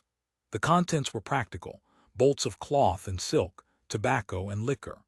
All participants also received bonuses of varying size. Few begun officers and soldiers each received 3 months extra pay. Militia and laborers received the equivalent of 1 month's pay for a few begun private first class. Those who had earned merit medals received additional bonuses. That evening, sumptuous feasts were laid out in the mess halls and across the parade grounds. Each man's wooden tray held 2 meat dishes, a piece of pork, 2 fish cutlets, and scrambled eggs. Both meat and vegetable dishes had been prepared with care, cooked by professional chefs brought from the commercial hall restaurant and cooperative eateries. Barrels of kvass filled every table. Anyone not on duty could drink freely as much as they pleased. Officers, soldiers, militia, and laborers gathered around the tables, grinning and feasting. Delegation members scattered through the camp, visiting every table to propose toasts. Even though they were drinking only kvass, drinking their fill still produced a pleasant, convivial buzz. The entire Mao base was immersed in an ocean of joy. Author's note: the Oceanic care newspaper prose in this chapter is adapted from a famous internet post. Whether it was a genuine translation or the author's original creation, I do not know. Either way, my thanks to the original author. Chapter 658. Cultural weapons, with the first counter-encirclement campaign ending in victory. A commendation ceremony was held simultaneously in Baron City to honor outstanding native laborers and those with exceptional contributions since D-Day, as well as those who had performed excellently in wartime support. Commemorative medals, bonuses, and prizes were presented alongside the Mao celebrations. Many model workers and volunteer overtime laborers in the factories received various levels of labor service medals. Several production units earned honorary titles and collective merit banners. Villages and factories that had contributed particularly large numbers of militia members received the first counter-encirclement victory commemorative medal as collective honors. The transmigrators' commendations of factories and villages, their rewards for model workers, and the newspapers' glowing accounts of the Fubigun's overwhelming firepower and logistical superiority. All of this had led many to realize that Australian strength rested on abundant material power. Before the Australian army even engaged the enemy, Lingao's fertile fields and bustling production lines had already predetermined victory. The new regime's emphasis on laborers and production ranked above even military prowess and conquest.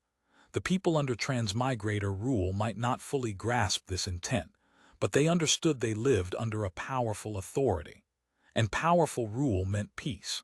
It meant the ability to rise safely each morning to work and return home safely to sleep each night.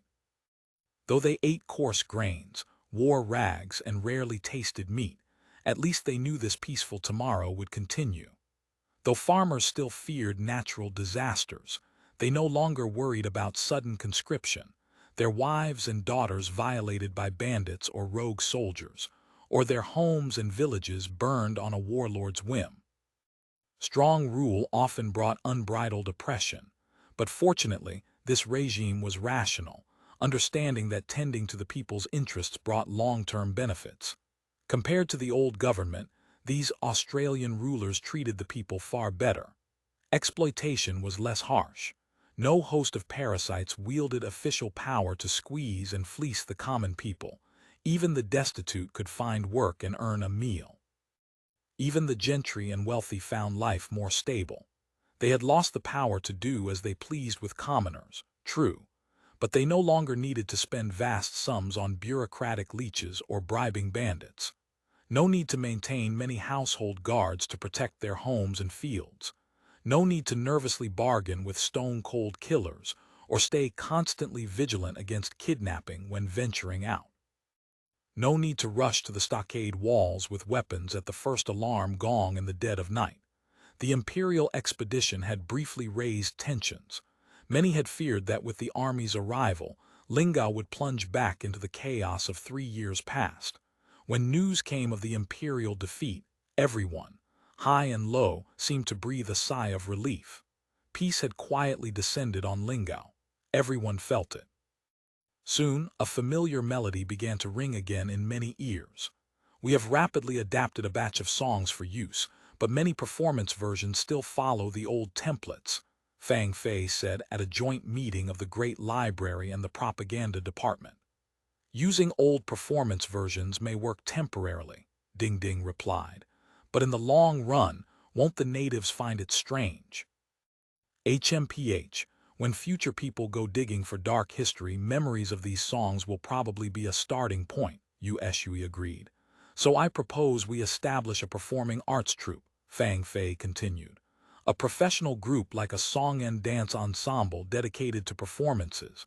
Then we can record their songs as standard versions. Oh, that's an anticipated topic. Ushui nodded. But performing arts troupes are for times of plenty and leisure. Setting one up now in such haste, I'm afraid the economy faction like Director Ma won't approve. We already have the puppet theater troupe, so adding a song and dance ensemble shouldn't be a problem, Ding Ding interjected. He had long harbored this idea. Culture is a propaganda weapon. The puppet theater's achievements speak for themselves. Besides, if Director Ma opposes even this, his next election is in jeopardy. Not necessarily, comrades. Ushui coughed delicately. Political consistency matters. Someone who casually changes stances cannot be a true statesman. HMPH, I know what you're really thinking. Ding Ding smiled at Fang Fei. Propaganda weapon is just one use, right? Fang Fei nodded, his smile ambiguous. We transmigrators can't always interact only with computers for entertainment. We should hold some balls, put on some shows. Fine, I won't object. Culture is a necessity for public life. Ushui refused to take the bait. But in this startup phase, everything should be kept simple. And with life secretaries just distributed, let's not create professional troupes yet. Better to start with mass amateur groups, student choirs, worker choirs, and such. First, the threshold is low and participation high. Second, it avoids future criticism. From whom? From history, Ushui said. Under Ding Ding's personal attention, who Qingbai readily agreed to form the first choir from national school students.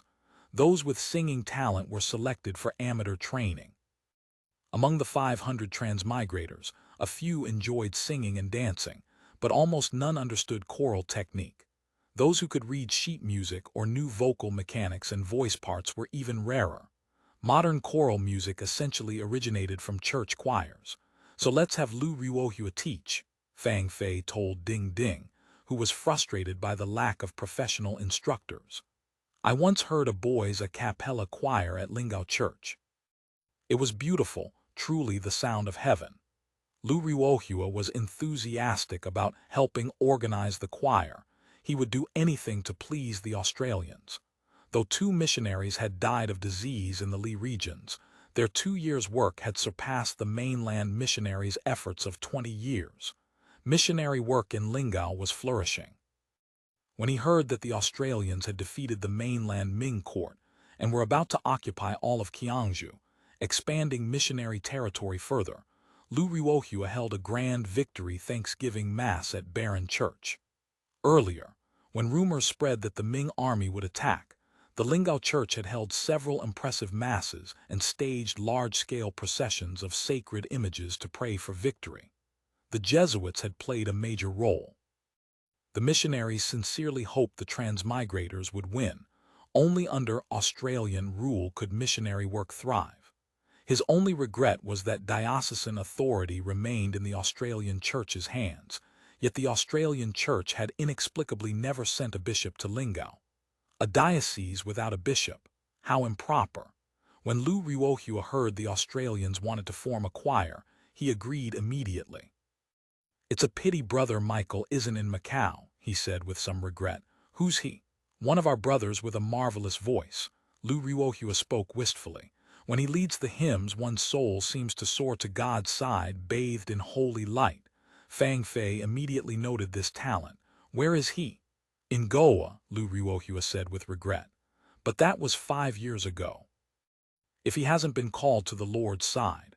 Goa's climate was notoriously unkind to Europeans. Many died there of tropical disease. Fang Fei wrote down the name in his notebook, reminding himself to ask Yi Ying to negotiate with the Jesuits and request this man specifically. These mystical types are quite useful. But when Lu Ruohua saw that the choir included young women, he objected.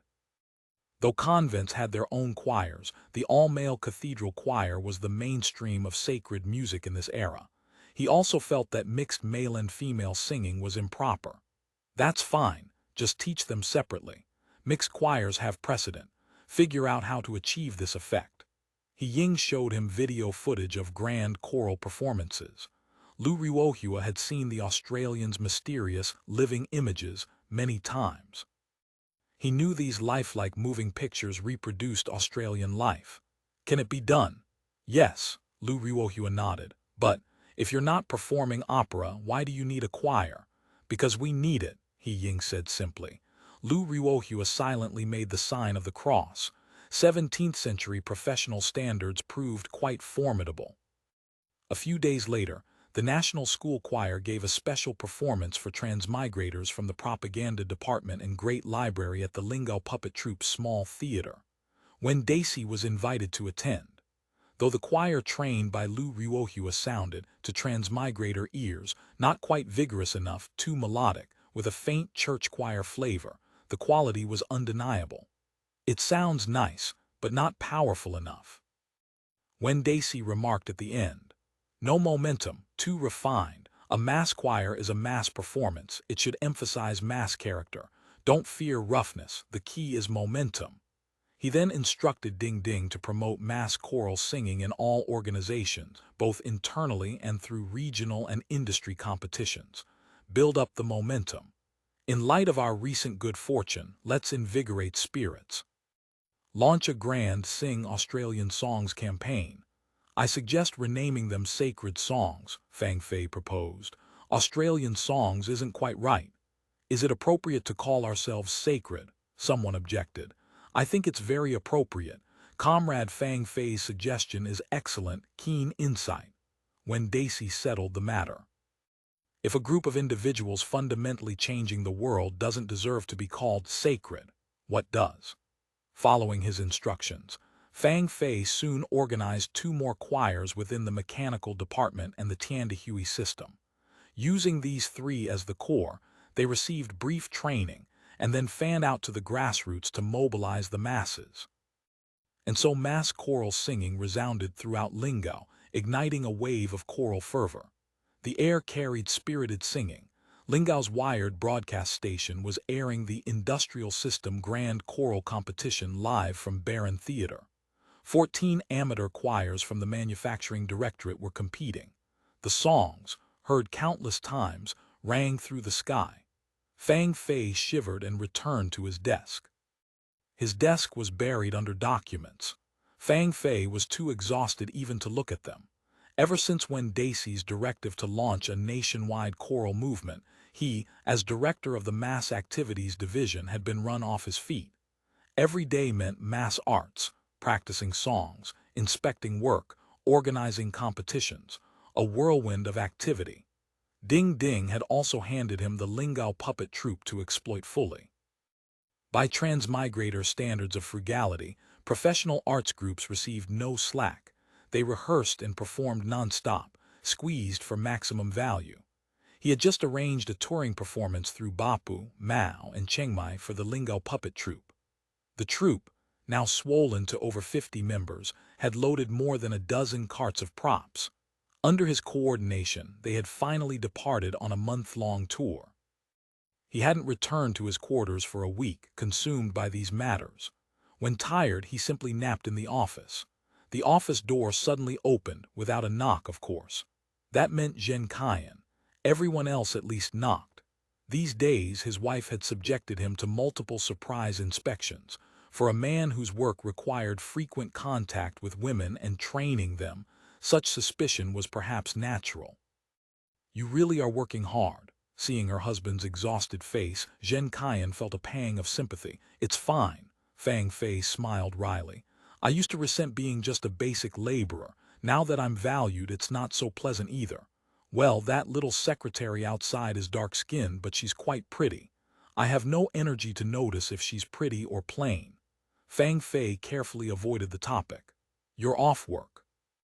No, I'm waiting for a car. I'm heading to Nanbao to survey the construction site. They're building 50 standard houses and dormitories. Director may ask me to design them. Is that so? Sounds good. Fang Fei replied absently. Will you be home tonight? Probably not. Very busy. Tomorrow is the agriculture system choral competition, then the winners advance to the county-wide finals. I'm bored to death. Zhen Qian complained when she heard he wasn't coming home. Life here is so empty. Besides work, there's nothing to do. Transmigrators' leisure activities mainly consisted of watching various videos. To maximize resources, the BBS had set up a video sharing system. Otherwise, they browsed the internal forum, played games in the recreation room, or read magazines and books. Some played sports. Overall, most leisure activities were quite homebound and distinctly male-oriented. For women who enjoyed shopping, Lingao's leisure options were utterly boring. The so-called prosperity of Eastgate Market couldn't match even a small town's. And there was nothing to buy. Money had nowhere to go. You're in propaganda, can't you think of something? I have no ideas right now. Maybe a dance.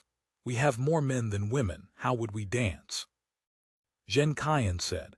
Even a disco in this heat wouldn't be fun. Let me think about it. He finally saw his wife off. Then Fang Fei received a call from Xiao Zishan. Are you free in a bit? I'll come over. No, I'll come to you, Fang Fei said quickly. Xiao Zishan discussed the current situation. Transmigrators were demanding more from their leisure time. Life secretaries had been distributed and physiological needs met. Now spiritual needs loomed larger. After the victory, with pressure lifted, transmigrators were in a celebratory mood and craving entertainment. He asked Fang Fei if he had any suitable solutions. Fang Fei considered the options. A proposal to establish a transmigrator club had been submitted to the Yuan Laiyuan and would likely be approved soon. But that was a long-term solution. How about an annual gala? Organizing annual galas was Fang Fei's specialty. An annual gala meant gathering to eat, drink, and socialize, building rapport among colleagues and partners. The transmigrators could do likewise. Chapter 659, the annual gala. He had already thought through the gala's content. First, a banquet, preferably buffet style, to reduce the feeling of rank and hierarchy. A buffet had few ceremonial requirements. People could eat, drink, and chat freely, creating a more egalitarian atmosphere. You may have noticed that our organization is trending toward bureaucratization. Fang Fei shared his observations. He didn't think this candor would offend Xiao Zishan, who cultivated an image of humility and likely considered hearing blunt advice a form of self-cultivation. Though we have the Yuan Laiyuan and the notion that all transmigrators are equal, the leaders in high positions are acting more and more like leaders. There's a certain discontent simmering underneath. Xiao Zishan responded noncommittally. True. So at the gala, we should downplay official titles, just select a host to run the program, no leadership speeches. Fang Fei had thought this through carefully. The gala should be relaxed and fun, not stiff and formal. And the host absolutely shouldn't be a transmigrator holding high office. That would kill the mood. I propose inviting a lively young woman to host. That'll be energizing. What about after dinner? Entertainment, of course. Fang Fei smiled smugly. He had plenty of experience organizing new-style entertainment. He lowered his voice mysteriously. There's a really excellent segment, a cosplay showcase. Oh, you mean like Tail or Street Fighter cosplay? Xiao Zishan suddenly perked up. Exactly. I didn't expect Director Xiao to be so knowledgeable about cosplay. Xiao Zishan looked to be in his early 30s. It was surprising he knew about this. Actually, I prefer dead or alive. Xiao Zishan continued deadpan, expounding his views on cosplay. The key to cosplay is, first, a good figure, second, not being shy about showing skin. With those two, you can dominate. You really are an expert. Fang Fei nodded approvingly, though privately he thought Xiao Zishan's cosplay philosophy was rather vulgar and lacking in ambition. He had always maintained that cosplay should express the character's inner personality and spirit. But for someone who had spent years planning ChinaJoy presentations, Zhao Zishan's view wasn't entirely wrong, just crudely expressed. As for who would actually cosplay, Fang Fei had already considered the question. Female transmigrators would be most fitting in terms of presence, but they were few, and most had boyfriends. To avoid complications, he decided not to approach them, though quite a few were pretty and lively. Based on his observations, they would probably be willing to cosplay, but angering their boyfriends wasn't worth the risk. Life secretaries, on the other hand, had no such concerns. Isn't there a big gap in presence? After training, the quality is quite good. Fang Fei had visited the life secretary training classes and thought the women, after some conditioning, had improved considerably in physique, appearance, and bearing. A crash course would have them performing admirably. The evening would feature an outdoor barbecue and dance on the beach near Wu Da's former villa in Bapu. Fang Fei further proposed inviting local gentry and wealthy households to the gala, just as some companies invited major clients to their annual parties. It would strengthen relationships and fully demonstrate the wonders of the Australian lifestyle, encouraging adoption. I don't oppose inviting friendly natives to participate, Zhao Zishan said. I'm just worried some segments may be a bit shocking. According to Guangzhou station reports, Ming-era people are no more conservative in their pleasures than 21st century folks, Fang Fei replied.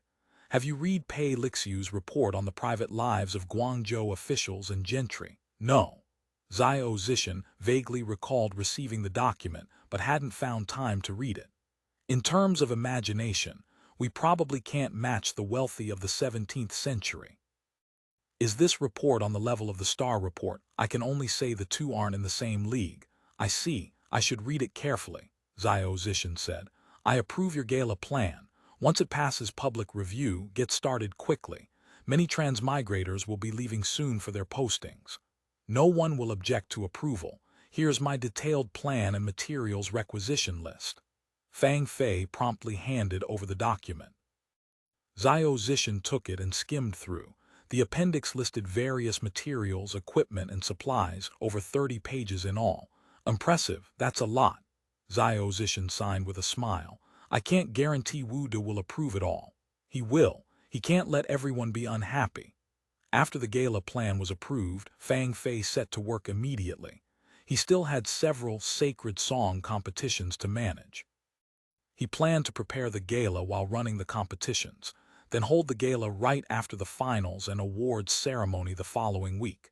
He first visited Baron City and recruited Pei Lixiu and Zheng Shangji, who were languishing from boredom. Upon hearing about the gala, they were immediately energized and agreed at once. I've been wanting to throw a gala.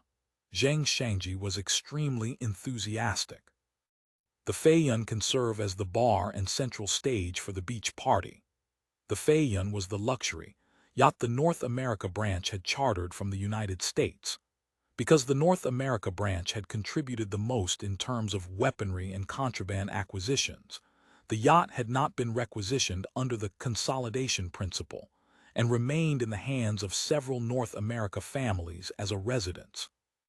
The Feiyun's living facilities were complete, its entertainment amenities first-rate, but to avoid provoking jealousy, the North America people rarely used them, only maintaining everything regularly.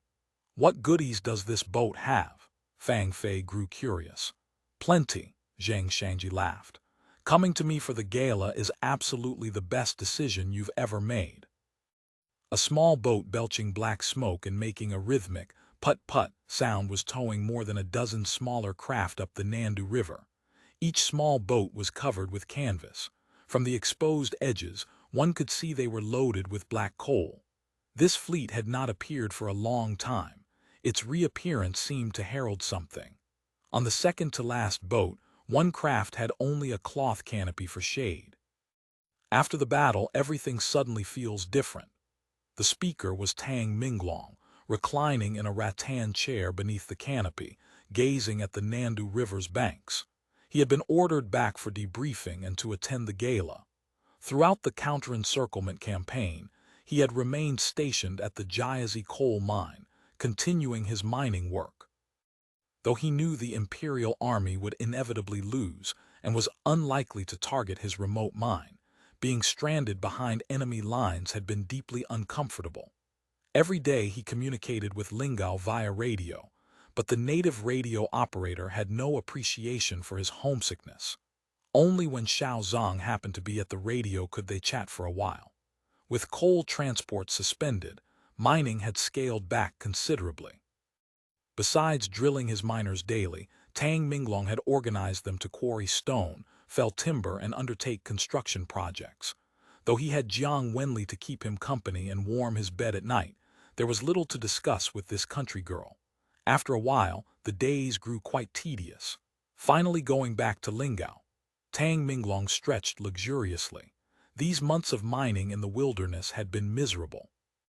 Upon returning for the debriefing, he planned to lobby the head of the long-range exploration department.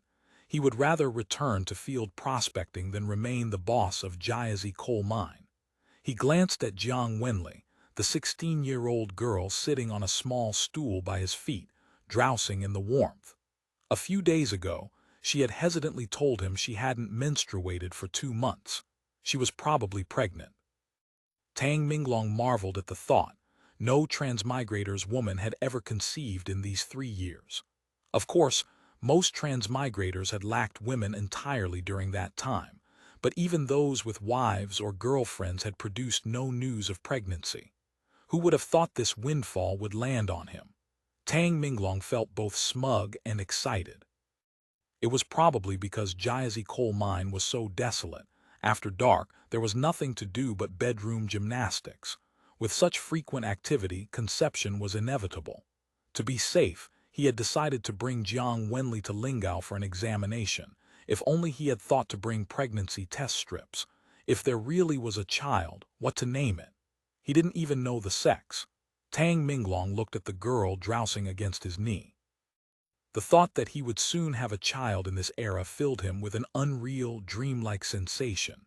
The long quiet high family wharf had returned to its former bustle. Coal from Jiazi was again piling up, awaiting shipment.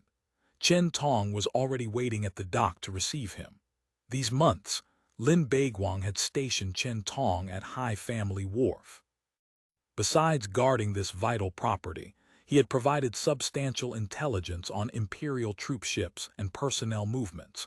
Now his mission was to continue monitoring the remnant forces' movements following their retreat to Qiangshan, while ensuring continuous coal exports from Jiazi. "What's the situation in Qiangshan?" Tang Minglong asked as soon as he stepped ashore. Before departing, he had received instructions via radio from Lingao Intelligence to hear Chen Tong's oral report on the situation in Qiangshan County. "Isn't this Lin Baiguang's business?" "This is Lin Baiguang's request," Wang Yan had replied over the radio. "Consider it an evaluation." "So what should I ask?" "Ask whatever you like," Wang Yan had said. "Afterward, submit a transcript to the Intelligence Bureau." Chen Tong simply said, "Let's talk inside." The group proceeded to the main building of the fortress. After non-essential personnel withdrew, Chen Tong delivered his report on the local situation. Jiang Wenli served as stenographer. Chen Tong explained. After He Ruben and Zhao Ruyi retreated to Qiangshan, the scattered troops who straggled back numbered approximately 3,000. He had also heard that many garrison soldiers and militia hadn't returned to camp but had gone straight to their home posts. They didn't dare return to Guangdong. They stayed in the prefectural city only 2 or 3 days, then took their men to Haikou Qianhu Fortress. Chen Tong continued. But everyone in the prefectural city knows the Imperial Army suffered a crushing defeat at Chengmai. "Is the sea route open?" "No," Chen Tong replied. Whether they're afraid of the Governor-General learning the truth or for some other reason, all ports on the Shenying side are still sealed. Ships aren't allowed in or out, only Navy warships patrol offshore. Burying their heads in the sand, Tang Minglong thought, but the closed sea route was problematic. What about the land route? Also sealed. The road toward Chengmai is heavily patrolled. A few days ago, our men appeared outside Haikou Kaianhu Fortress, killed and captured several dozen patrol soldiers, including a Bazong. The imperial forces are on edge. They've mobilized militia in every county again. But the militiamen were no longer as enthusiastic as before. The last time militia had gone to war, the lure had been battlefield looting. But after suffering heavy casualties at Chengmai, with many captured, and now being released and sent home, they had no desire to risk their lives again. Lingao released all the captured local militia and garrison soldiers. Now they don't want to fight us, they refuse to provide troops. He and Zhao are at their wits' end. Morale is badly shaken. Chen Tong spoke with a pleased expression. I hear Regional Commander Tang isn't having an easy time either. Why? All of Regional Commander Tang's captured men were released, and his forces suffered the fewest casualties. If you were old wouldn't you be suspicious? True, was he dismissed? No, they don't dare, it would trigger a mutiny. But Zhao Rui has personally gone to Beisha Naval Station to take direct charge. Tang Minglong was pleased, nodding repeatedly. But the closed sea and land routes present a problem. You rest here tonight. I'll arrange things. Tomorrow your boat will leave. Didn't you say ships aren't allowed to sail? Chen Tong smiled. Plenty of people in Qiangshan County are eager to build connections with the Hai family now. The Hai family's dealings with the bald bandits were no secret in Qiangshan.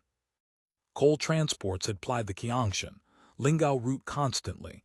Everyone knew the Hai family traded with the Australians in Lingao. When the Imperial Army launched its expedition, this trade had naturally ceased. Hai Shuzu, suspected of collaborating with the bald bandits, had hidden at home in fright. He and Zhao's secretaries had extorted a fair sum from him. Fortunately, the Hai family's local prestige was high. Ordinary officials dared not push too hard, and Hai Shuzu weathered the storm until the great victory at Chengmai. With the return of the defeated troops, word spread in all directions of the bald bandits' terrifying military might. Hai Shuzu suddenly became the most sought-after man in Qiangzhou prefectural city. The prefect and county magistrate, constrained by propriety, sent secretaries to negotiate privately. Local gentry were less reserved. Now that the bald bandits' power was overwhelming, having shattered an army raised with all of Guangdong's strength, it seemed only a matter of time before the Australian army reached the prefectural gates. No one believed Reuben's few thousand survivors could hold off an Australian army. If they couldn't, then to prevent wholesale destruction when the bald bandits arrived, local gentry would naturally engage in maintaining local order. This essentially amounted to surrender, conducted semi-openly and with no one objecting. Zhao Rui and the others, fearing this might spark popular uprising, dared not investigate. They merely had Reuben's trusted officers take over defense of Qiangshan County's gates and inspect all who passed.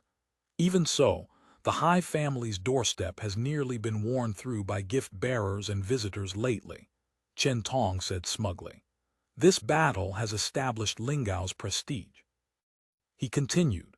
The 5 peddlers who had been beheaded as a sacrifice to the expedition had a few days ago been secretly exhumed by the county magistrate's men, their bodies and heads reunited, recoffined, and properly buried. I suppose these Ming officials fear a war crimes tribunal. Tang Minglong laughed. Chen Tong didn't understand war crimes tribunal, but grasped the meaning. The officials are scared too. I hear the prefect and magistrate confer secretly every day, though the contents remain unknown. Can you find out?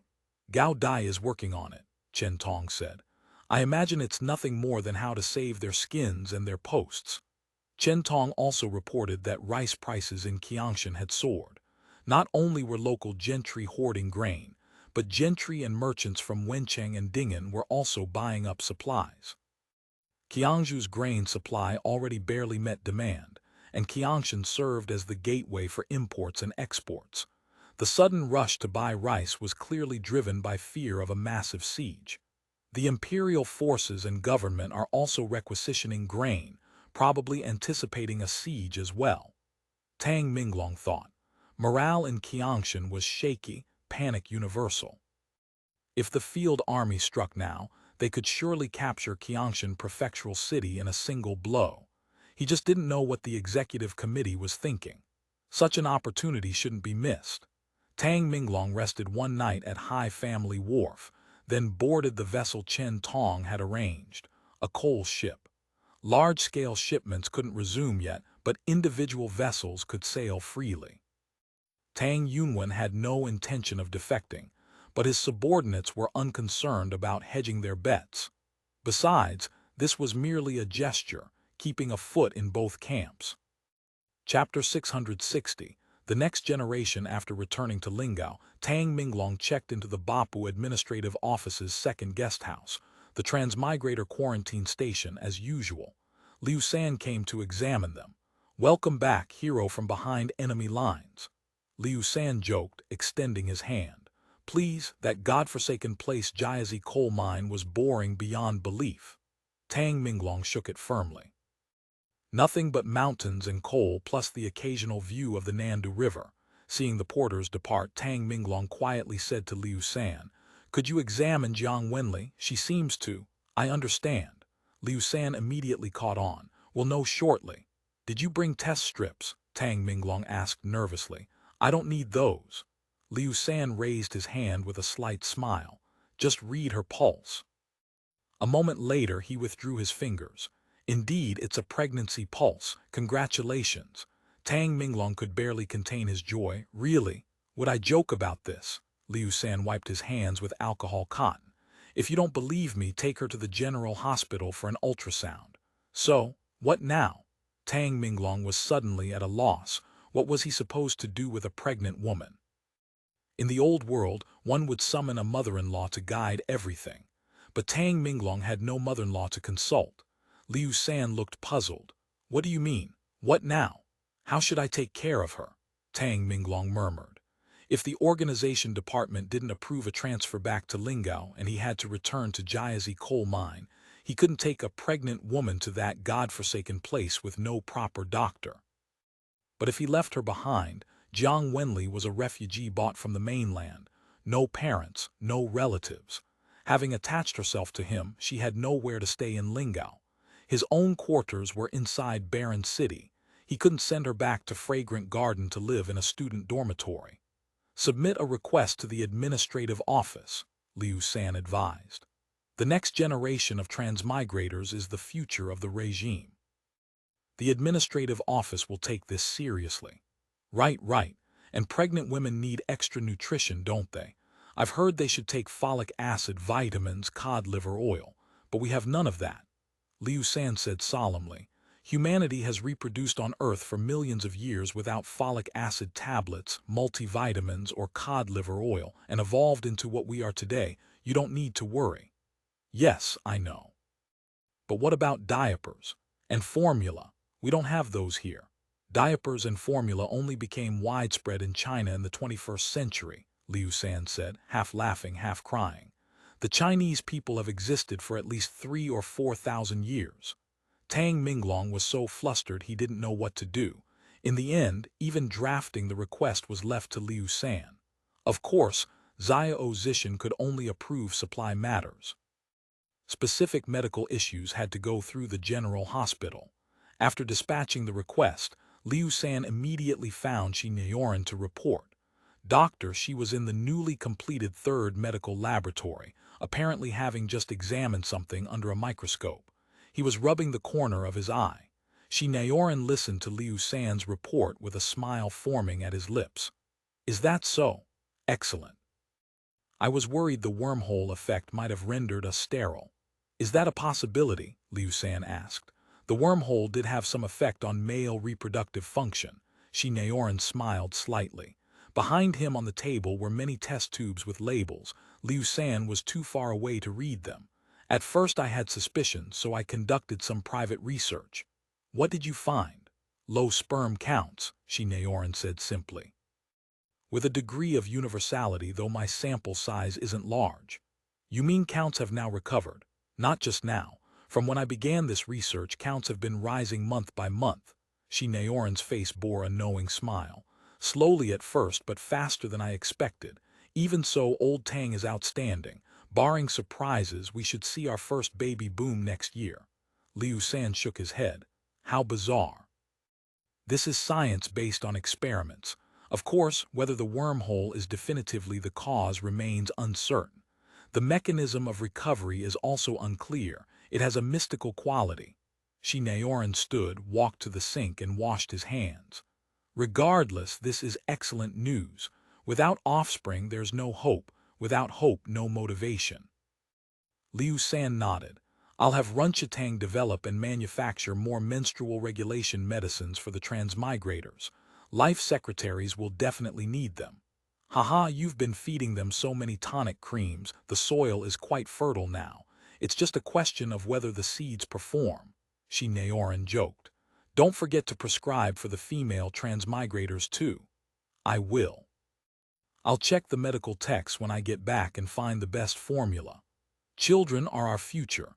The more the better, Naoran said. I should also speak with Director AI. AI Bebe had been appointed concurrent director of the newly established Obstetrics and Gynecology Department, though her actual specialty was epidemiological research. Since the beginning of the year, she had been training the first batch of native midwifery practitioners and nurse midwives. The first group had recently been assigned to outpatient clinics serving natives, primarily those affiliated with transmigrators, while also serving ordinary Lingao residents. AI Bebe was promoting hospital-based childbirth. House calls by midwives remained possible, but local natives' living conditions and hygiene standards were often terrible, far inferior to commune residents subject to mandatory hygiene inspections. Furthermore, both local natives and mainland immigrants brought by the transmigrators had poor birthing customs, some actively harmful. Since her first class of midwives completed training, AI Bebe had devoted considerable time to this cause. Though she possessed no miracle cures, scientific midwifery and postpartum care alone could dramatically reduce maternal and infant mortality. For a regime eager to rapidly grow its population, this was crucial civil welfare. When she heard that a life secretary was pregnant, she was delighted. We'll soon have little ones. How wonderful, she thought for a moment. This should be our first baby. Have her come for an examination. I'll design a dietary plan based on her condition and recommend a special ration to supplement prenatal nutrition. That way we'll have a healthy baby. AI Bebe thought further. I have a proposal, though I'm not sure if people will agree. Go ahead. Life secretary births will become more common, and some female transmigrators may give birth too. Female transmigrators will have their husbands to care for them, but life secretaries. AI Bebe trailed off, her implication clear. Life secretaries had been assigned to meet physiological needs.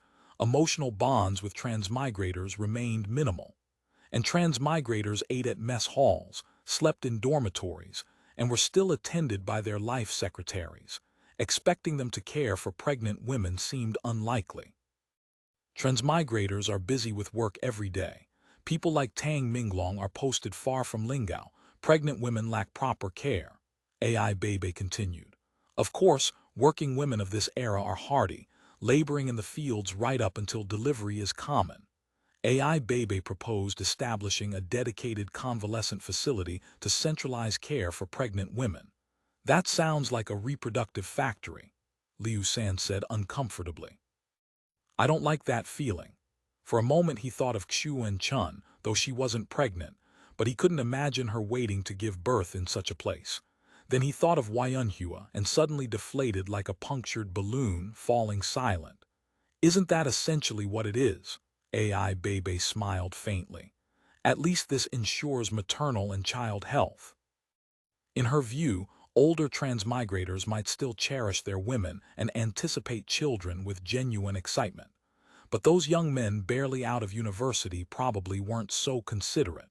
For them, babies were often just byproducts of recreation. In that case, this could extend to unified infant care and childhood education. Children raised this way would probably lack emotional bonds with their fathers. Naoran thought this seemed problematic. Also, life secretaries were part of transmigrator households, making the relationship purely transactional seemed improper.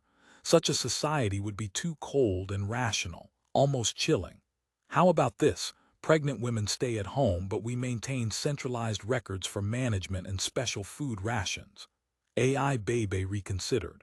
Regular health checkups. Shinneoran agreed. After discussion, they decided to establish a maternal and child center within Baron General Hospital, externally designated as the General Hospital's third outpatient clinic. Reproductive, obstetric, and pediatric services would be consolidated under unified management.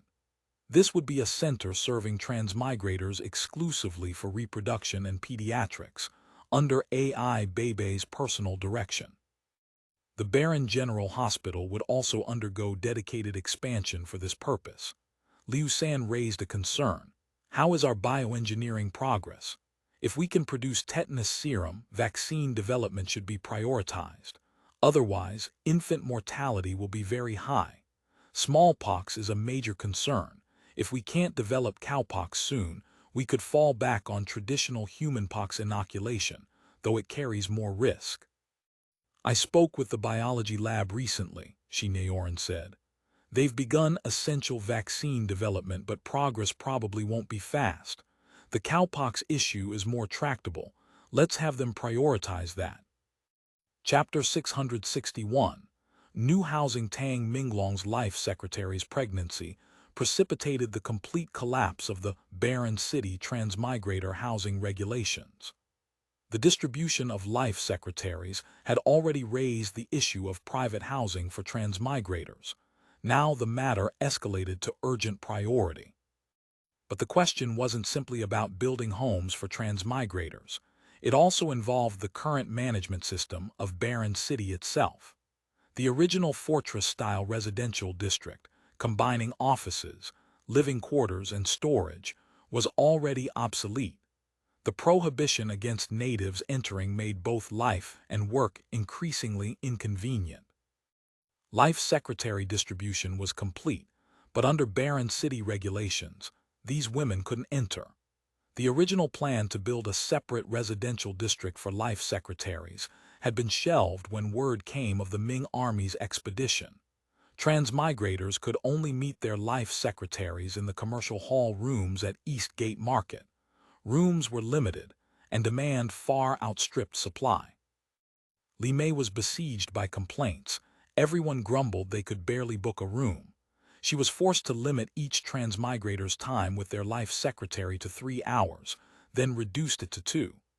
If I'd known, I should have opened a budget hotel myself, Li Mei lamented, keenly aware of this lost business opportunity. During non-booking hours, life secretaries could only trail after transmigrators at their respective workplaces. For office workers, this was manageable, even brightening the work atmosphere. Agricultural transmigrators had no complaints either. Life secretaries mostly came from farming backgrounds and were skilled at field work. But for industrial transmigrators, having women wandering around the factory floor felt wrong. Except for a few particularly enthusiastic men who began teaching their life secretaries to make hammers, most found it distracting. At night, life secretaries had nowhere to go. Transmigrators without private quarters at their worksites faced a particular dilemma. They couldn't bring women back to Barren City dormitories, so the women could only return to the life secretary school's collective dormitory. Transmigrators became deeply dissatisfied with this arrangement. The administrative office's proposal to restart the construction project was vetoed by the Yuan Laiyuan. Amid cries of "We want normal family life," the Barren City transmigrator housing regulations that had been in force for over 2 years was completely abolished. Moreover, Barren City had been designed for defense, with cramped interior space, inconvenient for both activity and residence.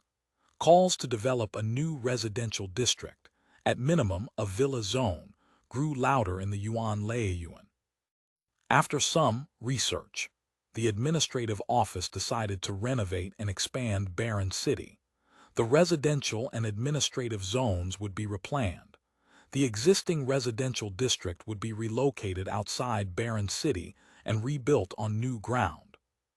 According to the construction company's plan, the old city would become an administrative center, retaining only the Yuan government offices and critical facilities like the telecommunications hub. Original living facilities, dormitories, recreation, and services would all move to the new town. The new town would be designed and built purely as a residential district. Per the plan, New Town would rise on the banks of the Wenlin River, upstream of the old city, on elevated ground directly by the riverbank. Old and new towns would be connected, with a wall and gate between them, convenient both for security and for transmigrators commuting to offices in the old city. According to Mei Wan's concept, New Town was essentially a residential community of 500 units. He planned row houses for transmigrator housing, more land efficient. He assigned Zhang Xingpei to design these 500 row houses. Mei Wan envisioned two-story units with approximately 100 square meters of usable floor space each. That's rather stingy, Zhang Xingpei frowned. Building palaces or castles for everyone isn't possible right now, but 100 square meters is really difficult to present. We should at least build American-style detached wooden houses with front and back gardens. How big would that community have to be? Mei Wan countered. Even this plan doesn't satisfy Ran Yao. He says the new district is too large and difficult to secure. Mei Lin had been studying the plans, chin in hand. Now he spoke up. Even building row houses by this design, 3 units per building, we'd need over 160 buildings. Honestly, for the real estate projects I've done, a villa community this size is already quite large. Building the houses is easy. Interior finishing will consume tremendous resources. Just lighting and electrical work alone would be significant. What do you propose? Mei Wan was never particularly impressed by his clansman's pronouncements. I think apartments would be better. Nobody could accept this. Senior native cadres were already moving into row houses. If transmigrators lived in apartments, previously justified by security concerns, but now that security wasn't the primary issue, it would be difficult to explain. Transmigrators are all planning on multiple wives and concubines. Put them in apartments. Where would you fit all those women? They'd skin you alive. Hear me out, Mei Lin said calmly. Apartments use less land. 500 apartments in 3-story buildings, 50 buildings would suffice. Compared to over 160 row houses, that's a much smaller footprint. First, it's easier to secure. Second, he predicted, by the end of the first 5-year plan, many transmigrators would be scattered across Hainan, some even posted to the mainland or beyond. They wouldn't be living in barren city. Many units would sit empty. Too large a villa district would become deserted and difficult to maintain, manage, and protect. If 100+ square meters of apartment can't accommodate transmigrators' future concubines, 100+ square meters of row house can't either. You know many people are planning estates and manors. We can't build 500 estates in Lingao, can we? Transmigrators wouldn't make Lingao their permanent residence. In the future, it would serve merely as a holy site. For actual living environments, there were far better locations on Hainan alone. Eventually, a barren city apartment will be nothing more than a status symbol. I imagine transmigrators returning from postings abroad will stay in luxury hotels or the administrative office guest house, not necessarily their apartments. Rather than building something half-baked now, better to set standards lower, save resources and land, and simply meet needs for the next 3 to 5 years. Besides, what transmigrators currently wanted was simply a private nest to cohabit with their life secretaries, girlfriends, and wives. This reasoning persuaded Mei Wan. Mei Lin's analysis was clear. Transmigrators' ultimate housing aspirations were palaces, estates, castles, manors, and oceanfront villas. Not just row houses. Even Zhang Xingpei's American-style wooden houses wouldn't fully satisfy them. Also, the construction company was severely short of finishing materials and building supplies. Even if they built villas, they could only manage Ming-style interiors. I'm just worried transmigrators won't agree. Put the proposal up for review. That won't cause problems. Mei Lin continued strategizing. Design comfortable, practical housing and transmigrators will accept it. After discussion, they settled on standard transmigrator apartments, 3 bedrooms, living room, bathroom, and kitchen, approximately 90 square meters usable. Mei Lin said, 1 room for the transmigrator, 1 for the life secretary, 1 spare. Zhen Qian, with her residential design experience, was assigned the detailed work. She suggested not making every unit uniform. Identical layouts waste space, and some transmigrators don't need that much room. Agricultural department people basically live at their farms. Give them an apartment and they won't use it.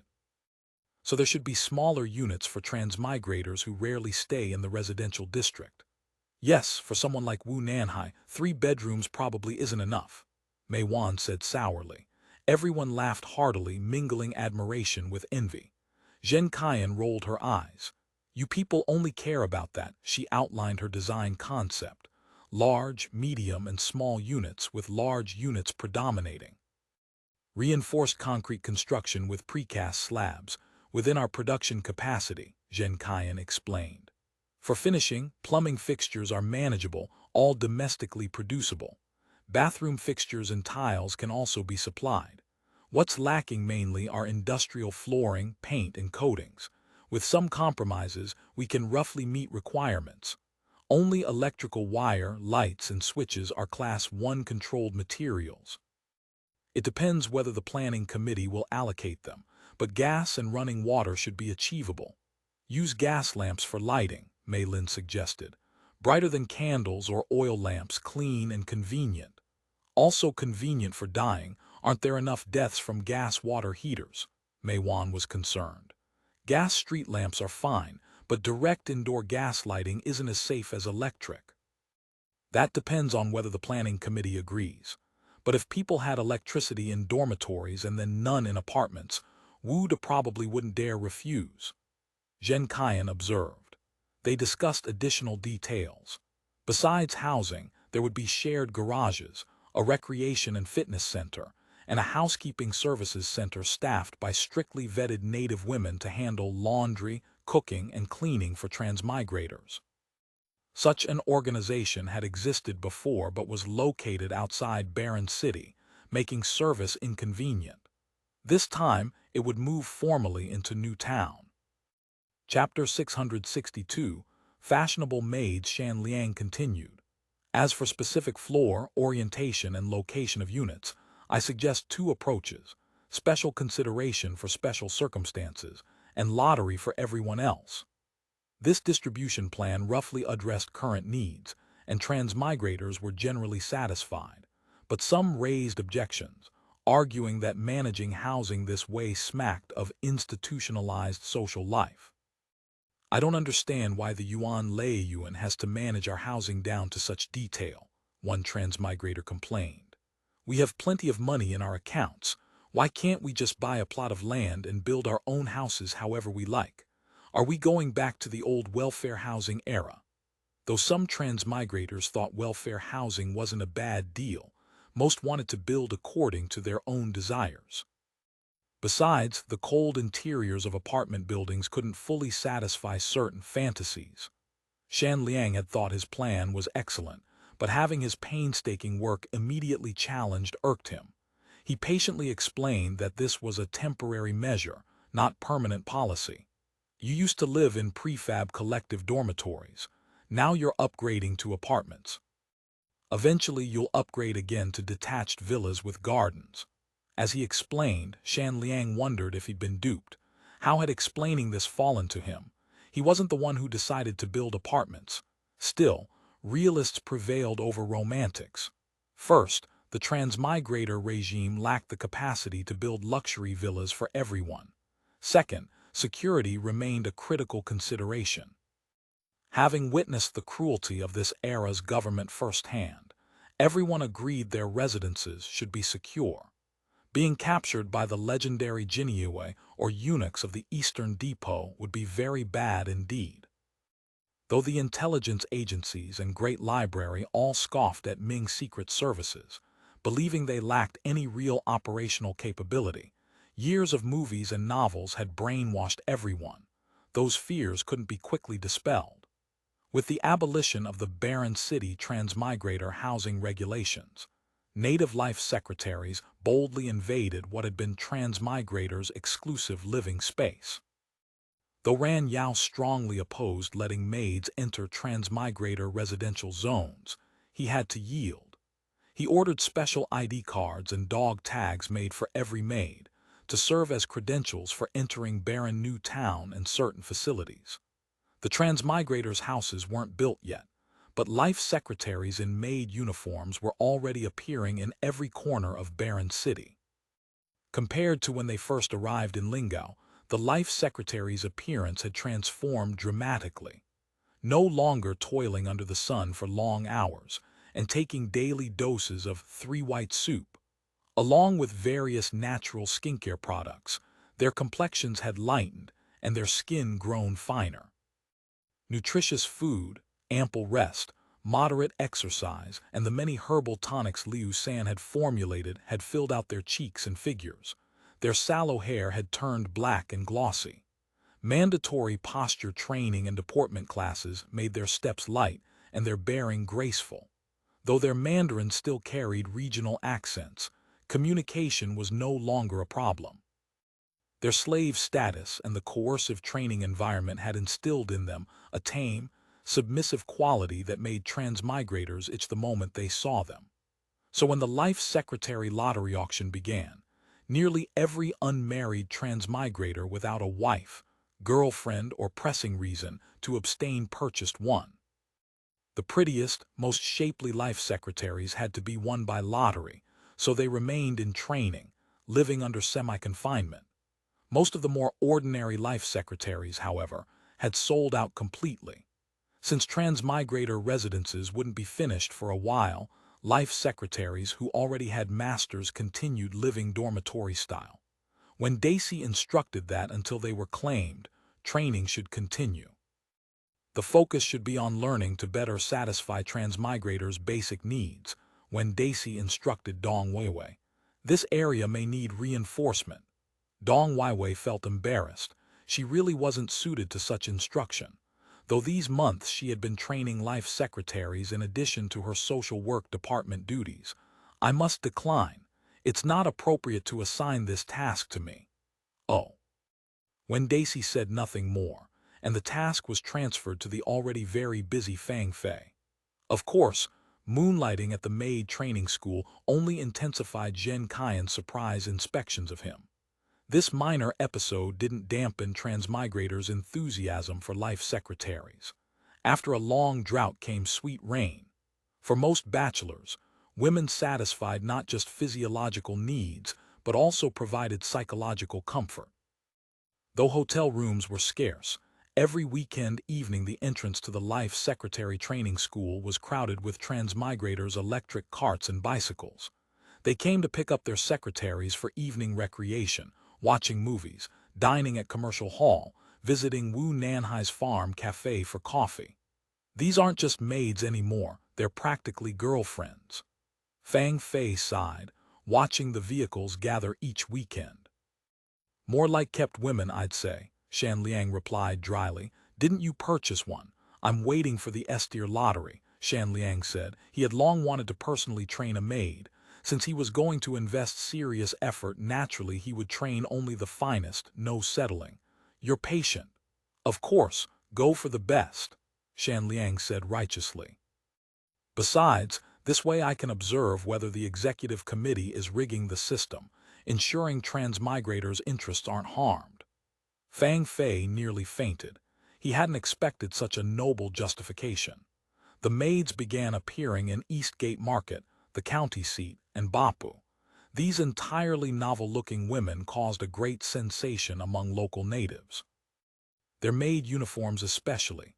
Local weather was too hot for pure black wool, but deep-colored silk dresses with white aprons, lace trim, and wide-brimmed straw hats for going out created a fresh, simple aesthetic that delighted the eye. Combined with their distinctive bearing, Australian maids became the new sensation in Eastgate Market. Whenever a maid went shopping, A crowd would gather to watch. Transmigrators were quite pleased. Those who had obtained maids earlier now deeply regretted it. How could casually selected female students from Fragrant Garden compare to these specially trained maids? Transmigrators who had obtained maids early now demanded their women be sent back for retraining. For instance, Zun Suji, currently discussing his wedding with the Liu family, after witnessing the maid's elegance, he hastily telephoned Xiao Zishan, urgently requesting that Jin Zishan be returned to training class for retraining. Even if I have to pay the tuition, please agree. This matter requires study. Don't study it. Zun Suji's voice nearly broke into sobs. I'm a maid enthusiast, and I hear you are too. I have many resources. Let's exchange sometime. Some wealthy locals even inquired how such maids might be purchased. The Australian lifestyle had triggered a second fashion wave in Lingao. Unlike the first wave, which mainly involved daily goods and food, small mirrors, kvass, cigarettes, this one focused on fashionable attire. Australian-style hairbands, hair accessories, dresses, knitted half-length cotton stockings, lady straw hats, decorative belts and gloves sparked a new fashion trend. Li Mei opportunistically opened an Australian clothing shop in Eastgate Market, selling various Australian-style women's clothing and accessories. She also stocked less elegant Australian-style men's clothing, cotton garments based on field uniform patterns. These mass-produced clothes from the garment factory far surpassed locally tailored clothes or homemade efforts in every respect, and they held a significant price advantage. Modern-style clothing used less fabric, with higher raw material efficiency. Combined with massive imports of cheap Indian cotton cloth, even homemade garments couldn't compete on cost. Using industrial manufacturing to eliminate the craft of handmade clothing, and eventually eliminate home sewing as domestic labor, has not only economic but also political significance. Ma Qianzhu spoke at the Propaganda Department Ideological Work Conference. We use overwhelming economic power to gradually change their clothing habits. People always seek bargains. If prices are cheap enough, they'll gradually choose convenient, inexpensive, better quality industrial clothing over laborious handmade garments. This isn't just about breaking down the natural economy. Through economic means, we subtly transform the social dress system, making them identify more with us than with Ming. Changing dress codes. I imagine soon it'll be keep your hair or keep your head. I never said that, Ma Qianzhu replied. Voluntary compliance is the basic principle. If someone insists on keeping traditional dress, we won't force them to change. But this effectively means eliminating Han-traditional clothing. He Zai, the representative of the extreme Huanghan faction in ideological matters, understood clearly that economic means and social fashion changes were far more devastating than political persecution like keep your head, not your hair in destroying tradition. Chapter 663.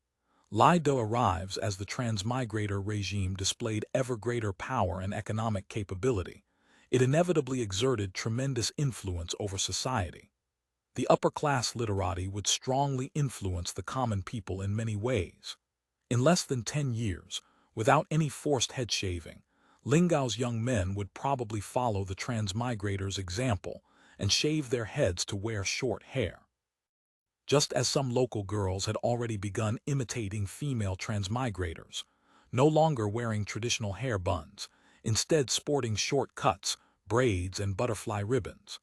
Han traditional clothing's future status will be like the kimono in Japan from the previous timeline, Ma Qianzhu said. Used as formal wear on important occasions, it can become exquisitely made, sold at high prices, but rarely worn day to day. Yu Eshui suggested, we could establish a Hanfu association to research, exhibit, display, and promote Hanfu, preserving and carrying forward the tradition. Ding Ding added, like the Japanese, we could also create a coming-of-age day, where all 18-year-olds wear Hanfu to attend a ceremony at the district office. Hizai firmly opposed. I absolutely reject this approach of turning Hanfu into a living fossil. According to He Zai's view, not only should modern clothing not be popularized, but Hanfu should be promoted among the transmigrator elite. On major ceremonial occasions, leaders and officials should all wear Hanfu. Of course, I mean not Ming Dynasty clothing, but reformed Hanfu. Yu Shui suddenly laughed. You mean the reformed Hanfu from the previous timeline? Exactly. Is there a problem? None at all. Yu Shui covered his mouth, coughing repeatedly. It's just that officials all wearing Hanfu would be rather comedic. Wu Nanhai stood beneath the grape arbor at the South Sea Farm headquarters office, a thick cigar in his mouth, puffing clouds of smoke. The cigar was hand-rolled. Chu Qing had made it by hand following a manual on artisanal cigar making. The tobacco industry had become an important sector for the transmigrators, even a modest revenue source, but Lingao's cigarette industry depended entirely on imported tobacco leaf. This constrained growth, so the Agricultural People's Committee had decided to promote tobacco cultivation at the Jialai commune farm. Once there was enough tobacco leaf, besides manufacturing cigarettes, cigars, which didn't require special cigarette paper, would also be promoted as future luxury goods. What he was smoking was a crude prototype. Rolling cigars required specialized skill. A poorly rolled cigar couldn't be smoked at all. This one was Chu Qing's 10th attempt, and it could finally be lit and burn normally. Wu Nanhai exhaled blue smoke. Cigar smoke isn't inhaled into the lungs, which was why he was willing to experiment. He found slowly puffing on a cigar and blowing smoke rings deeply relaxing. He enjoyed this kind of leisurely, pleasant mood. Chu Qing stood properly beside him, awaiting instructions. She wore a brand-new maid uniform. Her hair had grown long, gathered into twin ponytails with ribbons. She looked very much like a girl from another timeline. Now this is living. The man beside him, also puffing smoke, commented.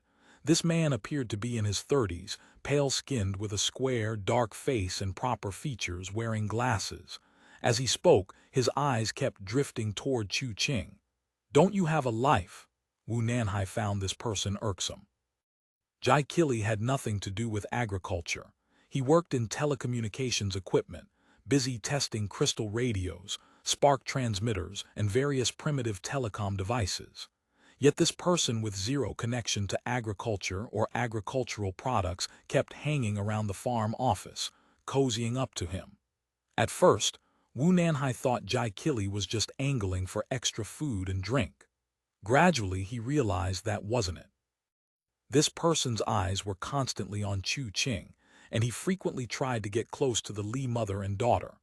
Wu Nanhai was a Christian who considered his moral standards quite high.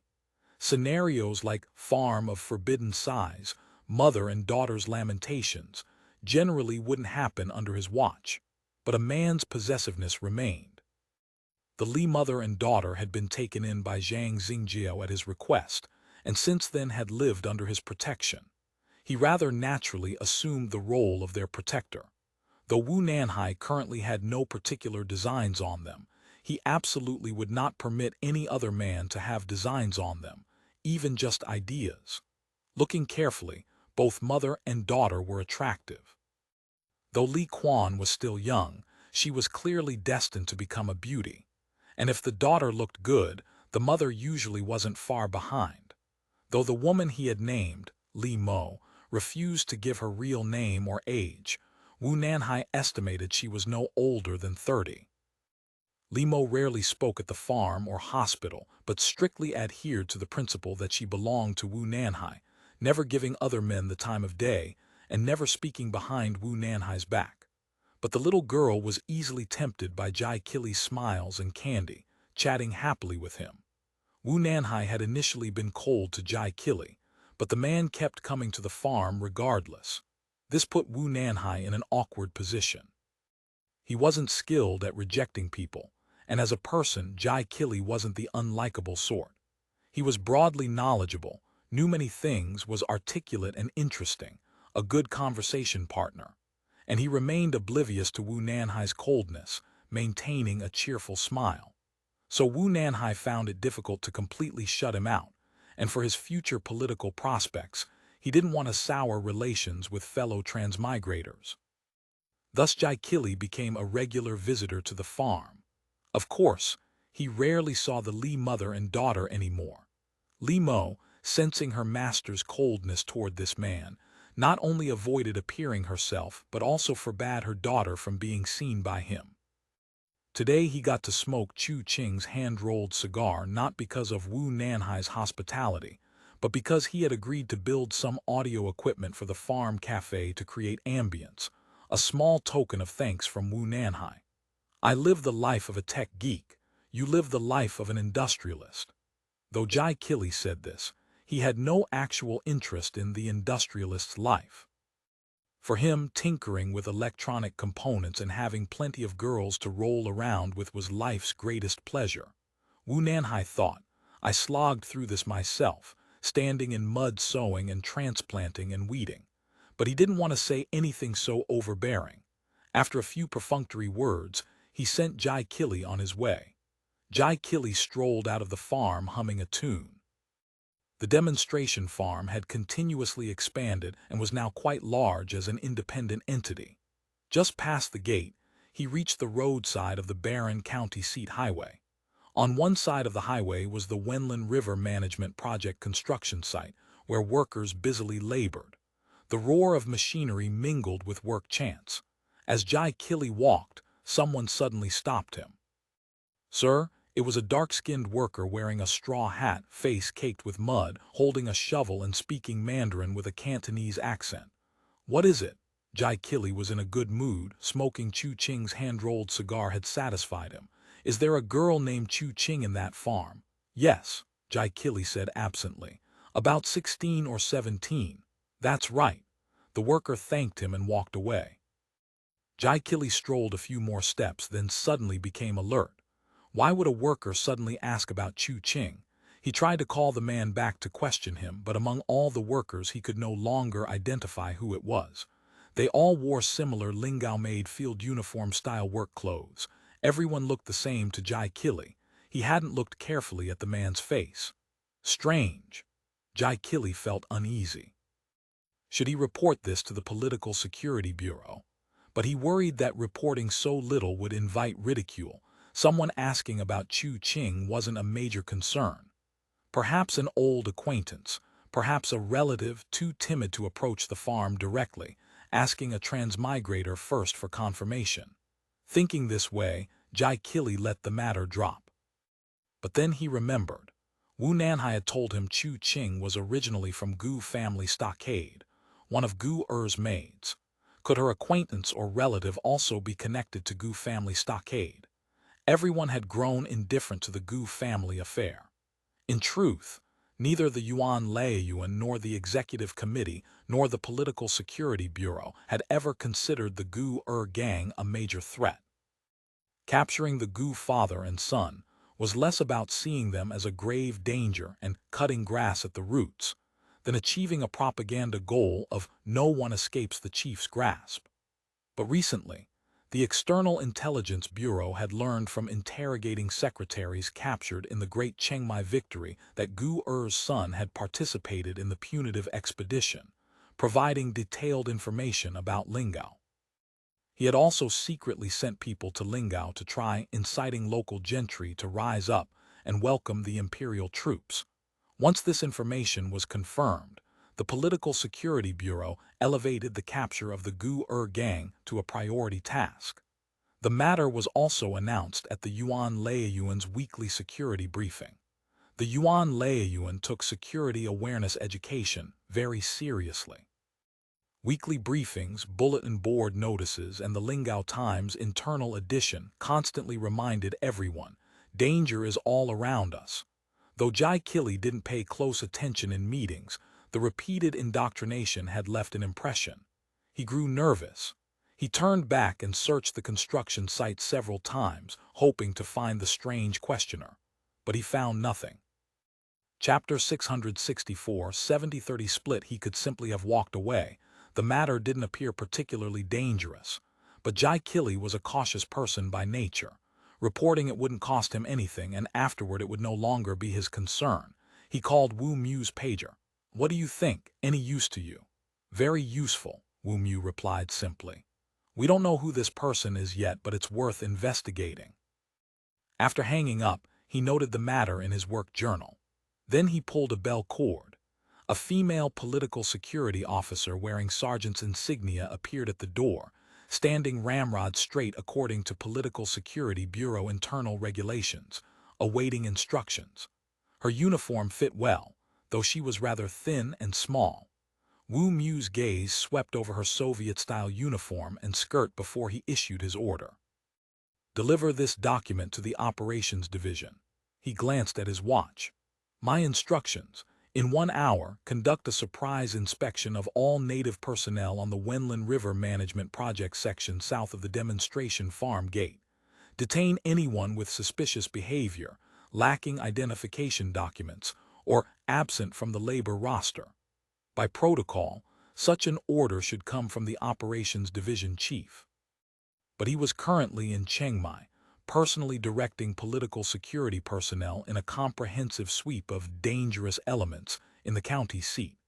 In his absence, Wu Mu could exercise that authority. Though the Political Security Bureau's Operations Division had action personnel, it lacked an organized armed force. Large-scale operations required assistance from police and military. Wu Mu phoned Mu Min next, to mobilize the garrison company stationed outside Baron City. "I'll have authorization sent over immediately. Let Li Yang know to prepare for deployment." Deploying military forces had become extremely sensitive. After the Maid Revolution, company-level and above troop movements and mission execution required not only prior approval from the Military Affairs Directorate, but also notification to the Executive Committee Secretariat and the Yuan Laiyuan Speaker's office. This matter could be treated as major or minor. Wu Mu could simply have filed the report. Chu Qing having a few old acquaintances was no major concern. Even if they had once worked together at Gu Family Stockade, that proved nothing.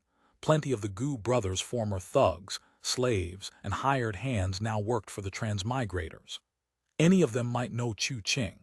But considering the recent intelligence about Gu Chengshuan sending agents into Lingao, the two matters combined might indicate something suspicious. That was why he ordered an immediate search. After handling these matters, Wu Mu opened another dossier on his desk and studied it carefully. Compared to the suddenly appearing old acquaintance of Chu Qing, he had something more important and more troublesome to address. After Jai Kili left, Wu Nanhai felt relaxed and cheerful. He finished his cigar and took Chu Qing to the farm cafe. This place had become the farm's most important tertiary business. As the only leisure facility in this timeline meeting old-world standards, the cafe had one enthusiastic transmigrator patronage. Afterlife secretaries arrived, transmigrators' sudden demand for leisure entertainment instantly overwhelmed the farm cafe. It was the safest venue, with excellent ambience. The modest cafe immediately fell into the contradiction between lagging capacity and ever-growing demand. Clearly, expansion was urgent, but Wu Nanhai wasn't particularly enthusiastic about expansion. The Yuan Laiyuan was deeply wary of transmigrators' private enterprises. After Li Mei's cooperative was nationalized, all enterprises belonged to all transmigrators. For Wu Nanhai, the cafe had been opened on a whim, purely for serving transmigrators. In practice, it operated on a state enterprise model of allocated supplies and remitted profits. For him personally and for the agricultural department, there was little benefit. This wasn't even the agricultural committee's core responsibility, only additional administrative burden. Expanding might improve business, but for the Agricultural People's Committee and its transmigrator members, it was simply another burden. Transmigrators loudly demanded cafe expansion and improvement. The Agricultural People's Committee held back. Zhao Zishan quickly recognized the underlying problem. Satisfying transmigrators, making them happy, and serving them was the administrative office's most basic purpose. Since this cafe was so popular, the office had an obligation to keep it running. To keep Wu Nanhai happily managing it, there had to be some benefit in it for him. After individually consulting key figures in the executive committee and Yuan Laiyuan, Xiao Zishan met privately with Wu Nanhai at the agricultural committee office. If the administrative office is willing to fund expansion, that's wonderful, but the cafe business is too tedious. I'd rather the administrative office take it over entirely. Wu Nanhai spoke sincerely. He genuinely was tired of running a cafe. The administrative office could certainly take over, but don't you think it's a shame to give up a venue with such public influence? Xiao Zishan replied. The farm cafe is already a brand. Wu Nanhai was about to say the brand belongs to everyone, not just me, but reconsidered. That could sound dissatisfied, easily interpreted as the brand is mine, so I'll only work hard if I benefit. If word got out, it would damage his reputation. You see, precisely because the Agricultural Committee has such a facility serving transmigrators, it enjoys such high standing in their hearts. Whenever people mention the demonstration farm, they think of you. This gentle hint was clear to Wu Nanhai. Several executive committee positions remained vacant, and after the counter-encirclement campaign, elections to fill them would be held. At this critical moment of emphasizing democracy, how could he afford to alienate himself from fellow transmigrators? Xiao Zishan then proposed. The operational model would remain state enterprise style.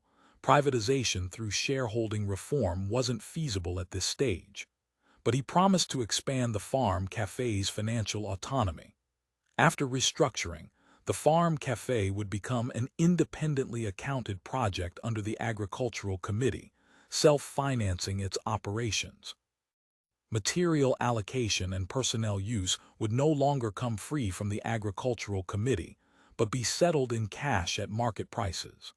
After deducting operating costs and future commercial taxes, net profits would be split 70-30, 30% remaining in the cafe's accounts as capital for expansion, 70% remitted to the treasury. Of course, the Agricultural Committee still manages this 30% profit fund in practice. All transactions must be clearly documented. I understand, otherwise it becomes the Agricultural Committee's slush fund. Wu Nanhai nodded repeatedly. Exactly. We must guard against slush funds and avoid small clique errors. But as long as the money is spent on projects serving transmigrators, it's proper and reasonable. And so the cafe expansion proposal was settled. Previously, materials and labor had been provided by the Agricultural Committee. Now everything required cash settlement. Wu Nanhai certainly couldn't divert public funds and materials allocated to the Agricultural Committee to the cafe. He was worrying about this when Mr. Wu Dai, head of DeLong Bank's credit department, personally came to visit. He immediately offered to provide a low-interest loan to the farm cafe. As credit department head, even of a state-owned bank, finding loan projects remained Wu Dai's primary job. Most loan projects related to agriculture. Many Tiandahui, customers' land improvement and new crop projects were supported by DeLong loans. Wu Dai was a frequent visitor to the agricultural department. A loan, Wu Nanhai pondered for several minutes. A loan would solve the capital problem, but loans required collateral as a basic principle, unless this was some kind of policy loan. We have no collateral, Wu Nanhai said. If we use the cafe as collateral, that seems improper. However small, the farm cafe is still a state enterprise. He obviously lacked authority to privately pledge a state enterprise to a bank, even though the bank itself was also state-owned. No problem, Wu Dai said. Since the farm cafe has a future profit share, use that as security. That works, Wu Dai nodded. Certainly. I reviewed the farm cafe's operations and financial statements at the Cheka. Business is quite good. Were you sent by Xiao Zishan? Wu Nanhai inquired about Wu Dai's timely visit. No, the administrative office can't direct the finance directorate, Wu Dai smiled. He simply informed me about this loan opportunity, and it's a good loan project. With the loan secured, the farm cafe expansion formally began. Zhang Xingpei handled the structure. Li Xiaolu handled landscape design. This was Lingao Construction Company's second commercial building project after serving the church. From design to construction, everything was fee-based. The new farm cafe used simple, easy-to-build wooden construction. Besides expanding indoor business area, wooden outdoor terraces were added, allowing transmigrators to enjoy open-air breezes and sunshine on pleasant days. According to the plan, the expanded indoor area would feature high-backed train seat-style booths for better privacy. Lighting would no longer rely on large gas lamps but small glass candle holders at each table, lit with colored candles when customers arrived. Tables would have pretty little vases refreshed daily with flowers from the farm garden. Landscape paintings would hang on the walls. Add the slow, languid music planned for the future, and it would be delightfully pseudo-bourgeois. Chapter 665. Wu Nanhai's thoughts. The new demonstration farm cafe strove to recreate the atmosphere of the old timeline. Though the imitation was crude, it still fully satisfied transmigrators' nostalgia. This was the secret to the farm cafe's success. Xiao Beiling had delivered the newly ordered glassware and bone china, now piled in the room waiting to be unpacked. The complete glass and bone china sets were all manufactured in classic old timeline styles. Besides coffee, the new cafe would serve rum, fruit wine, and kvass, as well as soda water and seltzer. A team from the mechanical factory, under Jiang Yi's direction, had replicated a soda machine from blueprints and also manufactured several bottling and sealing devices. This semi-mechanized bottling equipment could produce small batches of glass marble bottle sodas, the standard packaging from before disposable tinplate caps. Soda flavored only with sugar and citric acid tasted cleaner than kvass, lacking kvass's characteristic bread-like sourness, and the cost was extremely low. Plain soda water could be used to mix cocktails. With salt added, it became the saline soda issued at high-temperature workplaces. Mo Xian had hoped to add fruit juice for fruit soda, but the transmigrators' chemical industry couldn't yet produce effective food preservatives like sodium benzoate, best to minimize natural additives. The newly completed building was undergoing interior finishing. Carpenters and painters came and went. The floor was heaped with cut boards and timber. Ceramic tiles, mosaic facing, and sanitary fixtures from the porcelain factory were stacked under a thatched shelter. Like the glassware and bone china, Xiao Beiling had sold these at the official, internal transfer price. Not just these items from Xiao Beiling. The tables, chairs, and lumber from Hai Lin's forestry department woodworking factory. Cement and bricks from the building materials factory. Soda machines and hardware from the mechanical factory. Tablecloths and server uniforms from the textile factory. Nothing could be obtained without paying the transfer price. The loan Wu Nanhai had secured from Wu Dai was draining at alarming speed. He could only console himself that once the cafe opened, he would earn it all back. Construction was progressing rapidly. Wu Nanhai estimated that in another week they would reach the cleaning stage, then restocking, then opening for business. Wu Nanhai looked somewhat painfully at Wu Dai, who was working an abacus under a shed. After lending Wu Nanhai the money, Wu Dai came to the site daily, checking the day's construction and finishing material deliveries, calculating costs, making sure no loan money was wasted. He had even volunteered as the site's receiving clerk and supervisor. Wu Nanhai felt uncomfortable. It reminded him of countless novels where small businessmen fell into wicked bankers' traps, saddled with crushing debt, and ultimately saw their hard-invested enterprises cheaply seized through loan terms.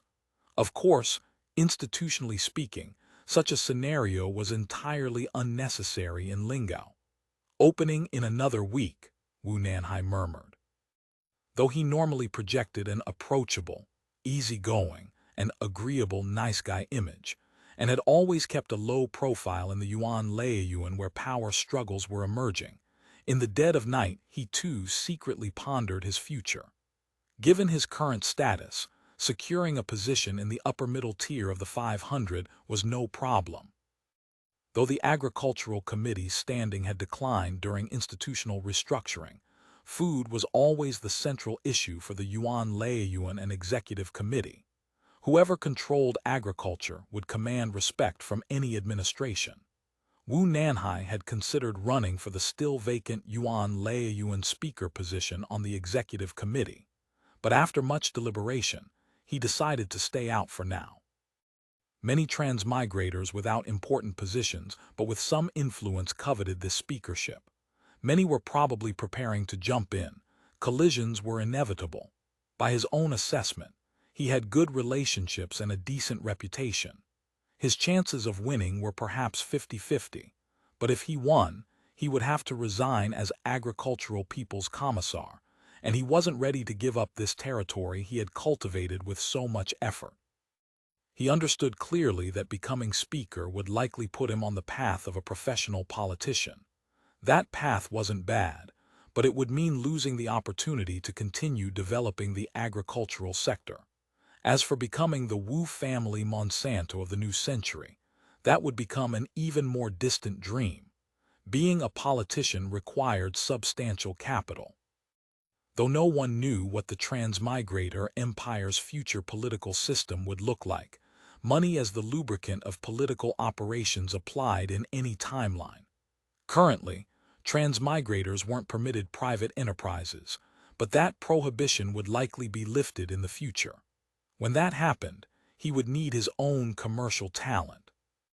With this in mind, Wu Nanhai not only personally funded Li Quan's full education, but also sent Chu Qing to several training courses, basic literacy plus business and accounting. He had wanted to reclaim Li Quan's mother, Li Mo, from the health department, but Dr. Shi had slyly refused on grounds that she had completed full nursing training. Once the cafe opened, he planned to appoint Chu Qing as manager, giving his woman an independent project. Wu Nanhai wanted to see if Chu Qing had the ability to run things on her own. As for his disciples, the Lu Jia and Lu Yi brothers, he intended to cultivate and promote them, making them future agricultural sector stalwarts, building a faction within the agricultural department. He was also planning to select several young children from immigrants as adopted sons and daughters once the Transmigrator Family Relations Law was enacted, and to take on more disciples. But the urgent priority was having his own children. Wu Nanhai suddenly realized. Adopted children reaching adulthood early could form their own power base in the family. If he died when his biological children were still young, wouldn't they be at a disadvantage? Then he felt guilty about this thought. Adopted children were also his children. How could he play favorites? That violated principles of equality and benevolence. But he quickly consoled himself. Genes were inherently selfish. He hadn't thought about inheritance before, but news of Tang Minglong's life secretary's pregnancy had greatly stimulated his thinking. Wu Nanhai's gaze involuntarily settled on Chu Qing. Previously he had viewed sex merely as a physiological need. Now it seemed a matter of considerable importance. Chu Qing was standing before the newly finished wooden outdoor bar, bending over to curiously examine the clunky gas refrigerator. She wore shoulder-length hair held by a hairpin, a silk dress in old timeline style copied by administrative office tailors, knitted cotton stockings, and rattan sandals. This quite ordinary outfit suddenly triggered a massive hormone surge in Wu Nanhai. Just as he was staring at her waist and round hips, contemplating what to do with her that evening, Chu Qing suddenly turned. "Master." "Yes." Wu Nanhai's fantasy was abruptly interrupted. He hastily adjusted his stance to avoid detection. Though their relationship had ceased to be purely platonic between a man and woman, since a year ago they still maintained a kind of ambiguous distance. "Why do we need a refrigerator?" "To make ice." In Lingao's summer, ice was the greatest blessing. Consumption was enormous. Also for shaved ice and popsicles. Wu Nanhai had originally wanted to make ice cream, but with few dairy cows the milk supply was insufficient. That plan was shelved, but shaved ice and popsicles posed no difficulty. Popsicles were just purified water with sugar, fruit juice, herbal flavorings, or mung beans and red beans, frozen solid. Shaved ice was even simpler. The mechanical factory had made several crude hand-cranked shaved ice machines, each capable of preparing up to 10 servings at once. Shaved ice toppings, whether red bean, mung bean, or various fruits, were all easy to prepare here. One could imagine this cold treat, beloved by women, effectively emptying transmigrators' wallets. "From now on, you'll be in charge of running this place," Wu Nanhai said with a smile. Chu Qing froze for a moment. "Me?" She laughed and shook her head. "I wouldn't dare, I can't do it. I believe in your abilities. Didn't you attend the business training course? If you want me to work an abacus, keep accounts, help master with odd jobs, that's all manageable, but asking me to be the proprietress." Chu Qing suddenly realized proprietress was an awkward term and blushed. "The manageress, I can't. Have confidence." Wu Nanhai's hand seized the opportunity to grasp her slender waist. "Master," Chu Qing shyly lowered her head. In broad daylight, Wu Nanhai coughed and released her waist. "This cafe may be small, but it's very important to us. Run it well." "The chiefs are demanding," Chu Qing still hesitated. "When they drink too much and get rowdy, it's frightening." She recalled the maid revolution in her understanding that night's disturbance had been caused by drunkenness. She lowered her head to think. "All right, I'll be the manageress, but if we lose money, this should be a Lai Da enterprise." "Don't worry, we won't lose money. The demand for leisure is enormous." Wu Nanhai smiled. "I'll advise you on the details. You just need to hold down the fort for me. In the future, there may be even bigger enterprises for you to manage." "As master commands," Chu Qing said. "Your servant will do her utmost." Just as Wu Nanhai was lost in dreams of a business empire, gunshots suddenly rang out in the distance. He shuddered. This was the transmigrators' core territory. Why would there suddenly be gunfire? Chapter 666. Lai Da Captured. The surprise search of the construction site was conducted jointly by a platoon from Li Yang's garrison company and the East Gate Market Police. Under Li Yang's command, soldiers silently stretched cordon lines from both ends, blocking traffic and sealing off the entire site. As the workers labored, shrill police whistles pierced the air from both directions, bayoneted rifles glittering in the sun. Then soldiers in gray uniforms and police in black uniforms squeezed simultaneously from both ends toward the middle. "Squat down, squat down. You, put the shovel on the ground. Move aside, move aside," several police bellowed through megaphones. The soldiers' gleaming bayonets added persuasive force to every command. The bewildered workers quickly squatted on the ground one by one. The entire site fell silent. Directed by a political security instructor, political security personnel in police black uniforms with blue political security armbands began checking each person's identification documents. The supervising engineer for this section was a transmigrator named Zhang Liping. He had been operating a crane, the self-manufactured steam crane. Besides being massive and difficult to move, the lack of electromechanical controls made it a killer if you weren't extremely careful. Hastily trained native crane operators kept destroying materials and killing people on the site, so Zhang Liping had to handle it himself, working and training simultaneously. When he heard the whistles, he froze. Within minutes, he found himself surrounded by black crows. "What is this?" "Surprise inspection, Chief," the lead instructor saluted. "Please present your identification." "Fine." Zhang Liping pulled his ID card from his pocket. The instructor examined it thoroughly before returning it. "Thank you. We need to inspect everyone on site. Please cooperate." Zhang Liping produced the section's worker roster. Political security personnel cross-checked each entry. Workers and staff laboring on this section were cleared once their identities were verified. Natives who weren't assigned to this section but had come on various errands were also cleared after explaining their business, just requiring them to register. Others weren't treated so courteously. They were questioned one by one. Those with papers fared better. Those without were subjected to harsh interrogation, terrifying some nearly to the point of wetting themselves. Anyone without papers was detained pending further identity verification.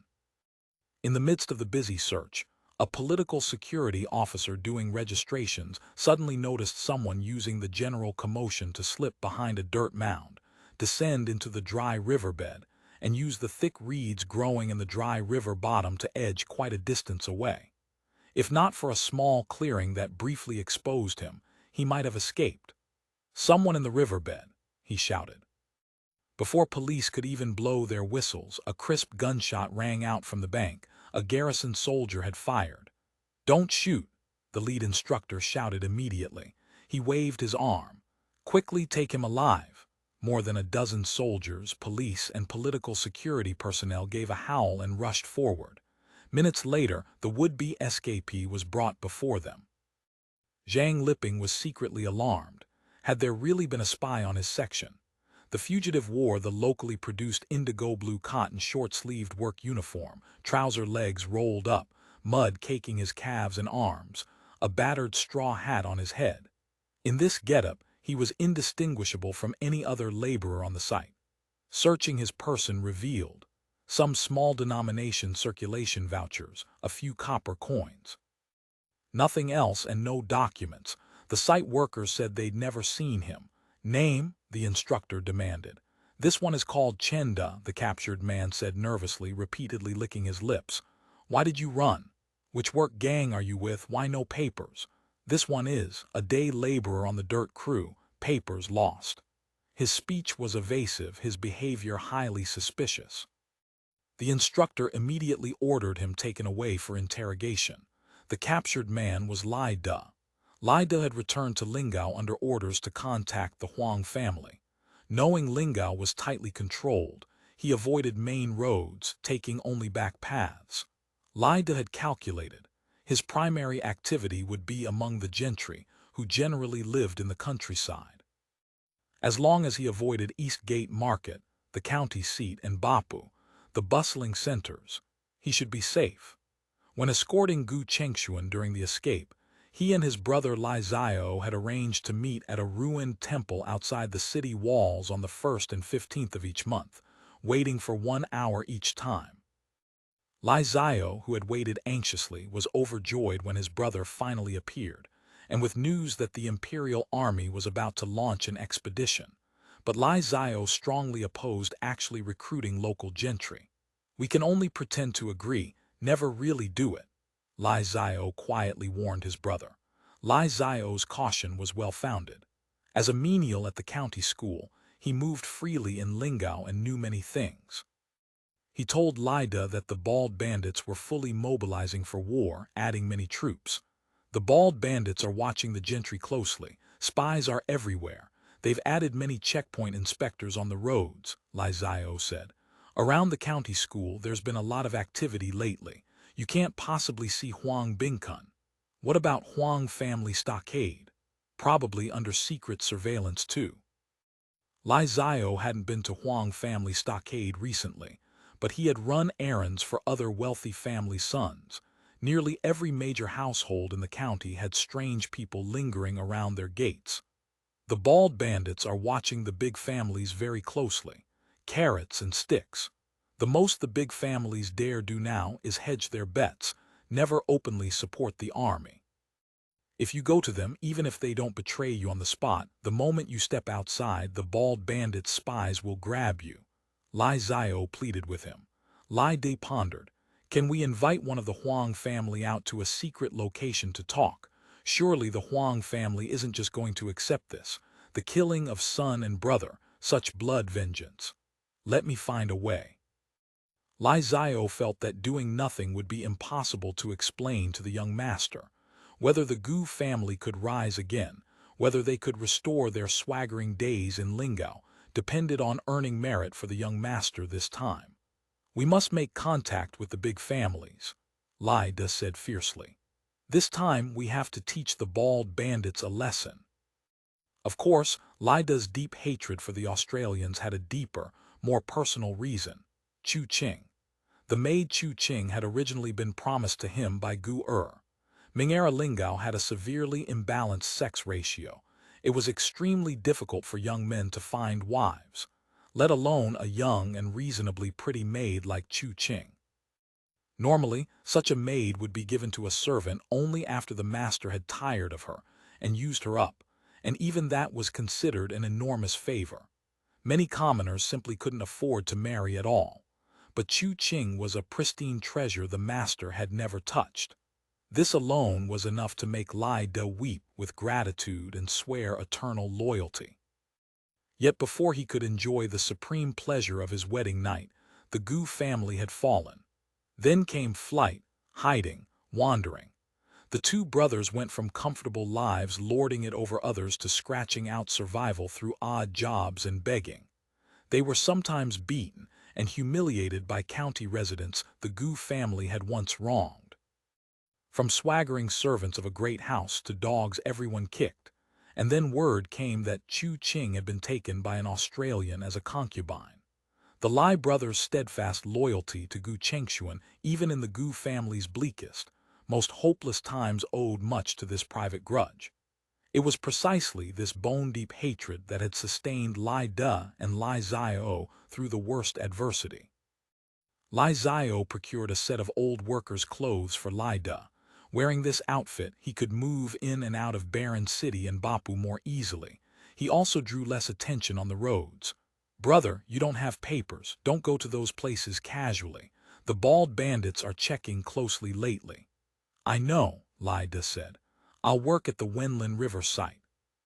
The Wenlin River site employed many workers, including numerous day laborers on the dirt crews who were paid daily by work chit. People came and went freely, a highly fluid population in modern terms. Generally, no one checked workers' papers there, making it an easy place to survive and blend in. As for lodging, Lai Da had brought silver, but he didn't dare stay at local inns or guest houses. The police headquarters had established a guest registration and reporting system at every inn, lodging house, hotel, and bathhouse in Lingao, anywhere that could house travelers. Every night after 8 o'clock, police checked each establishment's guest register and questioned any suspicious persons. For safety, Lai Da didn't dare walk into such a trap. He simply built a shelter in a grove far from the main road outside the county seat. The weather was hot. He certainly wouldn't freeze. He just needed shelter from rain. Even so, the summer's persistent rains made him suffer greatly. Lai Xiao spent several days trying to make contact, finally reaching one of the Huang family's personal servants. But the man was evasive, refusing to give a clear answer about whether he could arrange an introduction to the Huang family masters, even for money. Lai Xiao grew anxious, fearing the Huang family might refuse to act, or worse, betray them. He suggested Lai Da hide immediately, or that the brothers flee to Qiangshan together. Lai Da reassured him. The Huang family is only hesitating because the situation is unclear. Once the imperial army reaches Mao, they won't need us to find them. They'll come looking for us. But that means we can't rally local forces to welcome the army, Lai Xiao said anxiously. With the bald bandits this powerful, the gentry will never act until the imperial army actually reaches Lingao, Lai Da said confidently. Chapter 667. Lai Da's Journey of the Heart. Though he projected confidence, a deep unease gnawed at Lai Da. He and Gu Chengshuan knew too well the terrifying power the bald bandits wielded. Even the imperial army would need brutal, grinding combat just to pressure them into withdrawing, a view the local gentry clearly shared, given their refusal to make even token gestures of support, the kind of low-cost bets that cost nothing yet kept options open. And so Lai Da waited, bitter and anxious. What arrived was not victory, but catastrophe. News of the imperial army's devastating defeat at Chengmai. The Lai brothers, who had been poised to become the heroic returned homeland corps, were struck dumb with shock. As captured spoils flowed continuously back from the battlefield, the two sank into utter despair. Now only two paths remained. They could flee back to Qiangshan and cling to their master's side, surviving precariously day by day while awaiting some distant chance to rise again. Or they could settle quietly in Lingao, where honest work guaranteed a livelihood for anyone willing to seek it.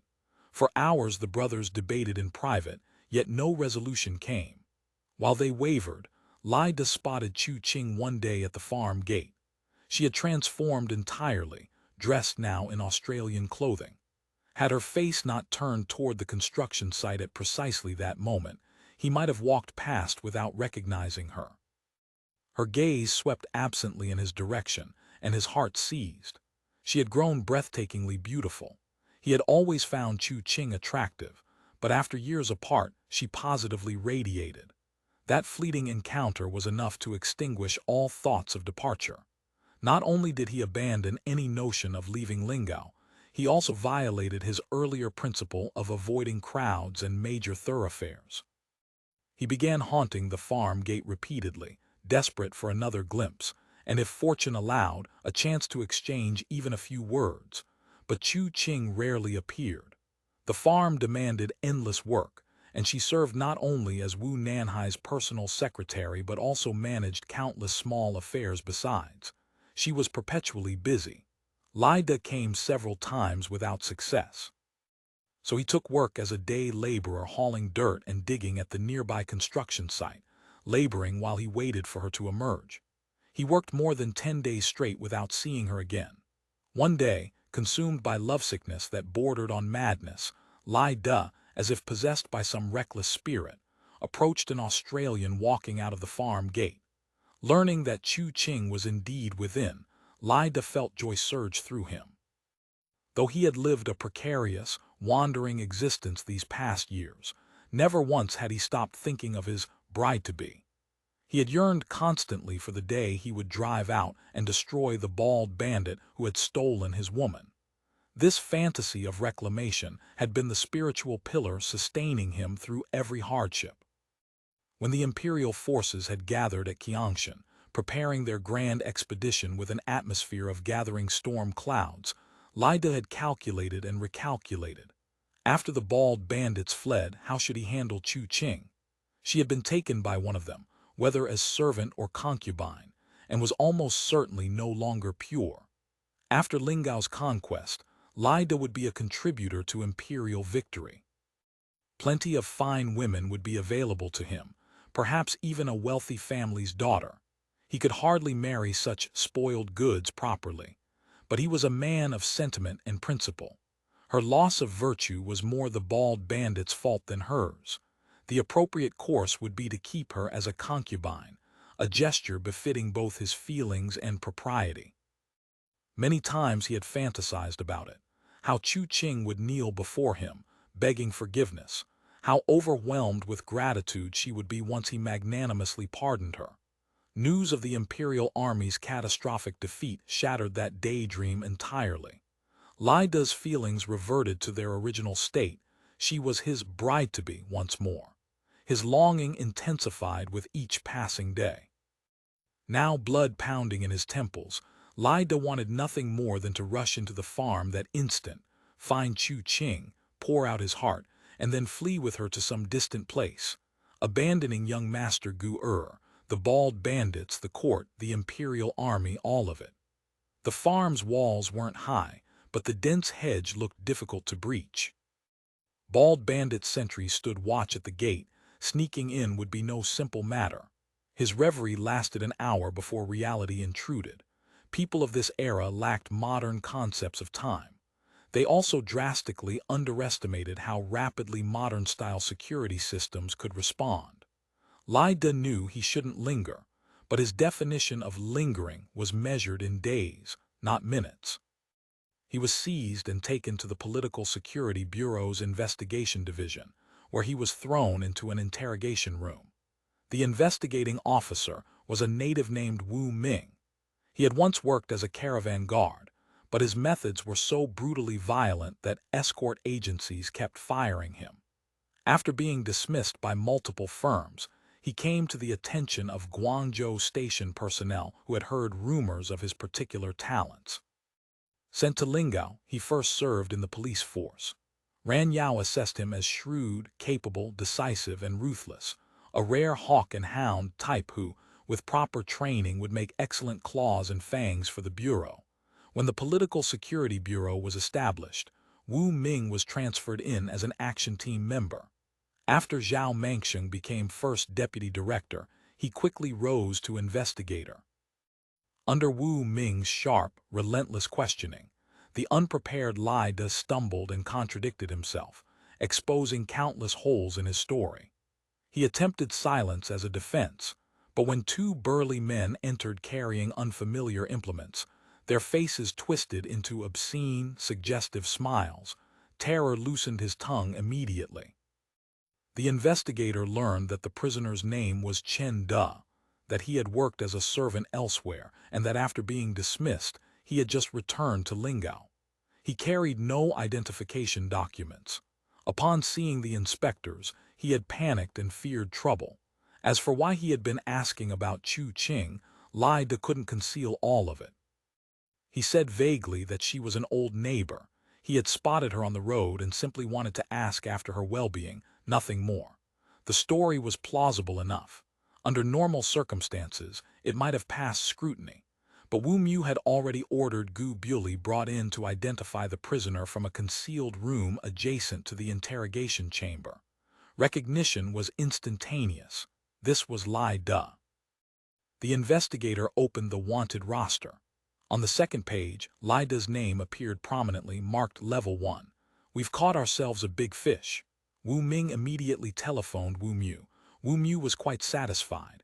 Capturing Lai Da held little practical value in itself, but if it led to the escaped Gu and his father, the transmigrator's reputation for omniscience would rise another level. Very good, Wu Mu said simply. Well done. Serving the transmigrators and the people director. Now you may continue that service. In 10 minutes a document will arrive. You are to pry his mouth open following the outline it contains. Understood, director. Wu Mu hung up. With Lai Da in custody, Gu Chengshuan might well be active somewhere in Lingao or Chengmai.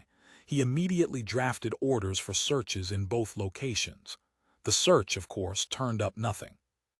Gu Chengshuan was neither in Lingao nor Chengmai, not even in precarious Qiangshan. Knowing the imperial army was utterly unreliable and that all of Hainan would eventually fall, he had long since fled back to the mainland. Under interrogation, Lai Da revealed everything. Gu Chengshuan's activities in Guangzhou, his scheme to ally with the Huang family against the Bald Bandits. He also confessed that Gu Er's father, Gu Zunli, remained somewhere in Lingao. But no matter how hard they pressed, Lai Da could not provide Gu Zunli's exact location, only that he was in the mountains. In the mountains? Wu Mu dismissed this as useless. Lingao's mountainous regions were vast, connecting with neighboring counties and the Li territories. Dense vegetation blanketed them, thickets and scrub everywhere. During bandit suppression operations, this was manageable. Large bandit gangs had to descend for food eventually. But tracking down someone like Gu Zunli with merely a handful of followers would prove extraordinarily difficult. He could easily retreat into Danzhou to rest, then slip back into Lingao at will. It wasn't that the transmigrators couldn't catch him, merely that the cost-benefit calculation didn't justify making it a priority case. Wu Mu felt a twinge of disappointment. Seeing nothing more of value to extract, he ordered Lai Da detained pending final disposition. Director, I have a report, Wu Ming said. Lai Da requests permission to see Chu Qing. Chu Qing. Wu Mu had learned from the confession how intimately Lai Da's capture was tied to his obsessive longing for her. If a meeting could produce more substantive intelligence, he would certainly arrange it. But Lai Da had already been squeezed dry. Letting him see Chu Qing now offered no value whatsoever, and worse, it risked complications. What if the girl still harbored feelings for him? That would upset Wu Nanhai, and Wu Nanhai's displeasure would inevitably be blamed on the Political Security Bureau. Most inappropriate. No. Wu Mu organized the interrogation report.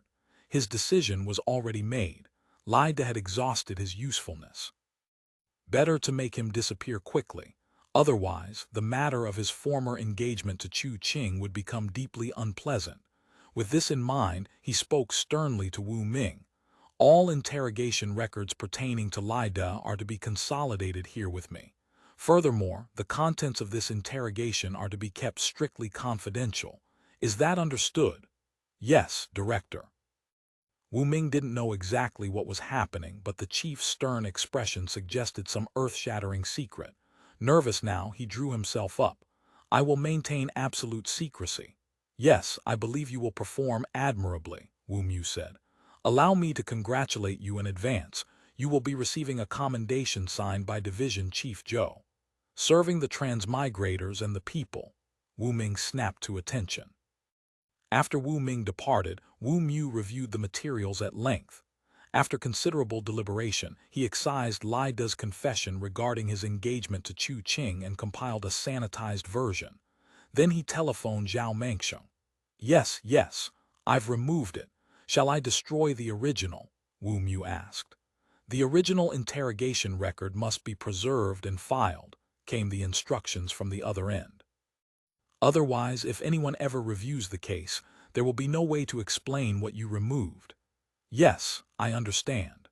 The following day, Lai Da was transferred to the Arbitration Court's Special Tribunal for Prosecution as a war criminal. Chapter 668. Advanced Detachments. The idea of prosecuting war criminals had originated with several members of the Law Society. The mastermind behind it was, of course, Ma Jia. Though the Law Society-controlled arbitration court had spared no effort in promoting the rule of law, producing, or rather plagiarizing, a vast corpus of regulations and statutes while actively publicizing and encouraging commoners to seek litigation, their judicial business remained frustratingly sparse. For Lingao's population of roughly 100,000, only the Eastgate Market's simplified court generated enough petty security and commercial cases to stay busy. The other three courts sat practically deserted, sometimes going weeks without a single case. Beyond helping compile laws and statutes, judges had nothing to occupy them and were frequently seconded to other departments for administrative busywork. Such idleness was a dangerous signal, and Ma Jia knew it. Too much personnel secondment would gradually disperse focus and erode morale. I need to give them something meaningful to do, he thought. But the arbitration court's caseload couldn't be conjured from thin air. The busiest department was obviously the Political Security Bureau, but that operated as essentially an independent fiefdom. He neither wanted to interfere nor could do so even if he wished. The judicial system desperately needed important, attention-grabbing cases. After the great victory at Chengmai, Ma Jia's entire focus shifted to what he called the war criminal question. For many transmigrators, this seemed like pointless grandstanding. They already had the prisoners. Whether to execute them, flay them, or abuse them however they pleased was entirely at their discretion. What was the use of war criminals' trials? And under what law or treaty? It would just be another exercise in self-important theater, directing and acting their own play. But Ma Jia's proposal won majority support in the Yuan Laiyuan.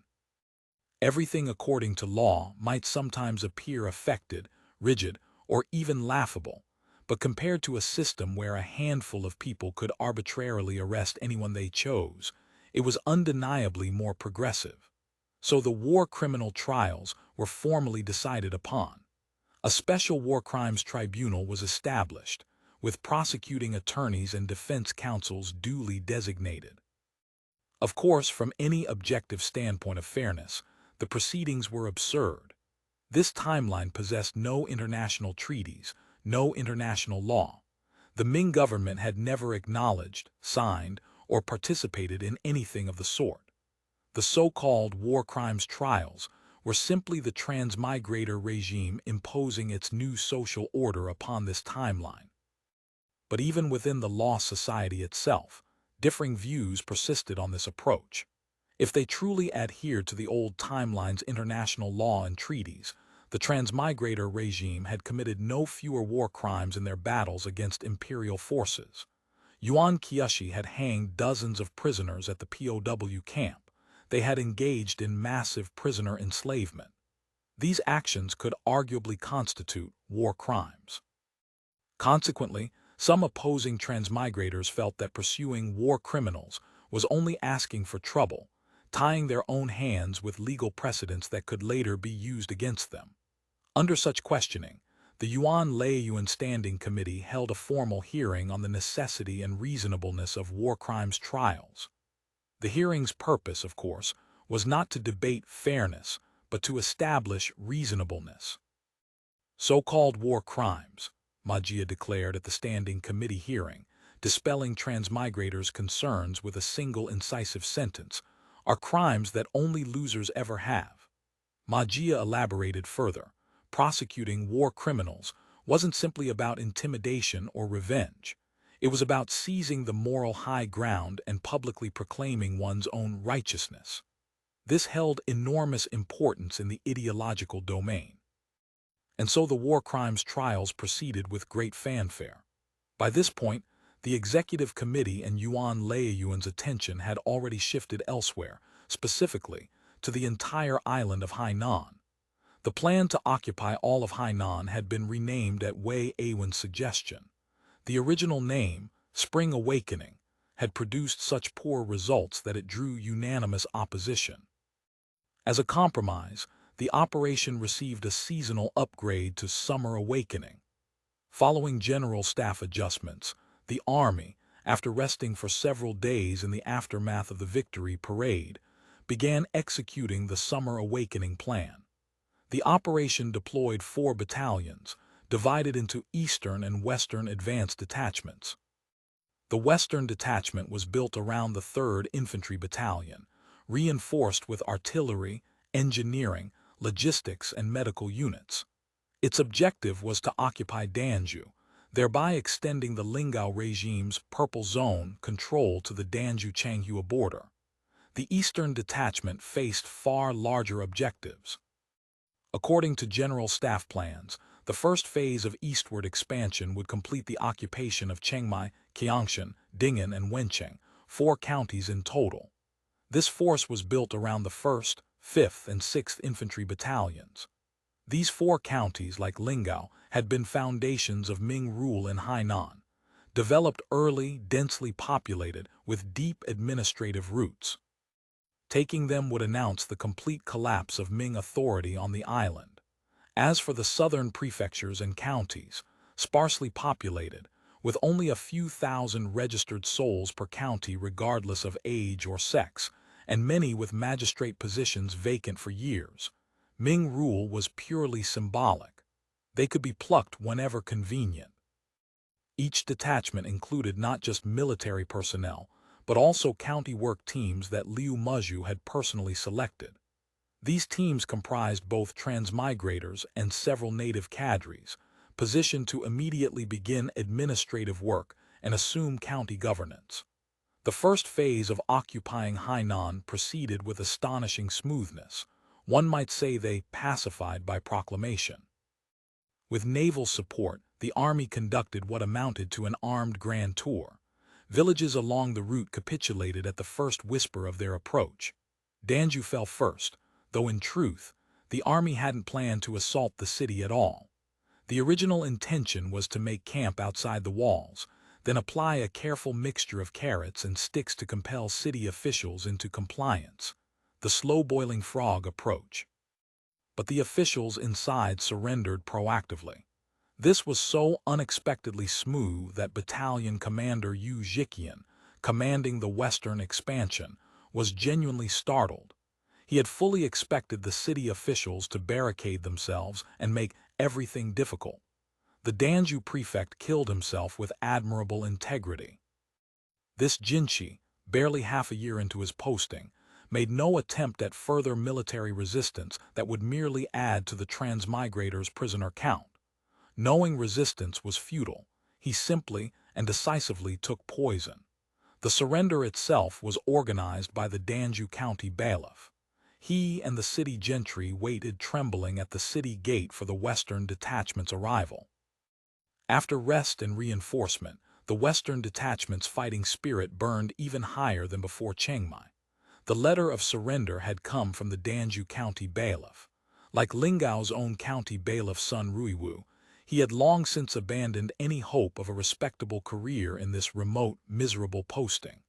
Though he wouldn't openly defect, he maintained a cautious wait-and-see posture.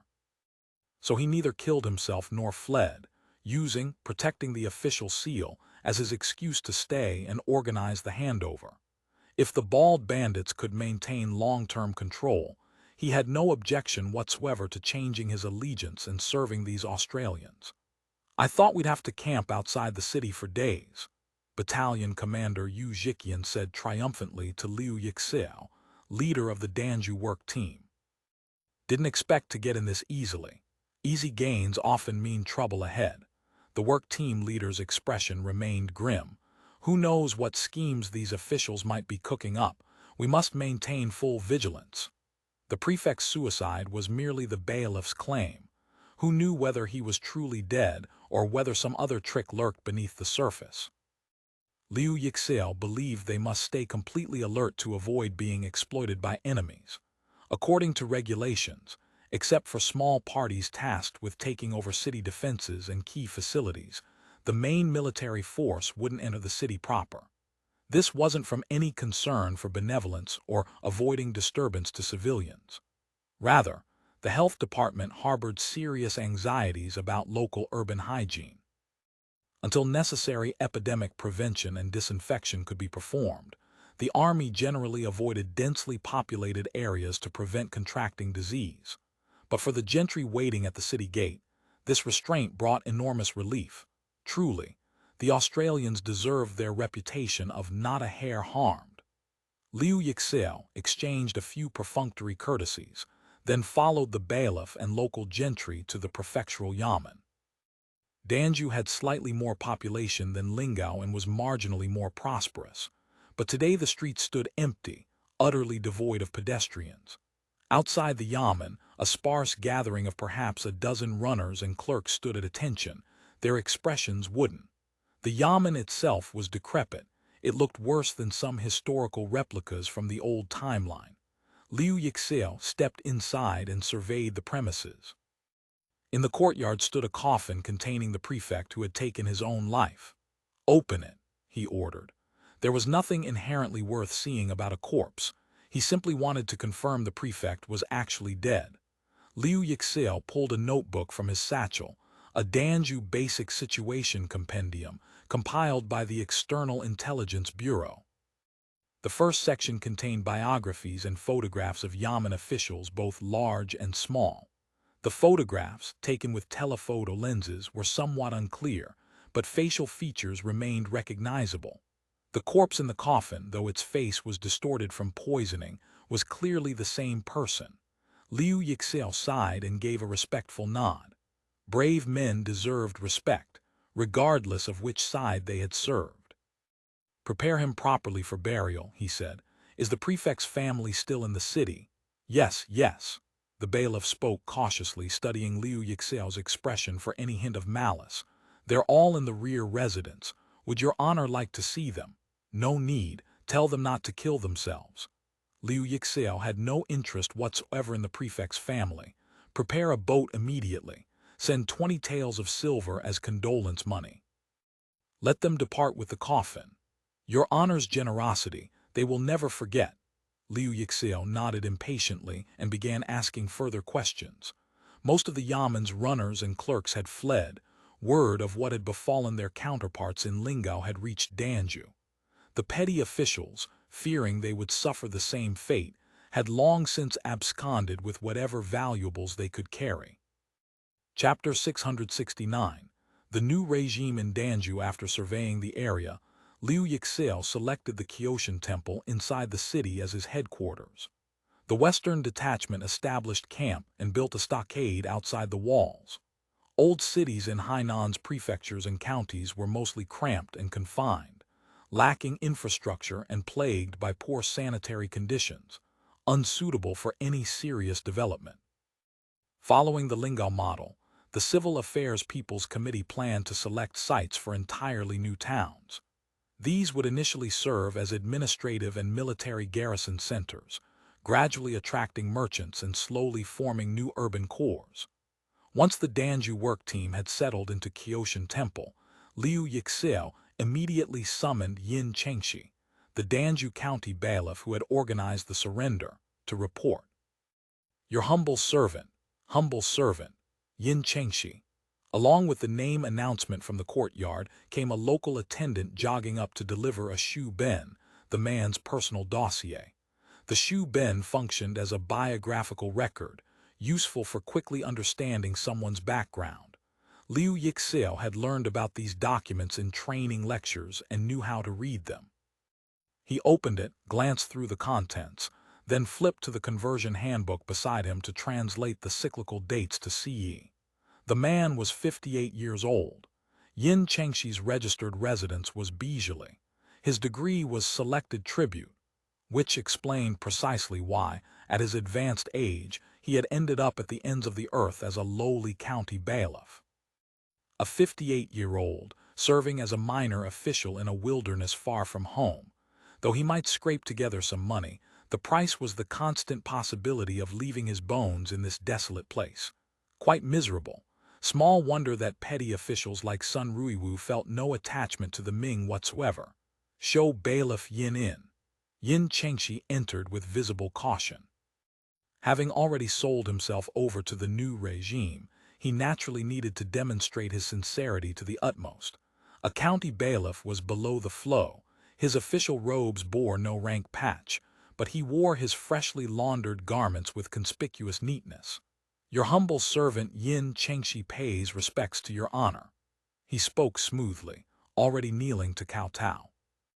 Liu Yixio had grown accustomed to the kowtowing customs of this timeline's natives, but having such an elderly man prostrate himself still felt deeply awkward. "Rise, we don't practice that here." Yes, thank you, your honor." Yin Chengxi rose carefully and presented his gift list. The list represented a joint offering from Danzhou's gentry and wealthy households: 10 pigs, 100 chickens, 100 bolts of local cotton cloth, 20 bolts of silk, and 50 she of unpolished rice. Liu Yixio nodded and had someone receive the offerings. He examined this first Ming official to surrender proactively. Yin Chengxi looked ancient, like 70 or even 80, though his movements remained surprisingly agile. Natives of this timeline tended to appear decrepit once they passed 50, but Liu Yixio hadn't expected quite this degree of weathering. Yin Chengxi stole a cautious glance at his new superior. His state of mind was complicated indeed. He had no desire to die as a Ming martyr, yet he feared these foreign rulers might not value his allegiance, and even more he feared they might suspect his surrender was a trap, which would mean immediate execution. He had heard the Australians' reputation, not particularly bloodthirsty but utterly ruthless when they chose to kill. "You're the only official left in the city." "Yes, your honor." Yin Chengxi felt slightly reassured. If the man was asking about local affairs, he wasn't planning to kill casually. Danzhou had originally possessed 4 officials, though the positions were chronically understaffed. After the prefect's suicide, only Yin remained. He himself had served as county bailiff here for over 5 years and knew local conditions intimately. Liu Yixio questioned him about populations, taxes, and power structures. Yin Chengxi answered thoroughly, demonstrating remarkable familiarity with local affairs, answering one question with 10. Liu Yixio found himself quite satisfied. Technical competence aside, this level of administrative knowledge surpassed that of most officials he had encountered. It seemed this was a useful man. Appropriately retaining local officials willing to serve was established policy, set by Liu Muzhu himself, especially before sufficient new cadres became available to replace them. Beyond immediate utility, it could also serve as an encouraging example for officials elsewhere. "You must have done quite well for yourself as county bailiff." "Well, this." Yin Chengxi's face contorted, suddenly fearing he was about to be squeezed for bribes. County bailiffs could indeed make excellent profits. "Your humble servant did enjoy some benefits but never dared go too far." He glanced at Liu Yixio, wondering silently how heavy a gift would satisfy him. He did have another gift list concealed in his sleeve. He hastily produced it. "This is your humble servant's small personal token. A mere trifle, please accept it, your honor." The most valuable item on the list was 100 taels of silver, plus cloth and silk. For this backwater, producing 100 taels for a bribe meant this bailiff had been quite skilled indeed at accumulating wealth. "You're quite good at extracting money." The words struck like a thunderbolt. Yin Chengshi went weak at the knees. He was convinced these Australians were staging a righteous judge performance, planning to use his head to win popular support. He immediately kowtowed repeatedly, begging for mercy. "I won't take your gift. At your age, coming all this way to be a petty official isn't it all for a bit of money?" Liu Yixao's tone was magnanimous. In truth, he was seething inside. Liu Yixao despised corrupt officials and felt an impulse to execute everyone he encountered. But he understood that killing wouldn't solve the problem. Right now, they needed people. He couldn't afford to lose the assistance of a local official who understood the area so thoroughly. "Yes, yes, your humble servant deserves death." "Deserving death under the Ming, we don't concern ourselves with that," Liu Yixao said. "Our Aosong regime consistently takes a dialectical approach. Your past crimes were caused by the Ming system. You too are a victim of that system." Yin Chengshi couldn't comprehend how he, a corrupt official, had somehow become a victim, but he agreed enthusiastically with whatever the Australian said, nodding and repeating yes at every pause. "But now that you serve Aosong, there is no room whatsoever for such behavior. Understand. Your humble servant understands perfectly." "Good, take your gift back, I don't want it. I now appoint you General Liaison Officer for Danzhou and Deputy Director of the Danzhou Post-Disaster Management Bureau. All dealings with local natives will flow through you. You must handle affairs properly, no extortion, no troublemaking." "Your humble servant absolutely would not dare." Yin Chengshi assumed an expression of profound remorse. "Your humble servant will reform completely and serve the Aosong Emperor with his whole heart. Gather all the runners and clerks who haven't fled from the Yamen. I have work for them." They brought out Danzhou Prefecture's official seal. Liu Yixao ordered immediate posting of a public notice, informing citizens inside the city and in the surrounding countryside not to panic, to continue their occupations peacefully. After gathering basic administrative personnel, Liu Yixao ordered cases to be heard on site in the Qioshan Temple courtyard. The Danzhou Prefecture jail and the penal office's detention cells still held over 100 people. These needed to be cleared quickly. He had brought retained personnel from the former Lingao County Yamen's penal office to assist with case handling. They began reviewing the detained prisoners. The Arbitration Court's Legal Research Office had conducted specialized research on clearing cases and prisons after regime takeover, consulting Wang Xiaomin and retained penal staff as advisors and studying procedural issues and abuses in considerable depth. The result was a comprehensive manual for takeover personnel. This manual detailed regulations for case processing and prisoner disposition after regime change. Historically, peasant revolts or dynastic transitions that captured cities would release all prisoners as a display of benevolent governance. But by modern standards, this approach was deeply problematic. No matter how dark a regime or how corrupt its judiciary, prisons couldn't possibly contain only innocent, wrongfully convicted people. Genuine criminals inevitably lurked among them, some even violent and dangerous. Releasing everyone indiscriminately might feel satisfying in the moment, but it produced chaos and created massive social instability. Even in the old timeline, such examples were not lacking. With the retained personnel's assistance, Liu Yixao quickly sorted through the dossiers and prisoner situations. Tax and rent defaulters, all released immediately. Those confirmed as actual criminals would, following Lingao's precedent, form a labor reform team to be relocated within the city. Prison conditions were atrocious and would only waste precious manpower.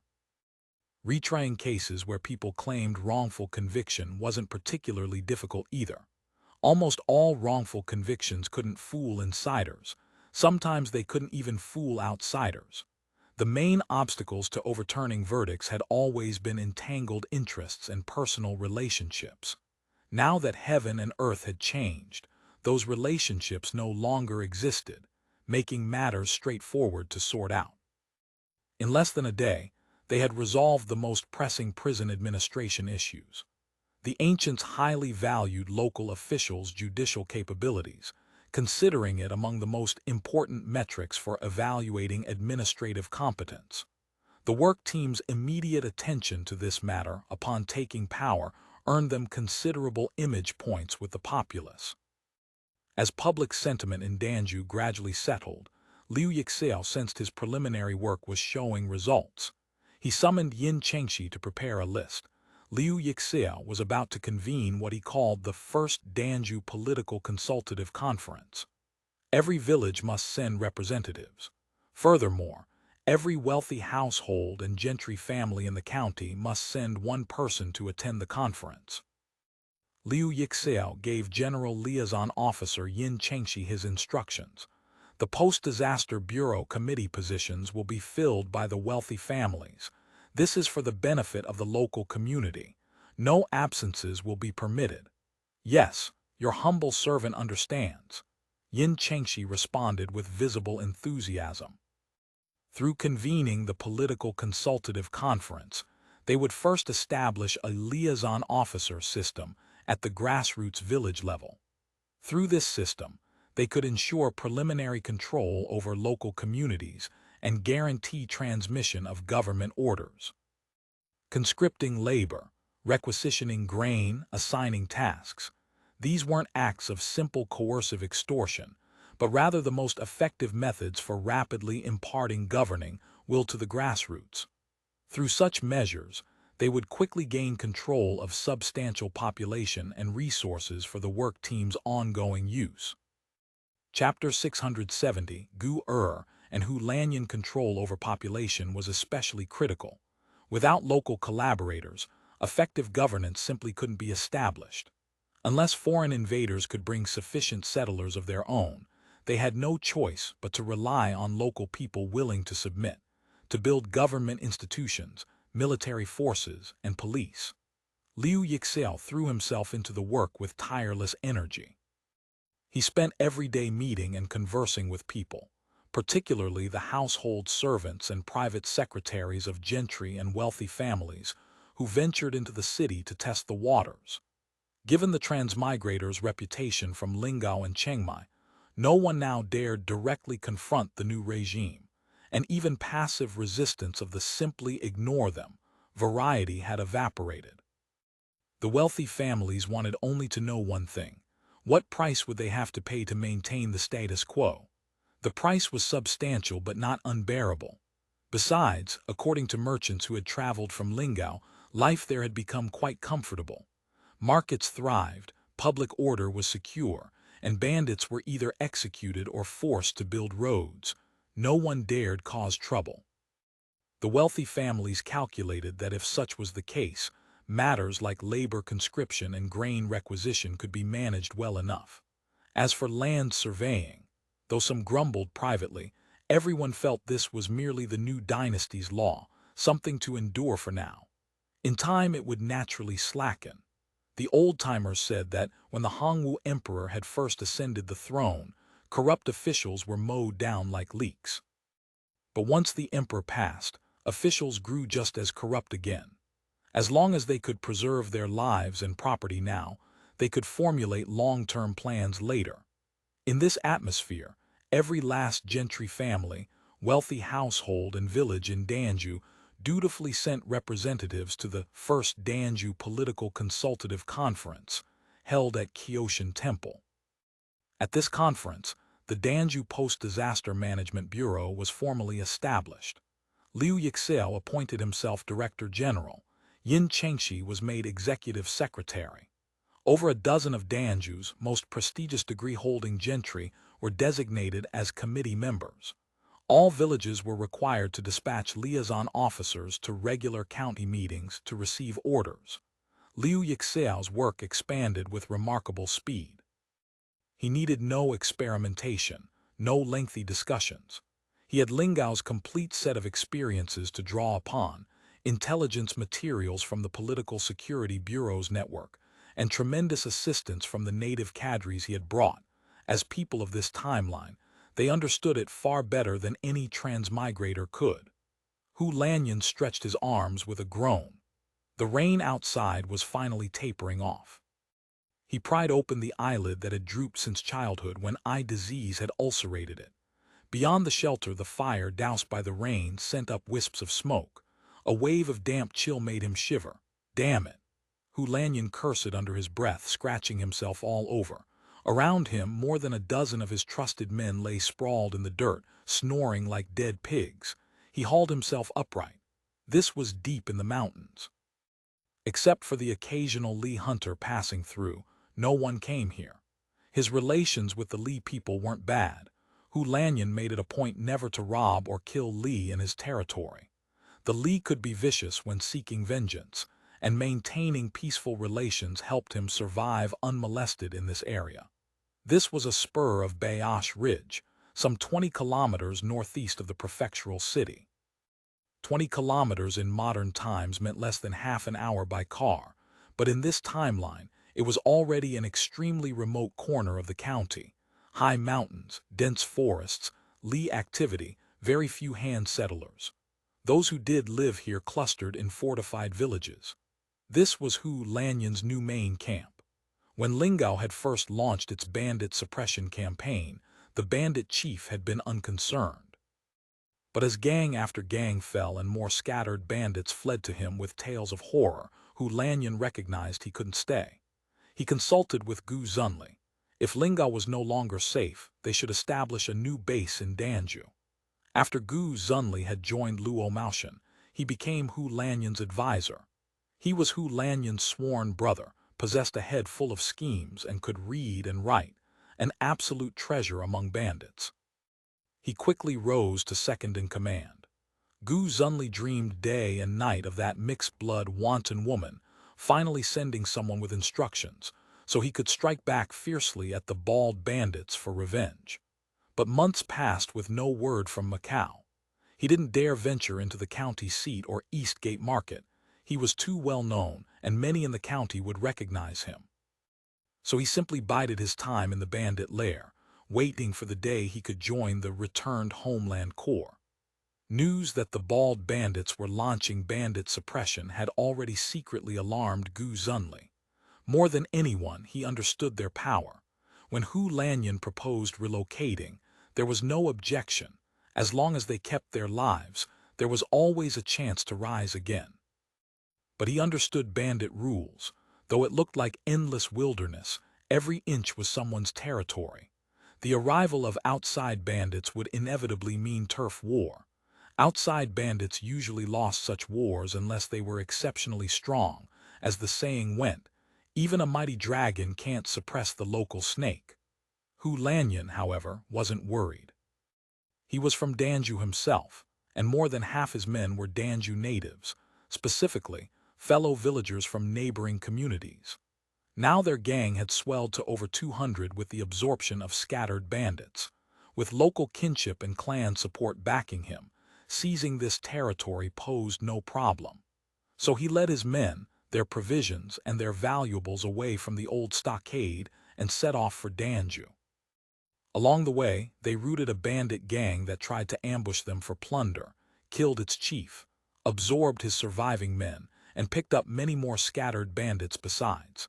By the time they reached Danzhou, they numbered over 300, a formidable force. With such numbers and local kinship ties behind him, Lanyan quickly crushed and eliminated the bandits entrenched on Bayash Ridge, making himself the undisputed local lord. Although Lanyan's force was strong, more men meant greater expenses. He sent some of the locals who had no desire to continue as active bandits home to become home-based bandits, meaning they would be called up for raids and share the spoils when there was action, but otherwise farmed their fields peacefully.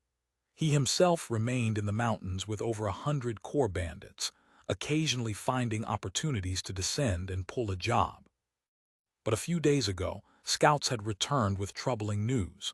A force of bald bandits had occupied Danzhou city. This worried Lanyan greatly. The Australians were particularly enthusiastic about bandit suppression. If they conducted the same campaign in Danzhou, he would have to flee all the way to Changhua, a place of nothing but sand where the people were dirt poor. Going there meant he couldn't even feed his men.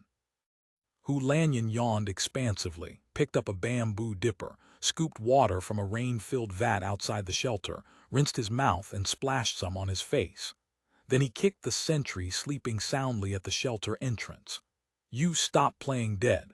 Go fetch Advisor Gu." Gu Zunli lived in another shelter nearby.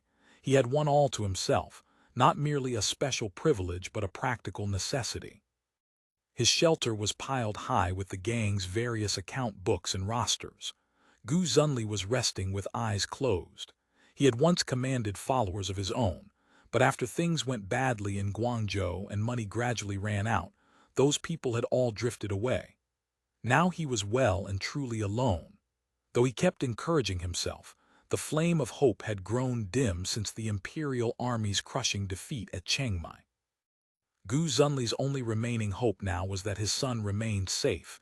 He had heard nothing of him for a long time. He had sent men to Qiangshan to make inquiries, but they reported that Gu Chengshuan had departed long ago. "Brother, tell me, what should we do?" Lanyan took a cooked taro from a subordinate, shook some salt from a bamboo tube and began eating heartily. "For now, we can only endure." Gu Zunli smiled bitterly and peeled a taro for himself. Eating their fill in the mountains wasn't a problem. Grain and salt extorted from wealthy families and farmers were plentiful. They even had cloth, silver, and other valuables. But good food was hard to come by. They had to hunt for fresh meat. But if they come to suppress us, the bald bandits haven't established themselves yet. They won't come suppressing bandits so soon. Gu Zunli spoke with what confidence he could muster.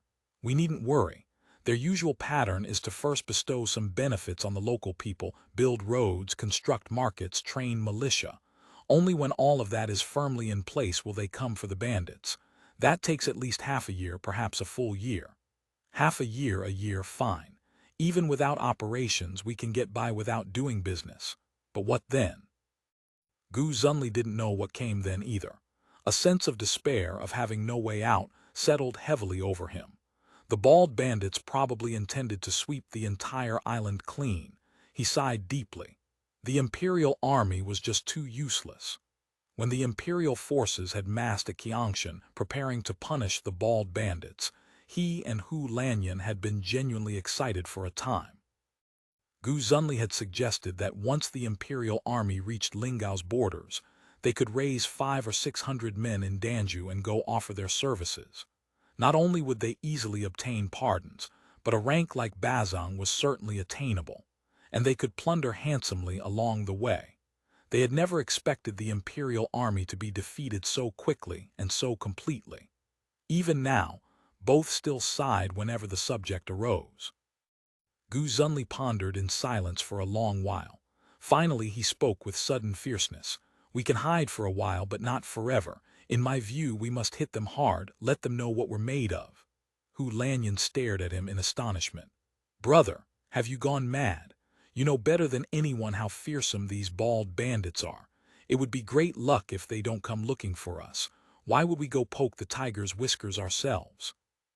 Besides, according to scout reports, the bald bandits in Danzhou numbered nearly 1,000.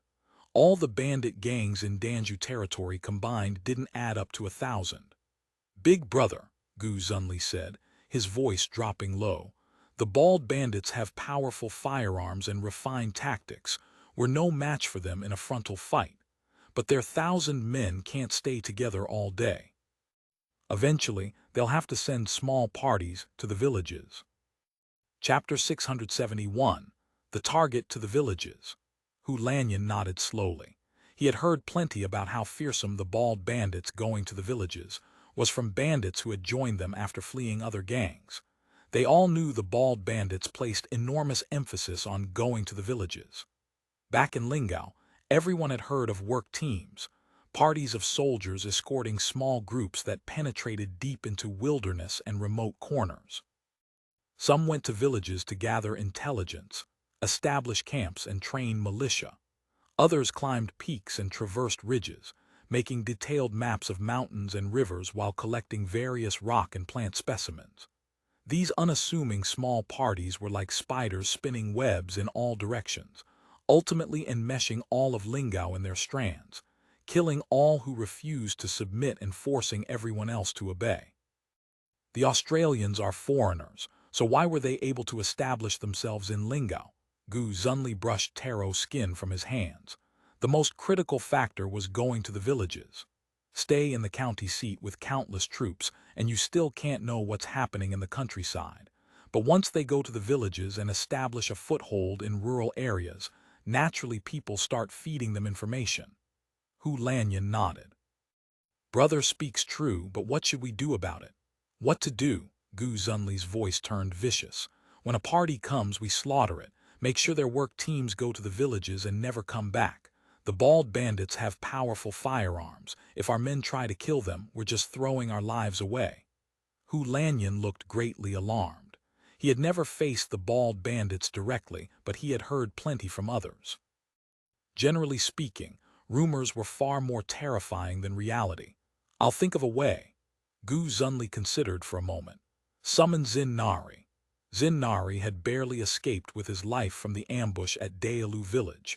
After wandering through the wilds for what felt like an eternity, encountering Lanyan's men had finally given him a place to belong. The Australians had shattered his nerve completely.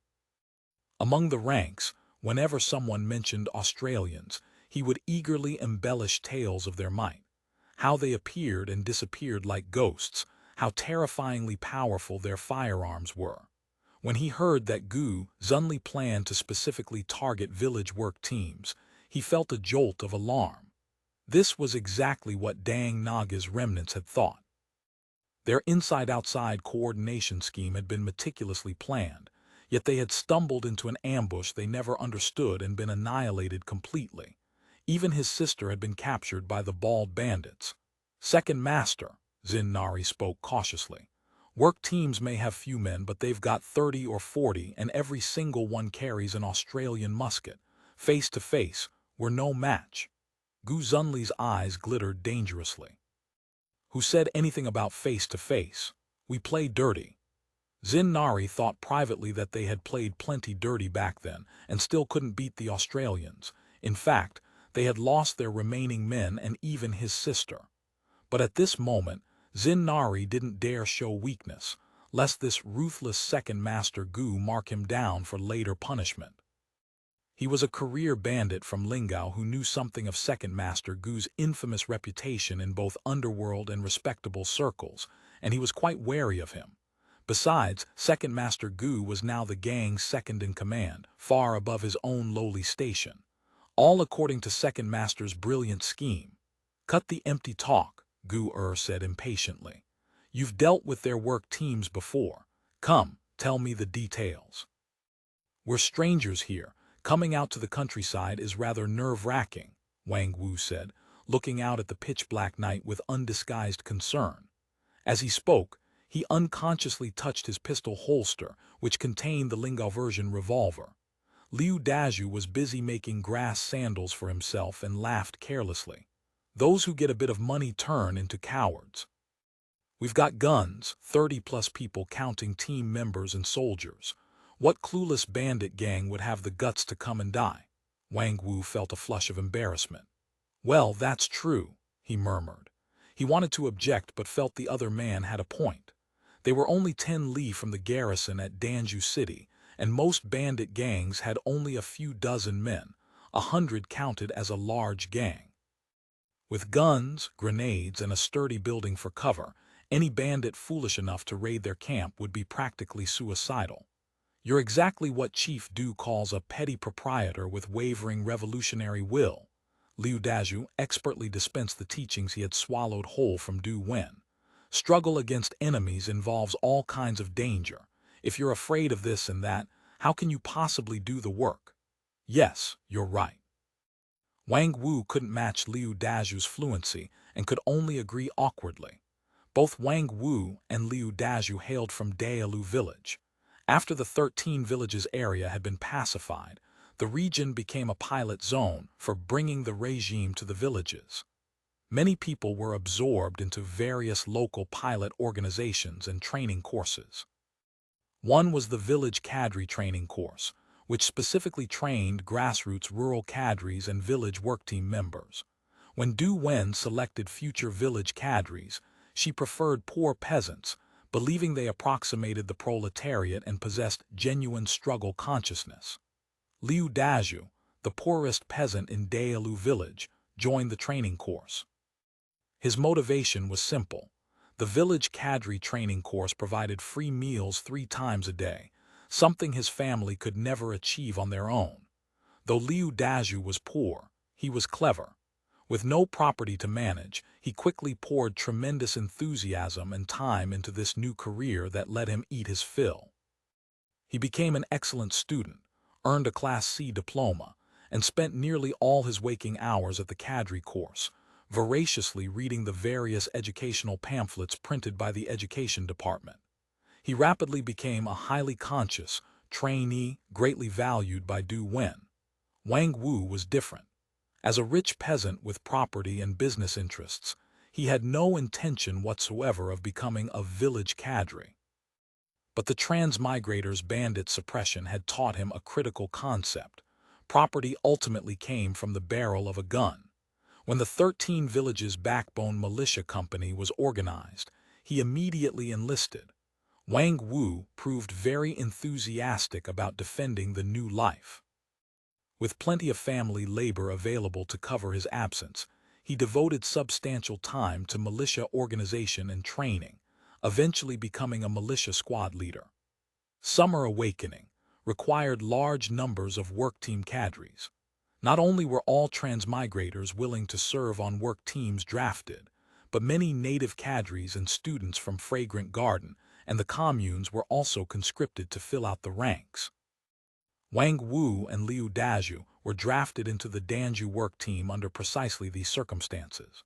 Once Liu Yixao had established a preliminary foothold in Danzhou and built up the liaison officer system, he divided his work team members into numerous small parties. Each work team consisted of 7 or 8 native cadres and students, plus an infantry platoon as a guard force.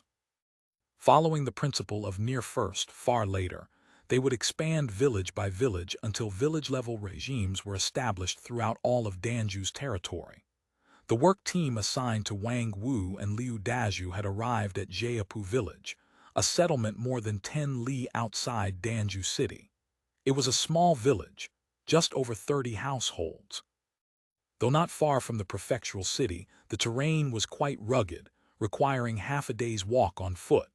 The route passed through nothing but wilderness. The surrounding environment was desolate indeed. The villagers farmed the land at the mountain's base for their livelihood and had also cleared some terraced fields higher up. Water sources were scarce. Farming depended entirely on rain. The people lived in great hardship, though of course, this was the norm for rural areas in this timeline, nothing particularly unusual. Because they were poor, there were no wealthy peasant-level households locally. It was a desperately poor village through and through. Its selection as a first priority target for bringing the regime to the villages was partly because it was nearby, but mainly because of its poverty. Poverty breeds desire for change. Such villages held little appeal for ambitious young people, and poverty meant that small amounts of material incentive could satisfy people. The work team could easily cultivate the first batch of usable personnel among the local population. A portion of the large quantities of grain and cloth from Danzhou's granaries had been locally allocated to Liu Yixao for current operational expenses. After the Jiapu village work team arrived, they began work according to the procedures laid out in the work manual. The division of labor was clear. Liu Dazhu was responsible for village administration, Wang Wu for militia.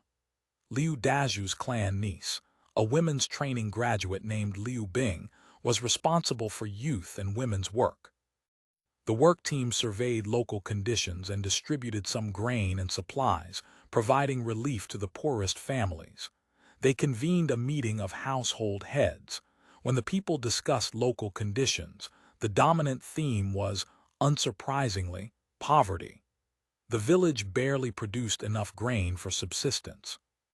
With poor transportation, essential consumer goods like salt, cloth, and iron tools had to be brought in from outside, making them prohibitively expensive and leaving the people even more impoverished. Bandit problems weren't severe here. Apparently the area was too poor and too remote for even bandits to bother with. Wang Wu paid careful attention to whether any locals had become bandits themselves. After checking through various channels, he found none. Liu Dazhu took guards to tour the village and its surroundings. He was no stranger to farming, but here there was little flat land and much mountainside, completely different from Daelu village. "We need the Tiandehui to come," he murmured to himself. He decided to add this observation to his report. That evening, they held a meeting and wrote their reports by gaslight. There's surplus young, able-bodied labor here. They could absolutely be absorbed as the first recruits for the Danzhou Garrison Company. I tentatively tested their interest. Quite a few are willing. We could send at least 20 soldiers. That's practically one adult male per household. Then won't the local militia have no one left? A village this small, everyone able-bodied is naturally militia. The remaining men can still form a militia platoon. How's the Azure Blue Plan going? The Azure Blue Plan was the transmigrator regime's special program for taking in orphans from occupied territories, an important metric for work team performance evaluation. To make his team's intake numbers look good, Liu Dazhu had been vigorously persuading particularly poor multi-child families to hand over their underage children to the work team for transport to Lingao for upbringing. This practice wasn't against regulations. In fact, it was actively encouraged. The education department welcomed more children falling into their hands to be molded into a generation of new people.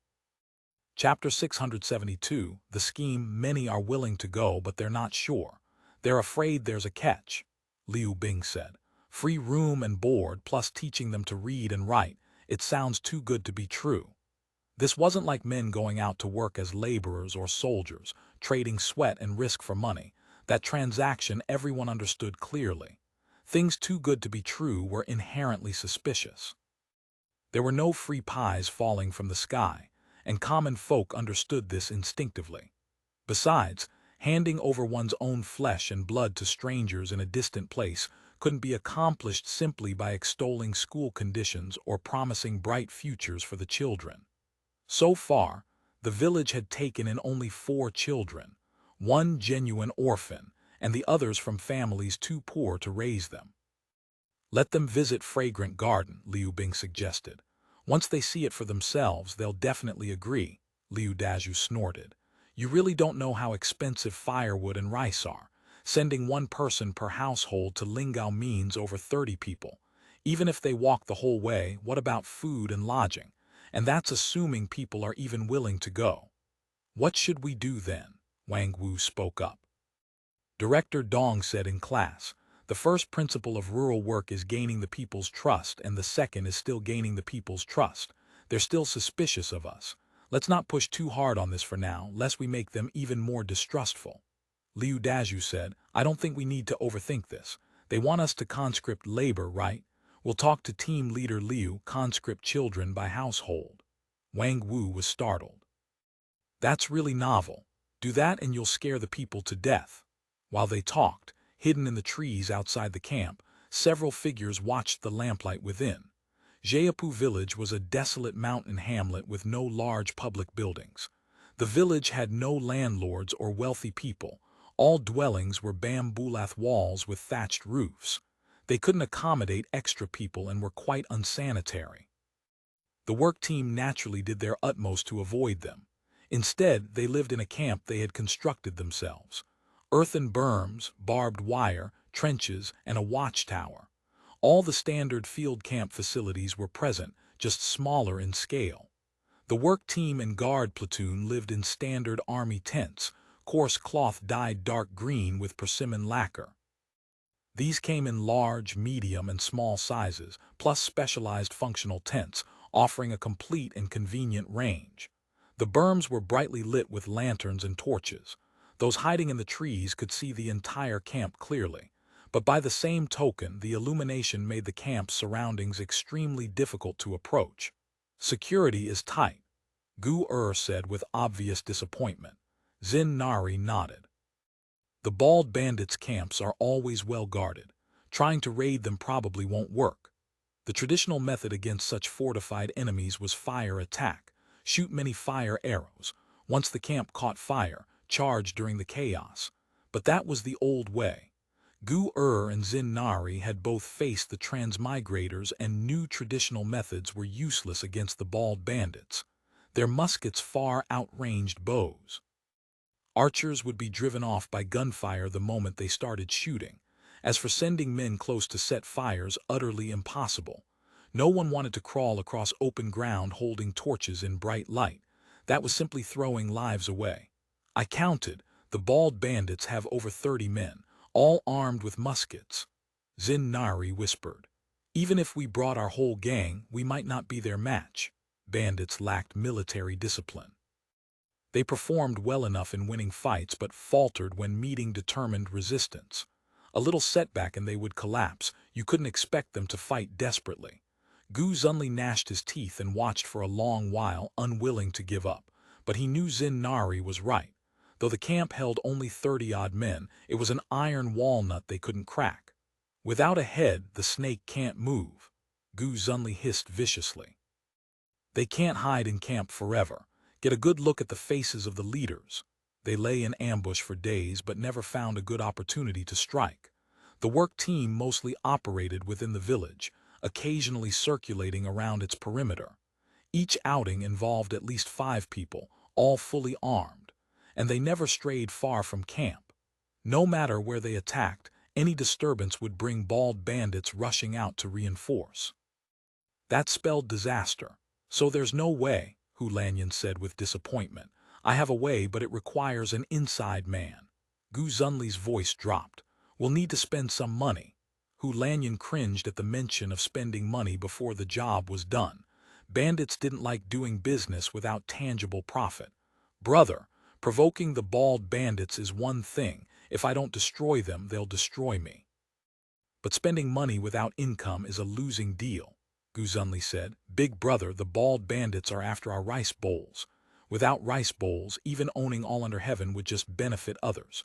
Hu Lanyan sighed heavily. I understand that. How much silver? Not much.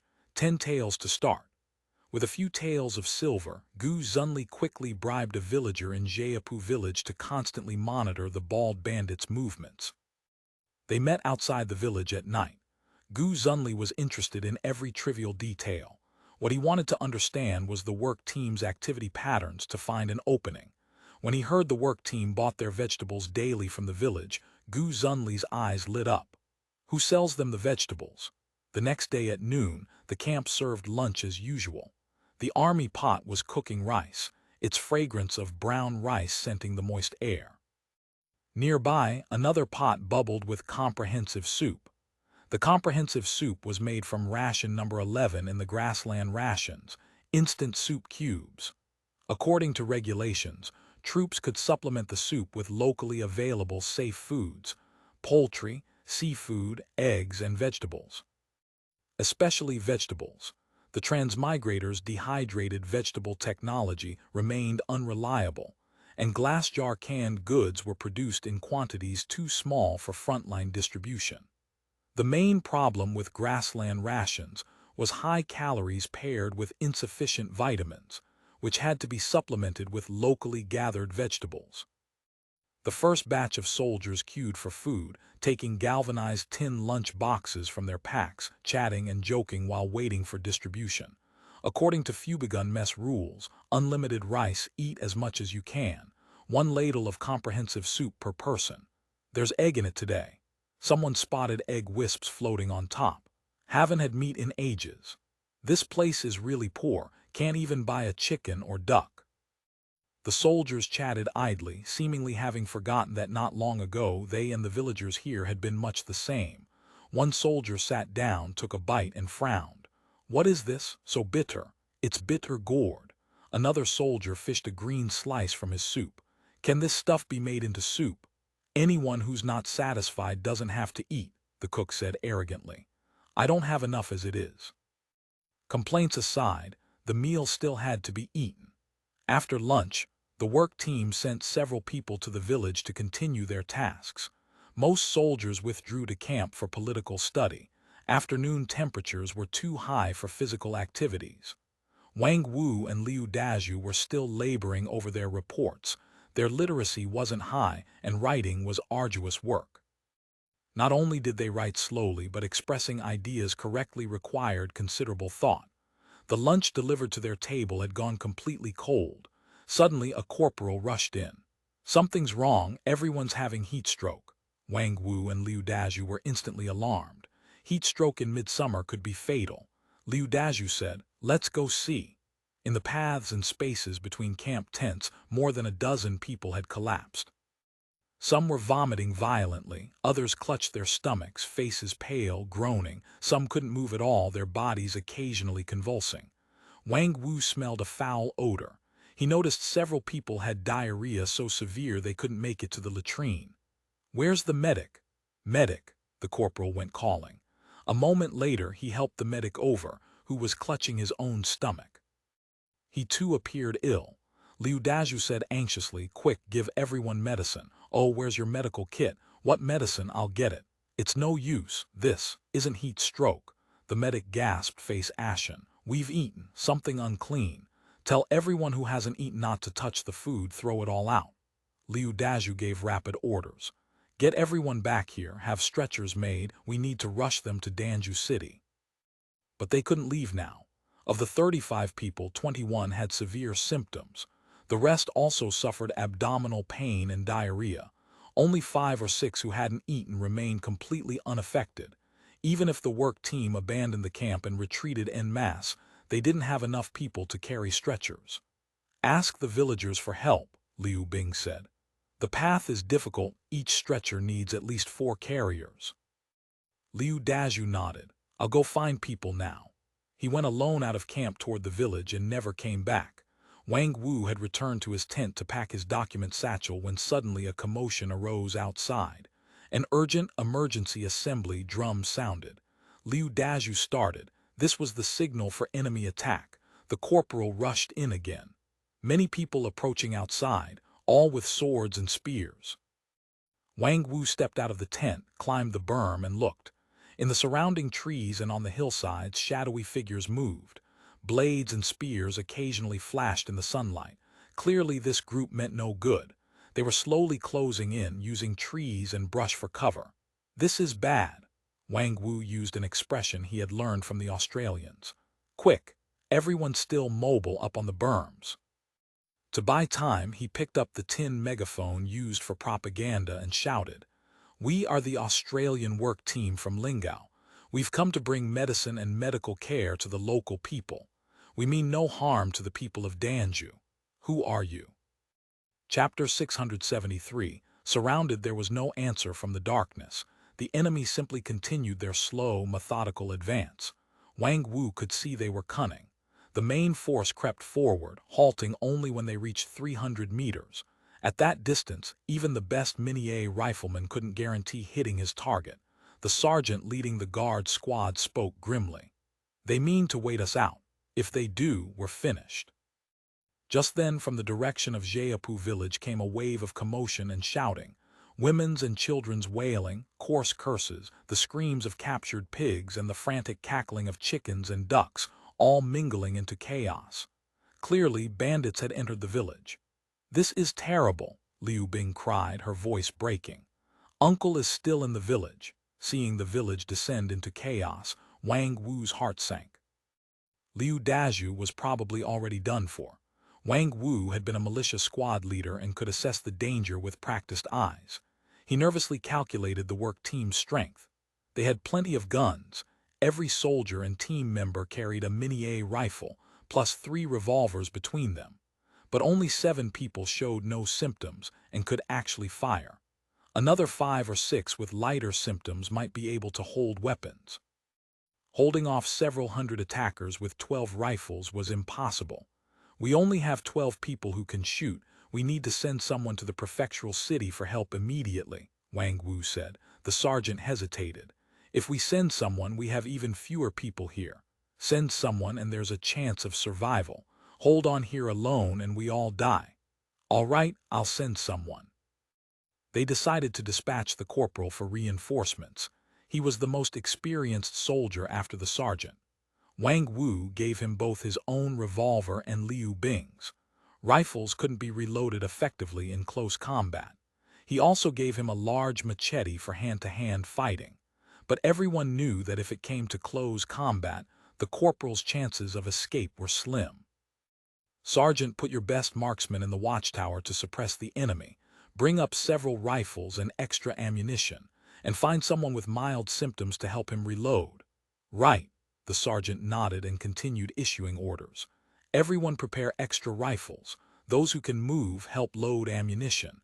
Everyone take cover behind the berm slope. Tents are to be taken down immediately. Gu Zunli wiped sweat from his brow. The sky hung heavy with clouds, the air thick and muggy. Rain was probably coming. His poisoning plan had succeeded.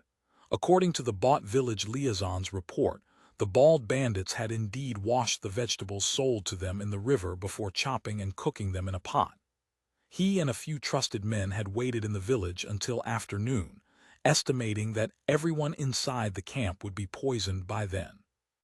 Only then had he ordered the bandit contingent waiting over 10 li away to close in. Now he felt confident. The bald bandits were trapped. The liaison he had bribed had just come running with news. One of the Australian leaders had come to the village asking villagers to carry stretchers. Good. Take these brothers along. They'll be the men the village provides. Gu Zunli narrowed his eyes and glanced at the spy. Beside him stood over a dozen capable men, all dressed in rags, looking no different from local villagers. The liaison trembled. This humble one couldn't possibly dare. Several bandits immediately showed savage expressions. The liaison wilted at once and obediently led the disguised men away. Before long, Liu Dazhu, trussed up like a dumpling, was pushed and shoved into Gu Zunli's presence. His face was cut, his clothes torn to shreds. He had clearly put up a fierce fight. A young bandit with a broken nose handed over a holster. This is the bastard's Australian pistol. Without firearms, just an ordinary savage. Gu Zunli examined the panting, bleeding prisoner at length. Name, Liu Dazhu. You're the work team leader. So what if I am? You're in a hurry for stretchers. I suppose everyone inside has been laid out. A cruel, triumphant smile spread across Gu Zunli's face. Don't waste your energy. Even if I hadn't stopped you, by the time you carried them to Danzhou City, they'd all be dead anyway. Liu Dazhu felt the wound on his face throbbing with pain. He didn't really register Gu Zunli's words, but he knew he had fallen into bandits' hands. What happened to those who fell into bandits' hands? Liu Dazhu, who had grown up in Daelu village watching bandits rampage and kill, knew very well. He remembered clearly. In the second year of Tianqi, Dang Nagi had brought bandits to the Great Banyan at Daelu village's entrance and killed over 20 villagers accused of being government informants in a single bloodbath. Blood had soaked the ground everywhere. Now he too would die. At this thought, Liu Dazhu's legs went weak. He thought of the money he had saved, planning to build a new house after returning from Danzhou and take a wife. He never imagined he would die here so soon. He was so unwilling to die like this. Liu Dazhu had never clung to his life so desperately before. Do you want to die? Gu Zunli was a shrewd character and noticed the change in his expression immediately. Liu Dazhu answered honestly. No. Then go call out to the people in the camp, tell them to come out and surrender. Gu Zunli's tone turned persuasive. Those willing to join our business that requires no capital can stay and work with us. You know Australian firearms, our outfit won't treat you badly. Those unwilling can go free. Liu Dazhu's mind stirred. not bad terms, but he quickly realized this was merely a ploy to deceive. Unless they were willing to become bandits, surrender meant certain death. Bandits never left witnesses alive. Surrender. Become a bandit. Liu Dazhu thought of his days and nights at the training course, thought of each lesson. The Australians had swept away the darkness shrouding his heart, instilling an entirely new way of living and thinking, letting him see his own strength, see how boundless his hopes could be in the new society. By comparison, what was respect in a bandit gang worth? Even surviving temporarily in a bandit lair would still lead eventually to death. The Australians never let traitors escape. I don't want to die, but I won't call out to betray my people. Kill me if you want. Liu Dazhu trembled slightly. This old man has no luck, won't live to see the day the new society succeeds. Gu Zunli could see this man had made up his mind. But he didn't care whether he called out or not. Knowing everyone inside was poisoned was enough. Take him away and chop his head off. A young bandit kicked Liu Dazhu to the ground and hacked off his head with one blow. Hang it on a spear, show it to the people in the camp later. Gu Zunli laughed wildly. If any are still alive. Knowing the people in the camp had definitely been poisoned, Gu Zunli grew bolder. He ordered the bandit contingent near Jiapu village to quickly surround the camp. The main bandit force was led personally by Hu Lanyan. It included not just the core gang but also many home-based bandits, totaling about 200 men. Seeing Liu Dazhu's headless corpse and the revolver taken from him, Hu Lanyan grinned from ear to ear. Brother is truly formidable.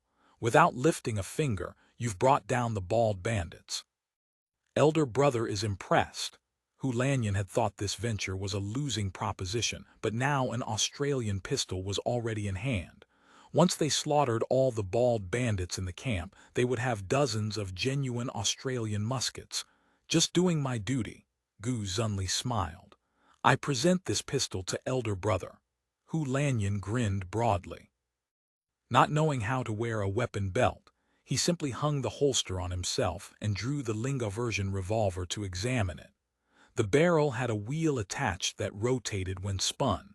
Inside the wheel were holes with loaded rounds visible. These cartridges were different from others. The bases all had something like a small copper piece. Hu Lanyan turned the weapon over and over, unable to figure out what made this strange pistol so powerful that the Australians could dominate Hainan with such things. Unable to understand and not daring to tinker further, he had a subordinate wrap gun, holster, and ammunition in silk for later, planning to question a prisoner about it. Brother, the rest is yours. This job is yours to finish. Hu Lanyan was in excellent spirits and delegated fully. Thank you, brother. Gu Zunli then summoned all the bandit lieutenants. The paths here are poor, they can't easily escape. Gu Zunli pointed at one lieutenant. In a moment, take a dozen brothers and fell trees to block the mountain path. Second boss, felling trees is easy, but the brothers have walked dozens of li and eaten nothing but a few cold taros. What are you complaining about? Gu Zunli laughed. Isn't this the Jiapu village liaison? He's been providing grain and labor for the bald bandits. Now he'll provide for our brothers. After we finish off the Australians, he'll have to provide women too. The lieutenants roared their approval. The liaison's face went ashen. He had been tempted by the silver, and Gu Zunli had repeatedly promised he bore only a grudge against the Australians, with no designs on the village. That was why he had agreed to become a bandit spy. He never expected that while Gu Zunli did indeed mean to destroy the Australians, he would ravage the village too. You, go tell the village to prepare food and wine. Get ready for a victory feast. While the bandits were ravaging the village, Gu Zunli was tensely briefing the lieutenants. He wanted them to prepare plenty of arrows, kindling, gunpowder, and fire-starting tools in case fire attack became necessary. Whatever you do, don't get too close. Getting hit by a bald bandit musket volley is no joke. From Zinari, he knew the bald bandits' muskets could shoot about 100 yards at maximum, though they usually opened fire around 50 yards. The main force must stay more than 300 paces back from the berms. Surround the camp properly and wait for my signal. Chapter 674. Desperate Situation. Wang Wu lay behind cover on the earthen berm. This camp had originally been built to platoon-level independent specifications, drawn from the military engineering standards manual compiled by the General Staff. Now he had only a squad of men to defend it. Actually, after subtracting the corporal sent for help and Liu Bing whom he had left in the tent to care for the sick, there were only 10 defenders. 10 men couldn't hold off the hundreds of thugs massing outside. Wang Wu looked at the sparse handful of people on the berm. If the enemy attacked from multiple directions, each side would have only 2 or 3 defenders. They could hold out an hour or 2 at most. Their only hope was the messenger. If Danzhou sent even a single company, they would be saved. We must hold this position. The longer we hold, the better our chances of survival. Wang Wu pulled a cigarette from his trouser pocket, lit it, and took a long drag. The more noise we make fighting here, the sooner work team headquarters will notice something's wrong and send reinforcements. We have rifles.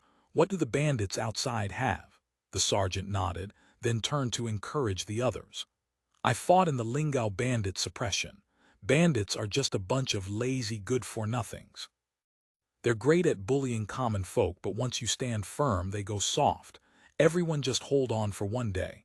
The sergeant and Wang Wu climbed the watchtower together. Beyond the open ground surrounding the camp, in the trees and brush, shadows flickered, blades and spears in motion. Cries and chaos drifted from the village. There aren't that many enemies. The sergeant studied the tree line. If we concentrate everyone, we could break out. But that would mean abandoning all the sick. And the road out contained a stretch of rugged mountain path. If bandits set an ambush there, they would be in for brutal fighting. Wang Wu shook his head. We can't abandon the sick. They'll all die, and we might not be able to break out anyway. A reckless breakout would get 3 or 4 people out at most. If they were wiped out, neither the work team nor the sergeant could explain it to the organization. We can only hold to the death. They climbed down from the watchtower. Just then, Liu Bing came crying to find Wang Wu. Including the medic, 3 patients had died. The others weren't faring well either. I gave them anti-diarrheal medicine and painkillers. Liu Bing's eyes brimmed with tears. But it's not working. Wang Wu said they've been poisoned. Without knowing what poison, medicine is useless. Just then, the marksman in the watchtower called down loudly. The bandits were forming up. Everyone to your positions, the sergeant shouted. Don't rush. Let the enemy get close before firing. Liu Bing wanted to go up on the berm, but Wang Wu refused. You stay and take care of the sick. Each side of the camp now had 2 defenders. 2 more occupied the watchtower. 10 people total, with no reserves whatsoever. Everyone knew the stark reality. Either they used their own strength to repel the enemy, or they all died here. Wang Wu and a soldier with mild symptoms held the western section. Hearing the occasional groans of pain from nearby, Wang Wu loaded 5 or 6 rifles and placed them within reach. Following methods he had seen in military training films, he positioned a rifle at several different firing positions along this section. On the camp's eastern side, the bandits began their cautious approach. The sergeant climbed the watchtower. Seeing only the eastern enemy advancing while the others held back, he immediately recognized this as a probing attack. Attention! Enemy approaching from the east. 20 archers, 30 rabble. No firearms. This group of bandits advanced over 100 paces, almost reaching 200 paces from the berm. Then a rifle cracked from the berm. The shriek of bullets cutting through air made everyone duck instinctively. A bandit cried out and fell. Then, as if many were shooting, wisps of white smoke kept rising from the berm. The bandits couldn't stand the pressure. They immediately turned and fled in disorder. Wang Wu held his position at the western berm. He resisted the urge to watch the east. The enemies there were also slowly advancing, and he feared that if his attention wavered, bandits might rush over in the confusion. Sure enough, the sergeant's voice soon rang out again. Western enemy charging. 10 archers, 50 rabble, some firearms. In an instant, Wang Wu saw dozens of ragged, peasant-looking men burst from the trees and brush, waving assorted weapons and letting out savage war cries. He immediately raised his rifle and fired into the crowd. Before the recoil sensation faded from his shoulder, he dropped the rifle and ran along the trench to the next position, picked up the rifle there and fired again. Then the next position. He returned at the same rhythm, firing 6 shots from 3 positions in moments. The soldier helping him load worked frantically. Wang Wu caught a foul stench emanating from him. "Sorry, couldn't hold it," the soldier said with a pained expression, handing him a Mini-A rifle with an unidentified yellow substance on the stock. Wang Wu couldn't afford to be picky. He continued shouldering and firing. The bandits soon retreated. Then they launched attacks on the other 2 sides, all repelled. The soldier in the watchtower fired as fast as possible, also creating the illusion of heavy enemy fire. When the first round of fighting ended, 17 or 18 bodies lay on the open ground, plus many wounded bandits dragging themselves back toward the tree line. Quite a satisfactory result. Wang Wu thought if the bandits kept attacking at this pace, holding out for a day wouldn't be a problem. The bandit chiefs couldn't maintain their earlier confidence now. "Didn't you say they were all poisoned? They don't look poisoned to me." Lanyan had lost men and was very displeased. Bandits who had gradually gathered now numbered over 300. But fighting like this, what result could there be except throwing away lives? Damn it, did Liu Dazhu tell the truth or not? Gu Zunli couldn't think of any reason for Liu Dazhu to have lied, but from what had just happened, the enemy seemed numerous. Xin Nari spoke up. "How about we just withdraw?" His nerve had been shattered by the Australians.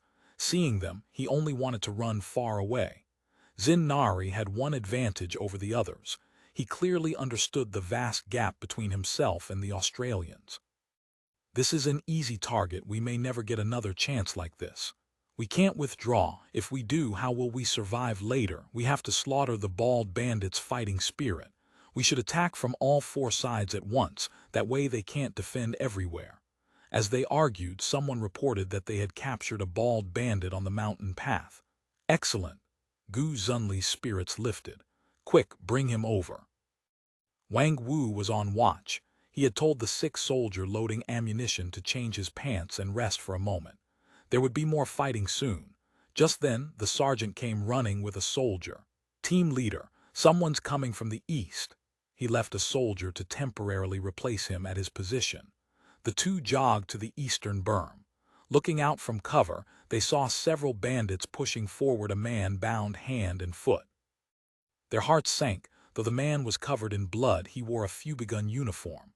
"We've caught your messenger. You have almost no one left," a bandit hiding behind cover shouted. "Surrender quickly. No one's coming to save you."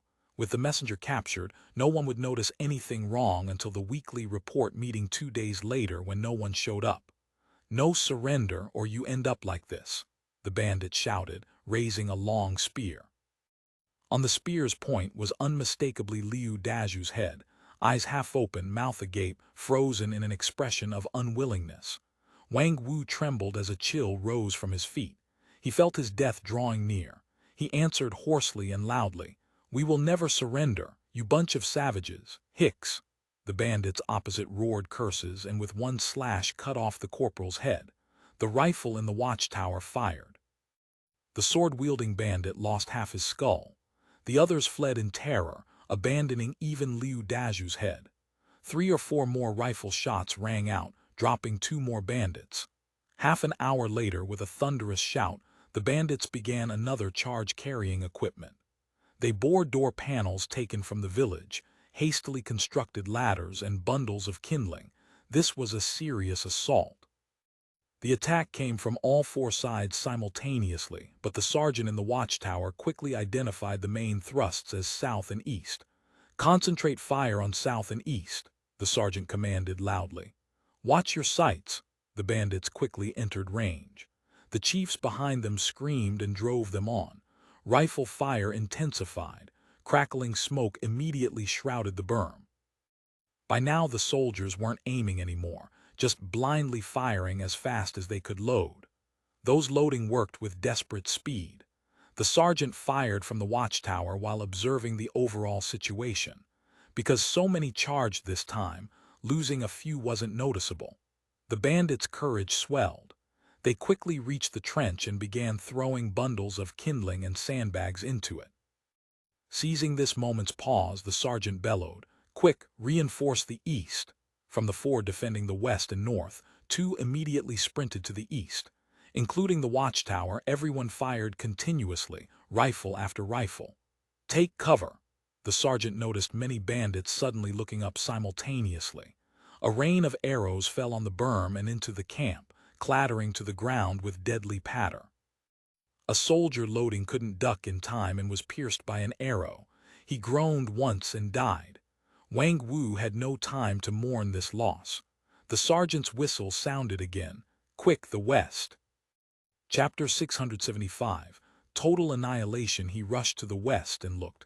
A large crowd of enemies had already pressed up to the trench's edge, throwing debris into the ditch while setting up ladders on top. By then the other two had arrived, and all four opened fire on the western enemies. They fired shot after shot. A hail of bullets dropped a dozen bandits. Those behind turned and fled in panic. The whistle blew again. Everyone dropped their overheated rifles and ran to the other side. Those who could barely crawl emerged to help reload. This half hour was the busiest of Wang Wu's life. Running, shooting, running, shooting. The sergeant's whistle shrieked ceaselessly as if it would never stop. Everyone was exhausted, gasping, nearly collapsing. Finally, the enemy retreated once more. "How much ammunition left?" Wang Wu asked the sergeant. "Plenty of ammunition, over 2,000 rounds." The sergeant's voice was steady. "Plenty of rifles too, just no one to use them. Don't conserve ammunition. Fire as soon as the enemy approaches. Don't let them get close enough to the berm to shoot arrows. Our people are too precious." Now they had only 24 people left. Some patients had died successively. The rest were dying. 2 more had fallen in combat. Those still able to pick up a rifle and fight, including Liu Bing, who had almost never used a rifle, numbered only 7. The survivors were exhausted from the fierce fighting. Another day like this and they would be wiped out.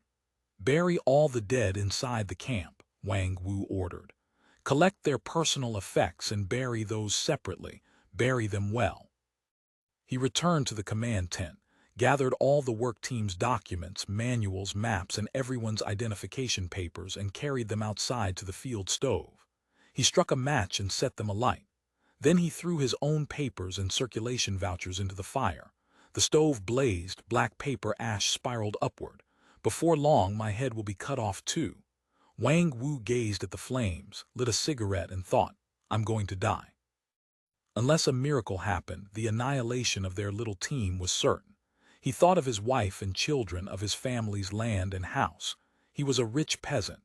After Daelu village was cleared of bandits, without their extortion draining him dry, he had thrown himself into farming and built up a prosperous household. He had become a local model farmer. The Tiandihui had specifically approached him about joining. He had been eager to try, planning to use Australian farming methods after joining and make something big of himself. Wang Wu knew that after his death, he would be honorably escorted by honor guards on a gun carriage to be buried at Kuigang. There would be a rifle salute and funeral ceremony. His wife, children, and parents would receive a large combat death pension. His family would always be cared for by the Australians. No greedy relatives, clansmen, or villagers would dare seize his property. No one would dare bully his wife and children because they would be bereaved family, a noble designation in the Transmigrator Empire civil system. Only the families of the fallen could enjoy this title and its accompanying privileges. He knew all this. After his death, he would have no worries. He returned to the tent serving as a temporary infirmary. The air inside was foul, saturated with the smell of death. Liu Bing crouched beside a soldier who had just died, hands covering her face, sobbing. Wang Wu wanted to say something comforting, but nothing came. He wasn't like Chief Du or Chief Dong, who could always produce a stream of sensible, meaningful words for any situation. He thought for a long while and walked back out. The sergeant was cleaning his rifle. Piles of rifles lay beside him. He had carefully cleaned each one. "We'll need them soon," he said. "Can't fight with dirty rifles." Wang Wu said. If only we had grenades. I heard they were all used up at Chengmai. Now only the field army heading for Qiangshan gets them. The sergeant's hands never stopped their methodical work. When our battalion went to fight at Chengmai, everyone got two. Really effective. Throw one and down goes a crowd. Real palm thunder. Have you disposed of the extra materials? We're just a half platoon. We have no documents or such. The sergeant spoke calmly. As for military IDs, I've already collected and burned them all. Just these. He pointed to two badges on his chest. These were the recently issued Chengmai Campaign Victory Commemorative Medal and First Counter-Encirclement Victory Commemorative Medal. Bandits definitely won't want these, so I kept them. Bury them and leave them for your family, something to remember you by. I don't have family, the sergeant said with a bitter smile. Never got around to marrying, also lucky I didn't. As they spoke, the whistle sounded from the watchtower. Enemy forming up, battle erupted again. That afternoon, the bandits went to the village and stripped all the thatched roofs from villagers' huts. They also gathered large quantities of dry brush and weeds, bound them into bundles, and piled them upwind to set alight. The damp straw produced thick, acrid smoke that drifted inexorably toward the camp. At first the smoke wasn't too threatening. From a distance, it dispersed before reaching the camp. But it did obstruct visibility. Batch after batch of bandits used the smoke for cover, advancing section by section, steadily piling burning straw closer to the berm. Eventually, they lit brush piles right at the trench's edge. Wang Wu and the others could only blindly fire as fast as possible into the crowd's glimpse through the thick smoke, but couldn't halt the smoke operation. Finally, the entire camp was engulfed in choking haze. Team members and soldiers all donned water-soaked gauze masks, barely managing to hold on. The bandits finally concentrated all their forces for an all-out charge. They advanced through the smoke, themselves half-choked, but with their numbers, they finally filled in a section of trench under the smoke's cover and clambered up the berm. The bandits' faces were wrapped in wet cloth. Blinking eyes stung to near blindness by smoke, they swung swords and spears blindly, coughing violently as they charged upward. Arrows flew wildly into the camp from all directions. Everyone who could still move had retreated to the trench on the west side of the berm. Wang Wu looked around. Only 3 people remained beside him. The sergeant had already had his head cut off on the berm. A bandit was waving his rifle in triumph. Over a dozen rifles remained in the trench. These rifles couldn't fall into bandit hands. Everyone smash all the rifles we can't use, Wang Wu said and slammed his short-barreled rifle against a rock. The barrel and stock separated, parts flew everywhere. The others smashed their extra rifles too. Then everyone piled all the ammunition at the base of the berm and tossed a torch onto the heap. The copper percussion caps exploded like firecrackers, crackling violently. The gunpowder immediately detonated. Over 1,000 Minié rounds, propelled by the powder, erupted like a massive firework. The bandits screamed in agony. Wang Wu picked up a soldier's long-barreled Minié rifle and fixed the bayonet. The others did the same. In the instant he leaped from the trench to fight to the death, he saw Liu Bing crouching and trembling on the ground, lift her bayonet and thrust it violently into her own throat. Wang Wu let out a great roar. "Kill." These were his last words. Liu Yixia was run off his feet these days. The 5 or 6 work teams he had dispatched had all begun operations. The highway extending from Lingao also needed to enter the materials and labor preparation stage. Most urgently, grain requisition and land surveying had to be prepared. The Danzhou garrison refused to surrender, so Yu Zhiqian had to launch an expedition against them. He quickly forced the various garrison posts to capitulate and accept reorganization. According to policy, they arrested a batch of Kaianhu, Beihu, and Xiaoqi, who had been lording it over the military households. These would serve as free labor. Ordinary military households were reorganized. Military household farmland was relatively concentrated, making it ideal for large-scale commercial cultivation. The military households had been the Ming's official tenants, now becoming agricultural workers at the Empire's state farms made perfect sense.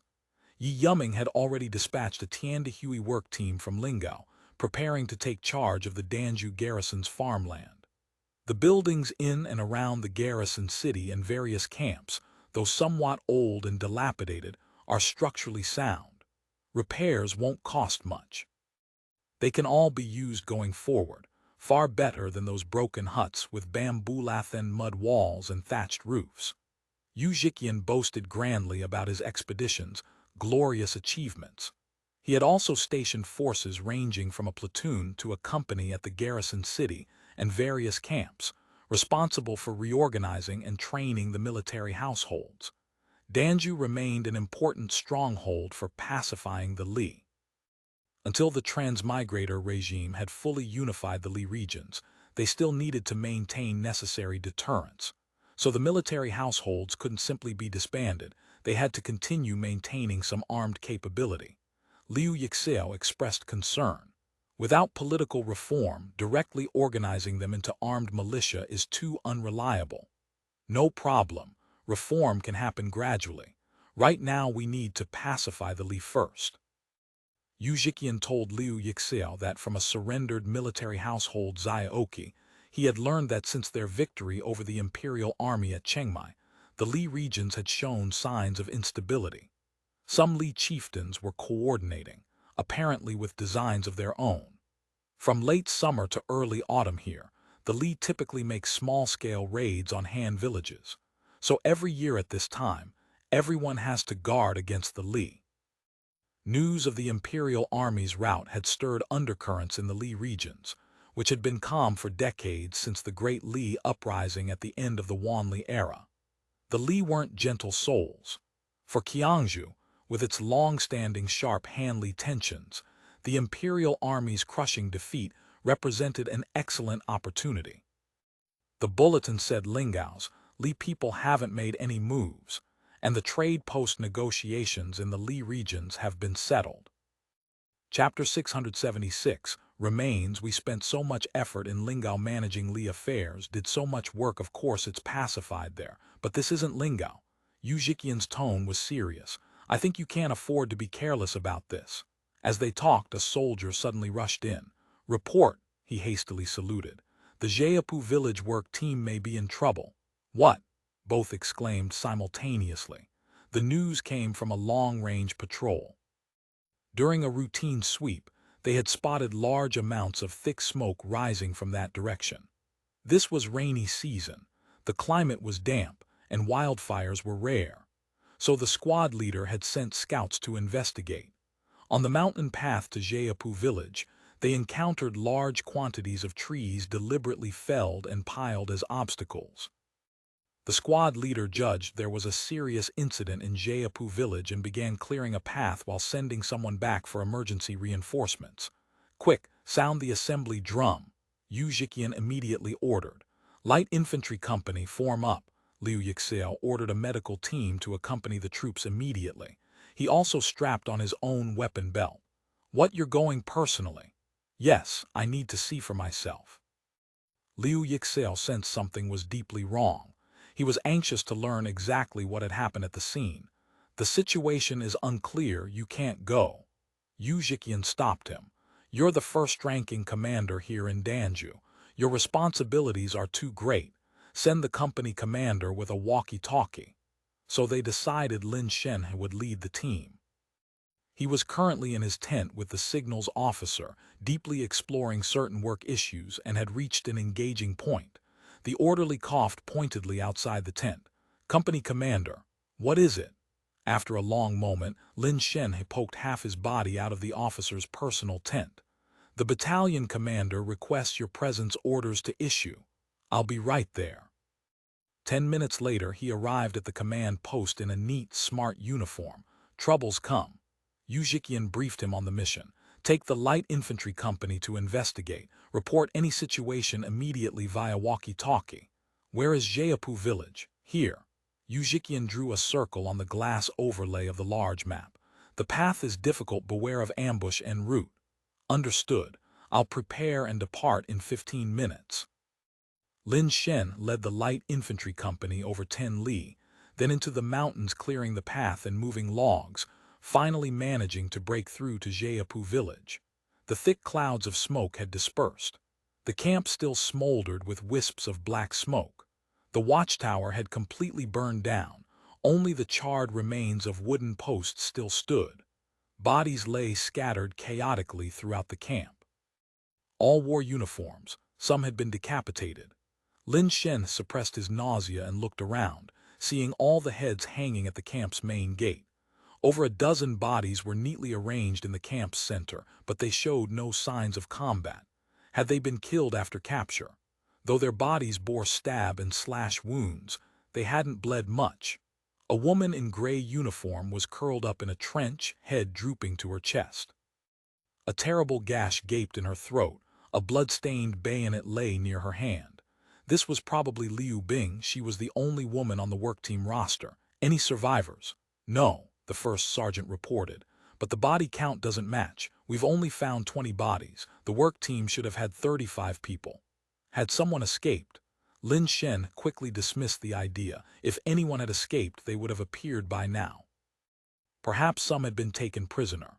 Then he noticed signs of recently disturbed earth. Soon they excavated another 15 bodies.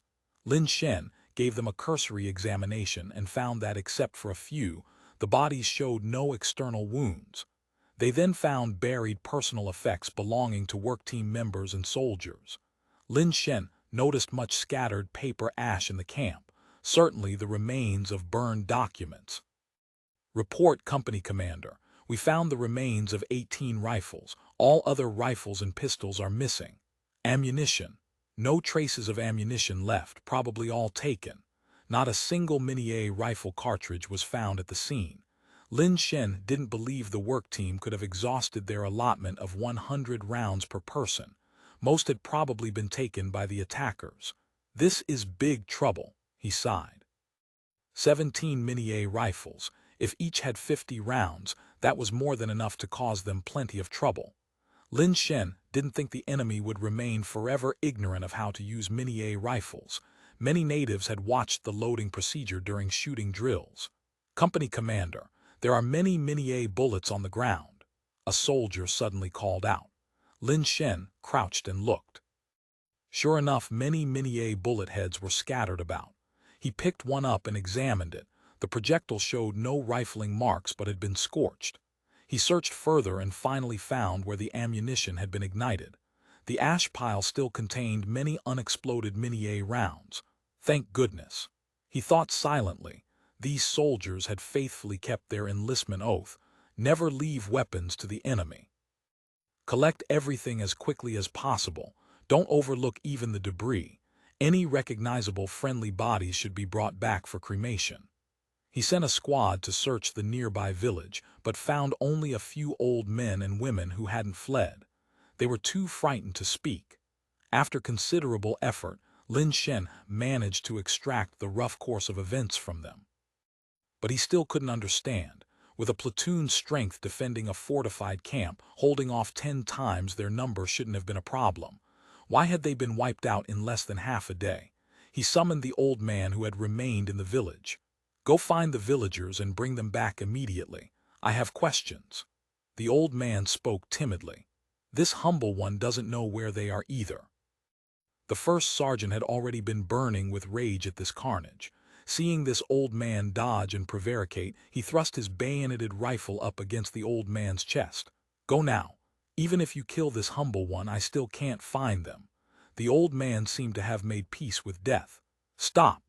Lin Shen halted the sergeant's action and softened his tone. I just want to question the villagers.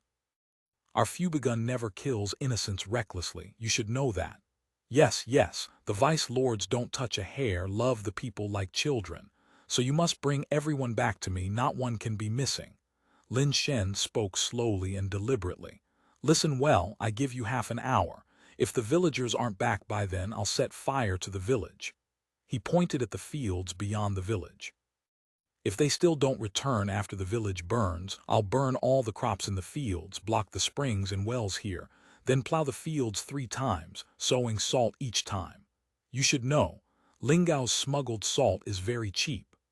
The old men stared at each other with terrified eyes. They had been prepared to die, but hadn't expected such ruthless tactics. The enemy wasn't trying to vent anger through killing. If they didn't comply, the village's entire material basis for existence would be destroyed. Jeapu village would be completely erased. Yes, yes, this humble one will go now. The old men panicked and scurried off. When Liu Yixao heard Lin Shen's report, he could no longer sit still. This incident was too serious, so serious he couldn't explain it to the Yuan Laiyuan. An armed-protected work team completely wiped out. The situation doesn't seem this simple. Lin Shen's voice came through the walkie-talkie. There are many suspicious points that can't be explained quickly. I recommend a formal investigation. Who were the attackers? Currently we only know it was a bandit gang. The walkie-talkie crackled with interference. The signal was poor in the mountains. We're searching for the bandits' burial site, hoping to find something. Liu Yixao said, "It seems we must send another work team to station at Jeapu to sort out this incident as quickly as possible." He sighed heavily. He could almost visualize himself sitting in the Yuan Laiyuan hearing room being bombarded in turn. From now on, strengthen security measures. He slammed his fist on the table. Every work team must have a complete platoon for protection. All work teams within communication range must carry walkie-talkies. No work teams to be sent to places too remote for effective defense. From villagers gradually returning to the village, Lin Shen learned the full story. He also understood why many bodies had shown no external wounds. They had been poisoned. This shocked him profoundly. "Where is the village liaison?" he asked hatefully. "He fled," an old man said quickly. "He did such a thing, he didn't dare stay in the village. He ran off with the bandits. He didn't even want his family. He wasn't married. His parents died long ago. He won't escape." Lin Shen looked at the numb-faced villagers. Their faces showed only undifferentiated fear, their eyes dull and obtuse. They had coldly watched the work team, who had come to improve their lives, be poisoned, besieged, and finally killed to the last person. Not one had thought to send word. If help had arrived even an hour or two earlier, some lives might have been saved. Lin Shen breathed deeply, suppressing his rage. "All of you go back to the village, but don't leave. Stay available for questioning." The mass grave where the bandits had hastily buried their dead was found the next day. Lin Shen ordered laborers conscripted for excavation. Eventually, over 70 bodies were dug up. The topmost was the missing liaison. Lanyan hadn't wanted to waste the 20 taels of silver he had given him front and back, so when they withdrew, he had simply killed the man who had lost his usefulness. Chapter 677, Village Consolidation. "Is it him?" "It's him," the laborer whispered. "Carry this body to the village and dump it on the thrashing floor." The order came swift and cold. "Let everyone see what happens to traitors." Under the anxious gaze of the gathered villagers, the Fubegun marched into the settlement and set about demolishing the liaison's house. In less than 15 minutes, the entire structure lay in ruins. What could burn was hauled outside the village and put to the torch. Only the massive bamboo beam was spared. Soldiers drove up a cow dragging an iron plow and turned the bare foundation deep into the earth. A sack of sea salt was scattered into the fresh furrows and buried. Finally, the salvaged beam was erected upon that salted ground, and from it hung the body of the liaison who had betrayed the work team. "Leave it there until only bones remain," Lin Shen commanded. A new work team arrived from Danzhou with Lin Shen serving as interim leader. Liu Yixao and Yu Zhiqian soon followed, bringing the work team with them. For the moment, Danzhou's power center had shifted to this desolate hamlet. "Is it wise for you to come here as well?" Liu Yixao asked with evident concern. "Danzhou isn't without transmigrators in my absence," Yu Zhiqian replied. "I need to survey the battlefield myself. Besides, when an incident of this magnitude occurs and leadership fails to visit the front line, what will the Yuan Laiyuan think?" The entire village underwent a thorough cleansing. The new work team abandoned all talk of developing mountain land or cultivating cash crops. Even the previous efforts to recruit soldiers and laborers had ceased. Both Lin Shen and Liu Yixia suspected that others in the village had connections to the bandits. Liu Yixia was also convinced the villagers couldn't possibly be ignorant of which gang had attacked. These questions demanded answers. Without rooting out the source of danger, peaceful construction would remain impossible. Under the soldiers' supervision, the village men constructed a bamboo palisade around the settlement, dug a defensive trench, and erected a watchtower. Anyone leaving for the fields now required approval from work team personnel. Every permanent resident was entered into a new household registration system. Work team members wearing blue-collar tabs began conducting individual interviews with the villagers, one by one, back to back. From the elderly to children as young as 8, everyone was questioned. Everyone had to pass. The investigation turned each villager's history inside out. Eventually, someone revealed that Chen Lianjian had connections to bandits. Chen Lianjian had ridden with bandits for years before returning to farm after an injury left one leg useless. He had a wife and several daughters. Without able-bodied male laborers, the family barely scraped by. He admitted he had been a bandit, but not with the gang that had come. "They're Hu Lanyan's men. Nothing to do with me. I never invited them," Chen Lianjian protested again and again. Hu Lanyan's bunch came over from Lingao. He knew little about Hu Lanyan's gang, only that they had arrived from Lingao the previous year with many men and had swiftly become the largest bandit force in the region. Lin Shen slammed the table. "Tell me everything you know about local bandit activity. Confess honestly." Chen Lianjian was illiterate and had been nothing more than a lowly foot soldier. He knew little of real value, but he still revealed information about aliases, gang sizes, methods, and jargon. Lin Shen recognized immediately that this man could prove useful. In the hands of professional investigators, even more could be extracted. "Guards, lock him up separately," Lin Shen instructed. "Watch him carefully." "Yes, sir." The guard turned to leave. "Wait." Lin Shen stopped him. "Also arrest his wife and daughters. Lock them up separately. This humble one is already a cripple. I can never work that trade again. I wouldn't dare even think of it. Please investigate, Your Honor." Chen Lianjian pleaded desperately, terrified the Australians might make an example of him and his family, just as they had with the liaison. "Should we kill a few to establish authority?" Lin Shen asked Liu Yixia. "We could execute Chen Lianjian based on his bandit history." Liu Yixia shook his head. "That wouldn't be appropriate. Chen Lianjian wasn't involved in the attack on the work team. Most of these villagers are neither perpetrators nor accomplices. At worst, they failed to act heroically. Executing them under such circumstances would be unjustifiable." "What a shame not to kill a few," Yu Ziqian said, deeply disappointed. "This won't deter the locals. These people have lived in hardship for so long that their thinking has grown numb and obtuse. They know only self-preservation," Fang Jinghen observed. He was directing the political investigation and social survey. "This is classic submissive populist mentality. Any master will do so long as survival is possible. They're so poor they have nothing left to lose." "I still think we should execute a batch," Yu Ziqian pressed.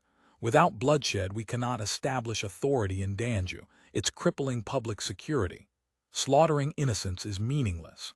Liu Yixiao's opposition was firm. "These villagers are contemptible, but there's no justifiable grounds for execution. Indiscriminate killing only betrays our own weakness." Yet for all his conviction, Liu Yixia had no clear alternative. His report on the Jiapu village incident sent shockwaves through the Yuan Laiyuan. The word from Liu Muzhu was grim. The transmigrators were furious with his leadership. He might well be stripped of his position as Danzhou work team leader. If that happened, his hopes of becoming Danzhou's first county magistrate would be finished. Worse, this political stain would prove nearly impossible to wash away. Dejection and anxiety gnawed at him in equal measure. All he could do was try to salvage points through the follow-up. Too lenient a response would only deepen the Yuan Laiyuan's displeasure. According to Liu Muzhu, some transmigrators were already demanding the entire village be massacred. but excessive cruelty would alienate others. The balance between severity and leniency had become an impossible needle to thread. After considerable deliberation, Fang Jinghen proposed a plan he called collective punishment. The proposal was to confiscate all property belonging to Jiapu village residents as restitution for the destruction of the work team. That's nothing. What property do they even have? The land here, meager as it is, constitutes property. Fine. What do we do with the land? Danzhou had no shortage of land, only people. The land isn't the point, Fang Jinghen explained. Stripping them of it strips them of any means to survive here. All the village's laborers become population directly at our disposal. If you like, call them state slaves. Like how all immigrants become contract slaves. Exactly. We relocate the entire village to better conditions through consolidation, turning them into directly controlled population. This becomes Danzhou's first commune. 30-odd households, that's too few for a commune. We implement village consolidation, gradually relocating and merging these scattered settlements. It facilitates population management while promoting development. After the relocation, the original site could be abandoned entirely. It held little development value anyway. When the time came to exploit the mountain resources, new migrants could be moved in. As for the relocated villagers, Fang Jinghen recommended immediate utilization. All eligible males between 18 and 25 would be drafted. The military is a great melting pot, he said. Throw them in, let Wei Awin feed them gruel, make them march in formation for 3 years. They'll develop discipline. When they come out, they'll be qualified new people. For adults, only such coercion works. Children under 18 would all be sent to Lingao for compulsory education, younger ones to national school, older ones to apprenticeship training. The remaining population would serve as laborers. No manpower would be wasted. We'll proceed with this approach. Liu Yixiao nodded his approval. Road construction needs labor. Once this group is resettled, start them with 3 months of road work. Better to establish the commune first, Yu Ziqian interjected. Zhang Post's garrison city has a solid foundation, plenty of empty buildings, more than adequate for housing immigrants. Make Zhang Post the site of Danzhou's first commune. The following week, additional work team members and a second infantry company arrived from Danzhou. Soldiers encircled the village in a tight cordon. The work team then entered in batches, ordering each household to pack up and prepare for relocation. The villagers possessed almost nothing. Their sole property consisted of ragged clothes, crude farm tools, and the barest necessities. The wealthiest families had cattle. Except for clothes, valuables, and livestock, bring nothing. Native work team members bellowed through megaphones. The new village will have everything you need. Food and drink will be provided on the road. By transmigrator standards, the villagers own nothing worth calling property beyond themselves and their livestock. The local farm tools were so wretched they were better melted for scrap. Even the most treasured iron pots struck the transmigrators as a waste of metal, to say nothing of the hygiene concerns with their utensils. After due consideration, everyone agreed that a full supply system would be simpler. What remained in the village would be inspected. Usable materials, iron goods, metal objects, cotton and hemp textiles would be disinfected and recovered. Everything else would be destroyed on site. The houses, too, would be demolished entirely, severing any thought of return. Only one thing would be left standing: the bamboo pole with its badly rotting corpse. Flies swarmed thick around it. As the villagers shouldered their meager belongings and set off, the demolition was already underway behind them. The rumble of collapsing houses and the rising clouds of dust drew expressions of grief and bewilderment across the faces of the departing. Chapter 678, Gelsemium. When the Jiapu village incident report reached the Yuan Laiyuan, it triggered a barrage of inquiries directed at the Civil Affairs People's Committee. Liu Muzhu faced question after question until his face flushed and paled by turns. He could barely get words out. He fought to maintain composure as he fielded Shan Liang's interrogation. According to the report, one critical factor in the work team's annihilation was the failure to raise a timely alarm. Had they sent warning in time, they might have been saved. Is that correct? In theory, yes. According to the map, Jeapu village lies just over 10 li from Danzhou city, so in practical terms this is equally true. In other words, had the work team been equipped with proper communications gear, they could have raised the alarm in time. Correct. Then why weren't they issued such equipment? Radio equipment is classified as Level 1 controlled materiel. Small detached parties don't qualify for allocation. Liu Muzhu recited the models and quantities of transceivers and walkie-talkies that had been issued to the Danzhou work team. We did issue considerable equipment to the work team itself. Do you consider that sufficient? That amount is inadequate to simultaneously supply over a dozen work teams plus camps scattered across various locations. So you're telling me that despite knowing the communications equipment issued to the Danzhou work team was insufficient, you still sent them out? I object to such leading questions. Liu Muzhu shot back. How much equipment we can deploy is not something the Civil Affairs People's Committee can decide unilaterally. Very well, I withdraw the question. Shan Liang paused. Then is it possible for your department to employ alternative means, distress rockets, carrier pigeons, or other primitive but reliable methods? All of those involve local factors and technical conditions. Carrier pigeons, for example, require establishing dovecotes locally and training the birds to develop a homing instinct for Danzhou. Otherwise, giving pigeons to work teams would be pointless. They would only fly back to Lingao. Training pigeons to adapt to a new home cannot be accomplished in a day or two. Nick can verify this. Liu Muzhu barely escaped the hearing's fierce bombardment. He silently cursed Liu Yixia for bungling the job and dragging him into this mess. You're hiding in Danzhou, taking it easy while I take the heat for you, he fumed inwardly. At this point, Mei Lin requested the floor. Permission granted. Mei Lin stepped to the podium. Fellow transmigrators, this Jeapu village incident may appear accidental, but in truth it was inevitable. This is a profound lesson. Please get to the point. Ma Jia interjected. He had grown drowsy presiding over the long meeting. I believe the primary cause of this disaster was complacency in the Danzhou work team's leadership. Between capturing the county seat and dispatching the work teams, they never conducted a thorough investigation of conditions throughout the county's jurisdictions, nor did they establish local intelligence networks in a timely manner. Had they first understood the bandits' operating range, numbers, and combat capability, they could have configured the work teams accordingly. At minimum, those 30-odd people would have possessed sufficient wariness and flexibility for crisis management. Equipment could have been prepared in advance. Second, inadequate communications equipment. The work team, lacking sufficient radios, never considered equipping any simple emergency communication means. They actually relied on human messengers. This is an inexcusable failure, absolutely intolerable. Currently, our work teams aren't numerous.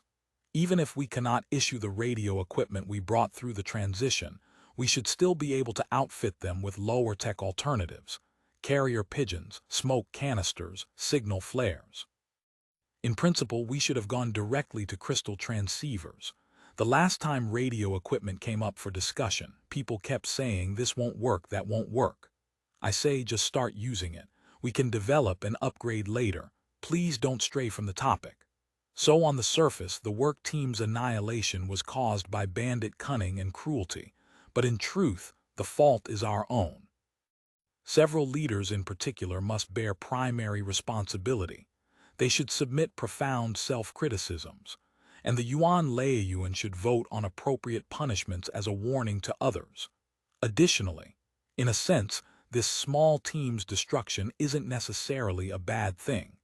This is a loss we must inevitably bear in conquering the world. The cost of just over 30 lives exposed the problems at our command level and clarified our understanding. That is very worthwhile, provided we learn from this lesson. I have finished speaking. Following this, Cheka Chief Yifan delivered a lengthy discourse on vigilance against adventurism in local work. arguing that Liu Yixiao's approach of multi-point deployment and all-fronts expansion constituted adventurism. Everyone in the past in Lingao we did things step by step. First we controlled the area around the county seat, then we suppressed bandits, then we courted the gentry, and only then did we begin work team deployment. But the Danzhou work team cast their net too wide. They tried to do everything at once without being fully prepared. Small wonder this disaster occurred. Yifan continued, "There are many lessons to draw from this incident. We have not attended well enough to the details. I propose revising the work team's work manual. The standard procedures must be reformulated based on this experience. Food safety especially requires attention. We need to specify which vegetables and fruits are safe to consume. Distribute plant and animal handbooks so native personnel can also distinguish between toxic and edible species. At the same time, villages slated for stationing should be scored by security level. The more dangerous ones should receive priority for higher-level communication equipment, carrier pigeons, signal flares, or even walkie-talkies. And overall, we must consider breaking up existing village structures, consolidating settlements, and gradually mobilizing local populations. This incident shows that relying solely on work teams while neglecting armed struggle is untenable," Wei Awen added. "We underestimated counterinsurgency warfare. Given that our administered territory will continue to expand, establishing specialized research institutions to study this problem is imperative." The Yuan Laiyuan finally reached its conclusion. 35 people dead in a single incident, fallen to bandits. An unprecedented disaster. All agreed the matter demanded serious handling and thorough investigation. Subsequently, Qian Shuiding and others proposed establishing a Zheapu Village Incident Investigation Committee to dispatch specialists to Danzhou for a comprehensive inquiry. While gathering experience and summarizing lessons, they would examine whether the Danzhou workforce and garrison had been derelict or in violation, whether they bore direct responsibility for this incident. The Yuan Laiyuan Standing Committee passed the resolution and elected the committee. Chairman Qian Shuiding noted that since the report mentioned signs of poisoning in the work team, professional personnel should be dispatched. Ultimately, Fa Shilu, a botany expert from the Agricultural Committee, was appointed investigation commissioner, with Jai Xin from the arbitration court serving as deputy commissioner. Lan Yangyang was designated forensic examiner, though he repeatedly insisted he was only a gastroenterologist. The investigation team received an independent investigation credential from the arbitration court. With this document in hand, Danzhou authorities were required to cooperate fully, without obstruction or evasion. The team held authority to inspect and seize any physical evidence and speak privately with anyone. Their compiled reports and materials would remain confidential, submitted only to the committee for review and discussion. The investigation team traveled first to Danzhou aboard a Navy supply ship. After a brief welcome from Liu Yixiao at the dock, they transferred to an ox cart bound for Danzhou City. "All physical evidence and the bodies preserved for autopsy are in the city," Liu Yixiao explained. "There's no cold storage here. The bodies can only be kept in the basement and they're decomposing rapidly. Had you not arrived soon, we would have had to cremate them." "No matter, so long as we can examine the stomach contents," Lan Yangyang replied, consulting his notebook, notes he had taken after crash studying forensic medicine for several days. Upon arriving in Danzhou, the investigation team set to work immediately. Lan Yangyang performed the autopsies without delay, extracting stomach contents from each body. He handed a glass jar filled with gray viscous matter to Fa Shilu and removed his mask with visible relief. "Done. My part's finished. Over to you now." Fa Shilu frowned. A nauseating stench of decay reached his nostrils. He produced a portable microscope, donned a mask, and began his examination. The autopsy and analysis of residual food in the stomachs confirmed that the work team had indeed been poisoned by a plant. After studying the residue, Fashilu delivered his verdict. It's Gelsemium. He spoke briefly, clinically. Commonly called heartbreak grass. Extremely toxic, 3 or 4 leaves are enough to kill. More lethal than arsenic, and boiling it in water only accelerates onset. Without treatment, death within 8 hours is certain. He extracted some gray matter with tweezers. They also added bitter gourd to mask the unusual taste, along with plenty of other leafy greens to hide the leaves. These bandits were clever. I will tear that gang limb from limb, Liu Yixel said through gritted teeth. Vegetables must be obtained locally. If the enemy does this, it's virtually impossible to guard against. Yu Ziqian's voice was grim. I need to immediately notify all deployed teams. Temporarily halt having locals purchase vegetables. All